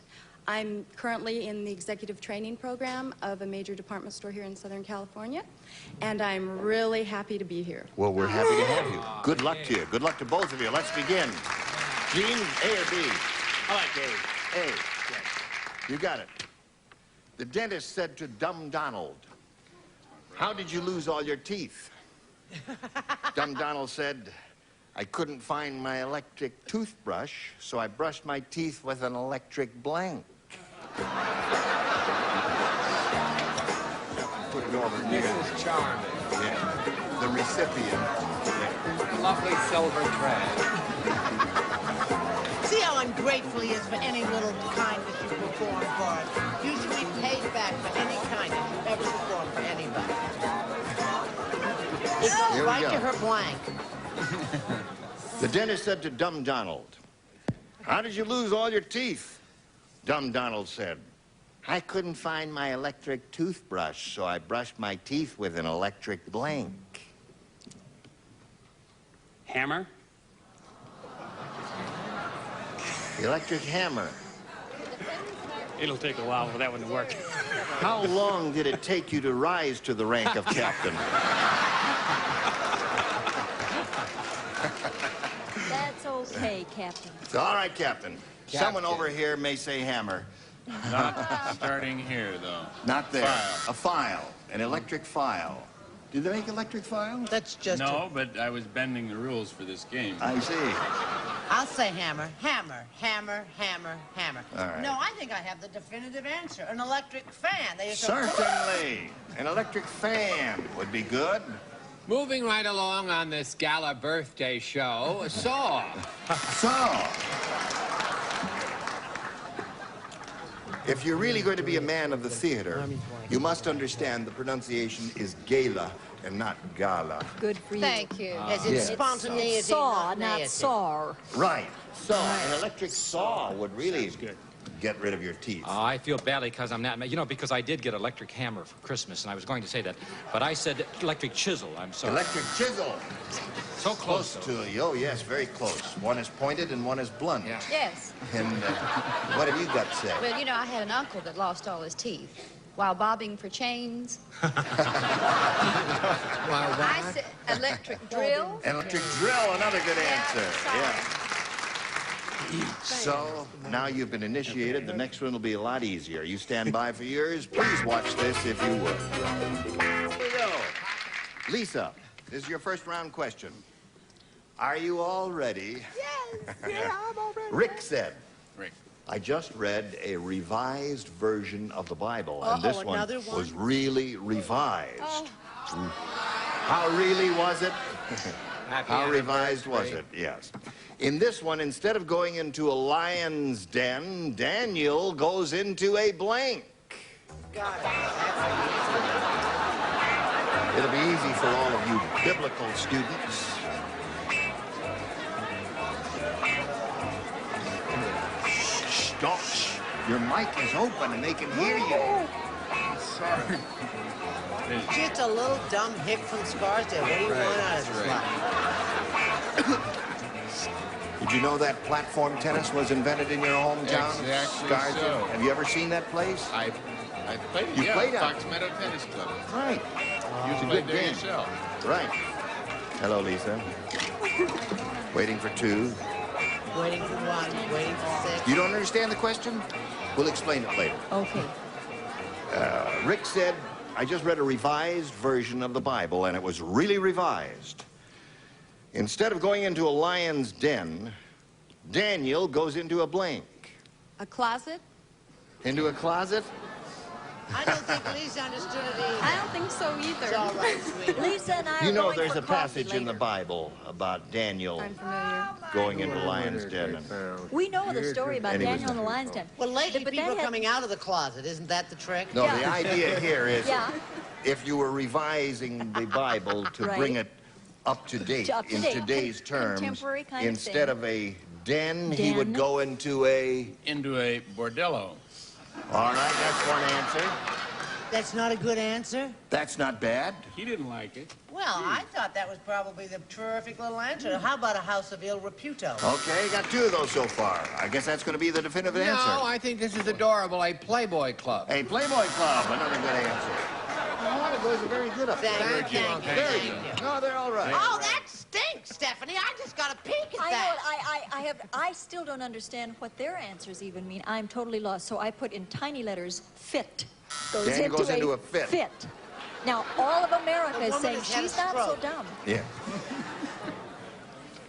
No, I disagree with you. I think they're saying, look at that dingbat up there. No, you take a fit. You don't go into a fit, my dear. Oh, speak for yourself. Yes. What do you say there? Captain, electric hammer doesn't look too bad, does it right now? Pretty smart answer, right? I put a bachelor's den, wherever that's going, and that's a double boo. Into a That's right. lion's den, then goes into a bachelor's den. Yeah. It's okay. Boo me, I still get residuals for my Dream of Genie. You can go and boo me. All right, Fanny. Well, see, I thought that the thing was we were supposed to rhyme with den. Rhyme with den, so Oh. I put massage parlor. Oh, I see. Naturally. All right, the end of round 1. And both of you had the same experience, didn't you? All right, round 2 coming up in a little while now. Well, you've done it again, stars. You were just wonderful. Not a moment too soon. Yes. Thank you Is for there my any- lovely cake. Yes, best wishes now. Thank you, sir. Those of you who are watching, whatever date this plays in your area, it's probably not Charles' birthday. It's very difficult to explain this because in syndication, you see, the tapes go from market to market. Forget it. Oh, yeah. So I guess it's really too hard to explain. That means I'm not 49? You wish you were 40. You meant You'll 49 never- since 1949. Yes, so long. You'll never be 32 in 49 some again. states. Right, you're 32 in certain states. Oh, I'm how Gene terrific. Rayburn. Mommy, Join us I'm next back time. from school. Gene Rayburn, goodbye.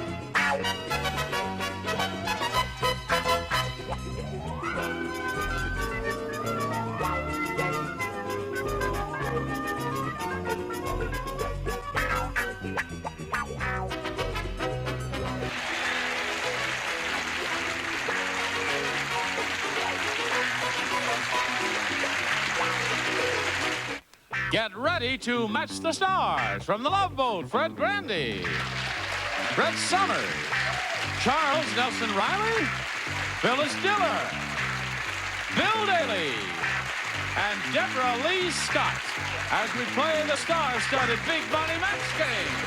And now, here's the star of Match Game, Gene Rayburn.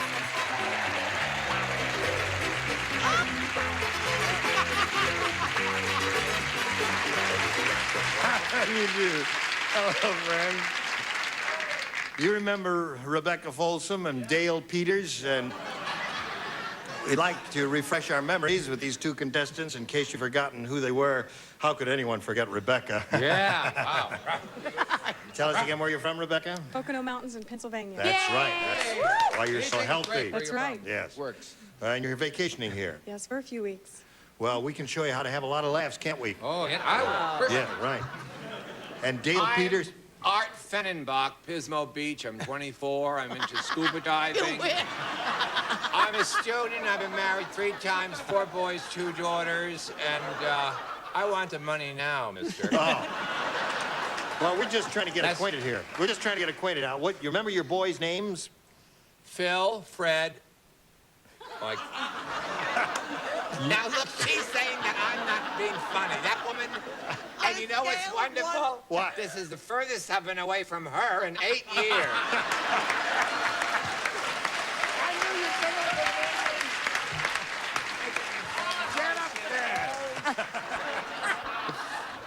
Now, listen, where are we? We're starting with the audience match. I'd like to start with her. All right, no, you can't. That means you have to get up and walk down here. Can you walk? Please. Splendid. Oh, yeah. There she is. Look at her walk. She can walk. They're right there on the little blue dot. There you go. All right. You won the first game, and You won we'll all the games. See, and we'll complete the first game now as we come to this big super match here where you could win over $10,000. Good luck to you. We polled the studio audience and said, write down your best answer to this. Blank glow. If you give us the answer they wrote down most frequently, we give you $500. For matching the second most popular answer, $250. And then if you match a third, you get $100. Oh. Now, Would everybody leave her alone? Can I give her a couple $100? get out of here. You can call on 3 of the 6 stars. Sorry. Phyllis. Moon. Moon glow. You're too young to remember. That was a famous old I song. love the song. I love the It's song. a great old song, yes. I've got a Fred? couple. I just don't know which one to use. Give me one. I'd say all aglow. All aglow. All right, you have 2 now. Brett. Afterglow. Afterglow. That means you have That's what afterglow, happens when you're all all aglow, and moon glow. How about Elmer's glow? Is that... That's not good. Now, you can choose one they've given you or give us one of your own. What is your pleasure? Or you can just go home with me and forget the whole thing. She's gonna go for somebody else. Moon. Moon glow. Here we go. Moon glow. Is it under the $100 It has response? to be moon glow. Glow, little glowworm, glimmer, glimmer. Okay, let's see what we got on the $250 response. Afterglow. After the glow is over. Right, I remember that one too. All right, last chance for moon glow. Here we go. Gotta be. Yeah! Congratulations. You did it.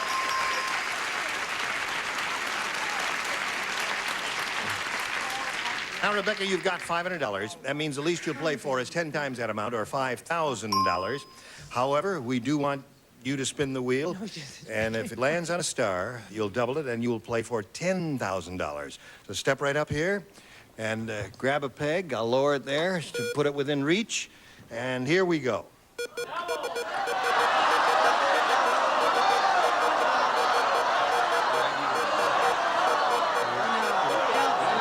Gonna be you, Bill. Yeah, Bill. Bill. Bill. Brett.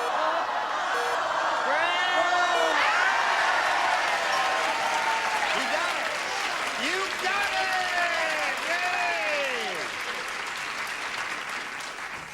All right, you're gonna have to stand on the blue dot and face me. Are you ready? Sure. Sure.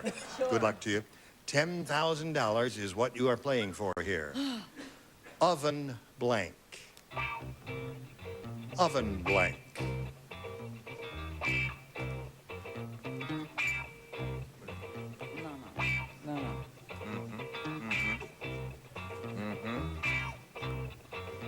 You've got one. Don't say it yet. All right, you can say it now because Brett's ready. How do you match her for $10,000? Door. Oven door. There's a jury out there saying, I don't know, door sounds as good as anything to me. Hello, Brett. Oh, I'm sorry. I said oven cleaner. Oven cleaner. Oh, what a Now, shame. Rebecca, you have $500. You got one more game to play, so let's get Dale Peters. Yeah, sure, naturally. Here comes Dale Peters. Welcome back, Dale. She's got $500. Now, let's refresh. You're an accountant. You're the one with 4 kids who lives in Pismo Beach? No. No. That was the other contestant. No. This fella is from Wisconsin. And he's a state bank examiner. That's right. And what brought you to California, Dale? Just on vacation, and I was planning on trying to get on this show, and I lucked out and was selected. And Well, I'm here I delighted am. that you lucked out. All right. Good luck to both of you. Here we go with our second and final game, round 1. Dale, A or B? B.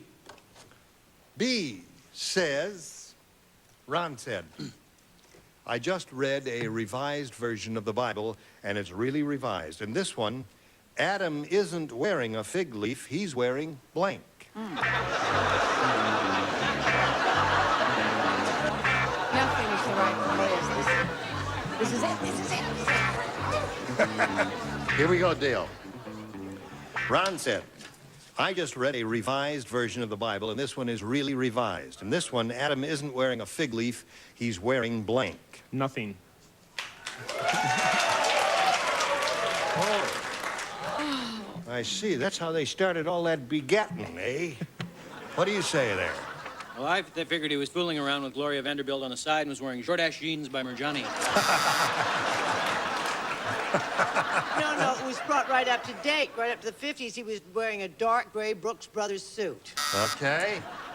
Adam isn't wearing a fig leaf, he's wearing... Gloria Vanderbilt jeans and Holston cologne, not for men, but for man. Because there was only one. Right, only one man. Oh, Gloria Vanderbilt, where were you when we needed you? Adam isn't wearing a fig leaf, he's wearing... What does this have to match? What's it for? Well, nothing. Nothing. Good. Nothing. Good. Dale Peters said Adam was wearing nothing. He wore nothing. And he wore nothing. That's enough of that. Yeah. He was wearing a jockstrap. A jockstrap. Well. I got a match. He's wearing his birthday suit. And a way to go, Bill, baby. Hello there. Hi. How are you? Fine. I said he's wearing... This is a match because I've heard that they're making skin out of this these days. Polyester? Polyester. What? Whatever happened to polyester? Polyester, you know, they're making... Polyester. She wrote a book. I remember her. Polyester. All right, where are we? 1-0 in middle of round one. You They stand by turn for on yours. you. Now this for you, if you please. Here we go, friends. The other round one question. Rebecca. Deborah. Ruth said. Ruth. Ruth said, my kid's school is too advanced. Instead of eating cookies and milk, every day the kids eat blank. Yeah. Closer. Have a go at it. Rebecca. That is...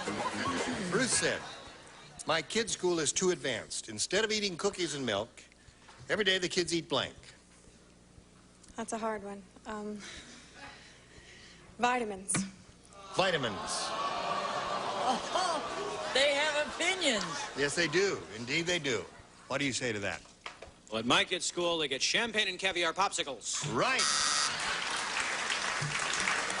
Now you got the idea. Well, it's round one. The game is still I early. didn't hear any references about elegant or expensive. All I heard was advanced, so I said pretzels and beer. Well, that's okay. Caviar, You go to your pretzels. house and shoot pool, right? Right. I said quiche and a half bottle of Puy Foussette. We used to have quiche in Hartford when You we did? didn't have heat. And we called it scrambled eggs. You got the idea now. Oh, well, I'm all wrong, I'm sure. I do know that they teach sex in the schools. Oh, they do? Yes, the current definition of a virgin, that's an ugly third grader. But I felt they might eat crow. Eat crow. That's possible. What have you got there for us, Bill? Granola bars and yogurt. Remember that act? They were very Yes, big. I do remember that. That's the truth. Yes, right. Well, that Okay, wasn't funny. Deb. I didn't have a microphone. Yes. I said hash brownies. Hash brownies. They're swingers. All right. Pretty close there. All right. Here we go to round two now. Dale, you're ahead. We'll ask you to go first. B. One person does not play. That's Bill. The others, please I'm the respond one to that this. wanted to play with her. Right. It's no. him. Well, it's him. I'm the one that wanted to play with him. Dave looks like Steve Landsberg. Dale looks like Steve Landsberg. Yes, on that Barney Miller show. Looks That's like right, he Michael does. Caine in the Ipcress file. Yes, No. it does. He looks like Michael Caine in the Ipcress file. He looks like an awful lot of people. You He should can't. be a trio. He'll never go back to Wisconsin. He shouldn't. It's gone back to his head. Frank said, I'll never go back to that weird laundry again. To press my pants, they put them under a blank.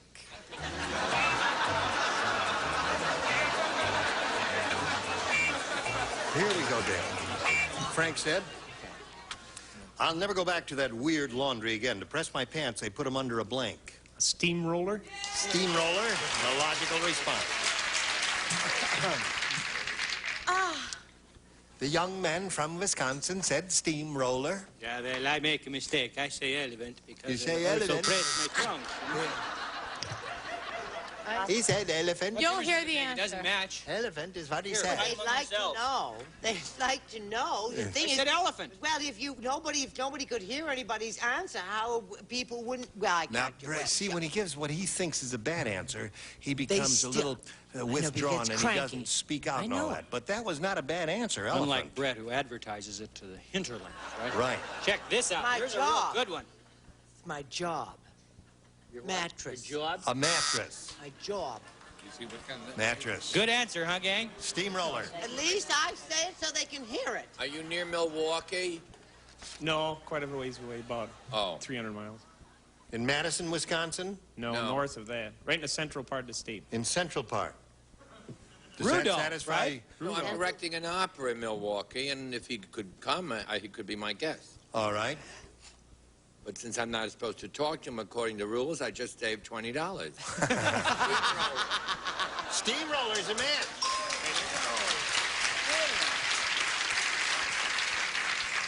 To press my pants, they put them under a blank at this weird laundry.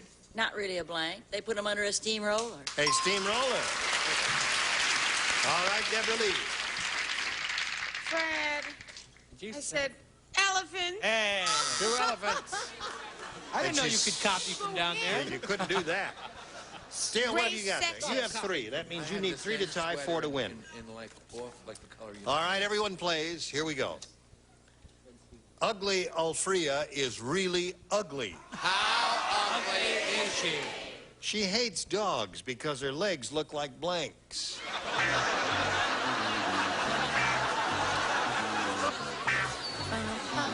How we doing? We're about ready. Rebecca. Ugly Alfrea is really ugly. She hates dogs because her legs look like blanks. Theirs. The dogs. They look like dogs' legs. Yeah. They look like what? Theirs, she says. What did she say they look like? Look like dogs' legs. She hates dogs because her legs looks like theirs, is what she said. The affair is over, Deborah. Misunderstood the I'm question. Deborah. Fred? Well, I understood and came up with the best answer, which is fire hydrants because she has water on the knee. Fire hydrants. Fire hydrants. Her legs look like fire hydrants. That's why she doesn't like dogs. She's right. They look like dachshunds. Aha! Yeah. Holy mackerel. Holy mackerel indeed. Holy mackerel. Charles.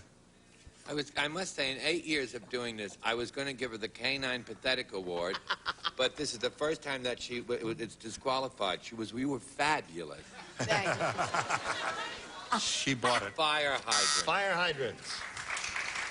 All right, you need 2 more for a tie. Let's see if it happens here. Phyllis? Well, who could possibly come up with the word theirs? She did. I know. Yes. Fire plugs.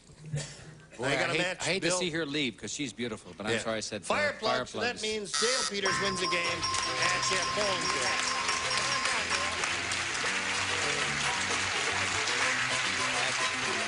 Right there on the little blue dot. Now, Rebecca, you're not leaving here empty-handed. You got a total of $500, and our best wishes, Rebecca Folsom, ladies and gentlemen. We'll spin her off the other way. Here's a message for you. You're trying to turn it the wrong way. Turn it this way. Push this. Turn it down again. Now, go to black. We'll get it going later. Just fade out. Here we go. Dale Peters, are you ready? Yes, I am. Well, we wish you the very best of luck. You could win a lot of money here, and we hope you do. We polled a studio audience, nice, smart bunch like these here. We said, write down your best answer to this. Blank cones. If you give us the answer they wrote down most often, we'll give you the $500. For matching the second most popular answer, $250. And then if you match the third, you get $100. Now, you may call on 3 of the 6 stars. And whom do you want? Deborah Lee. Ice cream. Phyllis. Wait, I need help. What? Snow. You have to help a friend. That isn't it, though. Something comes. Here, something coming from heaven, I think. Snow. Something cones. Oh, help me, everybody. Heather tones. No, that isn't it. Oh, here. Wait. Show me. Quick. How long do we have? Hasn't she got a great mind? America. I mean, this is one of the great minds in America working right now. Snow cone. Yeah! Fred. Pine cones. Well, That's good. Now, wait a minute. Pine. Now, wait a I was minute. going to Brett, say... the first thing you have to learn is what your own name is. He said Fred, and you thought he said Brett. And you say I'm dumb. 3 cones in a fountain. 3 cones in a fountain.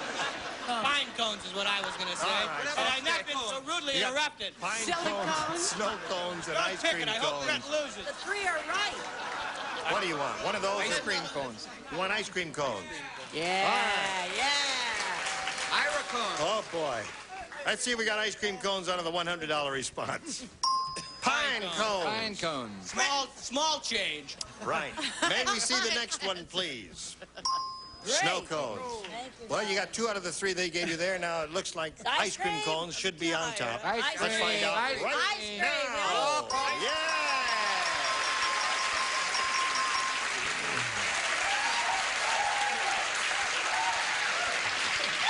All right, there. Isn't that amazing? It was my word and he kissed her. It's a hell of a note. I'm Now. the one that said ice cream. No. No, I she said ice cream. You said snow. You said snow. You said silicone. I Yeah. remember.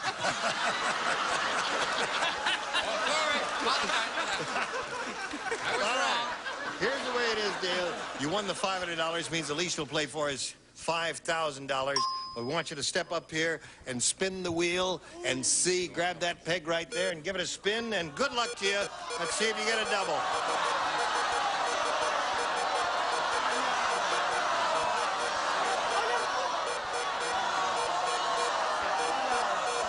Deborah Lee. It's gonna be you. It's gonna be Bill.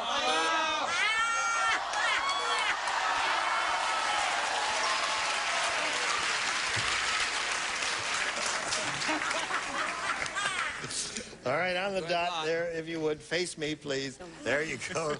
$10,000 here. All right, here we go. Good luck. Blank lines. L-I-N-E-S. Blank lines. No, I know. I'm sorry. Just get on. All right. Please. Unlikely as it may seem, he has finished. Now you have to match him. Another unlikely possibility. Blank lines. The only thing I thought of was goal lines from football. Goal lines. Well, there were 2 great minds at work, Bill's and his there. He said goal lines on a football field. Goal lines. Goal lines? The goal lines, G-O-A-L. Oh, way off. What have you got, Bill? Oh, I said telephone lines, but that was... Telephone lines is good. Headlines is another good one. Headlines is the best. All right. Well, listen, you've got some money, $500, and our best wishes to Dale Peters. Now this message for you. Thank you all. Join us next time for Match Game. Gene Rayburn here. Goodbye. Some contestants will receive Frederick Room Air Conditioners. Quality built, dependable, energy efficient, put together better to last for years to save you money. Furnished by Frederick. A picnic jug and a supply of Flavor Aid makes you glad you're thirsty. 6 delicious flavors, 1 package, make 2 big squirts of Flavor Aid. A garden set of Knox unflavored gelatin makes houseplants fuller and greener. Look for instructions on specially marked boxes of Knox unflavored gelatin. A cosmetic bag and Nestle Egyptian Henna for beautiful hair. Deep conditioning improves texture and body. Nestle Egyptian Henna, nature's way to beautiful hair. A lazy tray and Kraft macaroni and cheese dinner has the cheese taste that kids enjoy. You know they're going to like it. A cheese server, a new Easy Caulker aerosol foam caulk. No gun, no mess, outlasts 4 cartridges. Caulk it easy with Easy Caulker. And a calculator and off. Off. Towelettes mosquito repellent off. Really works with the most effective mosquito repellent ingredient money can buy.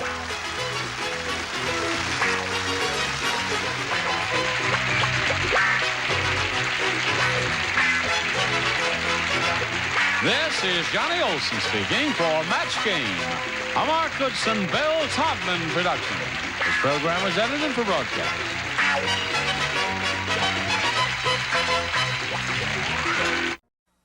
Get ready to match the stars from Sha-Na-Na, John Bowser Bauman, Brett Summers, Charles Nelson Reilly, Ava Gabor, Arnie Johnson, and from Flo, George Bulifant, as we play the star-studded Big Money Match Game PM. And now, here's the star of Match Game PM, Gene Rayburn.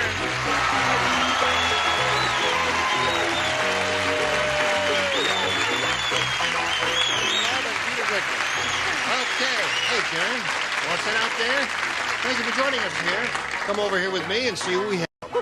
Who do we have? We have a good bunch over here. What have we here? We have a dandy group here.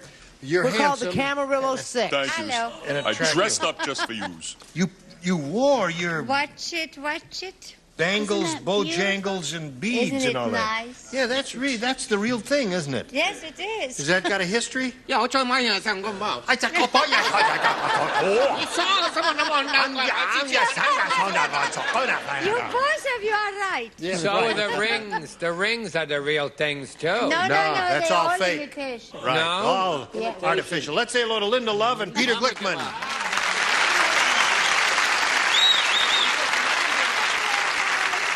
Now let's get acquainted with the two of you. Peter, we'd like to find out a little bit about you. Okay. I'm retired, and I play the stock market and the commodity market. And in my spare time, I rent my head out as a model for a geodesic dome. And he's in show business. You're retired. You look a little young to be retired. It's my second time to be retired. It is. Yeah. And I went to law school the first time. Have you got one of those big computers and you do the market with that? No. No, you just do it in your head. And that's why you lost your hair. Right. All right, good luck, Peter. Linda. Hi, Pete. I'm a medical secretary for a cardiologist. I moved here 3 years ago from Minnesota, but I'm originally from Decatur, Illinois. I have a wonderful son called Scoopy. Scoopy, that's Right. a good name. All right, Decatur, Illinois. That's a great place. Here on Match Game PM, you'll each have 3 opportunities to match as many of the dingbats as you possibly can. The one who's done that most often will be the winner at the end of the 3rd round, and that person will go on to play the big money super match, which can pay off over $20,000. All right! Peter, A or B? Let's start out with A. A. All right, A. Paul said, Yeah. my wife is the world's worst cook. I just used a pot of her coffee as blank. World's worst cook. Just look at that. You see, now, if he had a full head of hair, you can't see It that must head. be terrible to lose your hair. How does it man? Not when you're making money at it. How does it man? How did you make money? Adjust to that. The market. I can tell you how I adjusted to it in about 2 minutes. No, he looks like I do in the morning before I find my glasses, and then I have to remember where I put the hair. And sometimes if I'm listening to records, it sticks between the albums, and it takes me a hell of a while. But I'm pretty anyway, so what the hell? That's right. Here we go, Peter. Paul said, my wife is the world's worst cook. I just used a pot of her coffee as... Shoe polish. Shoe polish.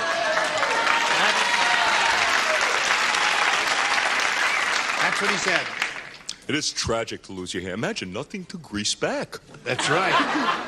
Oh, I said, hope I spelled this right, fertilizer. Fertilizer. Not bad for a college grad. F-O-I-T-I-L-I-C-U-H. That's very good. Okay, Brett. Well, we all have our specialties. I know nothing about the stock market, but I said paint remover. Paint remover, I think, is quite good. Too good a response so far. I said gas for the car. Gas for the car. Yes, My wife, the world's worst Gas. cook, just used a pot of her coffee as what, Ava? Well, you see, I can't cook either, and doesn't coffee get very hard when it's very bad? It's hard? Yeah, I like I hard. thought so. Only in Hungary. Hard coffee is the worst kind of drink. I know a guy that choked to death on hard coffee. Hungarian coffee is there. You need an ice Throat, a pick. big hard chunk of coffee. If it doesn't get hard, it makes everything hard. So I said starch. Starch? This is a pot of her coffee as starch. I mean, my pancakes used to be so hard in Green Acres. Oh, really? That's right. No, it's good. Has its own internal logic. I got very logical. Paint remover. Paint remover, I think, is a good one. He's looking for shoe polish. Not likely to get it here, is he, Joyce? Not with this group. About that morning coffee you invited me to. Forget it. I said it's... I did? I said it's suntan lotion. Suntan lotion. That's not bad. Now, Linda, we have one of equal difficulty for you. Bernie is the world's greatest salesman. A really great salesman. Why, he even sold birth control pills to blank.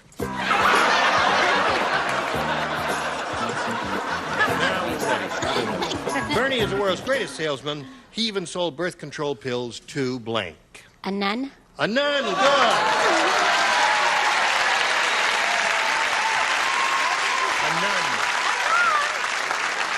That's a wonderful answer. I know why. Make sure she didn't get none. Okay, John. Yeah, I may have a gender problem here, but, you know, we didn't have these things in the 50s. I said the Pope. The Pope. The Pope is good. Yeah. That girl call herself a Christian? Is that what she calls herself, a Christian? It was a good answer. It's a very good answer. Well, I find it depressing, but I suppose what can I do? Oh, Sisters of the Sacred Heart?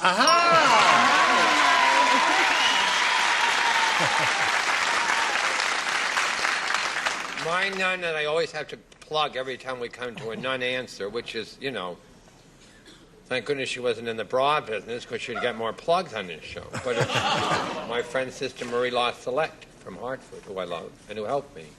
And in her memory, I give Mother Teresa. Mother Teresa. There's another nun. All right. Now, Ava, what have you got for us I am here? shocked. That's what I got. Such sacrilegious group. I said men. They don't have to take it, do they? Well, yes, they do.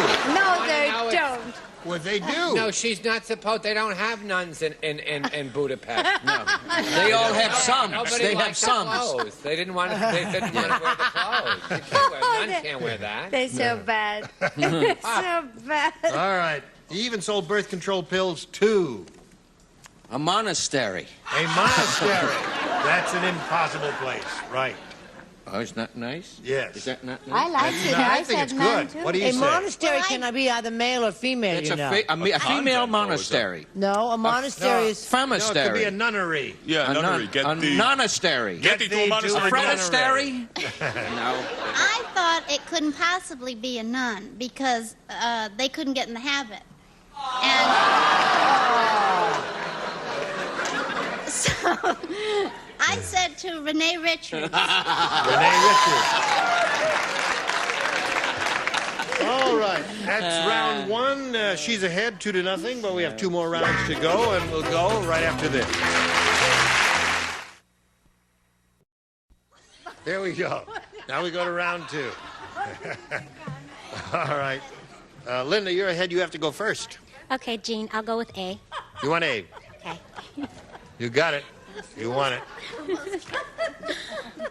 Rocket Robert is the world's fastest runner. Yeah. Rocket Robert. Oh. Thank you.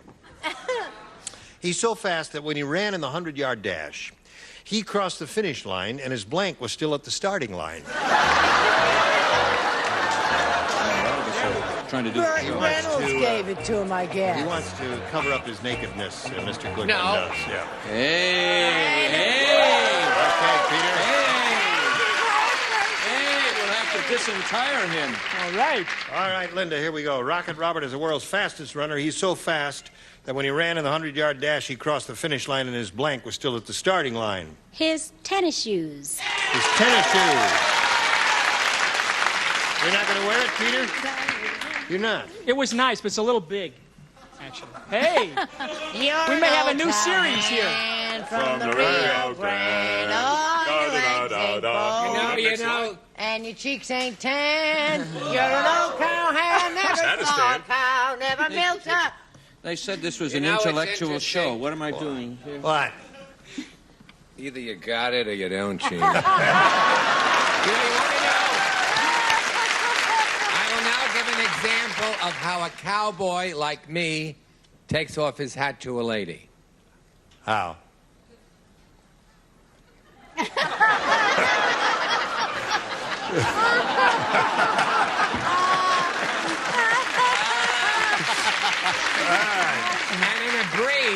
And in a breeze that's worse. Okay, John, go. I will now give an example of how a cowboy like me matches a lady. Track shoes. All right, there's one. Right up next. Yeah. I said foot. Foot. Which is in the tennis shoe. Foot. And you, sir? What did you say? I'm a devotee of the track, and I said his athletic supporter. What did you say? I don't know if I spelled it right, but it's the same thing. Nikes. Oh, yeah, those are shoes. Right.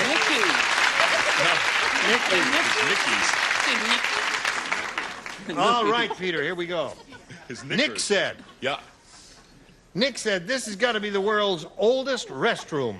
On the wall, it says, for a good time, call blank.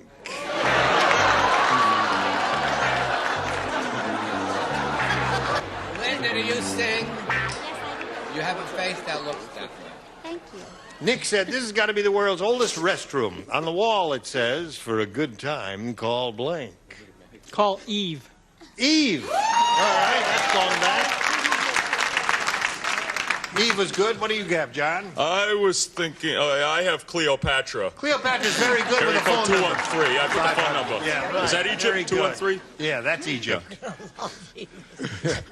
You're crazy about it. Well, I said, Mary Magdalene, but she said no, she didn't want that. So I said Noah's wife. Noah's wife? But she wasn't Nobody known. knows she played See, around. Cleopatra's good because she was known for fooling around. Yeah, Noah's Well, wife was so was non-pro. Noah's wife. That's how much you know about. No, she wasn't even in show Noah's business. wife never She fooled had around. emotional problems. She wasn't that busy.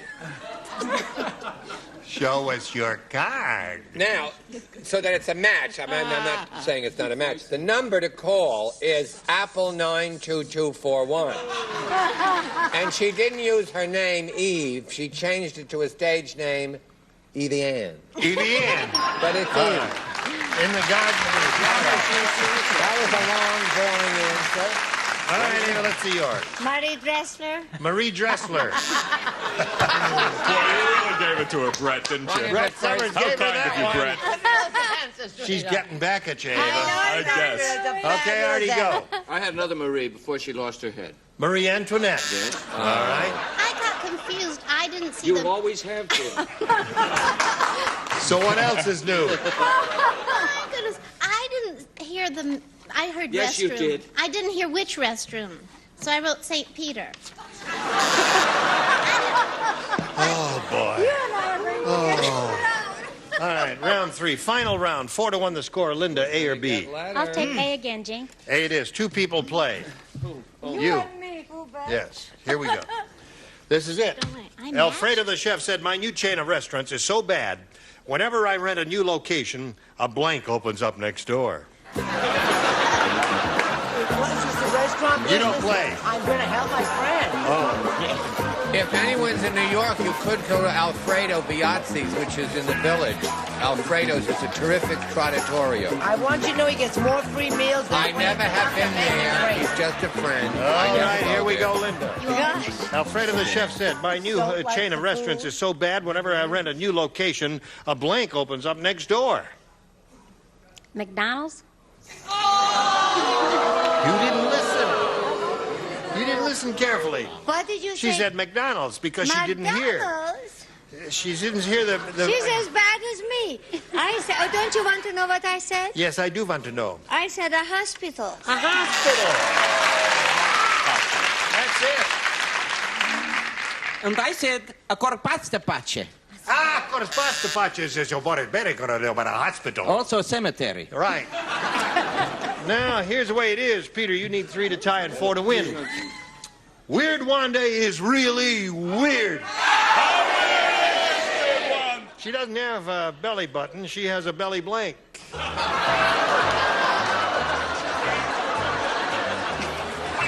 I I don't play. It's so much fun. I have found this game to be so much fun, and I'm upset I'm not playing. Why not? Peter.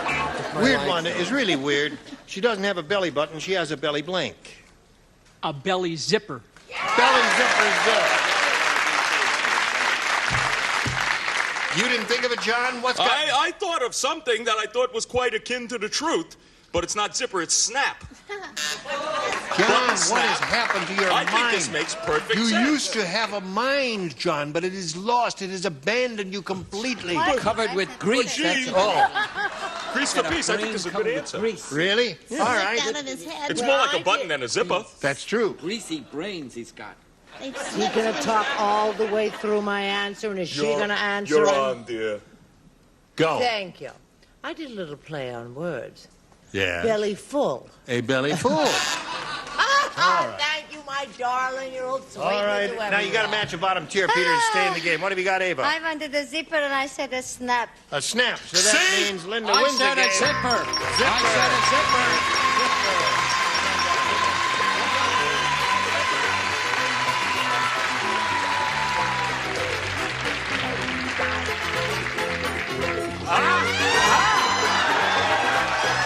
It's the first for primetime television.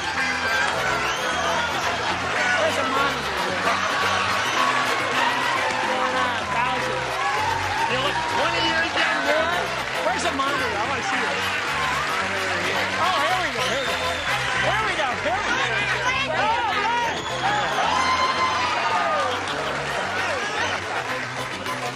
Oh, listen, you look 20 years younger. You've got to get one. Ava, send him one, would you please? 30 bucks. Where is it there? The hair people are gone. All right. Turn the thing around, Charles, and go off with him, and we'll see what happens. So long, Charles. Got a little message for you, America. Watch this.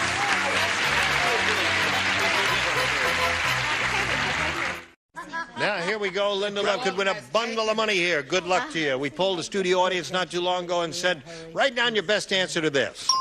Blank of you. 500 for matching the most popular, 250 for the second, and 100 for the third. Whom do you want to call on for a little help? Charles. You just want my hair, don't you, sugar? I have such pretty hair. Full of you. All right, full of you. Bowser. What do you got, Bowser? Because of you. Because of It's a you. song. Yes, indeed. Artie. All of you. All of you. Those are the three they gave you. Now you choose one of those or think up one of your own. All of me. All of me. I said all of you. It's none of your business.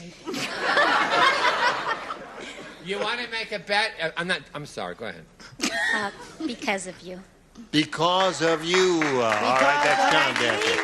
Let's find out if it's up there under the $100 response. Gene. All of you. If mine is on there. All of you, it made it. If mine is on there, I'll throw my hat in the air. All Along right. with his wig. Let's take a look at the next one. Because of you is there. What do you think's on top? I dream of you. I Audience, dream what's of you. on top? Thinking I dream of you. Thinking Go. of you is the Slide other it. one. Yeah. Thinking of you. Very good. Now you won $250, means the least you'll play for is $2,500, but you got one more shot at it. Here it is. Blank parents. All right? Oh, Brett. Oh, golly. Grandparents. Eva. Proud parents. Proud parents. Artie. Foster parents. All right. Foster parents, grandparents, beautiful. proud parents. You want one of those? I'm going to go with grandparents. All right. Let's see if grandparents is under the $100 response. Step parents is there. No, it's not there. Let's take a look at the next one, please. Godparents is there. Oh, She that's what it wants better be. it's grandparents. Go. She's got it.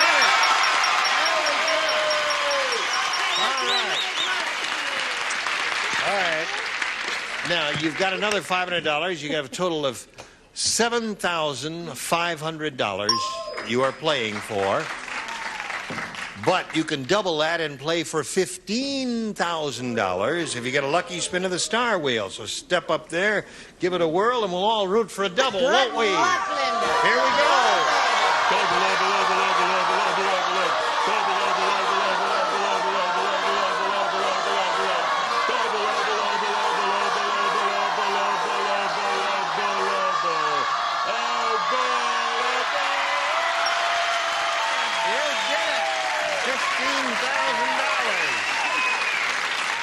All right. $15,000. Good luck to you. Here it is. Blank Sky. S-K-Y. Blank Sky. Okay. All right, Brett's ready. You give us the answer that she has on the card. We give you $15,000. What do you say? Blue sky. Blue sky. You're stupid. That's why you're stupid. You know, I've been so depressed this week. I feel so terrible. But in spite of that, I said,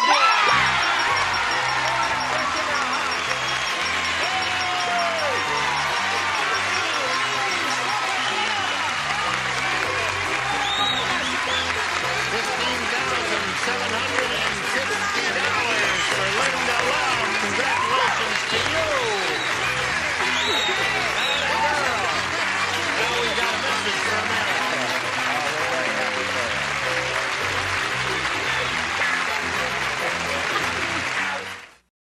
Linda says she's going to put this money to good use. She's going to use it as a down payment on a house that she and her son have been looking for. $15,750. Thank you, one and all. You were splendid. Join us next week for Match Game PM. Gene Rayburn here. Goodbye. This is Johnny Olson speaking for Match Game PM, a Mark Goodson, Bill Todman production.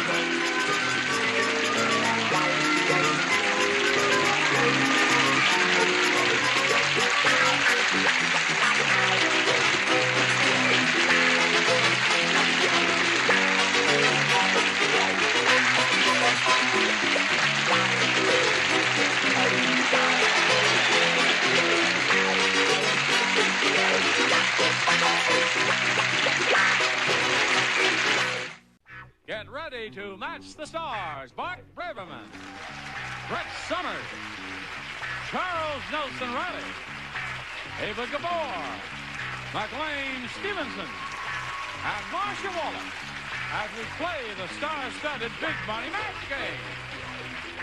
And now, here's the star of match game, Gene Rayburn.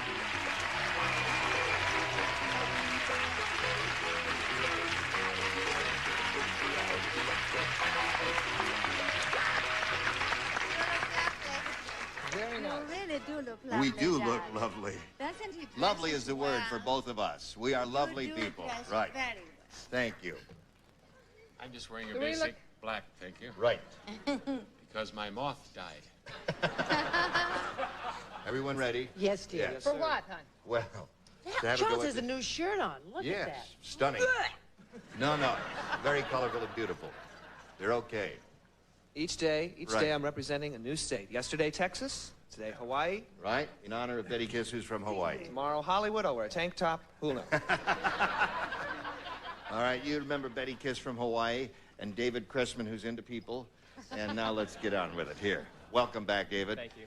He was sitting out while she was doing the super match there, won $5,500, I may point out. And now this is the second and final game these two will be playing. David, you go first. I'll take A, please.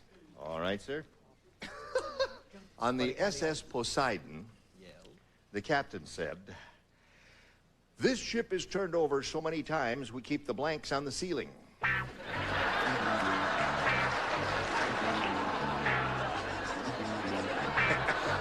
David, on the SS Poseidon, the captain said, "This ship is turned over so many times we keep the blanks on the ceiling." Propellers. Oh, no. Oh, a boat doesn't have propellers. Your crown is safe. Oh, he said propellers. He said How propellers. could he? Yes. It does have propellers. It They does. wouldn't be on the ceiling. I said ashtrays. Ashtrays. Keep the ashtrays That's on one the ceiling. thing, right? What do you say? You're a big disappointment to me, David. Jeepers, crow, criminy Dutch. Propellers? I said tables and chairs. Tables and chairs? I remember the days you used to walk over here. Table.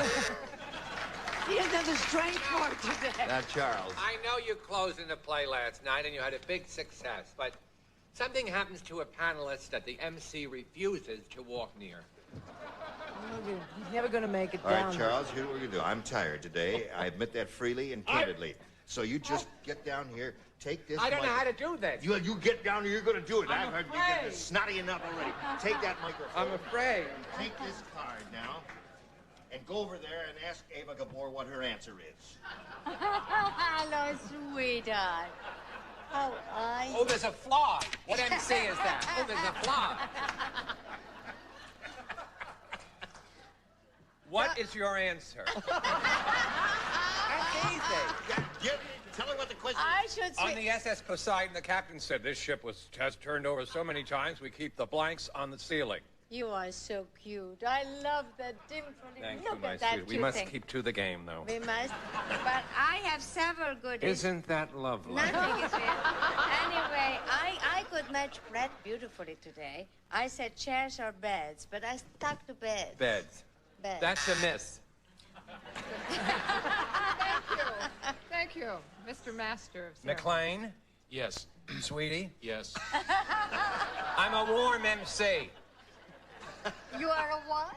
A warm MC. He said, sweetie. Oh, that's lovely. Here is my answer, Charles. It is deck chairs. A miss. On the SS Please Poseidon... look at my jewelry, please. It's not exactly. I didn't Not get out so of hot. On the SS Poseidon, the captain said, this ship has turned over so many times, we keep the blanks on the ceiling. Well, if you're going to be rough with I'm not. I've got a show to run, and I'm in a big trouble. Well, it's a dirty... It's a dirty I'm a job. Dirty job. Somebody's got to do Look it. at Bob Barker. I want to be Bob Barker. Oh. Cold, hard, and gorgeous. The ship is... I said it 3 times. I said it to this woman and to this man. I take more time where the jewelry is better. Let's go, baby. Waiter. Stinks. My jewelry and my answer? Now you go over there, Charles. You go over there. Now you dump it in the box and back. Which one? You have to put it in the thing You there. throw it in there. That's right. Oh, Throw this it right in little the box? That in that little box, yes. This is adorable. I never Yes. saw this before. Now you take the other question out there in the slot, yes. Now you read that to Betty Kiss, the Hawaiian lady, with the big yellow With the big sweater. what? Yes. My eyes are bad, but they're not that bad. Darling, you have to... Charles. Now, this is you for read her? it to us first. To us. us You got to first. read to us. Yeah. Gee, you should have your own show. I have. At the home. Moving right along with the Chuck Riley Game Show series, Jim said... I pushed too much on the Jim No, said. you're okay. That's all right. Jim said... That's right. Don't indicate. I never should have married a vegetarian. Period. The only way I can get my wife interested in romance is if I dress up like a blank. Jim said I never should have married a vegetarian. The only way I can get my wife's interest in romance is if I dress up like... Let us write Now, it. do you mind? You are the slowest man in America when you're up here. I've got a and show now to run, lady. Turn into Speedy Gonzales down there. Now, wait a Are we minute. doing all right? I'm glad I wore a new shirt. Okay. Now, wait a minute. Now you go over there. Now I we don't care where I'm going. All I know is it's my show. What do I do now? Yeah. Get the answer. That's the answer Oh. from Betty. What have you been doing up here for 7 You years? can't tell when you sit over there what it's like. It's a very hard job. I didn't want to do this. But now that I've started. Betty, dear, we all finished writing? Yes. Right. Except I'm a little slower because I'm in your seat. This is the slow seat. Jim said, hi, I try to get very impersonal with the contestants. I never should have married a vegetarian. The only way I can get my wife interested in romance is if I dress up like a... Artichoke. Oh, she would pick that. artichoke. Oh, my word. You have to stand up here. Bart. Hi, Chuck. I went right to the heart of the matter and said cucumber. Cucumber, wrong. Miss, Who are you? I am the new MC. Oh, what a delight to Gus have you. Gorgeous. Gus Gorgeous. I'll be the judge of that. Carrot. Wrong Gus. again. I wrote my answer first, and she copied from me, as she usually does from you. Yeah. Wrong. Right. I'm thinking of replacing some of the panelists. The lovely and beautiful Miss Gabor. Oh, I love you, darling. I said carrot like everybody else. Well- That's the easiest vegetable. How did you come to artichokes? Bill. Bob, I do a lot of these. Steve. McLean. McLean, that's McLean. it. I knew I would. Oh, you silly goose. Get the camera on me. I need the time. Thank you. Like a dolt in a booby. I said carrot. Don't be upset when I said some of the people aren't coming, but I've got my eye on some very clever people. You're doing wonderfully on my show. Darling, Yes, sweetheart. don't give up your day job. So far, you put Go down... ahead, let's see the You put carrot. down my jewelry, you put down my Well. answers. Do you want to go to work on my dress? No. Carrot. Carrot. I'm awfully sorry. Now! At the end of round one, it's tied 0-0. Say I that. was gonna. You took it right out of my mouth. Oh, At the I end see. of round one, it's tied 0-0. Now, commercial. We'll be right back with the Chuck Reilly Game Series. Which camera's on? Isn't that silly? Thank you, Charles. You were brilliant. No, it's hard. You see, we make fun of it, but it's hard to do what you do. Thank you. Anyone that wants, you see how hard it is. It is hard. Nice We'll to have be a appreciated. contest. It's a whole section known as MC. It's very hard. Right. Of course, some people can pick it up faster than others. All right. Since we have a scoreless tie here, and he went first last time, Betty, you go first this time. B. All right. B it is. Jane said, I'll never go back to that lousy restaurant again. I ordered the blue plate special. Sure enough, after I ate it, my blank turned blue.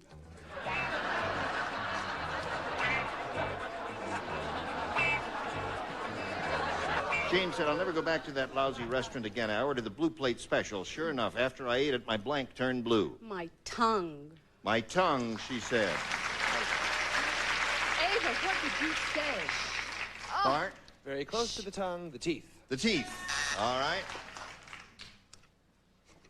Tongue. Tongue. One for Betty. Tongue. Oh, listen. Nice. After blue plate special, and sure enough, after I ate it, my blank turned blue. I'm close, but I'm never there. It's lips. Lips. My lips mean- turned blue. Why, that makes sense. So far, we have lips and tongues and teeth, and Oh, what have you sounds got? good to me.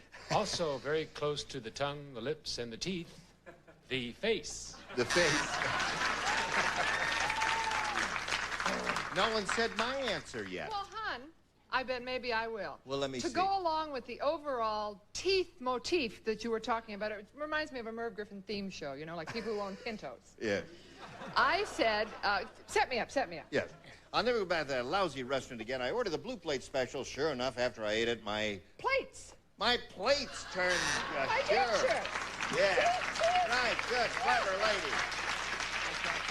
So that's 2 for you, right? 2 for you, Miss Betty. There. Now, Boy, David. we're doing badly.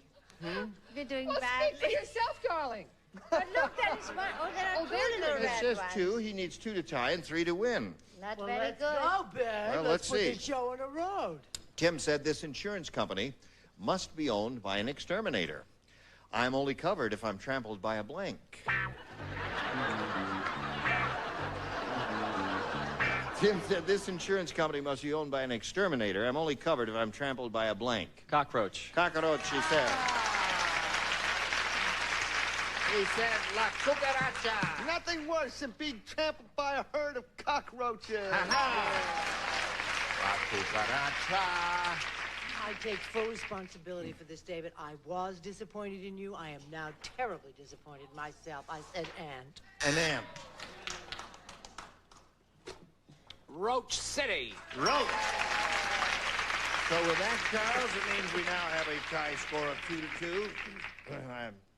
2-2. Insurance Come, company was darling. owned by an exterminator. I'm only covered if I'm trampled by a cockroach, according to him. What do you Getting say? very depressing. I never met it yet. It's a mouse.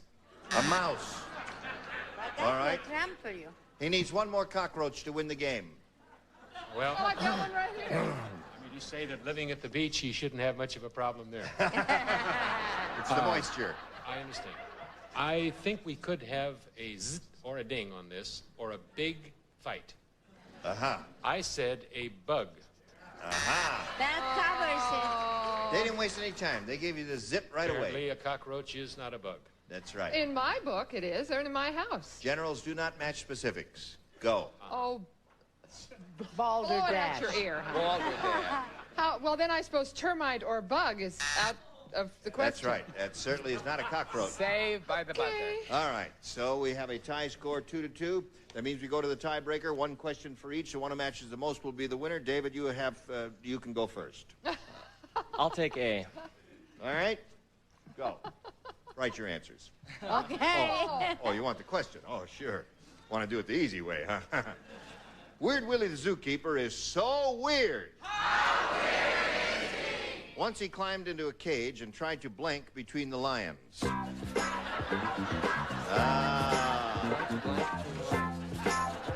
Got it? Got it, baby. Roll. Right. I don't match, but I'm on a roll. Sure. Weird Willie the zookeeper is so weird. Once he climbed into a cage and tried to blank between the lions. Eat. Don't be awing so fast. Yeah. Really? Well, I guess the writers had a little different idea in mind when they wrote that. Very clever. Yes. When I said eat. Eat lunch. Aha! I'm probably the only one that did, so don't get excited. You know what I mean? You know, your beard matches your hair. They both dyed the same color. Oh. Listen, no. I was thinking something a little more frivolous. I said that he tried to dance between the lines. You didn't get it either, did you? Really... Did you get it? Why, is there an answer to this cockamamie question? Yeah, Well, there is. I don't care what the judges thought or what the answer that you people at the big meeting on Sunset Boulevard when you all came together that memorial exciting afternoon. But there's nothing better, funnier image than someone eating between two animals. Think about it a minute. Oh, I think that's quite amusing. Quite. Does it have something to do about the public library in New York? Is it that deep a question? No. Or another eat lunch correct answer, which tuna sandwich. No mayo and a cup of noodle soup. That's what he had. All right, so that's two. David, you give these dumb answers and you're scoring like crazy. All right, Ava. Weird Willie, so weird, he climbed in a cage and tried to blank between the lions. I thought sleep. Sleep between the lions. Thank you. Doesn't match though, darn it. See, this tiebreaker to me was so serious. Yes. That I didn't want to go for the obvious dumb joke of read between the lines. Because this show and these people mean a lot more to me than a big round of applause.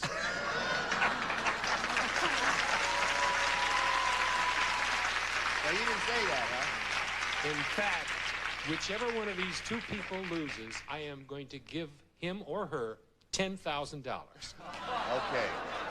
And with all the big successful shows you've had in the past, you can certainly afford it. I don't want him on my show after all. Tough tamales.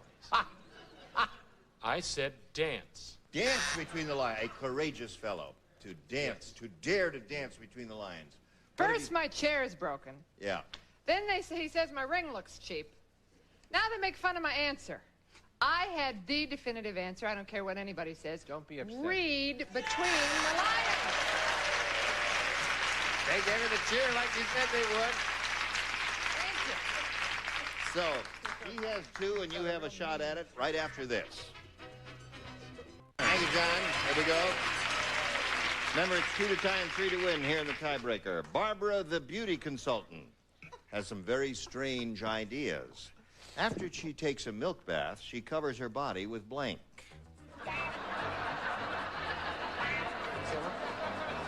Say what? Oh, well, that was domestic champagne. Oh, that's right. Really? Yeah, it's very good. It bubbles. Champagne bath. Lovely. Who were you with, sweetheart? Tell I her. never tell. I'm not a talent talker. You know, talk and tell. Or how do you call it? We call that kiss and tell. That was close. Yes, talk and tell. That's silly. You lucky chicken. Barbara, the beauty consultant, has some very strange ideas. After she takes a milk bath, she covers her body with blank. Cookies. All right. Really. Milk and cookies is a traditional combination. I know, darling, but that In bouquet, Hungary, we that's- always drink milk and cookies. She was married to a Hungarian. Ought to know better. Yes. Well, don't we drink milk and cookies in Hungary? No. It's a very Hungarian idea, darling. I said cookies also. All right. Well, there's one for her. Well, Yes. you know, I'm very domestic. You know, I'm cooking and cleaning and running my vacuum cleaner. I hope God doesn't strike me dead. And doing all of that stuff. So first, if you're going to do a little chicken or something, you know, you dip it in a little milk, and then you throw it in some cracker crumbs. Cracker crumbs. Milk and cracker crumbs. That's Oh, right. When you're my breading word. something, you do that. What do you say, Charles? That's a wonderful answer. Much more apt than cookies. Yes. I You didn't hear do... what she said about God taking her then? Yes. Now, somewhere up in heaven, he's probably riding a horse near Santa Barbara, and they're going to tell him, and he's going to go, oh, damn, I just missed that. Chocolate chip cookies. Chocolate chip cookies. Scores tied 2-2. Well, obviously, you didn't say the cookies. You've already told us that. I tell you, I had the most logical answer. Cream. Now, you know As she that's takes a milk bath, she covers her body with cream. cream. All right, anything you Sounds say. logical to me, Gene. I'm easy to get along with. McLean? In the interest of time, and I certainly don't want to keep the audience out there in America in too much suspense, I said chocolate. Chocolate. Aha, that That's would be almost nice. cookies. That's almost cookies. I That's tried what that you once, and it's sticky. Yes. Oh. Cookies. That wins the game. Come on down, ladies.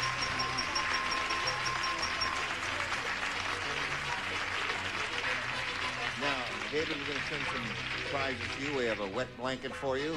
Going to send you one loafer, 1 penny loafer, and thanks very much for being with us, David Pressman. Now a little message for you.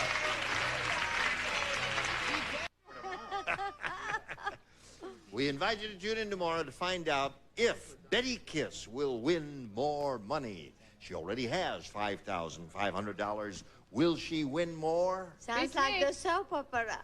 Really? Tell you what, sure. I'm watching tomorrow to see if Betty Kiss wins big bucks right here on Bowling for Dollars. Right. Gene Raver, join us tomorrow. Goodbye. Every family has one. The smart Alex. I know the answer. Okay. The dummy.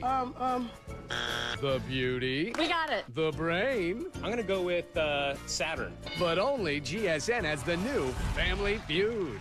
We're ready to play the feud. It's a whole new Richard. It's the testosterone against the... never mind. For a whole hour of family fun. An hour of Family Feud with Richard Karn premieres Tuesday, March 6th at 11, 10 Central, only on GSN.